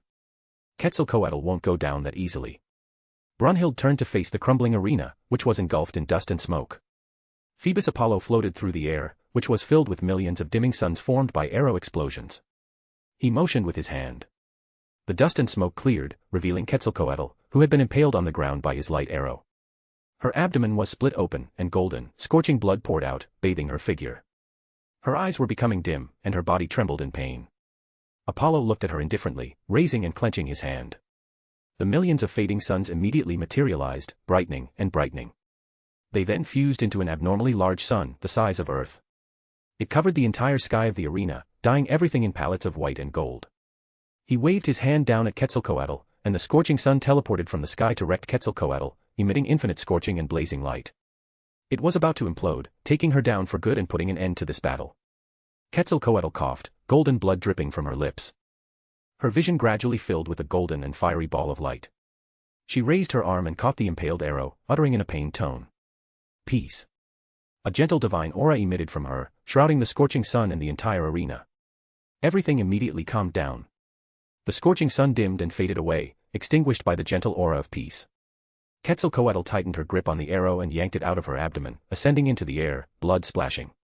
Suddenly, Apollo appeared above her, his bow drawn toward her ascending figure, and their fierce eyes met. In midair, Apollo and Quetzalcoatl clashed again. Quetzalcoatl immediately declared, her hands pointing at him. She completely disregarded her defense. I, Quetzalcoatl, the god of peace and tranquility, command you to seize the battle. Speaking is prohibited here. Apollo uttered his law calmly, releasing his string, and an arrow whizzed at her, aiming at her wrecked abdomen. Quetzalcoatl had lost her voice, but her eyes were still calm as she faced the approaching light arrow. The air in front of her shimmered and materialized, forming a thin, murky layer. Speaking was forbidden in the arena, but that didn't mean Quetzalcoatl couldn't complete her declaration in other ways. In the layer of air, words took shape, morphing out of the air within a fraction of a second. I, Quetzalcoatl, the god of peace and tranquility, command you, Apollo, to seize the battle and surrender to me at once. The reality in the arena then changed, revealing a world similar to Earth. The sky, the sun, the seas, the continents, and even humans were present. The world would have been nearly identical to Earth if not for the notable difference. The world was far too calm and stable. The flowers burst forth in kaleidoscopic splendor. The pigeons took to the sky, spreading their wings. The animals were happily jumping around the meadows. The humans had a perpetual smile on their faces, which was overflowing with joy. It appeared as if there had never been conflict, strife, war, or even a battle in this world. And this world engulfed Apollo, enveloping him in a peaceful aura. Surrender, little brother, surrender. With her voice, his will and convention for battle wavered, as peace filled his heart and mind, purging all thought of violence. Under the shimmering white, gentle light of peace, Quetzalcoatl floated in the center of the world, her body healing and her wounds closing. Her blonde hair had turned white, and her dress had transformed into a white gown embroidered with pigeon engravings. Behind her head was a gentle white halo. This was her divine form as goddess of peace and tranquility, where all of her divine essence and power were condensed and revealed. And if any mortal saw her in this divine state, they would be instantly incinerated and destroyed in ashes. Quetzalcoatl declared. This is my world, you have no choice but that. Your mighty powers mean naught in front of me, for I am the peace. This was the world of Quetzalcoatl, the world that was bane to all forms of strife and conflict, the world that had never seen war and battle. The world of peace. You are peace, huh? Apollo cocked his head, his quivering figure becoming more stable. Light bathed his figure, washing away her peaceful influence on him. He declared. Then. I am the war. The beautiful calamity. The tragic victory. His words was the law and order. And the world recognized it, defying Quetzalcoatl's will. The clear blue sky began to darken. Stormy clouds left their cruel imprints on the sky, turning it black and gray. Boom. A massive bolt of crimson lightning shattered the dark sky, casting a foreboding light on the world of peace. The aroma of iron and blood, as well as the scorching heat of the blazing fire, galvanized the peaceful world. It invaded men and women's hearts, infecting them with the intent of war, chaos, and madness. Peace acted immediately, sensing the corruption of war. It attempted to purify everyone's hearts and cleanse the world's soul, but war was faster and mightier than it ever could be. The war tainted and inflamed humans, infesting their minds with maddening whispers and seething their hearts with the sin of wrath. Then, trumpets were heard, shattering the calmness of the world. Mighty armies marched from all over the world, troop by troop, company by company, huddled together with fear, madness, and fervor gleaming in their eyes. And they confronted each other gallantly and fearlessly, honoring their Lord and Savior, Phoebus Apollo, the god of war and victory. Charge! Rumbles surfaced around the world. Blood splattered, and fire erupted. Red tsunamis surged high and crimson lightning streaks struck down. The mighty armies clashed, their war horns sounding and blazing. They spread across the globe like a cascading red ocean. A whirlwind of disorder and violence, a blur of color and vicious motion all over the world. The soldiers' parched, panting tongues absorbed the dusty air, which mixed with the bitterness of iron. Inside the helmet, blood pounded in their ears, drumming to a ferocious beat. The roar was barely loud enough to drown out the brave and fearless cries of men and women, the clashing swords of vengeance and blood, and the roars of the shattering sky and raging ocean. Above the lower scent of sweat was the odor of all-encompassing fear, carried aloft by clashing bodies howling amidst a sea of scarlet liquid that drained from friend and foe alike, soaking the entire world. This was a glorious tragedy. A beautiful calamity. This was war. In the midst of it all, Apollo floated, his appearance radically changed. He was dressed in blood-soaked spiked armor. His eyes were red, flaring red, and his hair was long to his hips and crimson-colored. He is no longer the god of the sun and light, but the absolute embodiment of war in this world. Apollo wielded a sword, a ruby sword drenched in scorching, burning blood. He had stabbed it into the heart of Quetzalcoatl. He twisted his sword inside her, mercilessly shattering her heart. Then, he kicked her into the crimson world below. Quetzalcoatl fell into her world, her white gown slowly turning crimson, her white halo fading. Roar. The blood ocean roared and exploded, swallowing Quetzalcoatl and submerging her in the crimson of blood and madness. And peace died, falling bane to war. Boom. Quetzalcoatl's world shattered like glass, revealing the broken arena where Apollo and Quetzalcoatl still faced each other, their figures returned to normal. Quetzalcoatl, on the other hand, had her hands over her chest, covering the bloody hole visible through the gaps in her fingers, coughing up divine blood. Her body trembled and quivered, like a tree in the middle of a storm. But her eyes remained bright, and she smiled bloodily at Apollo. I underestimated you, little brother. You just keep bringing me surprises again and again. She didn't expect that Apollo, as god of order, had reached the stage where he could make the world follow his order. She initially intended to trap him in her world and compel him to surrender. But he completely turned the tables on her, destroying her peaceful world with war. And he keeps giving her one surprise after another, without breaking a sweat since the beginning of the battle, while she was wrecked and collapsing. Quetzalcoatl wiped her blood-splattered lips. Nonetheless, her determination to fight did not waver in the least. If she were to rest, she would do so valiantly in her fight, rather than surrendering in her weakness. Let's end it all in a single strike, Apollo said lightly as he looked at her collapsing figure. I couldn't have asked for anything more. Quetzalcoatl smiled, raised her hands in the air. There was a glimmer, then a blaze, then an inferno, then a scorching ball of fiery flames in between her hands. She brought the ball towards her broken chest and it fused into herself, instantly healing her. Her figure then erupted into golden flames. As embers covered her entire body like a coat of flames, her dress disintegrated. A pair of fiery bird wings sprouted from her back, illuminating the arena. For a brief moment, it appeared as if the sun had descended on the arena. This was Quetzalcoatl's divine form as the goddess of the sun. With a shattering, Quetzalcoatl flew towards the outer space, her legs emitting blazing fire. In the infinite starry space, she turned back towards Earth, her leg aiming at Apollo, and then she plummeted forth. Her flames boomed, illuminating the entire solar system and nearby star system in the luminescence of the sun. In the arena, Apollo gazed at the night sky, his figure changing violently as well. From his back, 4 fiery wings emerged, composed of golden and white feathers, burning brilliantly in the flames of the sun. A blazing sun symbol adorned his glabella, while a divine halo adorned his back. His wavy brown hair and iris had both turned white. This was his divine form as the god of light. Apollo inhaled deeply and yanked the bowstring to its breaking point, causing the bow in his grasp to quiver in anguish. A metallic screech rang out across the solar system. Apollo pressed his feet firmly against the cracked ground, erupting streaks of pure white. The entire arena trembled, as if it couldn't take any more of his power. The cracks spread, slithering into the amphitheater and jolting the gods and goddesses out of their stunned stupor. Between the pulled bow and string, a burst of pure white flames erupted, morphing into an arrow that gleamed with golden light as it hardened, surging and seething with raw power. He yanked so hard on the string that it appeared to be about to snap. In great pain, the golden bow screeched. Supernova, Apollo said as he let go of the cord, his gaze fixed on Quetzalcoatl. A white projectile flew at the speed of light through space, splintering the night sky into broken black shards. Quetzalcoatl descended, her feet exploding with seething, scorching flames. Roar! Quetzalcoatl's flames raged, shattering and melting everything in their path. For this was a sun-kindred flame, capable of burning the immortal gods, a flame. Quetzalcoatl proclaimed. Apollo, witness the power of my primordial fire. I will burn everything away and become the falling star that will destroy heaven and earth itself. The arrow of Apollo and the fire of Quetzalcoatl approached each other ever so close in the collapsing sky. The heavens and the earth immediately trembled and quivered under their confrontation, as if they were about to collapse under the mighty ripples of power unleashed from them. Chaos erupted in the amphitheater, as gods and goddesses shouted in panic and fear, but their voices were drowned out in roars of flames and a blaze of light. The Skyfathers rose from their seats, pressing their hands against the amphitheater, strengthening it with all of their might. Ultimo Taupe. Patata. Quetzalcoatl roared, her fiery feet kicking at the light arrow. And they collided. For a moment, everything went silent, everything lost its meaning, everything faded away. Then, a scorching and inconvincible brilliance exploded. From the swirling Milky Way, a column of brilliance arose, so enormous and bright that it was seen throughout the galactic supercluster. Chapter 43, War and Blood. Light.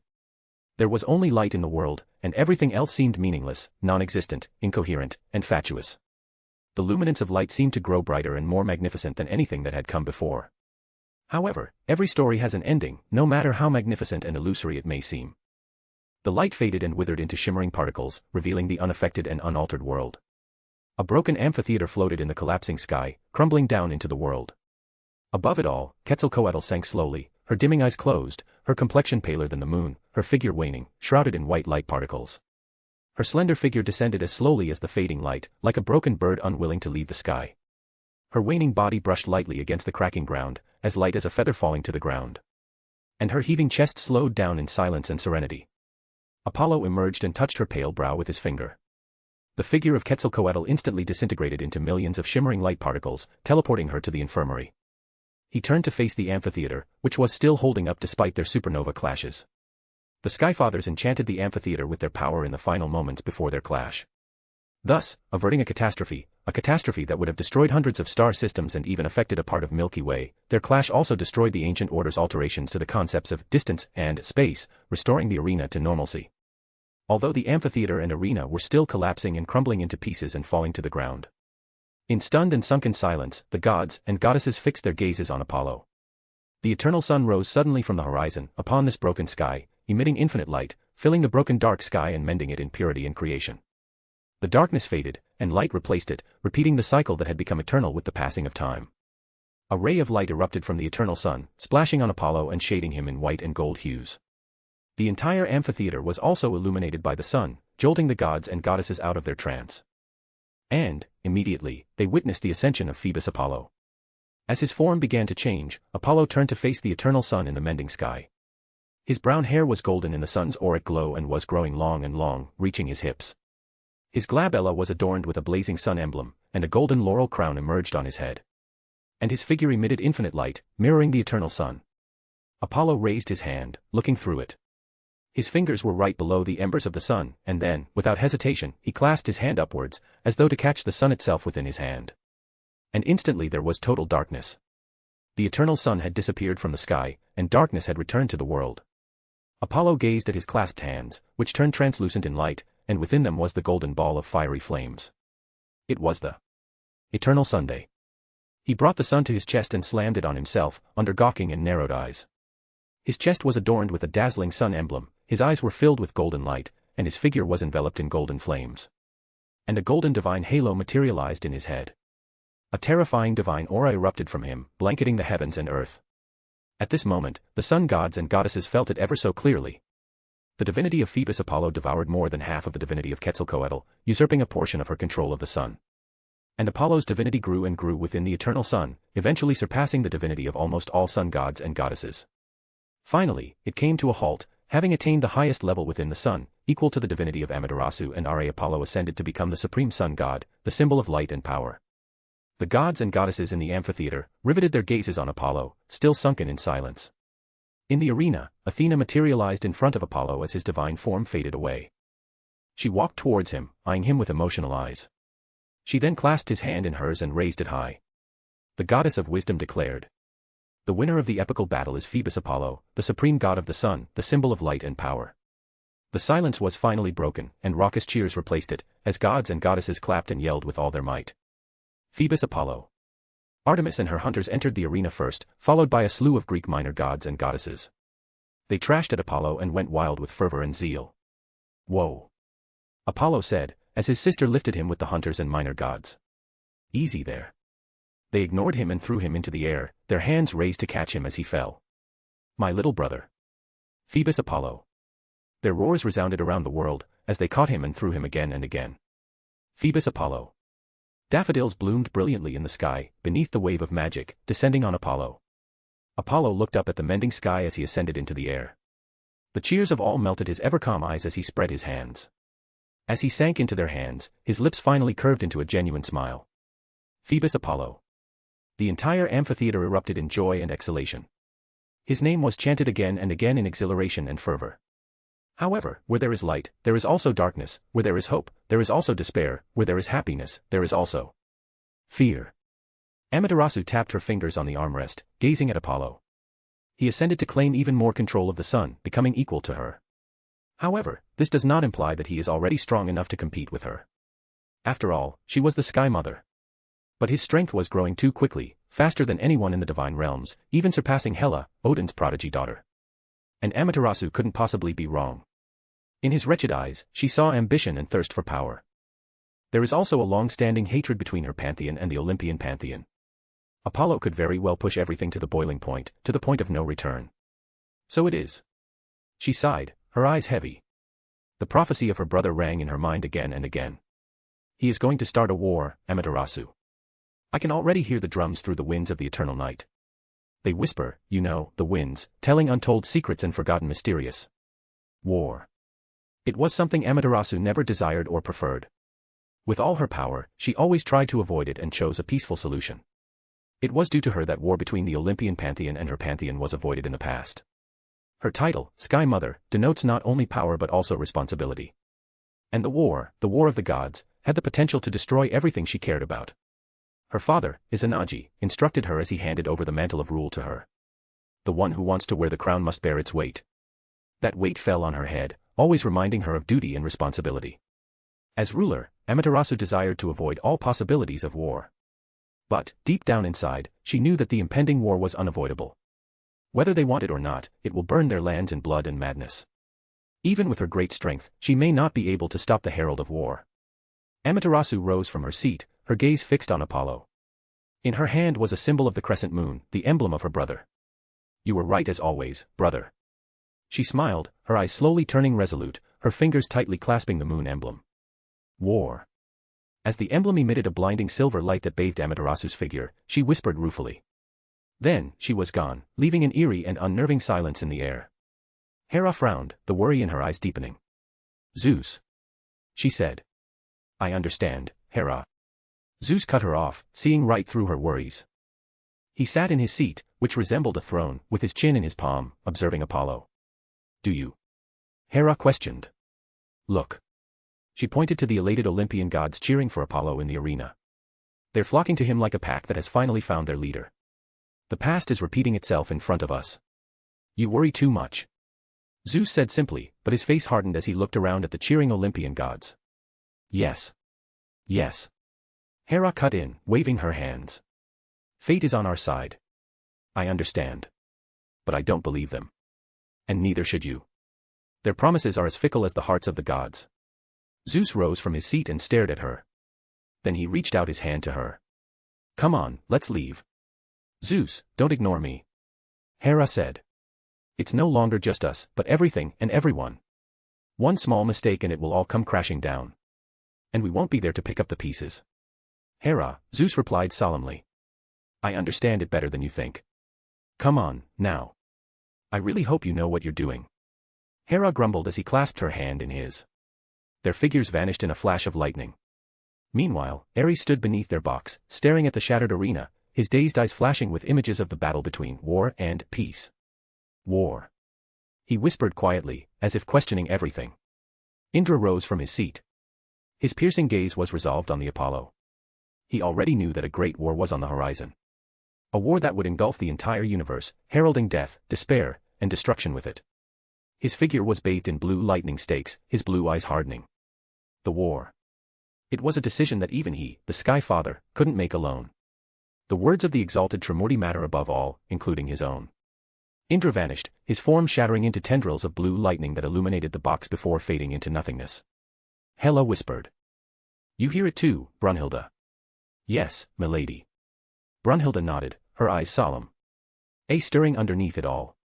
Hela rose from her seat. It's better if we report this to my father, the king. She laughed. Well, for all I know, he may already be aware of it.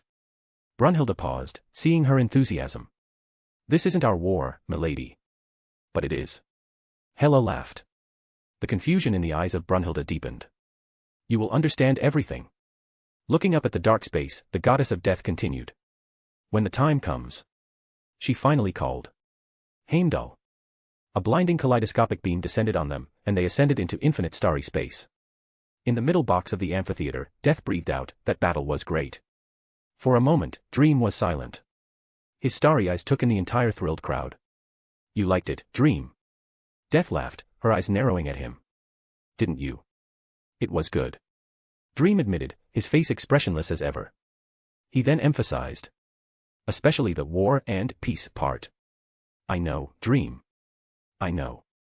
Death said, still laughing. Enough, sister. Dream said. The fates are converging on this event as we speak. It is best if we leave, or our presence might attract even more unwanted attention. Death turned her gaze to the side of the amphitheater, where a floating figure with light eyes remained silent, witnessing everything with dignity and solemnity. It was none other than Atau the Watcher. He discreetly side-glanced, as if noticing the gaze of death on him. Then, without hesitation, he vanished, as if fleeing from this universe with all his might. Seeing this, Death sighed, am I that frightening, Dream? No. An imperceptible smile crept on the lips of Dream. Not at all, sister. Death smiled, shaking her head and petting his shoulders. All right, let's go. A wave of shimmering sand swept over and swirled their figures. And they were also gone. The wheel of time spun faster and faster, ushering in a new era for the universe, an era of war and blood. Chapter 44, Sigil, Coffee and Family. The amphitheater, Ilios, floated above the Atlantic Ocean, blanketed by a dark and starry blanket of Nyx like the rest of the sky. The silence and repose of night mended everything, including the crumbling amphitheater and broken sky.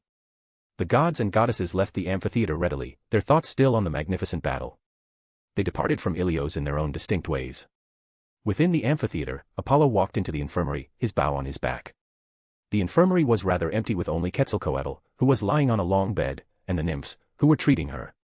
There was no sign of any god from the Aztec pantheon coming to check up on her. But, given her reputation, this was to be expected. Apollo approached her, waving the nymphs away, and took a seat next to her bed. Quetzalcoatl was still improving, albeit slowly for a divine being. The previous attack must have really taken a toll on her. Little brother. Quetzalcoatl called out in pain, her voice strained. Yes, Apollo answered, his gaze drawn to her face. Her eyes were still closed. I didn't expect you to come. Quetzalcoatl said.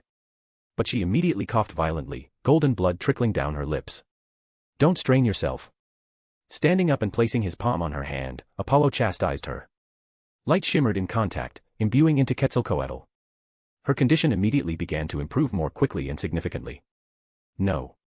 Quetzalcoatl shook her head weakly. I'm all right. I just need some more time to get back on my feet. Exactly. Apollo stated emphatically, clasping her hand in his palm. You need time. Quetzalcoatl let out a weak sigh, relenting. The light coursed through her divine figure, slowly healing and patching her. After a few seconds of silence, Apollo said, I came to check on you. I appreciate it, little brother. Quetzalcoatl breathed out, opening her brightening eyes and gazing at him. However, I can't deny that I'm surprised. Apollo chuckled. Did I come off as that arrogant to you? Quetzalcoatl hummed. At the start of the battle, I thought you were arrogant and cocky. Then, I slowly realized that you were just confident. Oh, the irony. She laughed self-deprecatingly, as Apollo looked on in silence. Soon, Quetzalcoatl's laughter faded and was replaced by a sigh. Well, it doesn't really matter anymore, does it? She stated. I lost in the end. The battle, Apollo said, soothing her. It was great. You were great in it. It was, indeed. Quetzalcoatl nodded, her lips forming a smile. It's been a long time since I completely let go and had a great time. She looked at him. Now, you are the supreme god of the sun, huh? Yeah. Apollo grinned. In all his glory. Hearing his haughty words, Quetzalcoatl smirked. Remember what you said before the battle? In between laughs, she inquired. That we could speak if I was willing to talk. Apollo merely raised his brows. Quetzalcoatl went on, pointing to his chest. I sense darkness, a great deal of darkness within you, little brother. Are you sure that you are all right? Where there is light, there is also darkness. Apollo hummed. There are like two sides of a coin. Inseparable. Inextricable. Well. Quetzalcoatl drawled, looking at the ceiling. You are indeed right if you put it that way. I am fine. Apollo said. You are the one that needs immediate attention, not me. The light faded away as he retracted his hand from her. Quetzalcoatl looked much better under his treatment. Apollo retrieved something from chitin and gave it to Quetzalcoatl. It was the emblem of the blazing sun. This is my sigil, he said. Take it. It contains my power, which will keep healing you. You can also use it to contact me. Quetzalcoatl looked at his sigil in a moment of silence before accepting it with firm hands. See you next time, big sister. Apollo waved his hand, his figure breaking apart into particles of light. Remember, the doors of Delphi are always open for you. Then, he was gone. Quetzalcoatl looked at fading light particles in sunken silence, sighing. She clasped his sigil, and it emitted a gentle light, illuminating her. Apollo walked in and between the paths of the amphitheater towards the central room, where his mother and others were present. Brother. Artemis appeared, blocking his path. Where did you disappear to? To check up on Quetzalcoatl. Apollo replied, catching her hand and dragging her along with him. Quetzalcoatl. Artemis muttered, her slivery eyes brimming with rage. She jerked her hand free from his grasp and strode in front of him, peering at him. You referred to that woman as your big sister. Oh, Apollo laughed. Are you jealous, my dear Artemis? But you've never called me that. Artemis continued, her voice weakening. Artemis. Apollo clasped her hand in his, noticing her emotions. His laughter died away, as solemnity took his eyes. You will always be my sister. My little sister. There's nothing that can change that. He whispered the last words before bolting down his path without hesitation, laughing. Phoebus Apollo. Artemis yelled, shaking the walls. I'm not going to let you off the hook this time. She chased him down, her feet exploding with moonlight. Their figures transformed into golden and silver streaks, darting through the pathways towards the amphitheater's center. But, slowly, a mirthful smile formed on Artemis's lips as she shook her head in amusement. She looked up at the golden streak of light ahead of her. Her brother was still hers, after all. That bitch, Quetzalcoatl, Artemis will surely settle accounts with her. They ran in and out of the winding paths of the amphitheater, reaching the central room. The door to the room creaked open, as if it had noticed their arrival. Leto walked out with her hands on her hips and her face scrunched. Apollo and Artemis came to a halt in front of her, their feet gliding across the floor in the light and moonlight. Stop your antics immediately. Leto admonished. Artemis kept her glare on her brother, as if to say, we will settle this later. Apollo winked at her provocatively, his hands on the back of his head. All right, come on. Leto said that after seeing them calm down, everyone has already arrived. Apollo looked through the door, as his eyes brightened. He then frowned. Mother, where is Hecate? She is outside dealing with the damage to the amphitheater. Leto stated. Then she went on, grabbing his hand, refusing to let her son bolt for his love, disregarding everything. She wanted to meet you alone afterwards by the time of dawn. Apollo nodded, albeit with reluctance. Artemis had her hands on her heart dramatically. Are you all right, brother? You look pretty sick. She snickered. Pretty lovesick to me. Enough. Leto said, dragging them into the room immediately. Though the brother-sister duo were already glaring at each other, sparks flew in between the confrontations. The center room was dimly lit by a heart that bloomed brilliantly with embers of golden flames, illuminating Hestia, who was preparing food, Demeter, who was whispering to her daughter, Athena, who was exchanging parchments with Hephaestus, and finally, Hades, who sat silently near Hestia. Image here. Look. Hephaestus boomed, noticing Apollo, who is here. The men of miracles. Everyone turned their gaze towards the door and at Apollo, who turned towards them and nodded lightly. Demeter rushed ahead to him, beating everyone else and dragging him away from Leto and Artemis, who were strolling towards Athena and Hephaestus, her daughter. Apollo, this is my daughter. She introduced, quite enthusiastically. Persephone. Hello, cousin. Apollo smiled politely. Apollo. Persephone strutted, avoiding his enchanting eyes, her fingers swaddling on each other. You are great. Demeter immediately elbowed her daughter, making her click her tongue in realization. Then she spoke quickly, her gaze darting to the hearth. I mean, you were fantastic in battle. Thank you, Persephone. Apollo smiled gently. And the tales didn't lie, cousin. You are as lovely as spring itself. Persephone blushed, looking down. Apollo felt a dark eye on his back. Ignoring that, he informed Demeter, motioning to the hearth. I think the food is almost ready. Hearing his words, Demeter, who was intently watching them, immediately nodded with a smile. Yes, yes. She nodded quickly, dragging them towards the hearth in hand. Sister is making one of her specialties. You are going to love it. Persephone sighed discreetly as she and her mother sat to the right of Hestia, and Apollo sat between Hades and Hestia. Here. Hestia offered Apollo a glass of ambrosia. Exactly how you like it. Apollo nodded gratefully, relishing the ambrosia. Aunt, was there any progress with my request? There was, indeed. Hestia nodded, tending to the hearth. I asked for it in the divine realms based on your description and details of the plant, and Parvati responded. This plant grows in their tropical lands. She is willing to trade it. Name the price. Apollo spoke quickly, his enthusiasm palpable in his eyes and tone. And I shall pay for it. No need for that. Hestia chuckled, shaking her head. I'll take care of everything. And what were you going to do with it in the first place? New beverage, Apollo revealed. Did someone say new beverage? Demeter chimed in, her interest piqued. Hestia raised her brows, a questioning look on her poignant eyes. Apollo gave a nod. Despite my love for ambrosia, I wanted to try something new and different. Well. Persephone concurred, saying flatly. It does get old pretty quickly. Drinks and beverages in Olympus are truly lacking in variety. Thunder boomed. But all ignored it curtly. Demeter asked, patting her daughter's hands. Why didn't you say it before? I could try to invent some. Persephone's face turned pale, as if inventing brought back some terrible memories for her. She spoke swiftly, before her mother could continue. Go on, cousin. I have a feeling that whatever you say next, I will surely like it. Demeter looked at her obstinate daughter in silence. You certainly will. Apollo continued.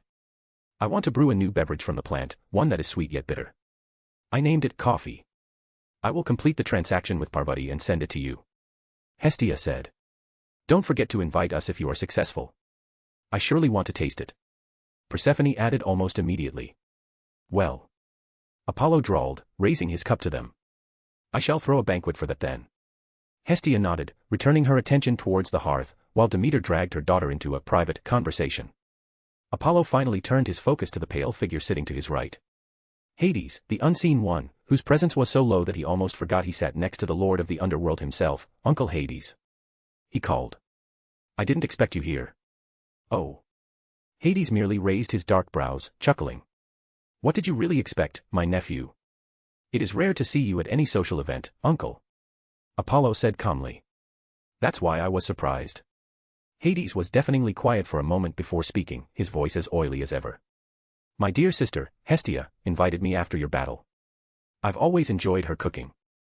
So I decided to make an exception just for her. Little brother. Hestia spoke with a knowing smile on her lips. I am truly flattered. Hades glared indignantly at Hestia, who just chuckled back at him. Uncle Hades. Apollo suddenly said. You are also welcome. What? Hades asked, his eyes turning to Apollo, stirring with darkness. Come again. You can also come to my banquet. Apollo said. Hades once again fell into silence, a sunken silence at that. His face was as deadpanned as ever, making it impossible for anyone to grasp his thoughts. He finally said it quietly. Well, my nephew, if I am free, I will come. Apollo smiled, raising his cup to Hades, who followed, their cups clinging together, though his hands appeared stiff. The food is ready. Hestia declared, drawing everyone's attention to the hearth. She motioned with her hands at them. Come on. Artemis, Athena, Hephaestus, and Leto halted their discussion, walked towards the hearth, and sat on the side of Persephone. Flames roared as Hestia spread her hands. Wooden plates of food appeared, flying into the hands of everyone. The aroma of wood wafted through the air as a familiar warmth of home enveloped them. Everyone took a piece of their food and threw it into the hearth, sacrificing it to Hestia. For Lady Hestia. Apollo raised his cup towards the goddess of Hestia. And everyone followed. For Lady Hestia. For my sister. For my favorite sibling. The hearth burned brighter, and streaks of red fire cracked in the air, illuminating Hestia, the lady of honor, who smiled brightly as she waved her hands at the hearth. Thank you everyone. She said, her emotional eyes gazing at them all. Now dig in. And dig in they did, wolfing down the delectable food. Uncle Hades. In between bites, Apollo said. Will you tell us a story? Everyone's gaze was drawn to Hades, who appeared slightly confused by the sudden request. It's a tradition, Uncle. Apollo added. Hearth and story. Aunt Hestia honored it not long ago. Felling the expectant eyes, Hades sighed. Fine. The flames of the hearth were immediately dyed charcoal black, as an eerie aura filled the room, setting a perfect backdrop. Long ago, long before Olympus and our time, Titans ruled the Europa, led by the Kronos, a force so vile and wretched, that he devoured me and my siblings, his own children. The hearth lit a glow on them, between the stories and tales, between their talk and smiles. The rays of dawn shone on the edge of Delos, the divine island, illuminating Hecate, who looked at the rising sun with resolute eyes. Soon, a pair of warm hands hugged her from behind, then scorching lips showered her neck with kisses with incredible speed. Why did you disappear last night? Apollo whispered, biting her ears. You missed a lot. I missed you a lot. While his warm hands streamed into her dress and clasped her breasts, kneading them slowly, Hecate bit her lip, fighting back the moan in her throat. Felling his rising member poking against her, Hecate turned herself intangible, getting out of Apollo's embrace reluctantly. She then looked him in the eyes. We need to talk. The displeasure in Apollo's eyes waned away, solemnity took its place. What? He asked in a low voice, almost a whisper. Hecate took a deep breath and retrieved something from her gown. It was a red heart made of cut glass. The sigil of desire. Chapter 45, A Fool's Love. The rising sun was a brilliant white, blazing and scorching, illuminating the edge of Delos.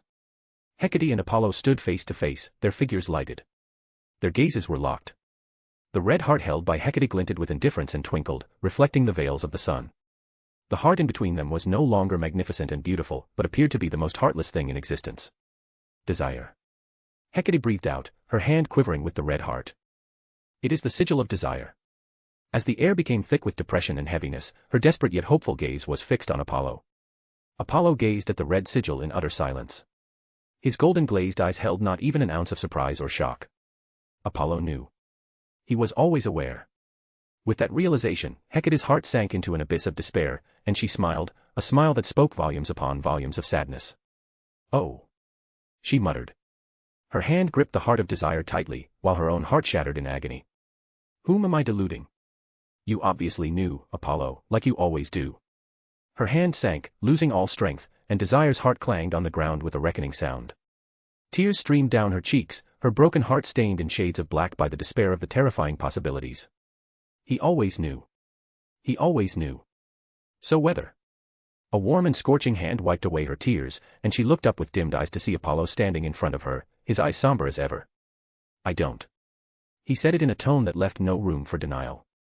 Tell me everything. Hecate said, her voice cracking as she looked into his surging eyes. I met Desire after our first passionate nights. They appeared in front of me. She recounted everything from the first parliament to the deal and prophecy of Desire. I took their sigil. She stumbled to a halt, tears welling in her dimmed eyes. Apollo, I betrayed you. Apollo drew her into his embrace, crystal tears falling on his hands as he gently clasped her cheeks, forcing her to look into his emotional eyes. He softly whispered, No, my love. You did not betray me. Hecate's weary eyes widened, his gentle words were like lightning slashing into her mind and heart, rumbling it thoroughly. But, Apollo, I did. She immediately stammered, desperately trying to push him away from her. But, Apollo, I did. Apollo tightened his grip on her, drawing them even closer together. Then, gently smiling, he placed his hand on her chest, on her heart. No, you didn't. I believe in you, Hecate. He breathed out, grasping her trembling hands and placing them over his heart. If I didn't, we wouldn't be standing here, together, our hearts as one, as whole. Hecate immediately collapsed on him, tightly and desperately hugging him. Tears trickled down his shoulders. I am sorry, Apollo. She sobbed, I am sorry, Apollo. I should not have accepted it. Apollo gently patted her back, allowing her to pour her heart out while patiently listening to her every sob, whimper, and word. He finally clasped her cheeks. It's fine, my love. It's fine. Is it really? Hecate asked again, her voice quivering. Apollo looked at Hecate, his face hardened with determination. Then he declared, sealing his lips on hers. You are the bane of my existence, the person of all my desires. I love you, Hecate. They kissed in the blinding light of the sun, and everything seemed to fade away except for them. And this very moment was burned into their memories for all of eternity to come. They separated, and the world returned. Hecate rested her head on his bare chest, silently listening to his heartbeat. And her broken heart gradually repaired itself under its steady and firm rhythm. Apollo conjured a chair and sat with her, patting her back. As they sank into a comfortable silence, embracing each other, time ran with the gleaming sun. Hecate finally whispered, breaking it. You never said that to me. What? Apollo arched his brow. You never told me you loved me until now. Hecate spoke quietly, her head still on his chest. Apollo lifted her, letting her sit in his lap. He then chuckled. I always called you my love. And what happened has happened, and we overcame it. So, please, my love, stop overthinking about it. Hecate inhaled deeply. Her agitated eyes calmed. She wiped her eyes and adjusted her unkempt hair. Then she stated emphatically, you are correct. It's past time to move on. Her eyes hardened. But there is still something left to do. A red heart floated into her hand as she pointed to the cracked ground. Hecate locked her gaze on him as she clutched the desire's sigil. I will break it and end this. No. Apollo uttered abruptly, placing his hands over her clasped hands and stopping her. There is no need for this. Hecate snapped her eyes at him in shock, not at all expecting him to utter those words. Apollo took the heart of desire from her, his gaze trailing it.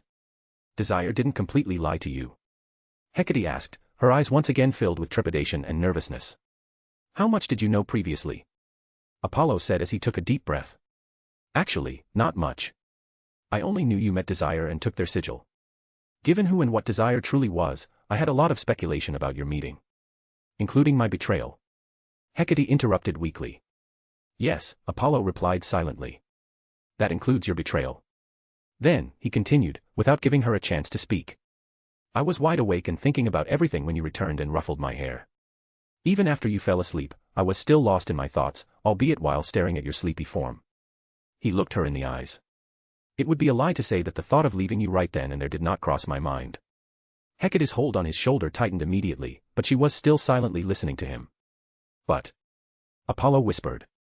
After what seemed like an eternity of indecision, I finally decided to trust you and give you a benefit of doubt. He lightly tapped her nose, causing her to go into a trance. He laughed lightly, seeing her dazed expression, which was too cute in his eyes. It jolted her out of her stupor. Apollo continued by placing his finger on his lips and gently caressing them under her emotional eyes. To be honest, it was an impulsive decision. I didn't think about anything or everything. I didn't think about the possibilities. I didn't even think about the future, but I chose to trust you anyway, following my heart. He laughed. Love certainly made a fool of me, huh? Solemnity took a hold of his eyes as Apollo held her hands in his. However, Hecate, I didn't regret it then or now. Hecate immediately said, her voice quivering with emotions. Thank you, Apollo. Thank you for believing in me. It's nothing.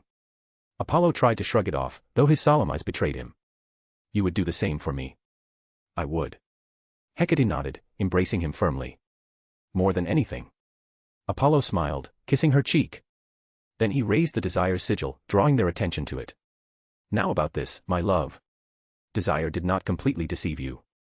They should have approached you for you, not for me. From everything you said about your meeting with them, I could tell that they wanted nothing more than to make you accept their sigil. I also figured that later on. Hecate spoke, her gaze fixed on Desire's heart. But why? Why would they want? Hecate, it's you. Apollo interrupted, his warm fingers trailing her chin. Desire may have recognized your potential. After all, isn't it infinite? So she may have decided to place her bet on you. Hecate finally broke into a smile, shaking her head at his words. Apollo continued, handing her the sigil. But I could also be very well wrong, as desire, more often than not, is a chaotic and fickle thing. Hecate just looked at the sigil in a moment of silence. Take it. Apollo insisted. The decision, in the end, is up to Hecate. Hecate sighed and took Desire's heart, sealing it within her personal space. Throughout it all, Apollo could see her hesitation and indecision in her eyes.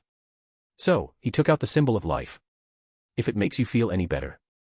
He showed Hecate the sigil of death. Death gave me her sigil with the same intent.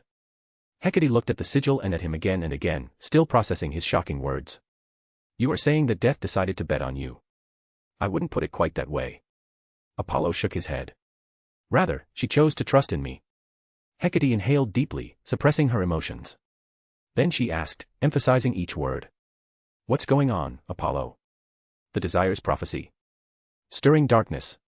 Death's sigil. What are you truly facing? I am fateless. Apollo revealed calmly. You are what? Hecate's pupils dilated. You, too, are fateless. Apollo continued, pointing to her heart. Come again. The shock in the eyes of Hecate only deepened at that. My love, we are both fateless. Apollo said patiently. I was born without a destiny. And my decisions, actions, and very existence weakens fate. And you, Hecate, the one closest to me, your fate was broken today, the moment we kissed each other. Hecate temporarily suppressed her shock and made herself focused on the issue. So, the fates are after you. The old hags want to see nothing but my death, as my very existence renders them meaningless in more than one way. Apollo jested, rolling his eyes. Apollo. Hecate drawled, her eyes glistening with worry. They are the kindly ones. Their rule over fate is said to be second only to destiny of endless. I know, Apollo said. But I've got a plan.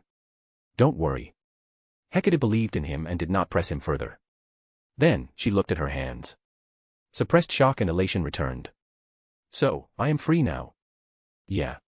Apollo nodded, kissing her hand. You are free. My love, you can now write your own story with your own hands. You decide everything. Nobody has any control over your fate, it is all in your beautiful hands. Hecate stammered, overwhelmed by her own emotions. I don't can now Wyatt. Take your time. Apollo spoke softly. It is no problem. Hecate nodded rapidly, her breath heavy and her quivering. She lay on his chest, listening to the beat of his heart. Apollo gazed at the sun in silence. After a few minutes, Hecate whispered, what about the darkness? Is it connected to fates? He sighed and patted her quivering figure. Do you still want me to continue? Hecate whispered, but her voice sounded firm. Yes. Well. Apollo drawled. In some ways, darkness and fate are indeed linked. He began by repeating Death's story about creation, about light and darkness, and about himself being a part of light. However, he omitted the part where she referred to him as an outsider and an anomaly, someone who shouldn't exist. Great darkness. Hecate murmured, her heart already numb from a series of shocks. Apollo placed his finger on her lips, silencing her. Then, he sighed heavily, leave the worries for the future, Hecate. I am sure we will get through it all together. Now, come, let's gaze at the stars. Hecate looked at him with emotional eyes, embracing him firmly and tightly. Then, she gave a firm nod. Apollo waved at the golden fluorescent orb on the horizon. The rising sun disappeared, and the rays of dawn were extinguished, hollowing out the day in its cradle. With that, a dark blanket fell over the extinguished sky, ushering in a night brimming with millions of stars, shimmering and glinting in peace and serenity. And they gazed at the stars together, hand in hand, their hearts one and whole. Chapter 46, Languages, Dimensional Weapon and Flood. The next day. The eternal sun in the sky, illuminating a divine island in a golden glow, assenting to otherworldly ethereality. A few ragged sounds could suggest a symphony in this place. A place where chaos presents patterns, idle fantasy turns into fornication, and memories feign meaning. This was a paradise. This was a utopia. This was Delos. A castle perched on a lush field, with white clouds splattered with gold palettes as a backdrop. Inside the dreamy castle, Apollo emerged from the streaming bathtub, taking the towels and wrapping one around his naked and chiseled body while drying himself with another. He stroked his wet hair with the towel as he walked out of his bathroom, his golden eyes brimming with energy. He strode into his room, which was lit by the sun, shaded in gold and white. It was all books on wall-to-wall shelves. Plastered on the white wall were various complicated drawings and sketches of complicated structures, ranging from black hole generator to starkiller to Dyson sphere to two-way foil. There were several tables directly beneath the drawing, each with stacks of paper scribbled with precise theoretical notes and calculations required to bring megastructures to life. A small model of the solar system floated in the right corner of the room, alongside a drawing of a starry sky with numerous galaxies and constellations, including the territories of the alien civilizations, some of which spanned multiple galaxies. A telescope was set up on a platform and extended outside to face the bright sky through a small hole in the ceiling. It was pointing to the Andromeda Galaxy, where Apollo had witnessed a galactic war between the famous shape-shifting species known as Skrulls and the maligned hive-mind race known as Harvesters. In the midst of their war, the entire Andromeda Galaxy is practically ruined. Many Andromeda refugees were flooding into nearby galaxies, including those ruled by the gods. However, the Council of Godheads had barred all entry, and those who tried to enter illegally were purged mercilessly.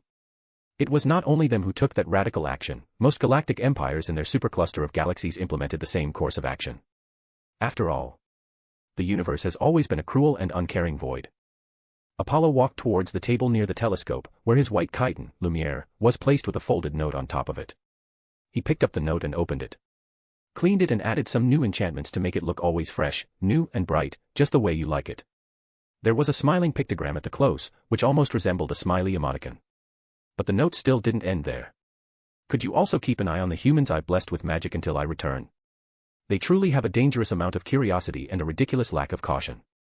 Apollo examined the note, and smile spreading across his lips. Then he stuck the note on the telescope stand, grabbed the chiton, and slowly wore it under the sun's glimmer. The note was obviously from Hecate. She returned to Underworld to personally inform her mother about them and to prepare to move in with him. It's already been 2 months since they started a relationship, yet for Apollo it felt like only a few sweet hours had passed. Maybe his divine perception of time is playing tricks on him, or he's just drunk in love. Though they didn't spend the entire 2 months in complete debauchery, Hecate had begun to create her race, the wizards. Her beginnings were rocky, as some of the humans who accepted her blessings burst into blood and flesh, unable to contain her magic. Such cases were numerous. But success was not without in the end of it. Hecate soon found suitable humans who were able to bear her magic, and began guiding them herself. Though Apollo advised her against this, she was adamant in her decision. All in all, the first wizards were born in Trier, Greece. Trier was the first settlement of humans. They chose to congregate around Delphi to honor him as their patron. Last month, Apollo found time to name it, and he chose the name Trier, which literally means never giving up or losing hope in their action, no matter how hopeless and futile it may appear. He decided to name his first settlement after that word, as it truly embodies the spirit of humanity. Trier, the first city-state of Europa, was born in the hope and light brought by Apollo. And he also did something that changed the entire history of humanity. Languages. Humanity had already had numerous languages throughout the world, ruled by numerous pantheons. However, there was a striking problem with it all. There were 2 types of developed languages, spoken languages and written languages. The reason for this distinction is that humans have yet to develop alphabets capable of translating spoken language into written language. This alone significantly hampered human civilization's advancement. However, Apollo knew it would be invented very soon in a rising kingdom in the eastern Mediterranean. It is the Phoenician alphabets that would provide symbols for sounds rather than faces. It was one of the important turning points in history, as finally the written language could communicate with the spoken language. This led the Phoenician alphabets to become the source of almost all languages, including Greek and Latin, from which English was derived. It was truly one of the most significant inventions in human history. After all, language is one of the foundations of civilization. In light of all of this, Apollo decided to speed things up a little bit. It wasn't difficult for him to deduce the Phoenician alphabets from his divinity of art and a simple divination into the future. And he imparted the alphabets to humans in Trier, sending them down in the form of a divine miracle. He also blessed the alphabets with his divinity of order, imbuing them with pattern and law, manipulating their development into different languages over time to follow the same course as the original history. Apollo didn't really want to completely mess up the entire history any more than it already was. All in all, he introduced the alphabet, and this changed everything for humans. For the first time in human history, any language could be written down according to its sound, allowing the people of the Europa and Mediterranean coastlines, including North Africa and the Middle East, to communicate using symbols on papyrus, parchment, wax, or pottery shards that could be spoken aloud. It finally removed the impediment to human development and established a firm foundation for the future of human global civilization. This also attracted the attention and resistance of gods who were against him, but Apollo didn't care about that, as they wouldn't be able to stop the inevitable development of humanity. Then, in his honor, his believers named it the Apollonian alphabet, which would go on to become the source of nearly all future human languages. And, unsurprisingly, Apollo gained divinity out of this. It was language. He had ascended to the position of god of languages. This also confirmed his suspicions and educated guesses. The source was the key to everything. Apollo tied the ends of his chitons and looked up at the blinding sun in the clear blue sky. Sunday.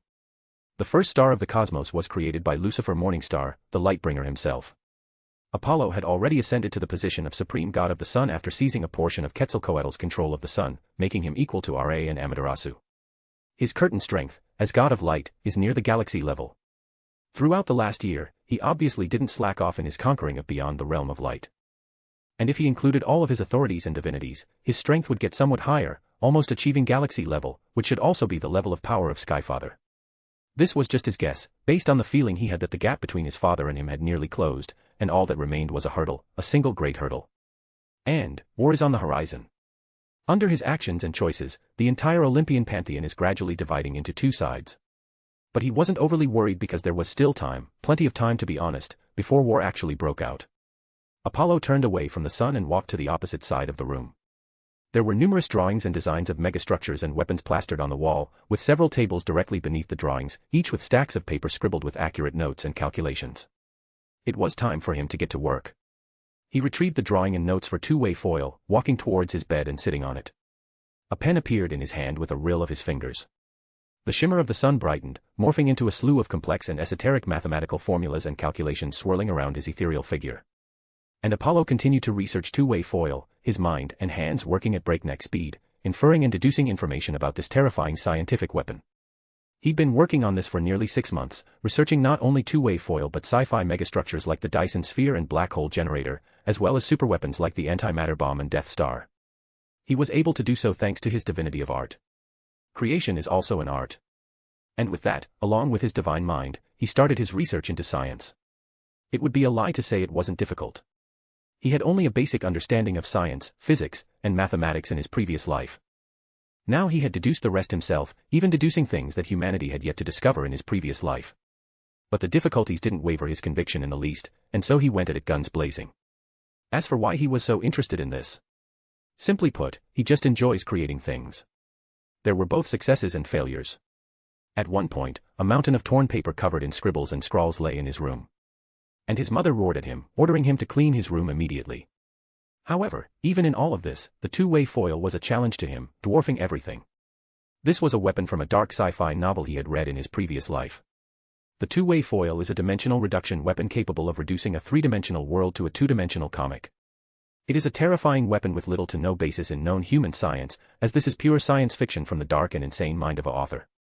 Despite the hopelessness of the situation, he did not give up, because a two-way foil can theoretically kill the immortal gods, and even. Apollo shook his head at that last thought, shattering his fantasies. Then he concentrated solely on the agonizingly slow research into the dark and terrifying dimensional weapon. Time ran away. The mathematical formulas and calculations floating around him became increasingly complex, to the point where the very fabric of reality distorted under their presence. It was a true mathematical horror. The sunlight in the room was tinted orange at twilight. And Apollo's brows suddenly furrowed, and his flickering hand stood. He halted his research. With a frown, he looked up at the balcony, at the setting sun on the horizon. A swath of dark and vengeful cloud formations began to imprint their mark on the clear twilight sky, forming an abyss of stormy clouds, engulfing everything. Boom. A flash of white lightning shattered the dark and ominous sky, symbolizing the wrath of the Lord of the Sky. The council convenes, roared the sky. Apollo immediately closed his eyes, doing a dream divination. After a few seconds, he opened his eyes, rubbed his temples, and cursed. Shit. The flood. He sighed exasperatedly, contemplating the coming future. Then, he took his two-way foil research to the tables, returning it. Just then, his room door swung open, and his sister burst in. Artemis. Apollo grumbled. How many times must I say this? Knock the fucking door. Sorry about that. Artemis spoke hastily, pointing to the abyssal storm. So, what happened? Apollo snorted. Human ignorance and arrogance. A stupid mortal king attempted to put our father's omniscience to test. He killed and roasted the flesh of his own son, serving it to our father. Chapter 47, Opposition. Human ignorance and arrogance. A stupid mortal king attempted to put our father's omniscience to test. He killed and roasted the flesh of his own son, serving it to our father. Impossible. We created them. Artemis vehemently denied him, her voice thickening with astonishment. Such barbarism. Apollo's lips rose to smile, a mocking and knowing smile that all too pricked her heart with irritation. "My dear sister," he chastised. "Stop feigning ignorance. We know all too well that humanity is capable of much, much more in both ways." Artemis scowled and crossed her arms. "There is more to this, isn't there?" "Yes." Apollo drawled, raising her hopes, but he continued, crushing them all with harsh words. "Father is about to do something very significant that will change it all. And, well, humans are still the same." Apollo. Artemis seethed, her silver eyes burning and blazing with anger and disappointment, not at her brother, but at her humanity. She was also the goddess of childbirth and the protector of children, so the idea of someone killing and cooking their own children just to test her father utterly repulsed and abhorred her. Why would someone do this? It completely perplexed her divine mind. Apollo pointed to the stormy and thundering clouds. "We don't want to be late for that." He reached out his hand to her. Artemis grasped his hand and asked, her thoughts raining. "Has Mother arrived yet?" "No." Apollo's head shook. "She is still in Delphi, offering humans oracles." "It is better." Artemis looked at the abysmal and heavy clouds. "Yeah." Apollo gave a nod. "I'll send her a message to tell her not to leave Delphi." "Is it really that bad?" Artemis inquired, her gaze fixed on him. "What is he actually going to do?" "It's best if you find out on your own." As light erupted from their clasped hands, bathing their figures, Apollo whispered. "I totally hate it when you act all mysterious." Artemis whined, and light engulfed them. They were gone. Olympus. The heavenly abode of the gods looked dim and dull, having lost all of its otherworldly vibrancy and effervescence. The city of mansions, with its white-columned porticos, gilded terraces, and bronze braziers, appeared deserted. Above it was the largest palace of the gods, gleaming against swirling stormy clouds and flashing with lightning. The air was thick with heaviness and depression, as if attempting to suffocate the entire Olympus. As the lush plants and trees withered away in death, Apollo and Artemis strode the deserted roads of Olympus in silence. The roads wound up crazily to the main palace of the gods. Apollo stooped in his path, his gaze fixed on his side. "What happened?" Artemis inquired, her arms crossed. "Just a second." Apollo waved his hand and vanished in a flash of light. He reappeared in the next second, holding someone by the shoulders. It was a slim young man with curly black hair, blue eyes, elfish features, and a sly grin. His legs, on the other hand, were in a running position in midair. "Who the hell is this?" Artemis asked, her brows furrowed. That appeared to startle the young man, who looked in and around himself in a daze before focusing on Apollo, who was holding him. His eyes widened with a wide range of emotions, from shock to anger to fear to indignation. "This is our brother, Hermes." Apollo introduced him, shaking him slightly to Artemis. "God of speed, messengers, roads, and," he emphasized, "thieves." Hermes took a deep breath. Then, using the air as support, he jumped with incredible speed, attempting to escape Apollo's grasp. Surprisingly, Apollo let him go. And Hermes ascended into the air unhindered, looking down at Apollo and Artemis, who were both amused and indifferent to him. He hesitated, debating whether he should just bolt towards the main palace of the gods or following them. Meanwhile, Artemis asked strangely, looking at Hermes, who was going through such emotional drama looking at her brother. "What's the deal with him?" Apollo's lips curled into a smile. "He tried to steal my lyre from Delphi." "Oh." Artemis nodded impassively. Hermes' glazed eyes caught Apollo's mocking smile, and that was enough. Apollo. Hermes clenched his hands, suppressing his raging emotions. He then descended without hesitation, his feet gently touching the ground in front of them. "Apollo, my brother, I am sorry," the god of speed said, looking Apollo in the eyes. "Looks like," Apollo said, his brows raised in intrigue. "The imp has grown up, but still not enough. I didn't know how precious that lyre was to you." Hermes said it with firm eyes and a firm tone, as if he really wanted to mean it. "Oh." Apollo cut in with a chuckle, his tone dangerously low and his golden eyes gleaming brighter. "But you absolutely did." "I was but a boy back then, Apollo," Hermes argued, however stopped when he noticed Apollo's narrowing eyes. Then he quickly continued, emphasizing his words. "Anyway, Apollo, we are brothers and immortals, it would be unwise to hold a grudge as a family, I want to make things right between us." He drawled purposefully, looking away. Apollo snorted, clearly seeing right through him. What more could one expect from the god of thieves? "But tell me anyway, I am intrigued." He smirked, an evil and unforgettable smirk for Hermes, causing him to shiver ever so slightly. Gathering courage, the god of thieves said. "I just want to ask you one thing. You are one brave fool." Artemis raised her brows at the audacity of this thief, who was actually making demands on her brother, after everything. Go on. Apollo, on the other hand, spoke calmly as he walked towards Hermes. Hermes took a deep breath and stated unequivocally, I want a match, a speed match with you. With that, courage flared in his heart. He declared, looking directly into Apollo's golden, surging eyes. I'd like to challenge you to a race, brother. And, regardless of the outcome, it will be water under the bridge for us. There was a brief silence as Hermes fixed his gaze on Apollo. Then, it was broken by the boisterous laughter of Artemis. The goddess of the moon lost her ever-serious countenance and laughed loudly with her hands on her stomach. Her laughter, her mocking laughter, pricked the heart of Hermes, and he clasped his hands heavily and said fiercely. It's just a fair challenge. You don't have to mock me for that. No. Artemis said, in between her fits of laughter. I am not mocking you. It is just ridiculous. Didn't my brother just catch you without your notice? Hermes, on the other hand, ignored her words and stared obstinately at Apollo for a response. Apollo simply crossed his hands and said.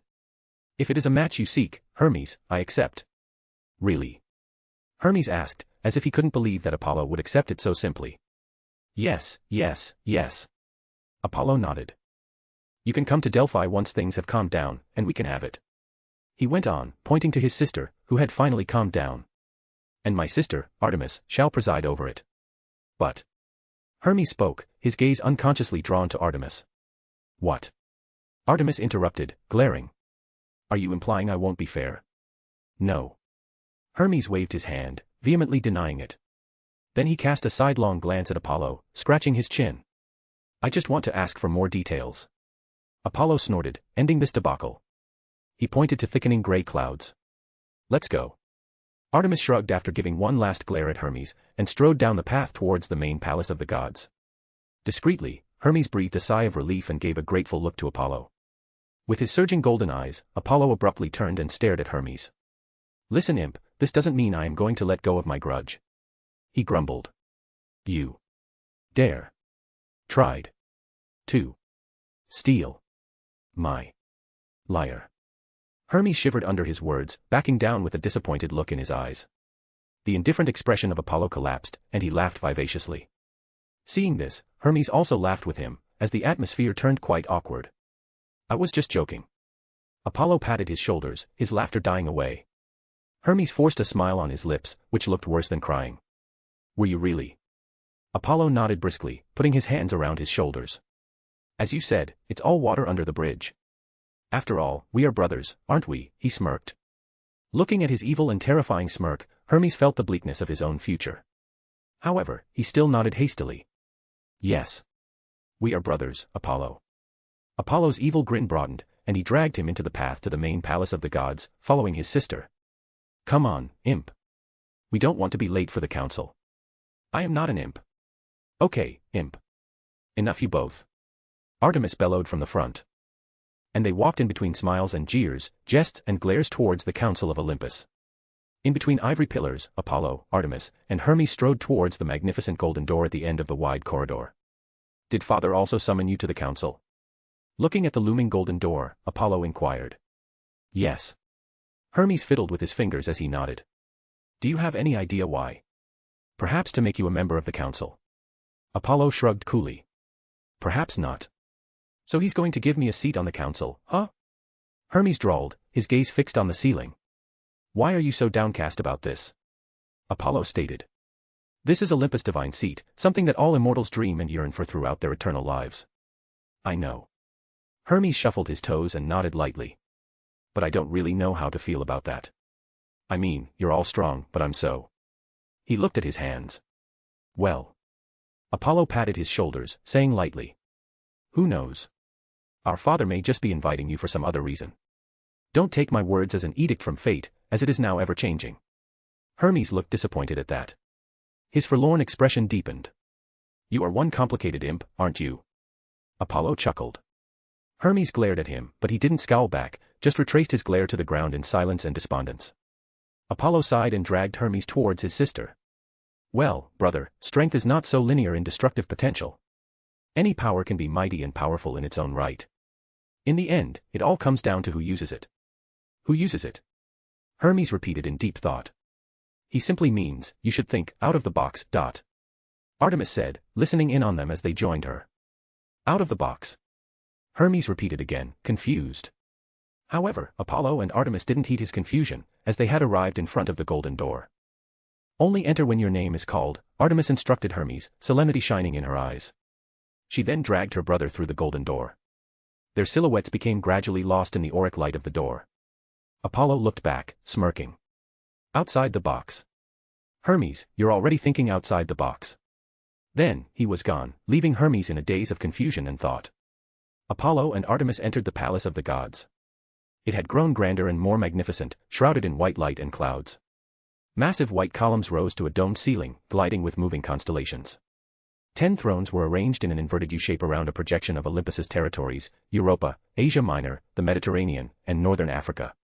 All the thrones were taken, except for the blue and black thrones, which belonged to Poseidon and Hades. Zeus, the Sky Father, peered at the projection of the world under him. His eyes darkened with haze, like a brewing cataclysmic storm. The palace was silent, as gods and goddesses sat at the edges of their seats. Gazes were cast on them, and Apollo and Artemis nodded before ascending to their thrones. Artemis whispered, taking her seat on the silver throne. Has Hephaestus still not? He is making gifts for all of us, and Father gave him all the time he needed, so he's still in Lemnos, Apollo stated as he leaned back in his golden throne. Artemis nodded, and they fell silent, joining the others in waiting. Poseidon and Hades soon arrived and took their places. With that, the council of gods began. Zeus arose from his throne, striding onto the world projection. He cast his lightning gaze over everything. I have decided to flood the mortal world, cleaning it off filthy humans, he declared. No. Immediately, oppositional voices filled the entire council. Poseidon looked around in disbelief. Everyone, except him and Hera, was on their feet, opposing his brother. Their king. Chapter 48, Creation. Zeus arose from his throne, striding onto the world projection, and cast his lightning gaze over everything. Then, he declared, I have decided to flood the mortal world, cleaning it off the filthy humans. No. Immediately, voices of opposition filled the entire council. Poseidon looked around in disbelief. Everyone, except him and Hera, was on their feet, opposing his brother, their king. Hera looked at them all, her legs crossed, and she gave Zeus a venomous smile, as if to say, look at your ridiculous council, Zeus. I was right yet again. But then she frowned and turned to her side, as if she had finally noticed. And there he was, Ares, her obedient and sweet son, now opposing her husband, his father. Hera fell into a trance. Her grip on the armrest tightened gradually, almost cracking it. Then, she took a deep breath, forcing herself to return her attention to the council temporarily. Reconsider, brother. Hestia implored. They don't deserve such a fate. Yes. Demeter nodded quickly, her divine eyes filled with sadness and agony. The poor trees and plants don't deserve such a fate. The entire agriculture will be ruined in flood. All of my hard work. Demeter. Hestia exhaled a sigh. Father, humans are vermin, indeed. Ares stated emphatically. But their usefulness is already all too clear. Aphrodite gave Ares a sidelong glance and concurred. It would be a waste to destroy all of them. Hades slammed his armrest. I will not have my realm flooded with mortal souls. Artemis looked down at the vibrant land beneath her. Think about the entire world, Father. Athena inquired, humans can never compare to us, and especially to you, Sky Father. Their actions matter not but less. So, why? Why such severe punishment, Father? Zeus looked at them all, his blue eyes streaked with cataclysmic lightning. The stormy sky of the mortal world was lit up with thousands of silver lightning bolts crashing and thrashing through abysmal clouds, signifying his wrath. Boom. Boom. Boom. Thunder rumbled across the abyssal sky. In fear and dread, many humans knelt across the mortal world, praying and pleading to their gods above. But their fragile voices and prayers were drowned out by the roars of thunder. The dark clouds swirled in the infinite sky like an abyss of storms. And Olympus, the heavenly abode of gods, floated within it, trembling and quivering as silvery bolts of lightning flashed all around it. Enough. The abyssal sky roared. The mighty aura of the Lord of the Sky pushed the gods in the council into their seats. The shimmering white clouds and light that shrouded the palace of the gods were shaded a stormy black, and the entire palace of the gods dimmed and cracked. We gave these filthy humans everything, knowledge, fire, love, and strength, and they repaid us with such insolence. They will be wiped off the face of the earth. I've made my decision, and it's final. Zeus declared, his majestic voice reverberating throughout the council, trembling it to its core. The gods and goddesses fell silent, their disgruntled hearts waning in the face of his might. However, some remained opposed, defying his will. Zeus. Hades hollered, his all-black eyes shining. Please reconsider, Father. Athena said justly. Apollo rose from his seat, his figure emitting a gentle light that was like the sun, illuminating the stormy and despondent world. Uncle Hades. Athena. He nodded gently at them. And Hades and Athena exchanged glances with him and went silent in their seats. Apollo descended from his throne, walking into the world projection and joining his father, whose lightning gaze was fixed on him. He looked down at the darkening world beneath them. They are my creations, Father. I will not let you destroy them. Zeus glared belligerently at his obstinate and rebellious son. Of course, who else but you, Apollo, the ridiculous patron of humanity? But, my son, you fail to recognize something. You are the reason for all of this. He pointed to the world, to the humans crawling under their feet. You granted them fire without a cost. And now, some of these vermin already think they could rise up to challenge us. They believe that by using fire, they can become our equals. Father. Apollo spoke loudly, emphasizing each word. Their illusion and ignorance are unmistakable. However, punishing the entire human race for a few blasphemers is truly unwise. He waved his hands at the world projection beneath them, and it expanded to reveal Earth, with shimmering points on various continents indicating the divine realms of gods. In this world, we are not alone. Other pantheons of gods and prosperous civilizations exist. And, whether we like it or not, every decision we make is recorded and engraved in the annals of history. The world will remember this. History will tell of our cruelty and callousness for all of eternity. And those divine beings of other pantheons will gesture and jeer at our actions behind our backs. And humans, as Athena stated, can never compare to us, divine beings. We are above them. Their actions mean naught but less to us. So, flooding the entire world and obliterating humans for a few acts of blasphemy is extreme. Apollo looked into the eyes of Zeus, his figure emitting blazing light. Father, calm down and reconsider this course of action, because the entire world is watching us, watching you. There was a moment of heavy and deafening silence, as Apollo and Zeus gazed at each other. The gods and goddesses were on the edge of their seats, their hands clasping against the armrest. Athena and Artemis exchanged glances and nodded, both ready to intervene at a moment's notice. Zeus's lightning eyes finally dimmed, and he spoke up, breaking the silence, his voice thundering as ever. So, my son, you're implying we should forgive them. And, in the face of their blasphemy, we should act all benevolent and kind. No, Father. Apollo shook his head. Every action has repercussions. Their blasphemy should not go unpunished. All I am asking is for you to reconsider a lighter punishment, like everyone else. Zeus gazed at everyone. All except Hera nodded in concurrence with Apollo. It was the will of the council. The Lord of the Sky returned his gaze to his rebellious son, Apollo. Reconsider, huh? I will, but only under one condition. His lips curved into a vicious smile. You, Apollo, will send down divine punishment in my place. You are the one who created humanity. There is no one better suited to punish their children than their father. Artemis' eyes widened, realizing the intention of their father. He was trying to push all the blame on her brother. She stood up and clasped her hands tightly on the armrest to stop her brother. Athena rose from her seat as well. Apollo waved his hands at them gently. Every action has consequences, isn't it? Then, he turned his hardened gaze toward his father. I will send down divine punishment on the humans. Hermes strode back and forth in the depressing corridor outside the council chambers, fiddling with his fingers and ruffling his hair. To say he was nervous would be an understatement. They still hadn't called him, and every passing minute made him more anxious. And his brother's words continued to ring in his head, exacerbating his feelings. To top it all off, Olympus was trembling and quivering, metaphorically and literally, like a toppling boat in the middle of a storm. It was his father's rage. Hermes knew all too well, recalling the terrifying booming of the thunder. He can even somewhat guess the cause behind it. Hermes let his thoughts run, trying to divert his attention. It should be Lycaon, king of Arcadia. Arcadia was one of the first human kingdoms in the mortal world, and their patron deity was Zeus, his father. Because of his father's blessings, they were extremely prosperous, so much so that some mortals compared to his brother's Trier. Hermes sneered as he remembered this.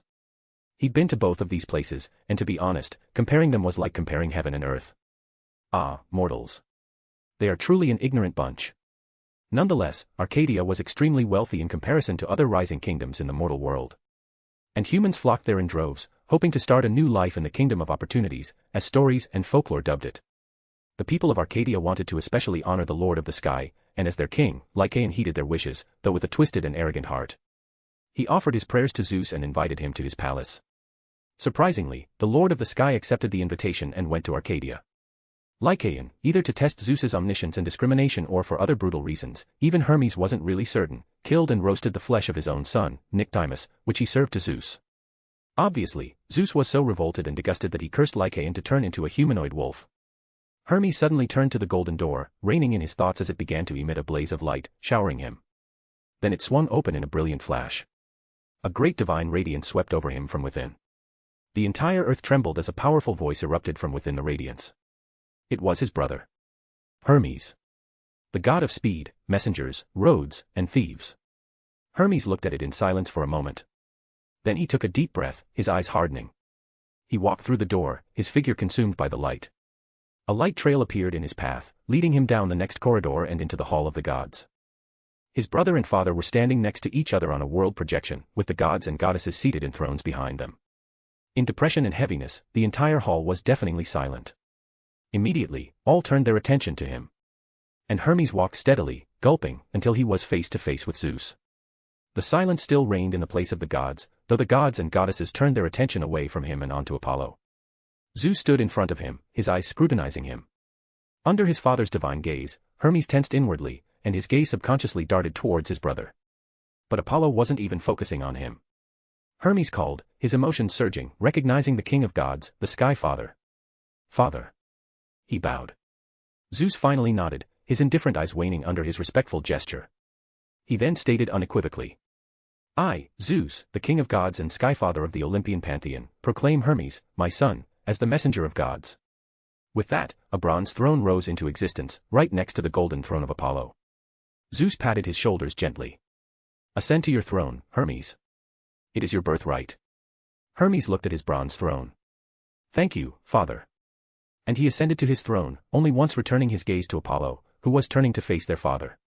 However, as if noticing his gaze, Apollo pointed his middle finger at him for a fraction of a second before clasping his fingers back. Hermes didn't understand what the gesture meant, but it made him unconsciously smile. On the projection of the world, Zeus said, his voice booming. It is time for humans to pay the price for your fire, a price that will bring balance to everything. Begin, son.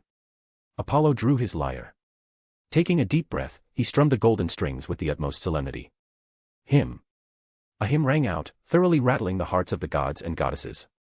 The hymn was more than just a melody. It was different. It was beyond.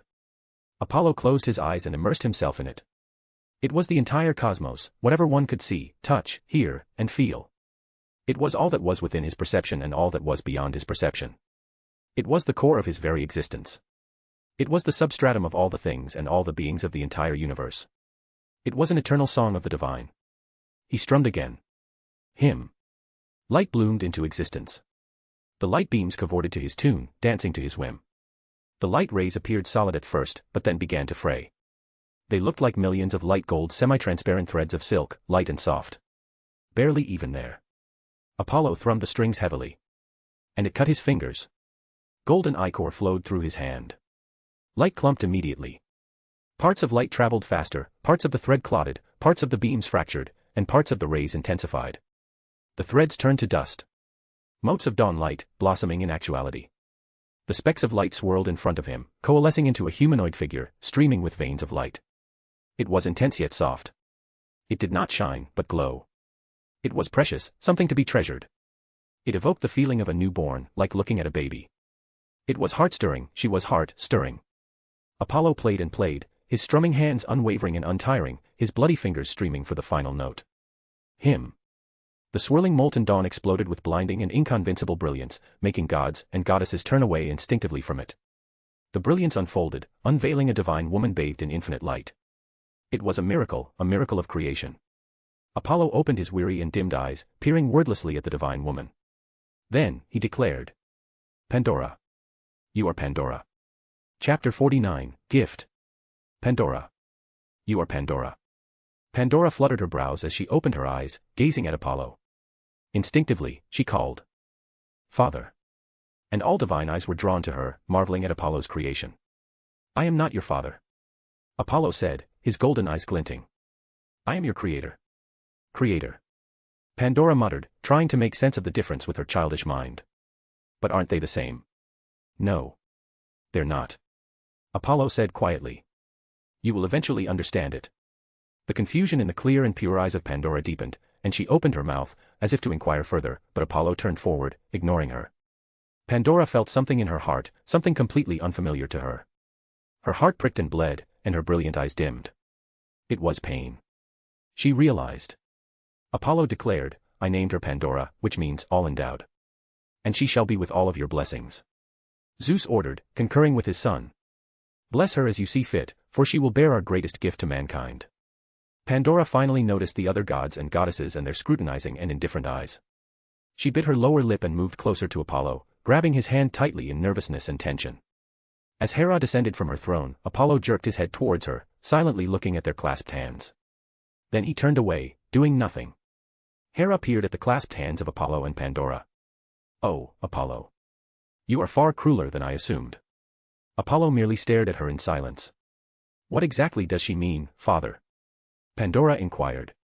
Oh, dear girl. Hera approached Pandora, dragging her away from Apollo. You will eventually understand everything, as your father said. Bless her already, Hera.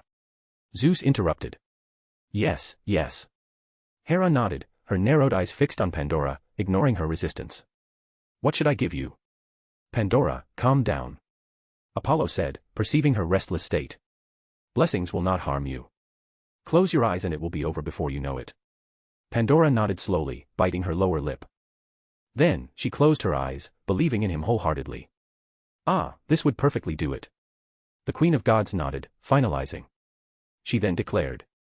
Pandora, the daughter of Phoebus Apollo, I, the Queen of Gods, bless you with something essential to life and survival, curiosity.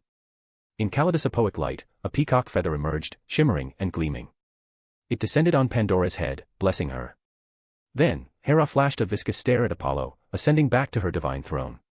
The blessings continued. Poseidon gave Pandora a pearl necklace and promised she would never drown. Demeter bestowed a natural blessing as well as all agricultural knowledge. Hestia bestowed upon her home and hearth, ensuring that she would be welcomed warmly in every home in Europa and would be absolutely protected in the fire of her hearth. Hades bestowed upon her a gem of immortality, saying that she could grant it to one and he would relinquish his claim over them. Aphrodite bestowed upon her irresistible beauty and charm. Ares bestowed upon her telekinesis, strength, and near invulnerability, and Athena bestowed upon her cleverness and wisdom. Artemis descended from her silver throne towards Pandora, her silvery eyes trailing behind her, to her brother. Apollo nodded gently. And the moon goddess returned her gaze to Pandora, warmly blessing her. Pandora, I bless you with purity of soul. May it never be besmirched. Beams of silver moonlight coalesced on Pandora, blessing her with purity. Then, instead of ascending to the throne, Artemis walked over to her brother and stood beside him. Lastly, Hermes rose from his bronze throne with an obvious confused expression, descending in front of Pandora. But, he still gave her his blessings, following everyone. I bless you with deceit and the road. May it help you find your true path. Ascend, son. Zeus said, patting his shoulders. The Lord of the Sky then approached Pandora as Hermes ascended to his throne. Pandora's eyes remained closed as she adjusted to the blessings of the gods, which were evolving her body, mind, and soul. Zeus ordered. Sleep. And Pandora slept, falling down to the ground. Apollo appeared in a flash and caught her. He morphed light into a bed and placed her in it. Then, with his golden eyes narrowed, he asked Zeus. Our gift, father. Don't you know it already, my dear son? Zeus smirked at the god of prophecy. The god of prophecy, Apollo, nodded and declared. I shall create it. Zeus went silent at that, gazing deeply at his son, who raised his hands and snapped. Light bloomed into existence. Beams of light clumped together and transmogrified into a golden box flecked with gleaming diamonds and engraved with intricate otherworldly drawings. The box was an epitome of art in and of itself, immediately seizing the eyes of the gods with allure and desire.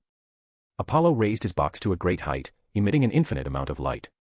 In my name, I summon the dark children of Nyx and Erebus, the chaos of creation, the bane of the world imprisoned in Tartarus. Come forth. In the council of gods, a burst of darkness, shimmering with stars, erupted, morphing into two gargantuan and blurry figures, bathed in a chaotic aura, suppressing everyone and everything in the universe. With their appearance, darkness surged throughout the universe, dimming the light itself. They were none other than the primordial goddess of night, Nyx, and the primordial god of darkness, Erebus. They peered at Apollo, ignoring everyone else. Apollo returned their stare, calmly facing their terrifying presence. Other gods and goddesses, including Zeus, bowed their heads slightly. The primordial deities waved their hands, dragging something chained out of their eternal darkness. It was a dark blob that segued into a slew of distorted and inhumane faces, each with its own peculiar expression: sad, happy, angry, fearful, disgust. They were Apate deceit, Gera's old age, Oasis misery, Momo's blame, Pona's hardship, Lima's starvation, Aglo's pain, Dysnomia anarchy, and so on. Ultimately, they were the root of all evil. Within it, however, was a gentle and flickering light, so dim and weak that only Apollo and Nyx could discern its existence. But none spoke of it. Apollo opened the golden box and lifted it to the dark blob. And they shrieked and howled, thrashing against the chains that bound them, which tightened even more with their struggle. Nyx and Erebus ignored their struggle and threw them into the golden box. They shrank and shrank, descending into it. Boom. Apollo slammed the lid shut and tightened his grip, his fingers blazing with light. Crack. The chains that bound the evils broke apart, freeing them, and they immediately trashed against the walls of boxes, attempting to break them with all their might, desiring freedom and liberation. Apollo gripped the quivering golden box tightly, but before he could do anything, Nyx descended, reducing herself to match him. Her hazy figure settled, revealing her true self to all. She wore a long, tiered black gown that was layered but not overly complicated. It was adorned with countless resplendent lights, as though they were stars that dotted the night sky. Her beautiful and gentle face was draped in thin black gauze. Her eyes were the most conspicuous, as if they were compressing the entire starry night sky within them. It made everyone feel both serene peace and uncontrollable fear. Image here. Nyx conveyed ethereally as she gazed at the quivering golden box. Silence. The golden box immediately went silent. The evil's resistance died away in the night, becoming dormant. The primordial goddess of night then turned to face Apollo. Her dark eyes met his light eyes for a moment in concealment. Then, she turned and returned to Erebus. They left in silence. Darkness settled throughout the universe, allowing the light to shine brighter than it had before. Silence reigned in the council, as everyone turned their eyes to the golden box with apprehension and perturbation. Apollo. Poseidon asked. Are you certain this is fine? I have very bad feelings about this. Worry not, uncle. Apollo said as he approached Pandora, who was sleeping. This is a gift for mankind and mankind only. However, it still did not alleviate everyone's concerns. Zeus declared, raising his hand, and the lightning bolt appeared in his hand, pulsing with power. I will see to it myself. The gods and goddesses finally slumped in their seats, sighing with reprieve, but the heaviness lingered in the air. Are we still going to refer that fucking thing as a gift? Ares asked, breaking it. It is indeed a gift. Zeus glared. A gift that will finally instill some wisdom in their minds, allowing them to understand their place, worth, and status. Apollo stood in front of Pandora. Pandora, wake up. Pandora awoke. Her eyes were different from before, shimmering with divine light. She had almost been reborn with the divine blessings of all the gods. Pandora looked around the council of the gods, taking in everything and everyone. Then, she gazed at her hands in uncertainty. Father, why did you create me? What is my true purpose? Apollo looked at her silently for a moment before answering. I created you and the gods blessed you to give humanity a gift that will lead them in the right direction. He locked his gaze on her sapphire eyes. Promise me something, Pandora. Anything, Father. Pandora nodded immediately. Never give up hope. Ever. Apollo said. Ever, Pandora promised. Apollo finally handed her the golden box.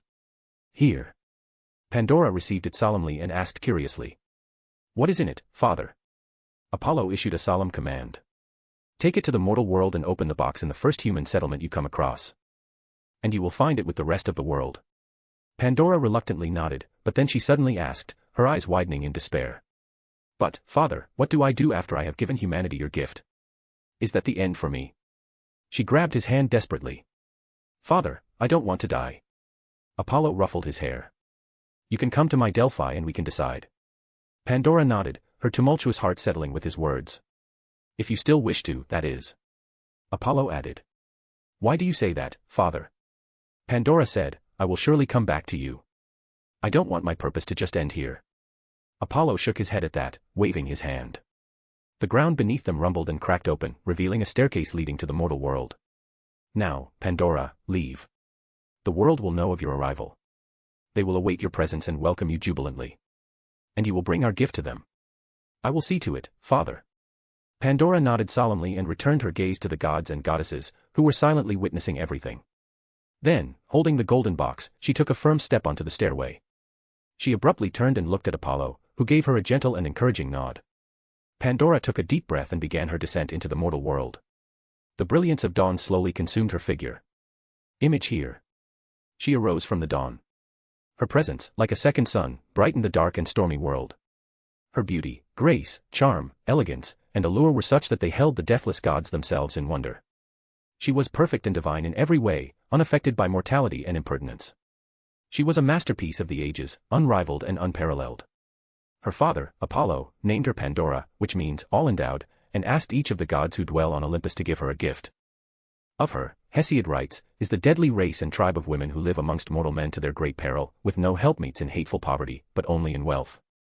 Now, it seems that the sheer guile of Pandora wasn't enough of a punishment for mankind.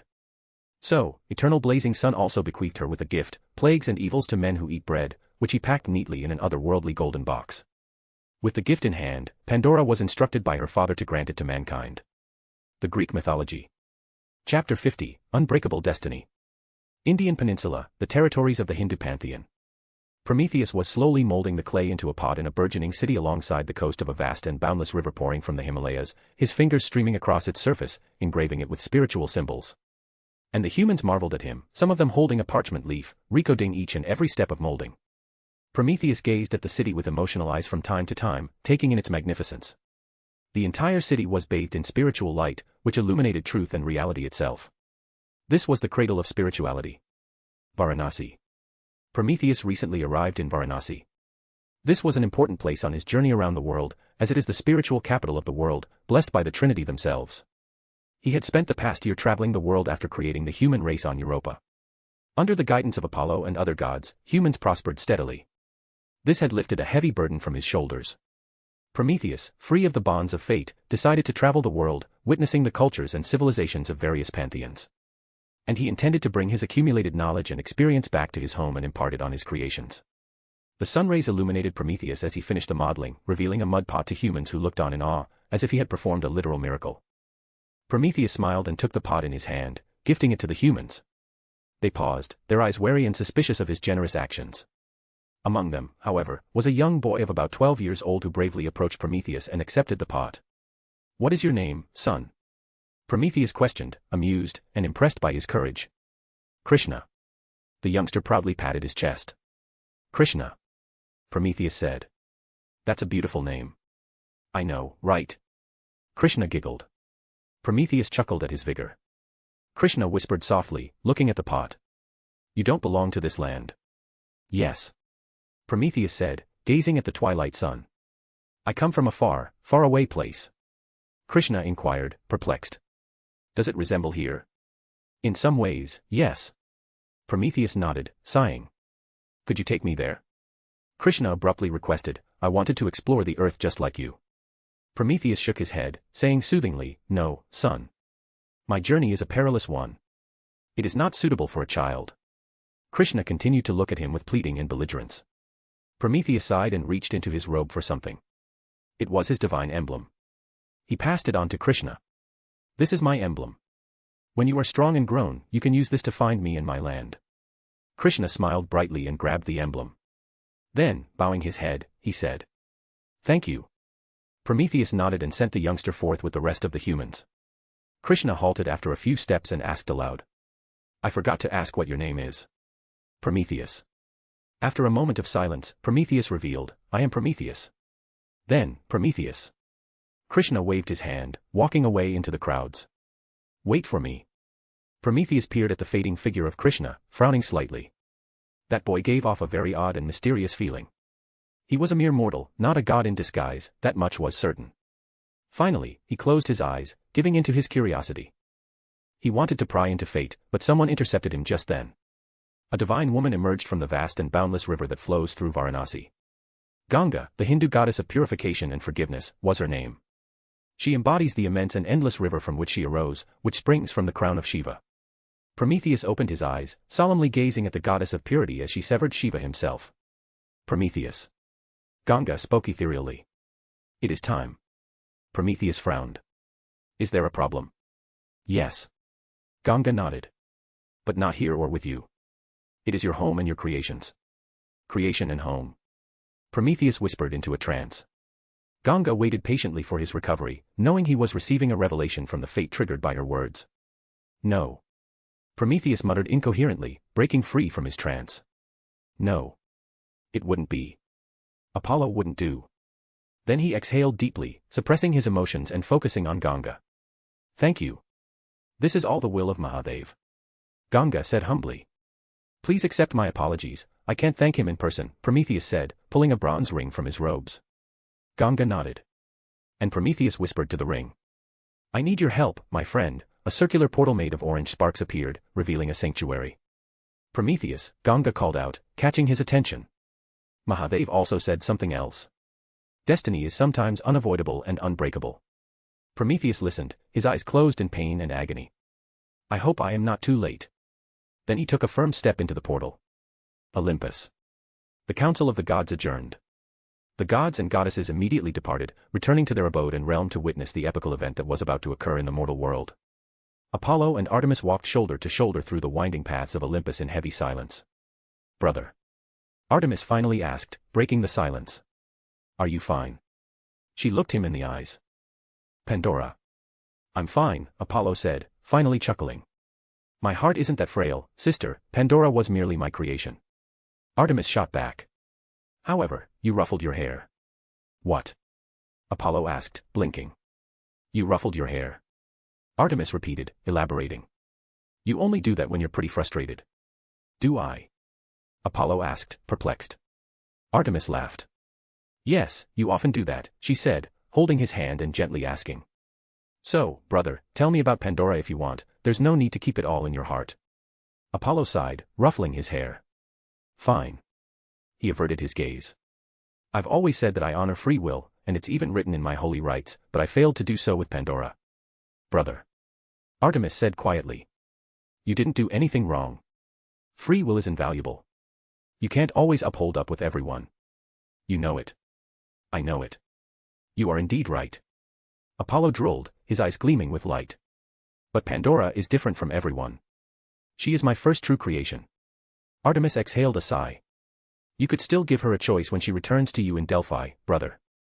You think she will come back? Apollo arched his brow. She certainly will. Artemis nodded. Mark my words. Let's hope so, Apollo said. Artemis dragged him down their path, hastening their steps. She inquired. Where are we going anyway? We. Apollo said, looking down. But he stopped and looked back down their path. Artemis followed his gaze and noticed Athena nearing them. The goddess of wisdom strode in front of Apollo. The evils. They will gradually tear down the humanity that we have created. They will plague all of mankind until their deaths. And yet you. She drawled, looking for an explanation from him. No, Athena. Apollo shook his head. Humanity will prevail. How? Athena questioned, though the worries in her eyes began to fade as he spoke. Apollo looked her in the eyes. Believe me on this. You expect me to trust you when you don't trust me. Athena glared at him. If you have forgotten, humanity is your creation as well as mine. It is our creation, Apollo said. You should be aware of the stakes involved. I don't want any unknown variables to emerge at this critical juncture. So, Athena, trust me. He pointed up at the cosmos above them. Artemis approached Athena, who had gone silent in thought and deliberation after hearing her brother. Athena. My brother will stand by his words. Humans are also my creations. They'll get through it. I promise on that. She said firmly. Athena looked uncertainly at her and Apollo, and then sighed. Fine. Artemis immediately smiled. However, Athena continued, her gaze narrowing at Apollo. You better not let me down, as the stakes are very high, like you said, Apollo. Apollo nodded solemnly. Then he extended his hand to everyone. Come on. We can oversee it and bear witness to it. This is much better. Athena nodded and took his hand in hers. At the very least, if there is really a problem, we will be able to respond immediately. Artemis clasped his hand as well. And light erupted, slowly dissolving their figures into shimmering golden particles. Where did you send Pandora? Artemis inquired. Phoenicia, Mediterranean. Eastern Mediterranean, Phoenicia. Athena, Artemis, and Apollo descended from the peak of a mountain, overlooking a rising city alongside the coast of the Mediterranean. This is Tyre. Apollo revealed. One of humanity's first settlements. And they chose to believe me and received my blessings. To honor me, they even named their city Tyre after my first city. Pandora will arrive here. You actually chose your own city for this, brother. Artemis said, peering at him. Apollo smiled as he shook his head. Then he gave them instructions. Come on. Let's enter the city. Artemis stood there, looking at her brother silently, before following him with Athena. Her brother had already concealed their presence. However, they were soon interrupted.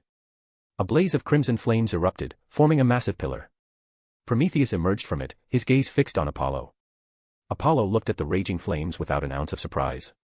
Apollo. Prometheus raged and charged at him. How could you do this? This was our creation. Apollo raised his hand and stopped others from intervening. Then he approached Prometheus, and they faced each other in the bright sunlight. Apollo stated. Every action has a consequence, Prometheus. Punishment was inevitable. And I managed to reduce it. No. Prometheus desperately shook his head. You only made it worse. At the very least, there would be some hope for humanity. But by doing this, you vanquished hope itself. He raged. Listen. Apollo said. But Prometheus cut him off, glaring at him. I thought you were different, Apollo, different from them. Athena and Artemis frowned. The divine gazes of gods and goddesses were immediately cast here, noticing and witnessing them. Apollo chuckled. Different. Prometheus, have you truly forgotten who you are? Do you begin to think of yourself as a mortal after spending so much time with them? Mortals are better than gods in every single way. Prometheus uttered those blasphemous words fearlessly. It is the truth. You're aware of it, Apollo, aren't you? Their bright and brilliant future with no. Enough. Apollo sighed exasperatedly. I have had enough of this charade. Prometheus. He rubbed his temples. You truly are a hero. Brave. Fearless. And also, dumb. Do you think your petty tricks and facade can fool me? Apollo summoned. Anastasia. A dark golden light erupted. Anastasia emerged from it, dressed in a dark gown. Behind her back, 6 dark golden wings swayed in an authoritative aura. Her hand held a shimmering golden chain that bound a titan. It was Epimetheus, the brother of Prometheus, the guider of humanity. Prometheus' brave and fearless countenance collapsed. Anastasia kneeled, saying, My lord, as you anticipated, I found him on Pandora's path. He was planning to stop her, when everyone's focus had been turned here. Apollo nodded and pointed to Epimetheus, completely ignoring his struggle. He gave the order. Reveal. Numerous yellow sparks of pure magic erupted from Epimetheus, streaming out of him and morphing into a mystic rune. The rune represented concealment. Eldritch magic and mystic runes, Apollo explained, his dark golden eyes in order. This is a great concealment magic, alerting reality itself to ignore Epimetheus. But it's a pity he met my angel of judgment. He went on, looking around. Prometheus, it appears you have many secret connections with the human world, will they come to save you now? Will they defend you, acknowledging your sacrifice? The world was silent as ever. And Prometheus bowed his head, his face shrouded in his own shadows. I assumed as much, Apollo shook his head, hearing the deafening silence. He then looked at Prometheus. I wanted to give you a chance, to reason with you despite knowing your ploy, but you were stubborn and refused to listen. Apollo turned and looked at the sky, but his remaining words continued to ring in the mind of Prometheus. From the woven fate, you assumed the truth. You saw humanity's extinction by the evils unleashed by Pandora and believed it wholeheartedly. Don't you recall? I broke fate and set you free, Prometheus. But you still fell prey, and the shackles of fate bound you once again, forcing you to fulfill your predetermined fate. Prometheus snapped his eyes at Apollo. His words were like thunder, rattling his mind and heart to their core. Destiny is sometimes unavoidable and unbreakable. Shiva's words flashed through his mind as well, allowing him to see the truth and how he had been manipulated to fulfill his original fate in a different way and on a different path. And his heart shattered in despair. Apollo said. Every action has consequences, and one must bear them. He stated. You have betrayed and blasphemed the gods, Prometheus, and you will face trial and punishment in Olympus under my father, Zeus. But, the world and history will remember your actions, and you will go down as the hero. The first hero of humanity. Prometheus gazed at Apollo, his eyes dimming with a last glint of despair and agony. He begged. Please, Apollo, look after them. Enough, roared the sky, unleashing a massive bolt of lightning that submerged Prometheus and Epimetheus. Apollo stared silently at the dimming lightning. Pandora walked under the shimmer of the sun, her eyes curiously observing the world. Soon, she saw a faint and blurry structures and dashed towards it with enthusiasm. As the shimmer of the sun faded, the faint and blurry structures gradually became clear. Pandora stood there, dazed by the beautiful city in front of her. It was Tyre, the Phoenician city. Chapter 51, Tyre. Tyre. It was a magnificent city built on the Mediterranean coast. It was a city with narrow streets and massive bridges. Towers dominated the center, surrounded by thousands of residences. At the top of each of the towers was a blazing sun emblem, attesting to its faith. Tyre was well known for its vibrancy. It was always buzzing with noise and music, regardless of the time of day or night. It also had the vitality of life and the resolution of twilight. It was a contradictory city, but that was what made it oddly beautiful. It wasn't always so prosperous. It was nothing more than a shanty settlement when it was founded, led by Igor, who was created from the hands of the eternal blazing sun himself. And things didn't get any better until the angel of the eternal blazing sun arrived and gave them a choice of faith. Igor accepted it, remembering his origins, and everyone followed him, for they trusted their leader.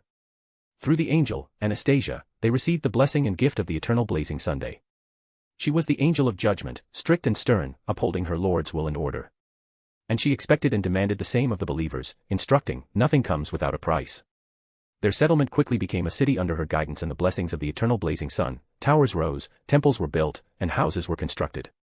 She also gave them knowledge, imparting it herself. Though she was strict and strung out, she also had a soft side that many witnessed during her guidance. She will do her best to satisfy their insatiable curiosity and will sometimes go out of her way to personally teach them. As a result, she earned the moniker, the Sage. Anastasia's knowledge even drew the attention of the goddess of wisdom herself, who praised Anastasia in the council of the gods. After receiving Apollo's permission, she also spread that knowledge throughout the Western world. And she didn't forget to give Anastasia credit. As an outcome, the name and title, the Sage, spread throughout the Western world from the burgeoning city of Tyre. And, as Phoebus Apollo put it, she truly became the Sage of humanity, her name and title forever etched in the annals of history. Despite her growing fame, Anastasia remained focused on carrying out her Lord's order in the burgeoning city, paying little attention to the outside world. Under her guidance and power, the city rose to greatness, and every citizen converted to the religion of the eternal blazing sun, wholeheartedly believing in him. Some even constructed temples for Anastasia and consecrated her. But she turned a blind eye to it, as she knew this was inevitable. The presence of the city was marked and known to other rising city-states of the Western world by the gods. And their unrivaled rate of development was only surpassed by Tyre, earning them the moniker, Second Tyre. The citizens were honored to be compared to the holy city of the sun, and their leader, Igor, decided to name his city Tyre in honor of the sun. As her time in the city was running out, Anastasia carried out her lord's final command, naming Igor as king. It was her choice, as well as the people's, since Igor had already proven himself to them on countless occasions. In the hearts of the people, there was no more suitable king than Igor. Thus, the crowing ceremony began jubilantly. In the presence of men and God, Anastasia bestowed the traditional golden laurel crown on Igor, crowning him as king of Tyre. She also officiated his wedding to Telephassa, a beautiful woman created by the divine hands of Aphrodite herself. And Telephassa was already expecting twins. They requested her to name their children, and she did, naming them Cadmus and Europa. Anastasia then flew over Tyre to see her work of art one last time before returning to the divine kingdom of the eternal blazing sun, having completed her duty in Tyre. The shimmer and glimmer of the sun washed through the colossal pillars of the Temple of the Sun, attesting to its otherworldly ethereality. Igor paced back and forth in front of the golden door, while his wife, Telephassa, worriedly swaddled her 2 children in golden cloth. "What caused you such worry?" Telephassa calmed, sensing his tension. "The sun is always with us." Igor smiled, but his dismayed expression betrayed him. Telephassa held her children in her hands and rocked them. They shifted in their arms uncomfortably, as if affected by the tension in the air. "Look." She showed him their children. "You are also affecting them. They can sense your feelings." Igor sighed and strode towards her. And he took Europa in his hands, gently swaddling her. "I'm sorry," he apologized. "You know, Telephassa, I never liked waiting." "I know." Telephassa smiled broadly. "Everything will be totally fine." "Will it be?" Igor whispered under his breath, then he looked at his wife. "What do you think of the gift?" "What is it to think about?" Telephassa said. "It is obviously a gift to us, mankind." I was truly surprised when the divine oracle came down. She went on, but Igor was staring at the ceiling, his mind racing with terrible thoughts. "I had a terrible feeling, Telephassa." He drew her attention with his whisper. "Something catastrophic is on the horizon." Telephassa frowned, her eyes snapping at him. "Don't tell me you mean the gift." Igor continued to stare at the ceiling in sunken silence. Telephassa's heart sank. "No, you could be wrong." "Lycaon," Igor uttered. He blasphemed the king of gods. And the vile creature paid for it. The king of gods even generously resurrected the fallen child, Telephassa said quickly. That was the end of the story. What if it's not? Igor said. Remember the cataclysmic lightning that shook the entire sky? He looked her in the eye. Telephassa, I was created by God's hands and under his power. He also has domain over prophecy. That's why. That's why we should believe in the sun. Telephassa cut in, her gaze hardening. He gave us everything. He will undoubtedly guide us if a disaster is to pass. So, Igor, let us wait for his revelation before we worry ourselves to death. Maybe you could just be wrong. I wish for it too. Igor sighed, and they stood in front of the golden door, swaddling their children in the golfy rays. After a few moments, the golden door opened, and a priestess emerged with a blissful smile, which washed away some of their concerns. Was there a revelation? Telephassa inquired immediately. Yes. The priestess nodded. The sun had said that the gods sent their gift to the world through the hands of a divine woman created by the sun himself. Telephassa sighed. Her heavy heart settled down. You see, husband, you were worrying unnecessarily. The sun himself sent the gift in the hands of his daughter. However, Igor ignored her and pressed. Go on. The priestess delivered the joyful news with a brilliant smile. She is coming to our city bearing the gift. For some reason, Igor didn't feel any relief or happiness, only the ominous foreboding in his heart deepened. Telephassa was over the moon. Are you telling the truth? Yes, milady. The priestess gave a firm nod. She will arrive in our city soon. I had already informed the other temples, and they were planning a welcome ceremony for her. It is the best. Telephassa agreed, her eyes welling up with joy. Can you tell me her name? Pandora. She is Pandora. The priestess responded. Pandora. All endowed. Telephassa murmured, it is truly a befitting name for the daughter of the sun. Don't you agree, husband? She poked her silent Igor with an elbow. Yes. Igor hummed silently. I can hardly wait to see her. Telephassa continued on her husband's behalf. The crown will also be present at the ceremony. The priestess nodded and watched them leave the temple. Telephassa's smile faded as she exited the temple, dragging her silent husband to the shade of the tree. Then she whispered. Why are you still despondent? Nothing. Igor shook his head and took a deep breath. I was just thinking a lot. Then he turned to face the warm, bright sun, which didn't hurt his eyes. The sun is with us. He whispered to her, but it sounded to Telephassa like he was trying more to reassure himself than her. Igor, the sun is always with us. Telephassa said it again as she took Europa, who was giggling. Everything will be fine. I hope. Igor said. Come on, let's get the preparations started for the welcoming ceremony. Telephassa said, and they walked out of the shade, surrounded by guards, to the royal palace. The sun shimmered, changing. It emitted a cruel and indifferent light, reflecting the world. A few hours later. The sky was at twilight, when the strength of day meets the softness of night. The city gradually came to life. The streets and bridges of Tri were thronged with people, all of whom were filled with curiosity, excitement, and anticipation for the daughter of the sun, who carried the gift of the gods. A witch in dark green gown and a man in a lavish golden chiton walked through the raucous crowds, their eyes narrowing at the city gate. We're walking on thin ice, Icaris, the witch said quietly, her green eyes glowing with pure magic. I will protect you, Circe, even if the bigoted gods descend. Icaris spoke, his hand firmly gripping hers. The gods. Circe murmured, her hands gradually emitting whips of energy and transforming into a golden magic circle. See them. Icaris looked around at the ecstatic crowds. Their happiness and elation. They truly believe that the petty gods have sent them a gift. They are just ignorant. They are not to blame. Circe said, as her emotional gaze was fixed on humans. Icaris locked his gaze on her, staring silently. How about the others? Circe asked, adjusting her hair and dodging away from him. They are on standby. Icaris said. Ready to enter at any moment if there are any compilations. A sigh sounded near them, and their eyes instantly narrowed in alarm, turning back with their powers charged and aimed. A brown-haired man stood in front of them, his surging golden eyes indifferently peering at them. He ordered, looking at the forming magic of Circe and the coalescing energy of Icaris. Suppress. Circe and Icaris felt their cosmic power vanish in an instant, but there was no panic in their eyes, only resignation to death. They swept their hands across their robes, attempting to seize their weapons.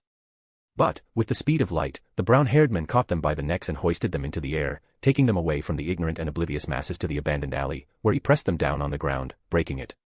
Honestly, the brown-haired men grumbled. I've had enough of this. Circe and Icaris managed to regain their senses after traveling at the speed of light, and their wide eyes snapped at the god who was pressing them to the ground by their necks. You are Apollo. Icaris wheezed, his hands catching the sun gods, attempting to break free. Bingo. Apollo cocked his head, ignoring his struggle. But sadly, you get no reward, little Eternal. Athena and Artemis walked from behind Apollo, looking down at Circe, who was trying everything to break free from Apollo's control. It's useless. Artemis said kindly. Give up, little girl. Athena crouched in front of Circe, her eyes narrowing as she noticed the traces of magic in her hands. I never expected the famous immortal sorceress, Circe, that mortals compared to Hecate would turn out to be an eternal. Circe immediately felt the scorching hands on her neck tighten, almost suffocating her. Get your hands off her, filthy god. Icaris roared, causing the alley to rattle. Shut up. Apollo snapped. An invisible force ripped Icaris' lips and mouth apart, his blood splattering across the ground. Circe inhaled deeply as Apollo's hand loosened slightly on her neck. Her blazing eyes then turned to Icaris and then to Apollo. Is this the infamous Eternals? Artemis looked at their wreaked figures. I didn't expect them to be so weak. They are not weak. Athena shook her head. It is just that we are strong. Listen. Apollo lifted them into the air. You have two options, leave or perish. Kill us. Circe immediately snarled. No, no. Apollo shook his head in amusement. I mean, real death. This time, you won't be able to resurrect. I will personally send you into the pale arms of death herself. And don't mistake my mercy for my kindness. If you and your kin continue to meddle in the affairs of the gods, I will exterminate your entire species from the face of the earth. Apollo bore his surging eyes at them. Then, he thrashed them, sending their wrecked bodies sliding down the rocky ground. Icaris and Circe heaved for air, clutching their scorched necks. And the little Eternal raised his head and glared at Apollo with bloody, incensed eyes.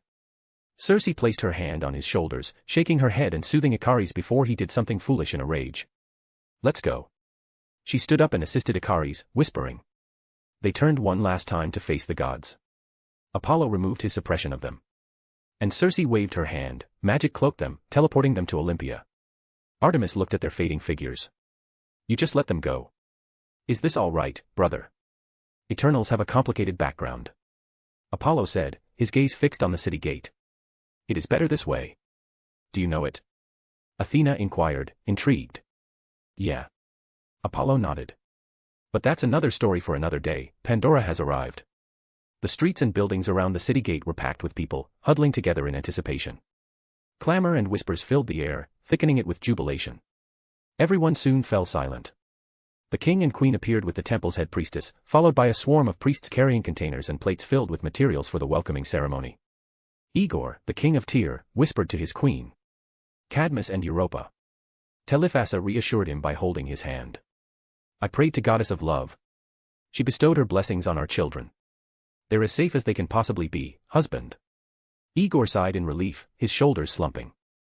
He then tightened his grip on her hands and spoke firmly. Come on, let's face it, whatever it is. Telephassa, surprisingly, did not chastise him, instead nodding firmly. And they strode hand in hand towards the city gate, under the harsh glint of the sun. As the head priestess waved her hand, light bent to her will, morphing into flowers and decorating the entrance in seconds. The fragrance of the flowers blanketed the entire city, calming their restless and excited hearts. And they waited, emotional eyes fixed on the land beyond the gate. Then, there she was, emerging out of twilight, brightening the world with her mere presence. She was ethereal and perfect in every sense of the word, making many immediately hang their heads in fear of blasphemy. Her beauty was divine, it couldn't even be described in words for mortals. It would be more accurate to describe her as a literal interpretation of the word beauty. The gods and their oracles didn't lie at all, she was truly all-endowed. She was Pandora. Pandora entered the city gate, her path adorned with brilliant flowers. She looked around at the city and the people, her eyes wide with wonder and curiosity. If they hadn't fallen into a daze from her mere presence, they could have told she relished it and took it all in stride. Igor was the first to awaken and strode towards her, gently greeting her. Welcome, Pandora. It is an honor to have the daughter of the sun in my city. Pandora looked at him, surprised, and said sweetly, I can sense my father's presence in you. You were also created by my father, weren't you? Yes, Igor admitted with a smile, I was created by the eternal blazing sun himself. That makes everything better. Pandora sighed and placed her hand over her heart. We are brother and sister. I was very concerned, you know. But not anymore with you here. She flashed a brilliant smile. Brother. Igor murmured, his worries slowly dissipating with her words. He, too, smiled. Now don't stand there any longer, come on, we've got a big ceremony planned just for you. Yes, brother, Pandora nodded obediently, raising an otherworldly golden box in her hand. But first, I have to open the gift. Father instructed me to open it the moment I entered a human settlement. Igor finally noticed the presence of the golden box in her hand, and his heart tightened as the terrible feeling returned to him. No, sister. He instinctively yelled, but his voice was drowned out by the loud exclamations of people startled awake by the magnificent appearance of the golden box. Pandora placed her divine hands on its lid and opened the golden box curiously. And the world stood still. Was it the whim of cruel fate or the will of amused gods? Perhaps it was either or neither, nobody knew then or now. Pandora didn't hear her brother's desperate warning and opened the gift of the gods under the witness of man and God. The Pandora's Box. The Greek Mythology. Chapter 52, Despair. Pandora liked humans, despite the fact that she had never met one at all. Her father, however, created them. And that was enough for her. This does not imply that she was unaware of humanity. She had received Athena's blessings. She could immediately discern knowledge and information about something or someone if she concentrated on them. She was also well versed in human civilization, culture, tradition, language, and so on, as well as the continents, pantheons, worlds, galaxies, and universe. Everything was literally at her fingertips. Despite all of her knowledge, her enthusiasm for her journey was unaffected. After all, there is a difference between knowing and witnessing. Though she still had doubts, they disappeared the moment she set foot in the mortal world. Oh, the beautiful world! Birds flew past her eyes as she gazed at the beautiful sunrise, and the crashing waves battered her ears. Her lungs were intoxicated by the salty sea smell. It was beautiful and ethereal. Pandora wished she could stay in this lush forest forever, building a comfortable home and witnessing her father's glory every day. Those were merely fleeting ideas in her mind, as the weight in her hand remained her responsibility and purpose. But maybe after finishing this, she could have this life. A small part of her heart pondered. Pandora's journey continued. She received Hermes' blessing, which showed her the path to the nearest human settlement once she wished for it in her mind. There were numerous routes to that settlement, and she extracted knowledge from each one with Athena's blessing. Then she took the quickest and easiest route, avoiding more dangerous ones with monsters. It's not that she was scared. On the contrary, she even somewhat wished to meet a monster in the back of her mind and have her first fight. After the fight, she wanted to sacrifice her trophies to her father to show him her strength and power. Her father. Pandora tightened her hold on the golden box and hastened her footsteps toward the human settlement in her path, reigning in her thoughts. She had many wishes and dreams, but they all had to wait until she fulfilled her father's order and will. He had created her for this purpose, and she really didn't want to let him down. The mere thought of disappointing her father haunted her.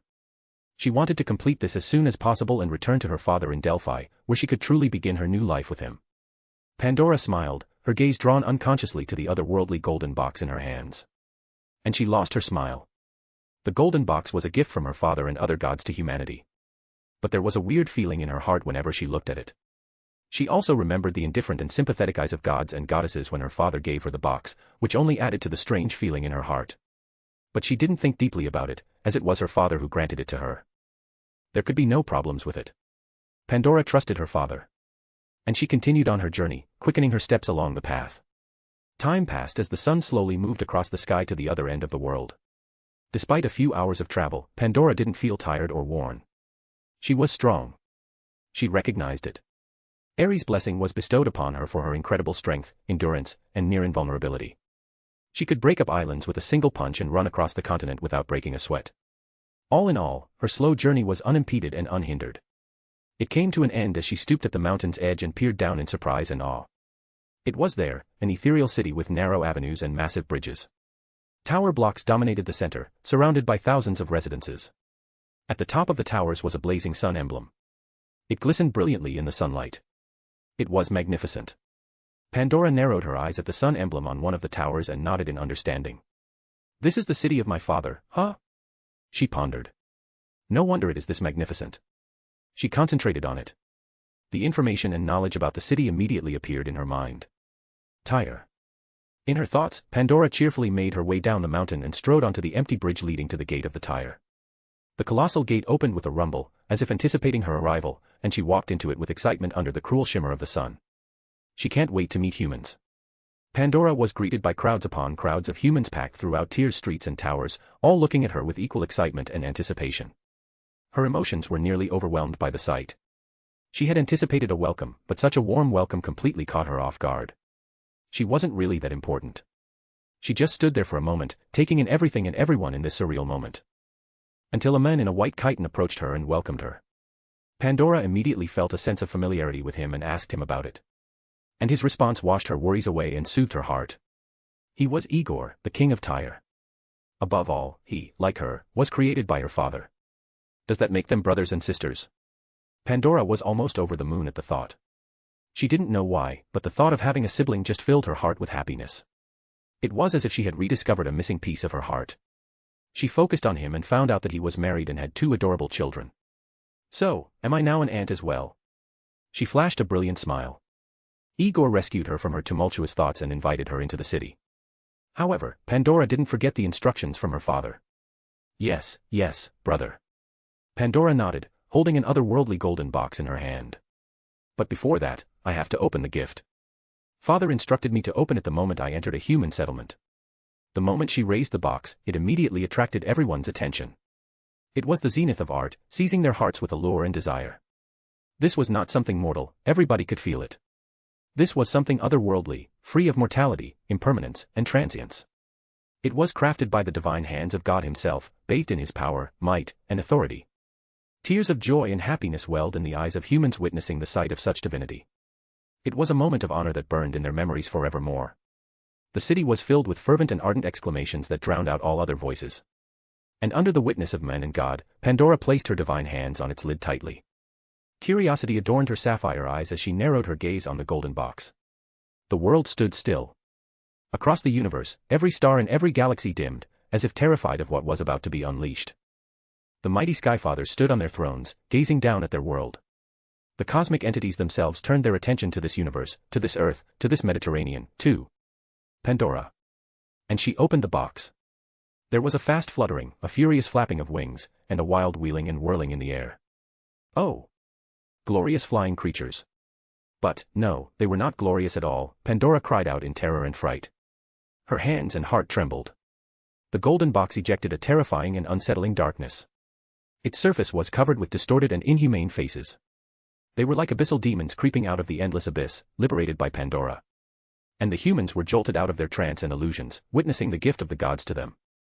They screamed, were gobsmacked, and were startled. Some fragile mortal minds almost collapsed in the presence of terrifying abyssal demons. The horrifying truth gradually crept into their broken hearts, drowning them in despair and terror. This was no gift, but the punishment of gods. Husband, run! Telephassa shirked. Her hollering voice seemed to rattle the world itself. She dashed towards her husband, who was literally standing next to Pandora, clutching her chest tightly. Igor gazed at the rising darkness from the golden box. There's no running it, my Telephassa, he murmured silently, and through the encroaching darkness, he saw the sun, which was no longer warm and gentle in his eyes but was the cruelest thing in existence.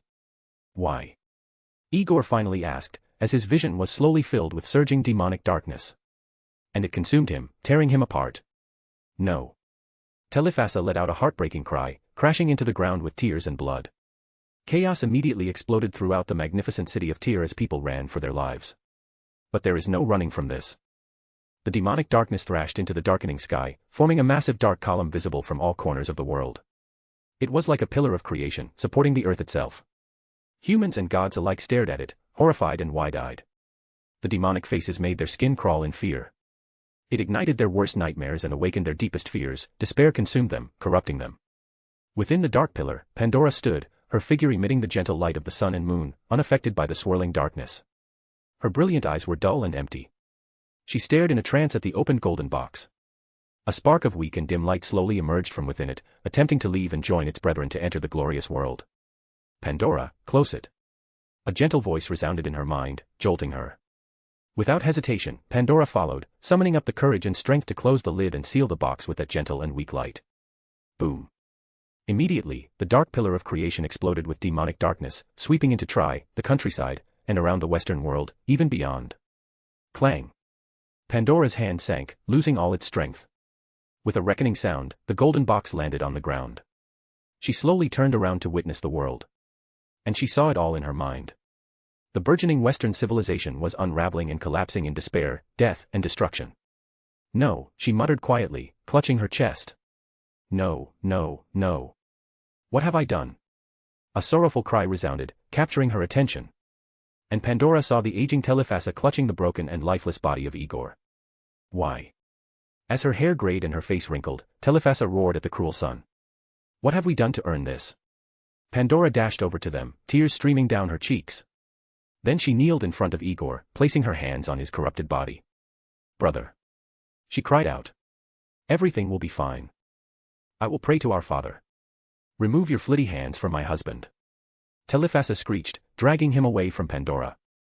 I just want to. Pandora flinched. No. Telephassa snapped. Get out. Leave. She broke into tears, resting her withered head on top of his lifeless chest. Please. Just leave. Leave. Pandora rose from the ground, her dull eyes gazing at them. And like a lifeless robot, she walked back towards the fallen golden box and picked it up. Then, she strode silently along the broken path, leaving Try for the dark and broken world. The cruel words of her father resounded in her mind.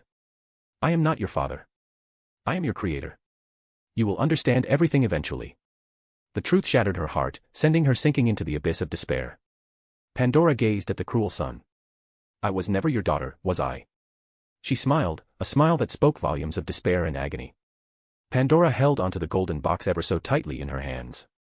Why? Why? Why? She muttered again and again as she continued on her tortuous path eastward, towards Europa, towards Delphi. A short and pudgy woman stood atop a mountain. Her skin was as pale as the moon, and her dark eyes were as lifeless as a corpse. She whispered somberly, spreading her hands towards the sad and broken world. So beautiful. Chapter 53, Repercussions. Pandora opened the gift of the gods entire and unleashed the evils of the world. It was the punishment of the gods. By the time humans realized it, it was too late. They were already part of them, corrupting them for the rest of eternity. The damage had already been done, it was irreversible and immutable. The evils have become a core part of all of their lives. Where there is happiness, there is misery, where there is peace, there is violence, where there is honesty, there is deception, where there is health, there is illness, and where there is hope, there is despair. It almost brought the entire burgeoning Western civilization crashing down on itself. Evils took many forms: death, diseases, war, chaos. They were everywhere, tearing civilization apart with their twisted and dark claws. And the Western world wept. Within hours, rising kingdoms and city-states collapsed, and anarchy consumed the Western world. The scars of anguish and sorrow brought by evil began to deeply penetrate into the heart and soul of the world itself. The eternal night had descended with the evils, as the sun hadn't risen for almost 5 days, plunging the world in despairing darkness. Western civilization would have collapsed if not for the gods, who intervened in time to pick up the broken pieces of their world. And, despite the divine punishment from the eternal blazing sun, the humans did not lose faith in the gods, as it was the only source of support in their hearts. In desperate times, the gods were all they could turn to for hope. Their fear and reverence for the gods grew stronger in their hearts. And a famous saying quickly emerged from whispers and mutters, spreading like wildfire around the world. Believe in the might of the gods, not in their benevolence. It burned into the hearts of all who heard it, and it would go down in the annals as a reminder and warning to future generations. And, in the Western world, Trier, the Sun City, was the least affected by evils. The power and authority of the eternal blazing sun always shrouded the city, which upheld order and law with the emergence of evil. The angels of the eternal blazing sun immediately took action, trying to offset the repercussions brought by the evil. The swift response alone saved the city from falling into complete anarchy like the rest of the Western world. Overall, despite the intervention of the gods, the world was drowning in despair, and the very foundation of Western civilization was crumbling. If nothing is done, the fate of humanity is doomed. The silver moon shone brightly in the night sky, casting veils of argent light over the darkened world. Leto and Apollo stood on the balcony of a palace in Delphi, looking out over Trier, the Sun City.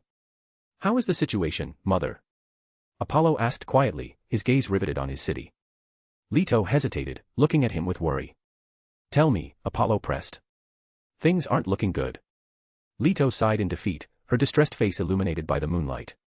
"As we speak, son, mothers are taking their final breaths with their children huddled, falling prey to diseases, final goodbyes are being said to their loved ones as they enter the embrace of death, every minor disagreement evolves into conflict and fight, resulting in bloodshed and death, a pair of lovers jumping off the mountain, kissing each other one last time, completely giving up on life."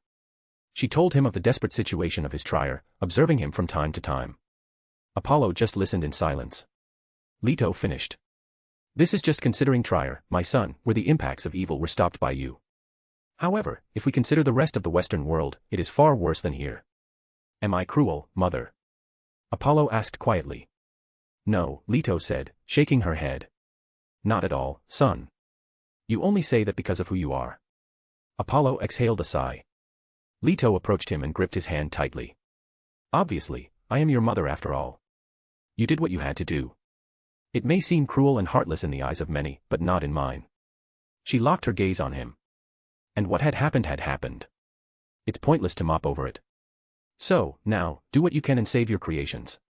Apollo gazed down at the dimmed and darkened city, which was filled with despair and anguish. Leto looked at the dampened city with him.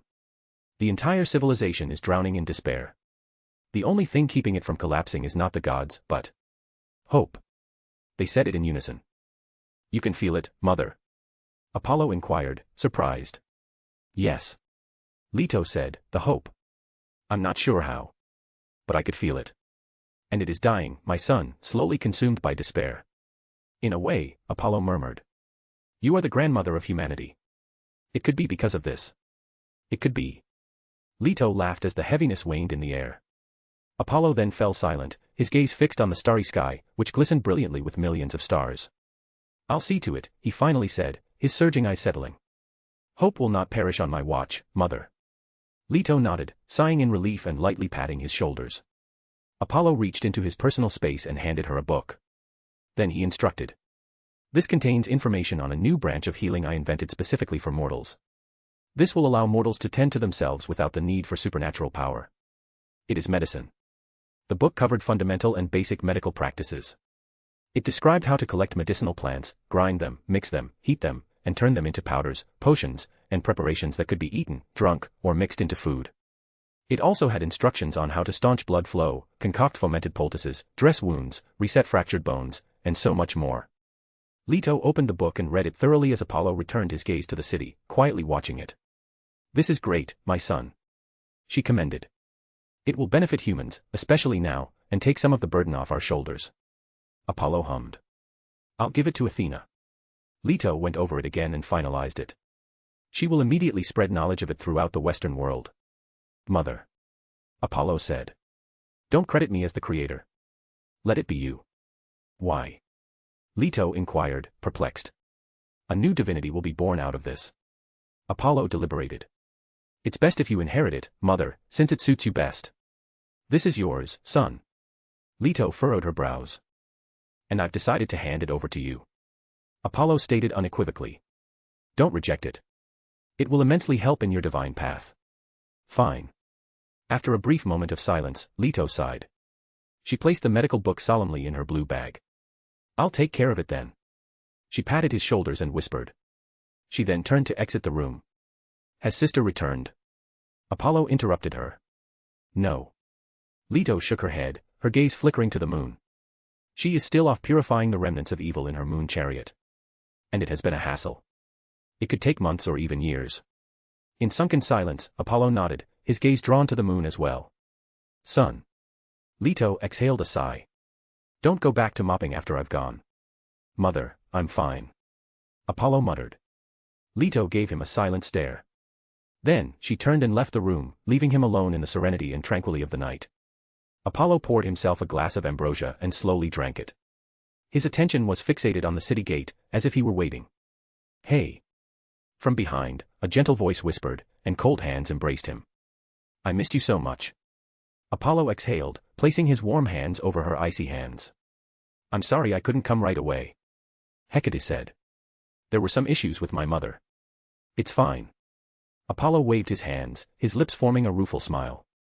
But, you know, it felt like an eternity to me. I am here now. Hecate whispered softly, her iced lips kissing his warm cheeks. I am here now. As their hands tightened their embrace, Apollo hummed, resting his head on her cold shoulders. So, do you want to talk about it? Hecate finally asked, breaking the ice. About what? Apollo arched his brow. Hecate sighed. Apollo. Stop feigning. About Pandora. I know how much you like to create. It is your passion. And Pandora could be regarded as your first true creation. Apollo left her embrace and walked towards the edge of the balcony, grabbing the wine and gulping the rest of it down. Hecate strode forward and stood with him. Honestly, I don't know. Apollo smiled ruefully. I felt bad at first for not giving her a choice, but now. Do you consider her your daughter? Hecate interrupted. No. Apollo jerked his head towards her. Hecate firmly gripped his hands, seeing through his true emotions. I have no problems, Apollo. If you are to decide on it, then we shall accept Pandora as our own. Apollo looked at her with emotional eyes. Then he sighed and shook his head. It's pointless, my love. I have already broken everything beyond repair. It could be, Hecate said. But, Apollo, you can still try to mend it. In utter silence, Apollo turned toward his city. Hecate continued, her brow furrowed in doubt at his silence. Why did you actually do this? With Pandora. With the evils. I desired something very crucial for our future. Apollo whispered. I planned on this for a long time. I tried to seek different paths to accomplish it. But, in the end, this was the only path that was absolutely safe and viable. So, despite everything, I decided to take it. He suddenly looked at the city gate. Hecate followed his gaze and soon noticed a weathered figure approaching the Sun City. She is here. Apollo breathed out.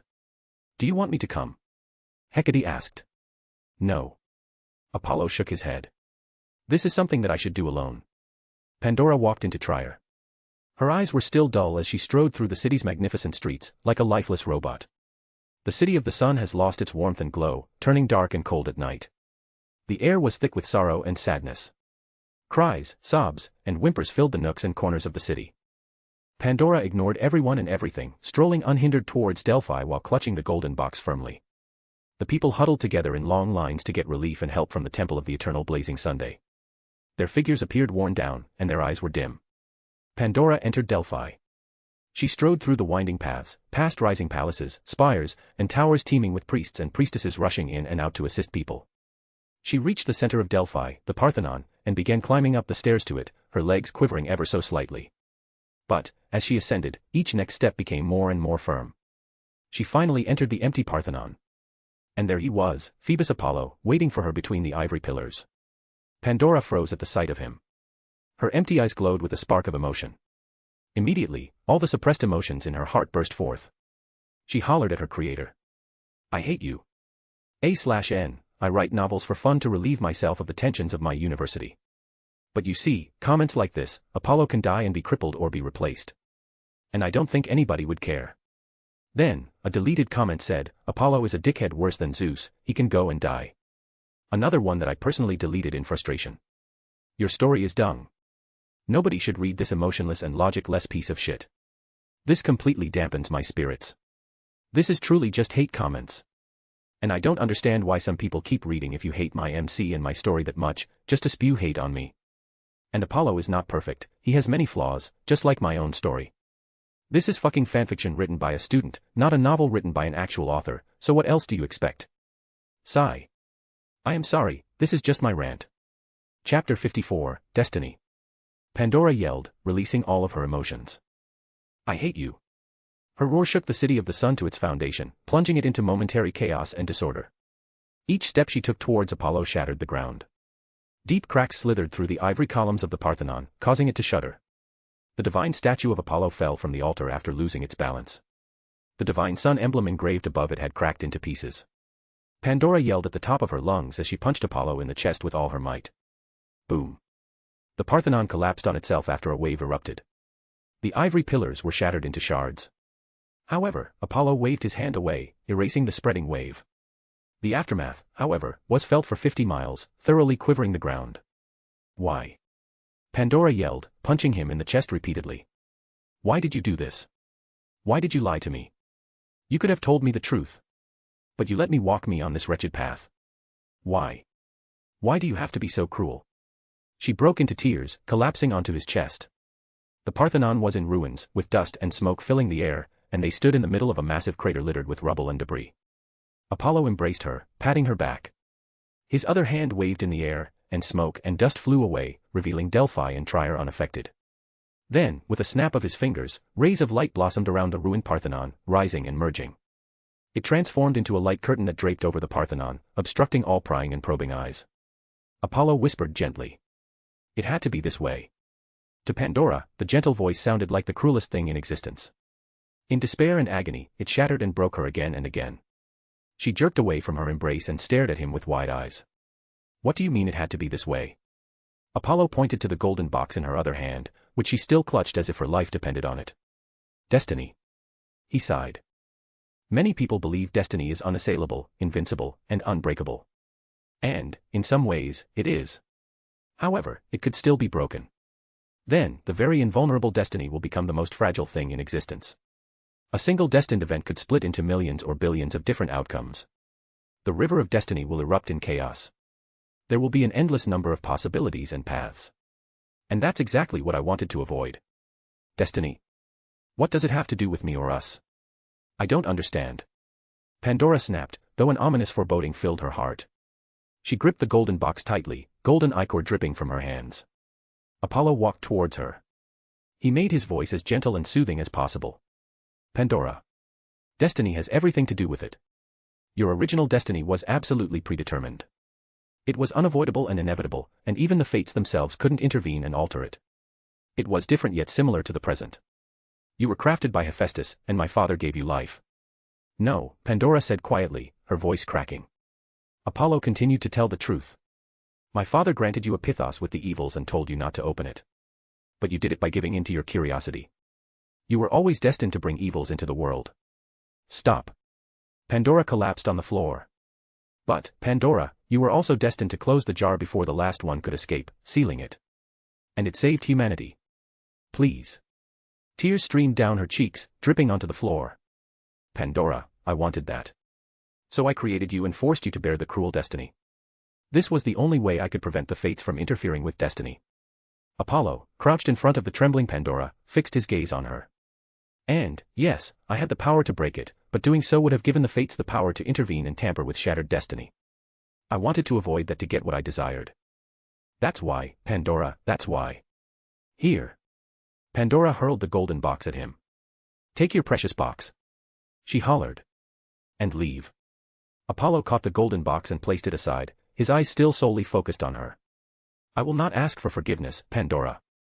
Pandora whimpered, her figure falling to the ground.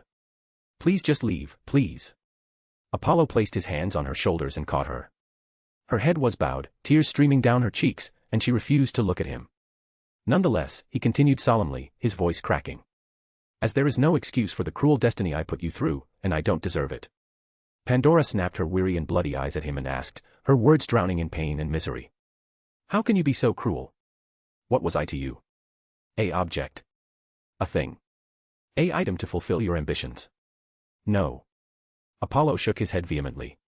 You are my creation. Pandora finished for him. A rueful smile on her lips. I know. I am just your creation, and you are my creator. I understand everything now, exactly as you said. She locked her gaze on him. And I am eternally grateful that I am not the actual daughter of a man like you. Apollo looked away from her eyes, not meeting her raging and desperate gaze, his figure quivering ever so slightly. As she rose from the ruined ground, Pandora flung his hands away from her shoulders. Her figure weathered. Her hair disheveled. Her eyes weary. She heaved out. You promised a choice for my path in Olympus, and I now ask for it. Apollo rose from the ground and gazed at her silently. Then, Pandora demanded, her each word filled with loathing. I want you to take away my immortality. No. Apollo snapped. Yes, Pandora said, her voice cracking. I don't want you or anything remotely related to you in my remaining life. You will die in the end. Apollo desperately grabbed her shoulders. Pandora laughed, a laugh that spoke volumes about her anguish and despair. Why do you look like you care? Do you really do now? Don't tell me you had a ridiculous change of heart after everything you put me through to get what you desired. But it really doesn't matter to me because death is better than a life with you. Listen to me. Apollo whispered, tightening his hold on her shoulders and looking into her eyes. Pandora, please listen to me. No, Pandora stated emphatically. I've made my decision. At the very least, my creator, uphold this and fulfill your promise. Apollo stared at her in heavy silence, his hands falling from her shoulders, his strength dwindling. He still asked. Are you certain? Will you not even hear me? Pandora didn't respond. Her hardened and determined gaze fixed on him. Apollo's golden eyes went completely dark. Then he raised his hand and pointed to her, snapping his trembling fingers. Whips of brilliant light emerged from Pandora, leaving her figure behind and dissipating into nothingness. Pandora closed her eyes. Her figure appeared to dim and dampen. Mortality filled her mind, body, and soul. Then, with her eyes still closed, she turned and walked out with firm steps. Tears trickled down onto the ground. I hope I will never meet you again. My creator. At last, Apollo looked on with dimmed eyes at her departing figure, his figure frozen in place, as if hoping she would turn back and look at him one last time. Pandora, on the other hand, walked away from Apollo, her unwavering figure slowly fading into the darkness of the night, never once looking back at him. Then, she was gone. Apollo closed his eyes in pain, raising his face to the night and exhaling heavily in the sunken silence. As Apollo entered, Hecate rose from her chair, his eyes and figure, both literally and metaphorically, dimmed and became dark. Oh, Apollo. She hugged him in sadness. Apollo stepped out of her embrace and sat in the chair, his despondent expression illuminated by the stars. Hecate sat beside him in the next chair, holding his hands tightly in hers. She then poured a glass of ambrosia for him and handed it to him. Apollo took the glass and drank it all in a cup before returning it to her for more. Hecate then poured out more for him. This continued over and over again as her brows furrowed in deep worry. Apollo. Hecate called in distress and pain, refusing to pour for him now. Please don't drink yourself into despair, it won't help. Apollo sighed deeply and set the glass down on the table. Then, he retrieved the golden box and threw it at the table, clanging with a reckoning sound. Is that? Hecate asked, her attention drawn to the golden box. The cursed box. Apollo whispered, his voice strained. It contained all the evils. Pandora opened it and unleashed it under my order. But there was something more in it, something that didn't manage to escape the box with the rest of its kin, something that is now the last pillar of support for civilization. Hecate turned toward him in silence. It is. Apollo drawled. Hope. You wanted hope. Hecate spoke softly. Yes. Apollo nodded, I did all that just for. He ruefully smiled. Hope. I am sorry, Apollo. Hecate immediately hugged him. Don't be, my love. Apollo whispered, patting her hair. Every action has consequences. And I will bear it all. He immediately rose from his seat with Hecate and grabbed the golden box. Are you sure about this? Hecate gazed at the golden box. You could wait until. No. Apollo held the box firmly. I will bear everything. Hecate stared at him with emotional eyes before nodding and embracing him from the side. Apollo lifted his box and rested his hand on the lid. Then he opened it, and the world itself seemed to darken, drowning in despair. A faint and dim sparkle of light emerged. It was hope. Apollo raised his hands and gently grasped it in his palms. He whispered softly. I am sorry for your fate. But I will let your light shine brighter and brilliant throughout all of the cosmos. I promise. The hope shimmered. The last vestiges of it will faded away into nothingness, acknowledging his promise. With that, Apollo felt his vision darken. Everything then vanished. Hecate, Delphi, and Trier all sank into obscurity. He found himself floating in the void, surrounded by infinite dark orbs of flickering light, universes, and before him loomed three tremendous figures, a young lady in a tight pink gown, a plump woman with spiky hair, and a hag in dusty robes. They were the kindly ones, the Erinyes, the three witches, the Norns, the Moirai, and the Furies. Ultimately, they were the mighty fates. But their figures were anything but mighty, their weaving hands were shackled by grey chains of destiny, forbidding them from tampering with the shimmering thread of fate that floated in front of them. The fates immediately snapped their eyes at Apollo. And they bellowed in unison. Blasphemous. Their roar erupted like a raging tsunami, sweeping across countless universes, dimensions, and even boundless hell and limitless planes. Rumble. And the infinite multiverse trembled. How dare you? They hollered. How dare you bind us? With surging golden eyes brimming with emotions, Apollo looked at the bound fates and trembling multiverse, unaffected by their terrifying roars. He took a deep breath, suppressing his chaotic emotions. Then he raised his hand. And he pointed his middle finger at the fates. Fuck you bitches. Immediately, Apollo grasped his other hand with hope tightly.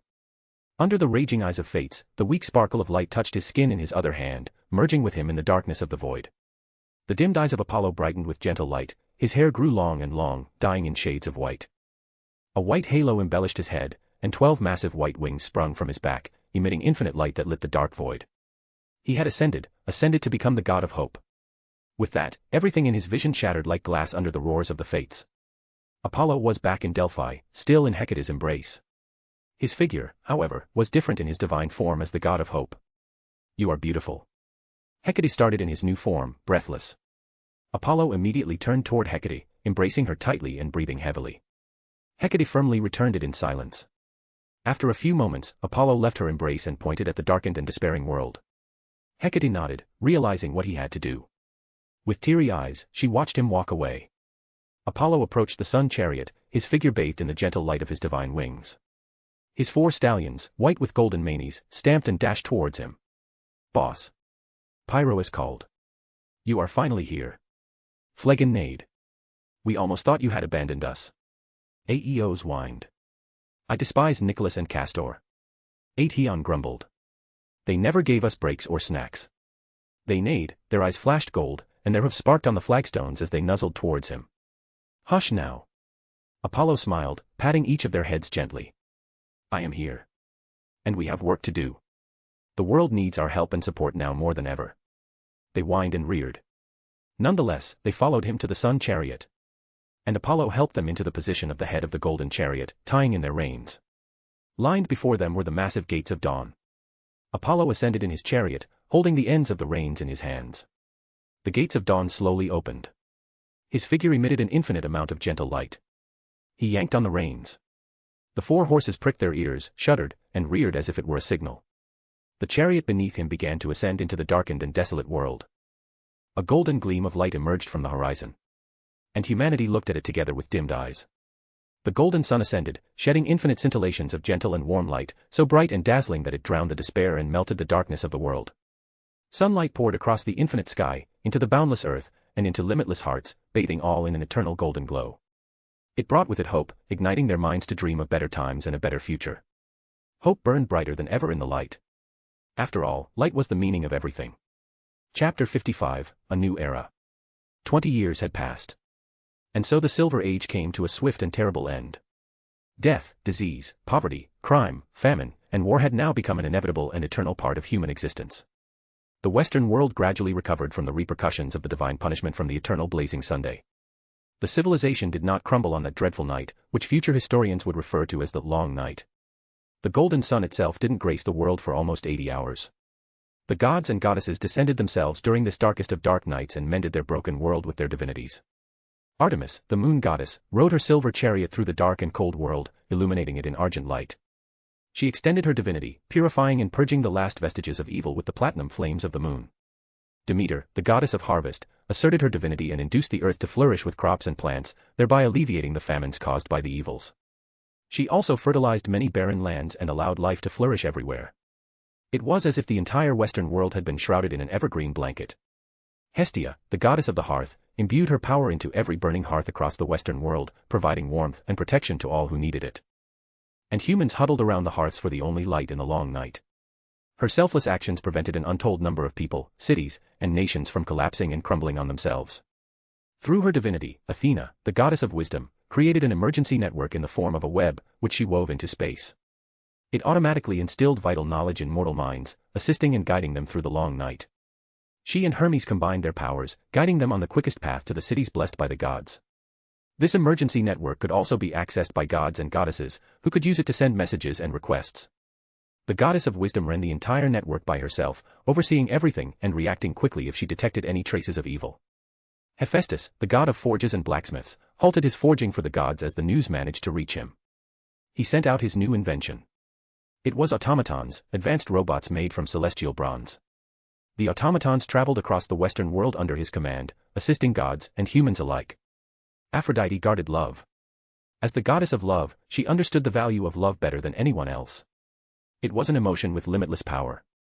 It, like hope, was one of the pillars of support for the human heart. And she guarded it, refusing to let it drown in despair like the rest of the world. Leto, titan of motherhood, introduced medicine to the Western world. She gave the knowledge to Athena, and the goddess of wisdom passed it on to qualified humans, gradually revealing it to the world. This changed everything because humans no longer had to rely entirely on gods and extraordinary beings to survive the long night. The Titan of Order, Themis, and the Angel of Judgment, Anastasia, flew into the infinite sky and combined their powers. They worked together to bring order to the Western world and put an end to the chaos caused by evil. Many gods and goddesses, like them, did everything they could to save their world. It was an unprecedented night, with literal miracles occurring all over the world. And the long night was ended by the eternal blazing sun himself, who rode his golden chariot into the world, drowning the despair and darkness of the world in his light. Hope came in the form of gods and goddesses, and it ignited broken and despairing minds and hearts of humanity, inspiring them to dream for a better future, for a better world. Years passed as the world steadily recovered from the repercussions. And with the words etched into the hearts of humans as a lesson, a new age dawned on the Western world. Believe in the might of the gods, not in their benevolence. The human race, now with the blessings and approval of gods, bred and spread about the world, building cities and establishing nation-states. Ships and chariots, cottages and castles, culture and commerce, merchants and markets, farming and finance, weapons and wheat. In short, civilization began. It was an age of kings, queens, trade, princes, and princesses, of hunters, warriors, shepherds, potters, and poets. An age of empires, slaves, warfare, and treaties. An age of votive offerings, sacrifices, and worship. Towns and villages chose their favorite gods and goddesses to be guardian deities, patrons, and protectors. The immortals themselves were not shy to come down in their own forms, or in the forms of humans and animals, to have their way with such humans as appealed to them, to punish those that aggravated them, and to reward those that most fawned on them. The religion of the eternal blazing sun was the most prevalent in the Western world. Despite divine punishment from the eternal blazing sun himself, the religion of the sun was unaffected. After all, human civilization was, one way or another, completely dependent on the eternal sun. Everything that defined them was Apollonian: their fire, their language, their order, their hope, their knowledge, their art, and their music. He had laid the foundation for human civilization. And his hold on humanity was unbreakable and imperturbable. Thus, his faith and belief in the mortal world grew exponentially, much to the chagrin and anger of many. Followed by the religion of the sun, the next four largest faiths in the Western world were the religion of Zeus, the king of gods, then the religion of Athena, the goddess of wisdom, then the religion of Aphrodite, the goddess of love, and finally the religion of Artemis, the goddess of the moon. Faith. It had become an integral part of humanity, giving hope to the humanity that was still fighting against the evils of the world. Perhaps most importantly, the plague of sorrows that had flown from Pandora's box ensured that, from this point onward, humanity would have to face the inevitability of death in all its forms. Sudden death, slow lingering death, death by violence, death by disease, death by accident, death by murder, and death by divine decree. Death was literally everywhere. And the god Hades found, to his great delight, or as close to delight as a gloomy god could ever manage, that the spirits of more and more dead humans began to arrive in his gloomy kingdom. Hermes was given a new role, archpsychopomp, or chief conductor of souls, which he carried out with his usual vehemence and wit. Though, as the human population grew, only the most important dead were granted the honor of a personal escort by Hermes, the rest were taken by Nicholas, the grim angel of twilight, and Thanatos, the foreboding death, to the doors of death. But not everyone was happy as Hades. The gods and the goddesses were still dealing with the remnants of evil, which proved difficult as they were as resilient as seasoned hickory. The gods were no fools. They understood that evil had the same potential to corrupt them as it did humans. So they showed no restraint in the purging of the evils, though some minor gods and goddesses still fell in the process, corrupted by the evils. Artemis, the moon goddess, led the purification with her hunters and others. She scouted and traveled through the Western worlds for years on the run, hunting the remnants. After nearly 19 years and 2 months, the last remnants of evil were purged on the day of the sun and moon.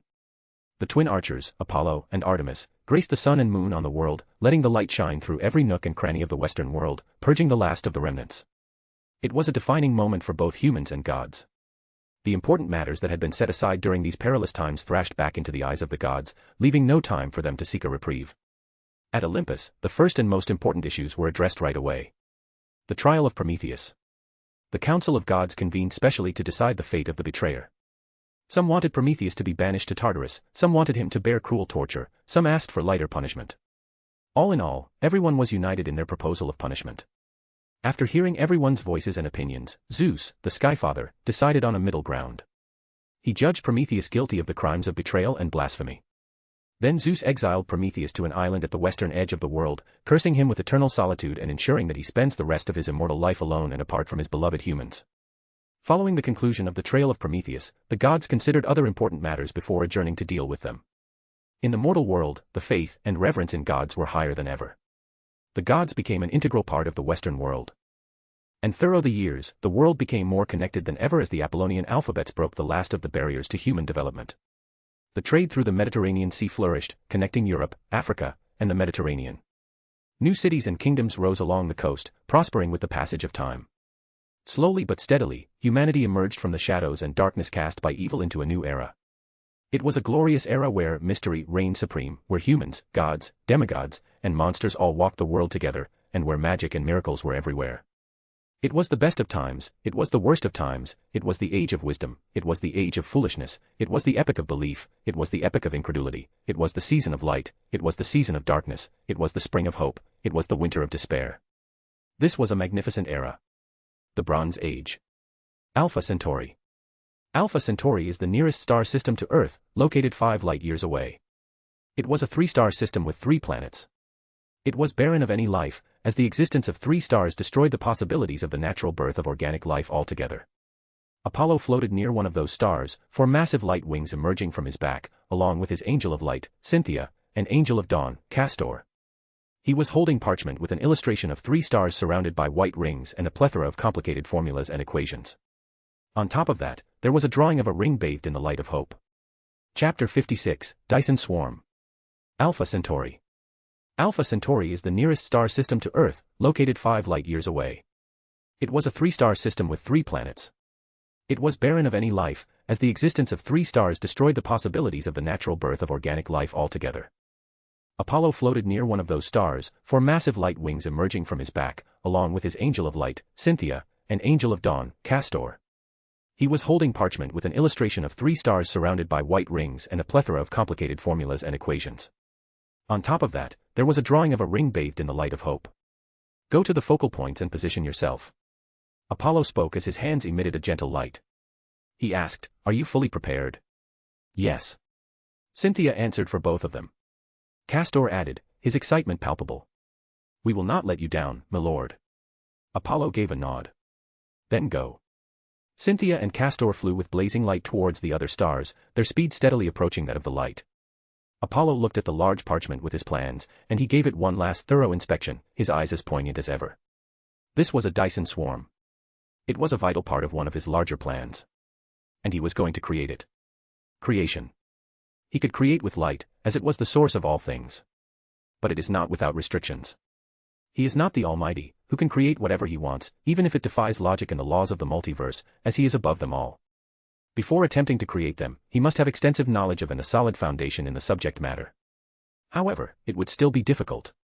He had to put everything he had into it, because a single mistake could potentially ruin and collapse everything. There were, however, ways to mitigate the difficulties of creation. With his first true creation, he tried one of those. He combined the divinity of music with the authority of light. He attempted to simulate the sound Om using music, which was considered by Hindu ancient texts to be the essence of supreme, absolute consciousness and the cosmos. And, obviously, he wasn't completely successful in his endeavor. With his music, he only managed to produce a sound that could only be considered as an offshoot to Om. However, this was more than enough to assist with creation. Then he successfully combined light and music, crafting his first true creation. Pandora. Apollo's bright eyes dimmed for a moment before regaining their brilliance.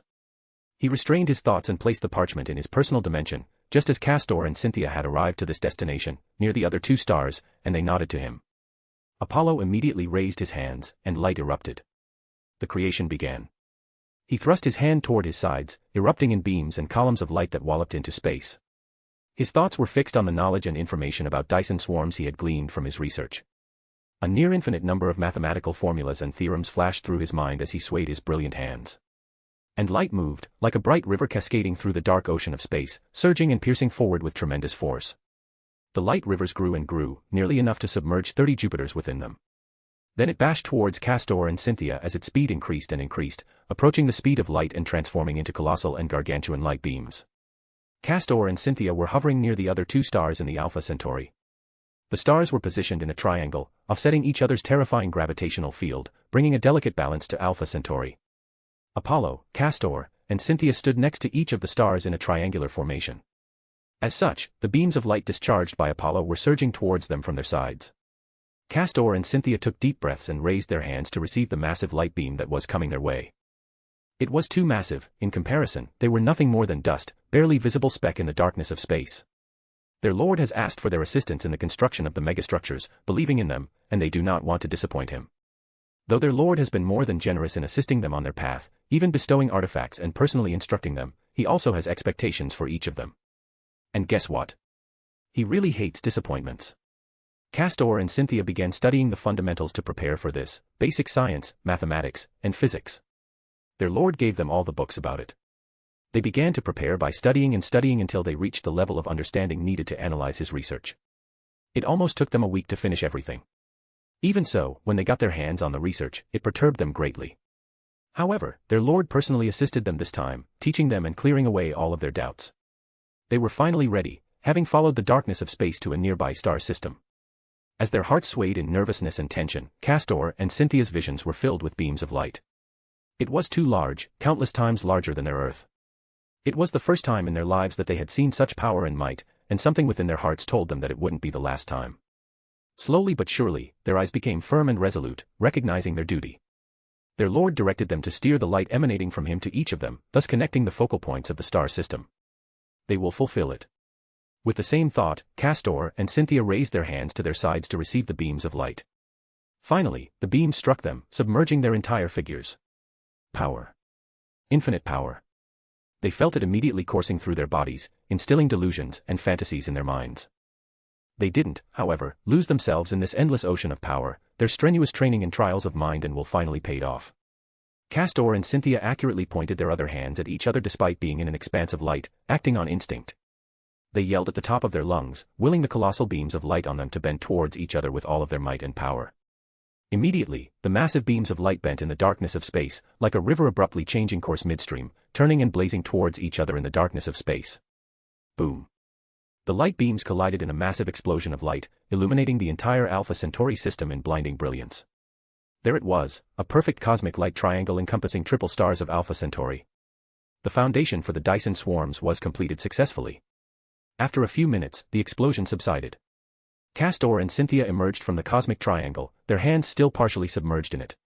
Their faces were as pale as the moon, and their figures were as trembling as those on the roof. Take a break.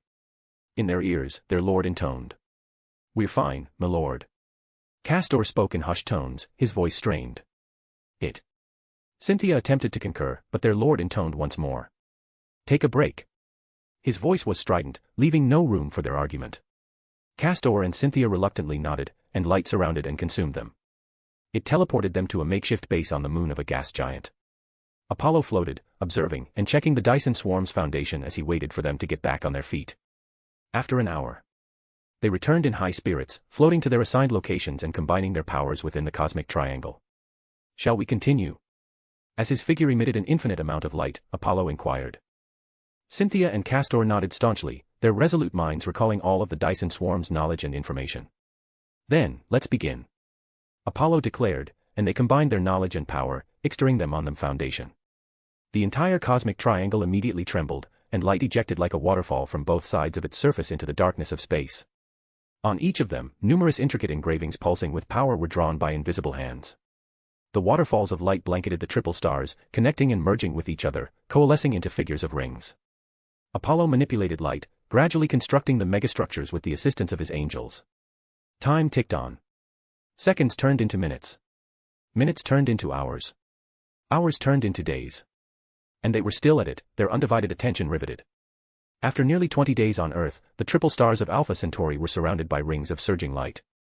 Apollo finally snapped his fingers. Boom. With a resounding boom, the surging light rings solidified. The engravings and etchings on its surfaces glowed with energy and thrummed with power. Image here. The Dyson swarm, a megastructure that encompasses the stars and captures a large amount of solar energy, was what it was. Unlike the Dyson sphere, which completely encases a star within its spear-like shell, the Dyson swarm had rings, which could also be considered for the living habits of civilization. Apollo teleported to Castor and Cynthia, catching their exhausted figures floating in space by their shoulders and gently placing them on a platform he had just transfigured from light. You did well. Apollo proudly smiled. Castor and Cynthia sighed, their shoulders slumping as the weight of expectation and duty lifted. They collapsed on the platform, their eyes closed. Apollo waved his hands, and light bathed them, slowly rejuvenating their drained and weakened selves. Then he turned and looked at the Dyson swarms before flying towards the moon's surface, dragging the platform with him and leaving a streak of light in his wake. Several hours later, Apollo sat in a chair within the base on the moon, his hands crossed, gazing out the glass window at the blue gas giant. Castor and Cynthia had recovered and were now sitting next to him in bed, drinking water of life in silence. Castor asked, breaking the silence. "Milord, may I inquire as to its true purpose?" Cynthia reproached him, but her eyes were just as curious as his. They can tell from the plans and knowledge passed down to them by their lord that the purpose of the megastructure they built wasn't simply to absorb the solar energy of the stars. The purpose, Apollo unexpectedly revealed, is to gather hope. Hope? Cynthia inquired, perplexed. Apollo stood up, striding towards them. "Once you finish my next task for you, you'll understand." "We're ready, milord," Castor said, regaining his ever-brisk tone and getting on his feet with Cynthia, who also nodded. From his personal space, Apollo retrieved 2 light rings. "This is the Ring of Dawn." Castor and Cynthia closely examined the light ring. Apollo instructed. "This contains a fraction of my power. You are to imbue that into 3 stars, and it will transform." Castor inquired, his curiosity getting the best of him once again. "Transform into what, milord?" "Castor," Cynthia chastised. "You have got to seriously control your curiosity." Apollo stopped her with his hand. Then he satisfied Castor's curiosity. "Beacon. It will be transformed into a beacon of hope." "Beacon of hope," Castor murmured, looking down on the ground thoughtfully. "Milord." Cynthia's eyes widened as she made a wild guess. "Have you ascended to?" Castor, too, looked up in surprise at Apollo. "Yes." Apollo nodded. "I am also now the god of hope." He then put his fingers on his lips. "It's a secret." They understood, nodding in acknowledgement. "I have concealed the entire Alpha Centauri from the universe with my order," Apollo continued. "Nevertheless, it is still prudent to be cautious." Cynthia made a solemn vow. "We will see to it." Apollo nodded contentedly, then turned to Castor and patted his shoulders. "Castor, it is not wrong to be curious, but one must always tread with caution. I may be partial to you, but the cosmos won't be the same." "Forgive me, milord." Castor bowed his head in shame. Now. Apollo smiled gently. "Don't get so despondent on me. I am just warning you so you don't suffer in the future." After a brief silence, Castor raised his head and spoke firmly. "I understand, milord." "Good," Apollo said, and then he focused on the rings. "Now I give you a year to complete the 3-star transformation. Then we can officially begin the project." The project of hope. Castor and Cynthia accepted their tasks, gripping the rings tightly. "I am going to return to Earth," Apollo said. "If there are any problems or complications, then pray to me immediately." Then he pointed to the sealed room behind them. "That is a teleportation point. You can use it to return to Earth anytime." Castor and Cynthia nodded. And Apollo faded away, breaking apart into countless luminescent light particles. Trier, the holy city of the sun. Throughout the years, Trier had grown to become the epicenter of the Western world. It was the birthplace of magic and art, as well as the hope and miracles. The bustling city, which was dotted with lights, didn't seem to mind the night. It was as if the streets had turned into light veins surrounding the city's heart, Delphi. Delphi perched atop the Golden Mountain. Its colossal towers, spires, and palaces reflected the magnificent and ethereal city beneath them in divine light. Within it, Hecate sat on the table facing the window with numerous parchments of magic in hand, giving it a final check. Suddenly, warm hands hugged her from behind. "I missed you." Apollo hushed in her ears. Hecate turned to face Apollo, still wrapped in his embrace. With a light kiss, she inquired, "How did it go?"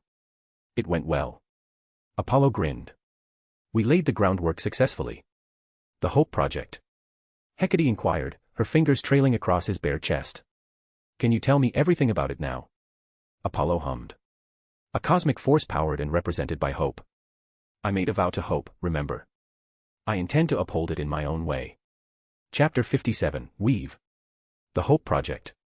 Hecate inquired, her fingers trailing across his bare chest. "Can you tell me everything about it now?" Apollo hummed. "A cosmic force powered and represented by hope. I made a vow to hope, remember. I intend to uphold it in my own way." "Cosmic force?" Hecate murmured. She then looked him in the eyes. "Do you mean to include aliens as well?" "Yes." Apollo nodded. "As long as a being is capable of bringing great hope, they will be able to join my force. I won't choose them myself, I'll set up an automatic criteria and selection process." Apollo. Hecate cupped her hands solemnly on his cheeks, capturing his attention. "Are you fully aware of the implications of doing this?" "I am." Apollo laughed and gently walloped his head against hers. "Look at yourself now, you're so cute and beautiful with the solemnity." Apollo. Hecate ignored his words and continued to press. Apollo sighed, "Fine. Then he went on. I am fully aware that my project has the potential to destabilize the entire universe, as it is unconventional and unprecedented in its dark history. However, this is a long project, and I will take it slowly. That's good, Hecate finally said, truly content. I believe in you. Apollo drew a chair and sat with Hecate facing the parchment-filled table. How about you? He inquired, his brow furrowed at the magical parchments, which Hecate was not so deliberately nipping at his side. Completed. Hecate handed him the parchments as if she couldn't wait to show them to him. Apollo took it all and gave everything a thorough study. It included a detailed account of creation of wizards and future plans for them, the names of all the humans who received her blessings, their conditions, reactions, and adaptations to magic itself, the various categories of magic planned, the response that magic had received from mortals and gods, the plans to further spread magic beyond the Western world, and so on and so forth. Everything that could be thought of was thought of. It was her follow-up, all-encompassing wizard plan. The most important information in the parchments, however, went beyond that. Apollo's gaze was drawn to a striking parchment among them all. Weave, it was called. The Weave. He had suggested it to Hecate, getting inspiration from the board game from his previous life. It was Dungeons and Dragons. It had a goddess of magic, Mystra, who personified the weave of magic that wove through all of reality. She was the true source of magic, she was the origin of all mystery in that multiverse. And Apollo prospered the weave for Hecate, as it could truly allow her to break the limit placed on divinity, enabling her to open her path to omnipotence. It's just as wonderful as everything you do, my love. Apollo praised her, returning the parchments.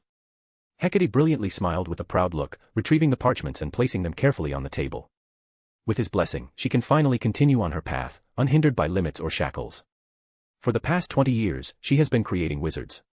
She handpicked humans and bestowed upon them her magic, which was a watered-down version of her divine magic since humans are too frail to bear it.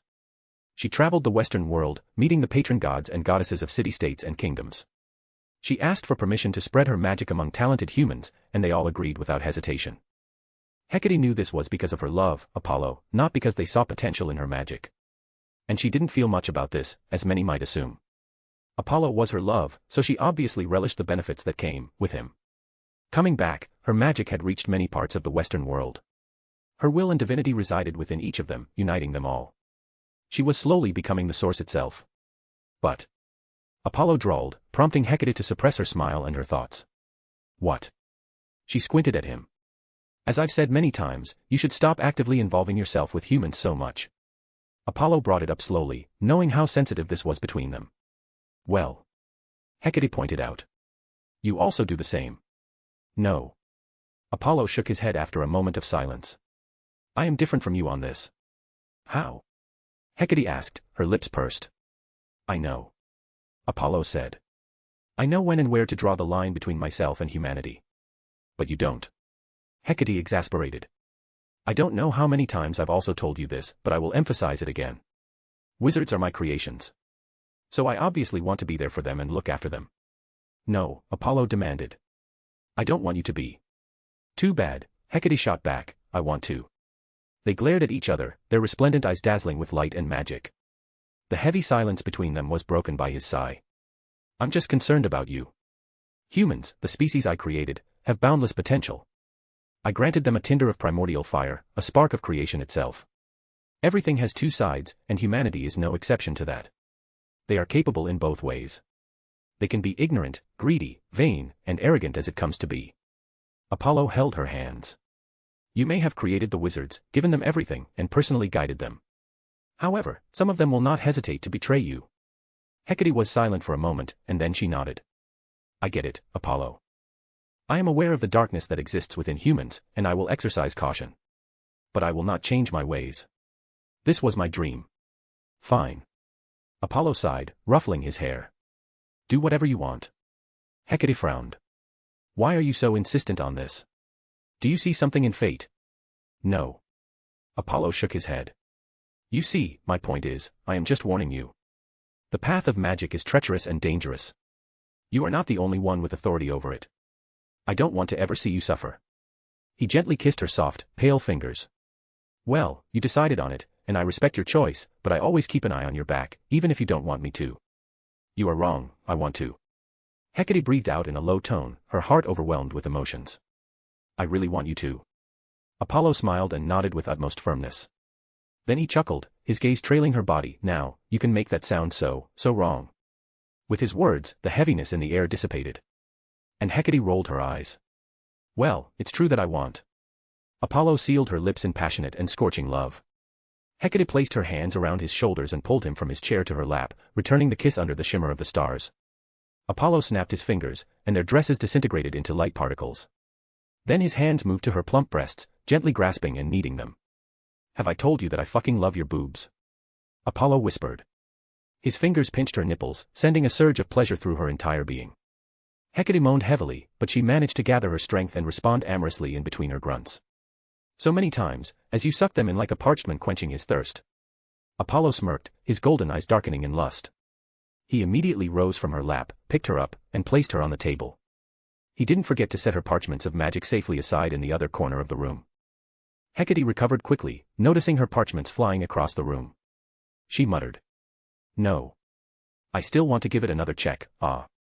However, she moaned as Apollo masterfully twisted her soft pink nipples, jolting her back into an ocean of bliss. It is as fine as it can be. He whispered into her ear, biting it. In defeat, Hecate buried her head in the crevice of his neck. But she also bit his neck, making him grunt. There is punishment for that. Apollo grinned. His hands left her nipples, giving her a brief respite, but she soon noticed him lowering his head to her breast. And he sucked her nipple heavily. Hecate's face completely reddened. NGGH. Apollo. Apollo's grin broadened, continuing his treat with her sweet and soft nipples. The light erupted, consuming and concealing them in brilliance. A week later. Delphi. The shimmering rays of the sun cascaded into the wrecked room, illuminating Apollo and Hecate, who were lying on the ground, breathless. We should stop this. Hecate spoke, taking deep breaths and resting her head on his chest. Stop what? Apollo asked, his eyes narrowing. Stop just throwing everything aside and having sex for days in turns. Hecate exhaled. We have duties. Apollo kissed her hair.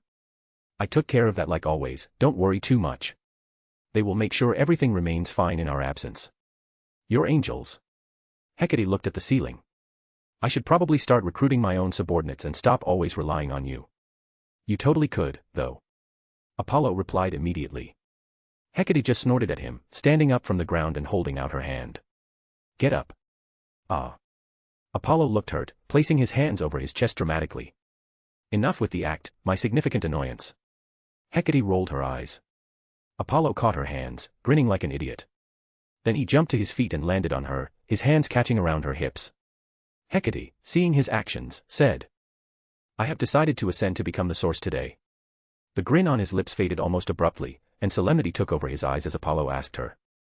Are you certain? Yes, Hecate said firmly. Then come on, Apollo said. Let's take a bath and have something to eat before we begin. Apollo. Hecate stopped him. We'll just be bathing. Yes, Apollo replied innocently. What else do you imagine we'll do? Hecate rolled her eyes at his facade, but then, seeing his sincere eyes, she just sighed and dragged him into the bathroom. After about 2 hours, Apollo and Hecate sat inside a lavish mortal tavern near Delphi, waiting for their breakfast. It was bustling with people, but no one seemed to notice or recognize their identities or differences. Hecate was shuffling through her parchments, giving them a final check, in dim sunlight. Apollo looked around the tavern inquisitively. I think. Apollo said suddenly. I should learn to cook. You really should. Hecate nodded in agreement, her eyes fixed on the parchment. They are truly too plain, whether it is mortal or divine food. Perhaps you can invent something new in it. Then I will.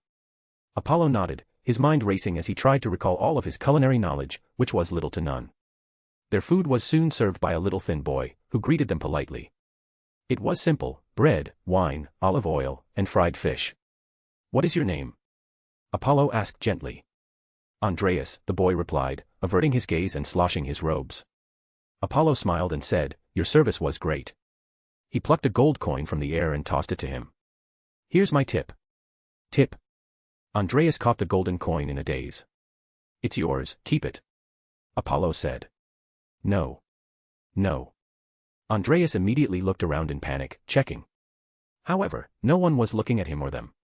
Then, with a mixture of reluctance and relief, he pushed the coin back to Apollo. I can't take this, mister. I will be mistaken for a thief if my master finds out, and he will lash me. You master won't find it as long as you are prudent, little guy. Apollo said. Trust me and take it. Andreas finally accepted it, though with palpable hesitation and reluctance. Then he bowed to him. Thank you. Apollo watched the little guy rush for the kitchen in a hurry, safely placing the golden coin in his robes. You are generous. Hecate raised her brows, taking a bite of bread. You actually blessed the boy. Well. Apollo drawled. His service was actually good compared to other times we have been here. Hecate smiled, looking at him. Then, in comfortable silence, they began to dig into their food. Are you truly ready? In between bites, Apollo inquired. Yes. Hecate nodded. Completely. She locked her gaze on him. This time, I am certain. I gave it all through check. There are absolutely no problems. Then she hesitated. What? Apollo inquired, setting his bread down. I received a message. Hecate drawled, his eyes dogging, from my mother.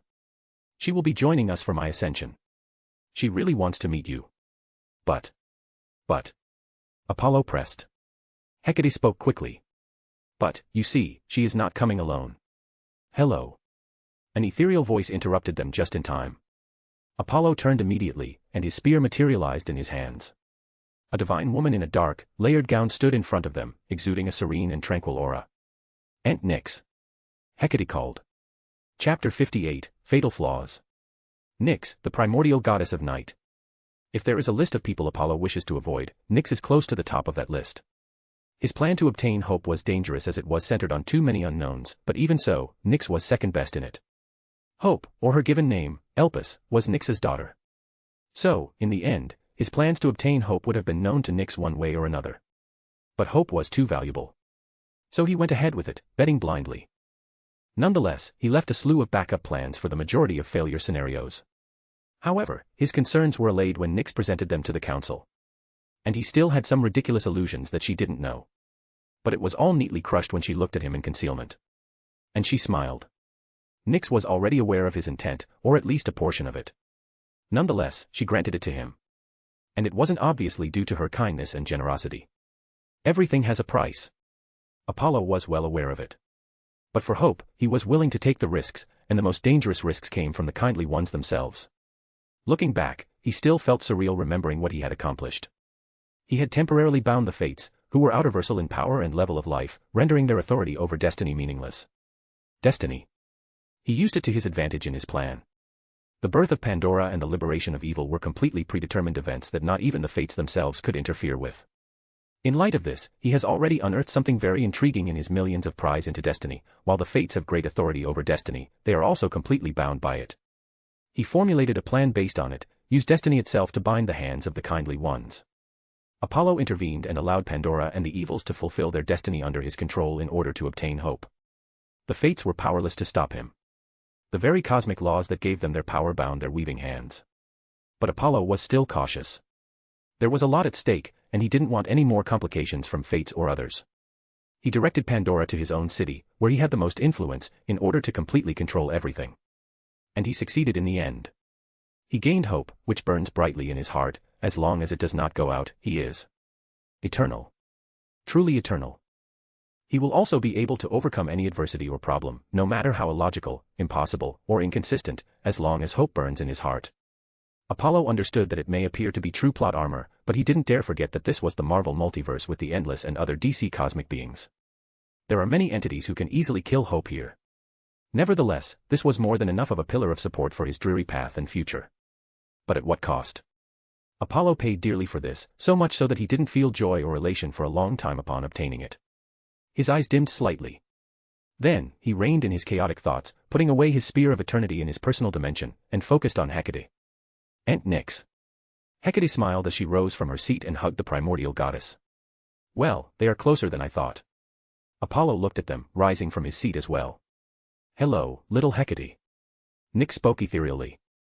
Her voice was like a lullaby, as beautiful as she was, and just being in her presence calmed him down, sweeping all of his worries away in tranquility. How have you been in the mundane world over the years? It's everything I could have wanted, Aunt. Hecate smiled as she approached Apollo and stood shoulder to shoulder with him. This is my love, Apollo. I know. The primordial goddess of night said, and her eternally dark eyes turned towards Apollo with a starry glint. We've met before. Then she inquired. Have we not, Apollo? Hecate looked at him in surprise. when? Apollo didn't know why, but the starry glint in her eyes unnerved him. It almost felt like she was judging his worth. But his face was as calm as ever. Yes, on Mount Olympus. The evils were her children. Oh, yes. Hecate rigidly nodded, recalling that crucial information. Hello, Nyx. Apollo smiled gently as he extended his hand. It is good to formally meet you. Likewise, Apollo. Nyx smiled and shook his hand, her serene aura deepening and becoming darker by the moment. Hecate stepped in between them in time, sensing the strange tension in the air between her love and her aunt, and she could already guess why. Nyx and Apollo, however, locked their dark and light eyes on each other. So, Aunt. Hecate said while looking around the tavern, which was lively and swarming with people who were still unaware of their existence. Where is Mother? She's on her way. Nyx said simply. She is giving something that she created a final check. Hecate nodded and looked around at the mortals, slightly embarrassed. They are in a human traven with her aunt, who is a primordial. She can only imagine how her aunt, who is so aloof and exclusive, would feel being here. Aunt. She suggested. Let's leave and go to Delphi. No. Nyx said, surprisingly. It's no problem, little Hecate. Humans fascinate me. I want to try what they have. But. Hecate continued, gazing at the mortal food, but Apollo gently nudged her. My love, it's fine. Hecate looked at both of them and inwardly sighed. They then went back to their seats. Apollo conjured a light chair next to Hecate, and Nyx took her seat on it with such elegance and grace. Andreas. Apollo called. And the little boy dashed out from behind the wall, striding toward him with nervousness and excitement. Yes, Mr. Andreas bowed, his gaze drifting to Nyx, who turned and peered at him, noticing his gaze. What do you want, Nyx? Apollo inquired. Entrain me, Nyx said simply. Apollo nodded and ordered Andreas, who was now shivering in fear and panic. Same order. Make certain that it is the best. I will give you another tip, little kid. Andreas's innocent eyes glowed with excitement, overcoming the fear in his heart, and he nodded enthusiastically before bolting back towards the kitchen. That boy is intriguing. Nyx murmured. Oh. Apollo asked. How so? His fate had somewhat changed. Nyx smiled at Apollo. He is destined for great things now. That's certainly surprising, isn't it? Apollo inquired, raising his brows. His voice, on the other hand, betrayed him, as it was as impassive as ever. I suppose so. Nyx murmured. Hecate had her hands on her temples, feeling the rising tensions in the air. So, Aunt, if I may ask. She asked, again intervening in time, not to let things get out of hand. She didn't want her Aunt Nyx to become one of their enemies. They already had a long list of them. Why have you decided to visit me at this time? But before Nyx could respond, a divine woman dressed in a starry gown entered the tavern. She was Asteria, the Titaness of falling stars and divination. Asteria quickly found them and made her way swiftly towards them through the winding tables filled with mortals. Apollo and Hecate got up from their seats and hugged her. Aunt. He greeted. Mother. She smiled. Asteria returned their hug, gently kissing their cheeks one by one. She sighed. How much have you both grown already? Time truly doesn't wait for anyone, does it? And seeing you two together just makes my heart. Her eyes welled up in tears of joy. Oh. Hecate wiped her tears away and wrapped her in a tight hug. Mother. Apollo invited her. Come on, Aunt, sit with me. He conjured another chair near him. And Asteria nodded, leaving her daughter's embrace and taking a seat with them. Apollo and Hecate returned to their chairs as well. Asteria finally noticed Nyx, who was watching them silently. And she rose to her feet, frowning as she looked around the mortal tavern. Milady. It's fine, Asteria. Nyx shook her head. Asteria nodded, and, not inquiring any further. And don't mind me. Nyx added ethereally, looking at all of them. Apollo nodded. Hecate is certain he was rolling his eyes inwardly at that. And her mother was taking out something from her light gown. It was a laurel crown. Each of its leaf patterns shimmered with starry blue light, as though they were stars in the night sky. No, they are really stars. Hecate narrowed her eyes. Here, Apollo. Asteria passed the crown. I crafted it just for you over the years. It is my gift. Apollo accepted it, his hands trailing ever so gently over the starry laurel leaf patterns, as if he were caressing a priceless treasure. It's beautiful, he said quietly. An epitome of art. Thank you. Apollo said, and then he passed it back to her, much to their surprise. Crown me yourself, Aunt. Asteria smiled, and her smile said everything about her happiness. And she placed the star-studded crown on his head. A bunch of streaks of light rose from the hands of Hecate and exploded into miniature fireworks. Hundreds of sparkles of light descended on Apollo and Astoria. They turned to face Hecate, who was grinning with such delight as if she had been the one to receive the gift. Apollo invited her. Hecate rose from her seat and joined them. And they hugged each other again, in the midst of the laughter and chuckling. After a few seconds, Nyx coughed, gesturing to their sides, and they promptly separated. Andreas, the little boy, was standing next to their table, holding food for Nyx. He didn't say anything at all and stood there nervously, afraid to disturb them. Come on. As they returned to their seats, Apollo pointed his finger. Serve it. Andreas immediately walked over and placed the plate next to Nyx. It is the best in our taverna, milady. Aren't you a sweet little guy? Nyx spoke softly. Then she raised her hand, stopping Apollo from giving the tip. Tip, is it? Apollo squinted at her. Nyx drew a dark coin from the air and tossed it to him. Andreas caught it and didn't even look at it before putting it in his pocket and bowing to her with a quiver. Then he literally blitzed back to the kitchen. That's another blessing. Hecate muttered under her breath, gazing at his fading figure. Nyx smiled and picked up the bread, eating with her ever-divine elegance and grace. Apollo turned to Asteria. Aunt, do you need something to eat? No. No. Asteria shook her head. Then she smiled curiously at Apollo. But, tell me about you, is everything fine between you both? Her face went sour. She never tells me anything. Mother. Hecate blushed. Apollo flashed a grin, his big and idiotic grin, at her. Then he began. It is everything I could have asked for, Aunt. The dim light of the sun lit a glow on them between their talks and smiles, their grumbles and chuckles. An hour later. Parthenon, the heart of Delphi. Apollo and Hecate stood next to each other as he whispered into her ears, whilst also Astoria and Nyx wandered around the Parthenon, admiring the creation of the god of art. Nyx suddenly turned back towards Hecate. You asked me why I came to visit you, right? I could somewhat guess what you want to truly achieve from this ascension of yours. And it's dangerous, little Hecate. So, just in case, I'm here to oversee and protect you. Aunt Nyx. Hecate had her hand over her heart, but she caught a sour look in Apollo's eyes from the corner, and her smile faded. Apollo declared, firmly gripping her hand, I could protect her. Nyx smiled at Apollo, cocking her head. Do you know what your fatal flaws are, Phoebus Apollo? Apollo merely stared at her. Nyx answered her own question. It is family and hubris. And they cloud your judgment yet again. You should be well aware of the grave dangers that come with her ascension. But you still oppose me. You speak as if you know me, Nyx. Apollo glared. But I do know you, Apollo. Nyx smiled ethereally, spreading her dark hands. I am the night, the universe's first darkness. I am the mother of concealment and empress of misfortune. There is really not a lot that can be hidden from me. Apollo. Hecate finally intervened, stepping between them. Aunt Nyx looked after me throughout my life in the underworld. I trust her. Apollo finally nodded, though with palpable reluctance. Hecate continued, not wanting the situation between them to deteriorate even further. Let's begin. Apollo turned toward her, placing his forehead on hers. Go and break your limit, my love. I will watch over you. Hecate nodded, lightly kissing him. And Apollo watched her turn toward Nyx and Astoria, receiving their blessings. Then she walked to the Parthenon center and gave them all one last look, pausing on Apollo. Apollo nodded gently, and she closed her eyes. Astoria reassured him, noticing his surging and restless eyes. You're here, and so is milady, put your worries to rest. Everything will be fine, Apollo. Under her words, the surging eyes of Apollo calmed slightly, and he turned to look at Hecate with the others. Hecate exerted her divinity, spreading her magic throughout the Western world. And she began.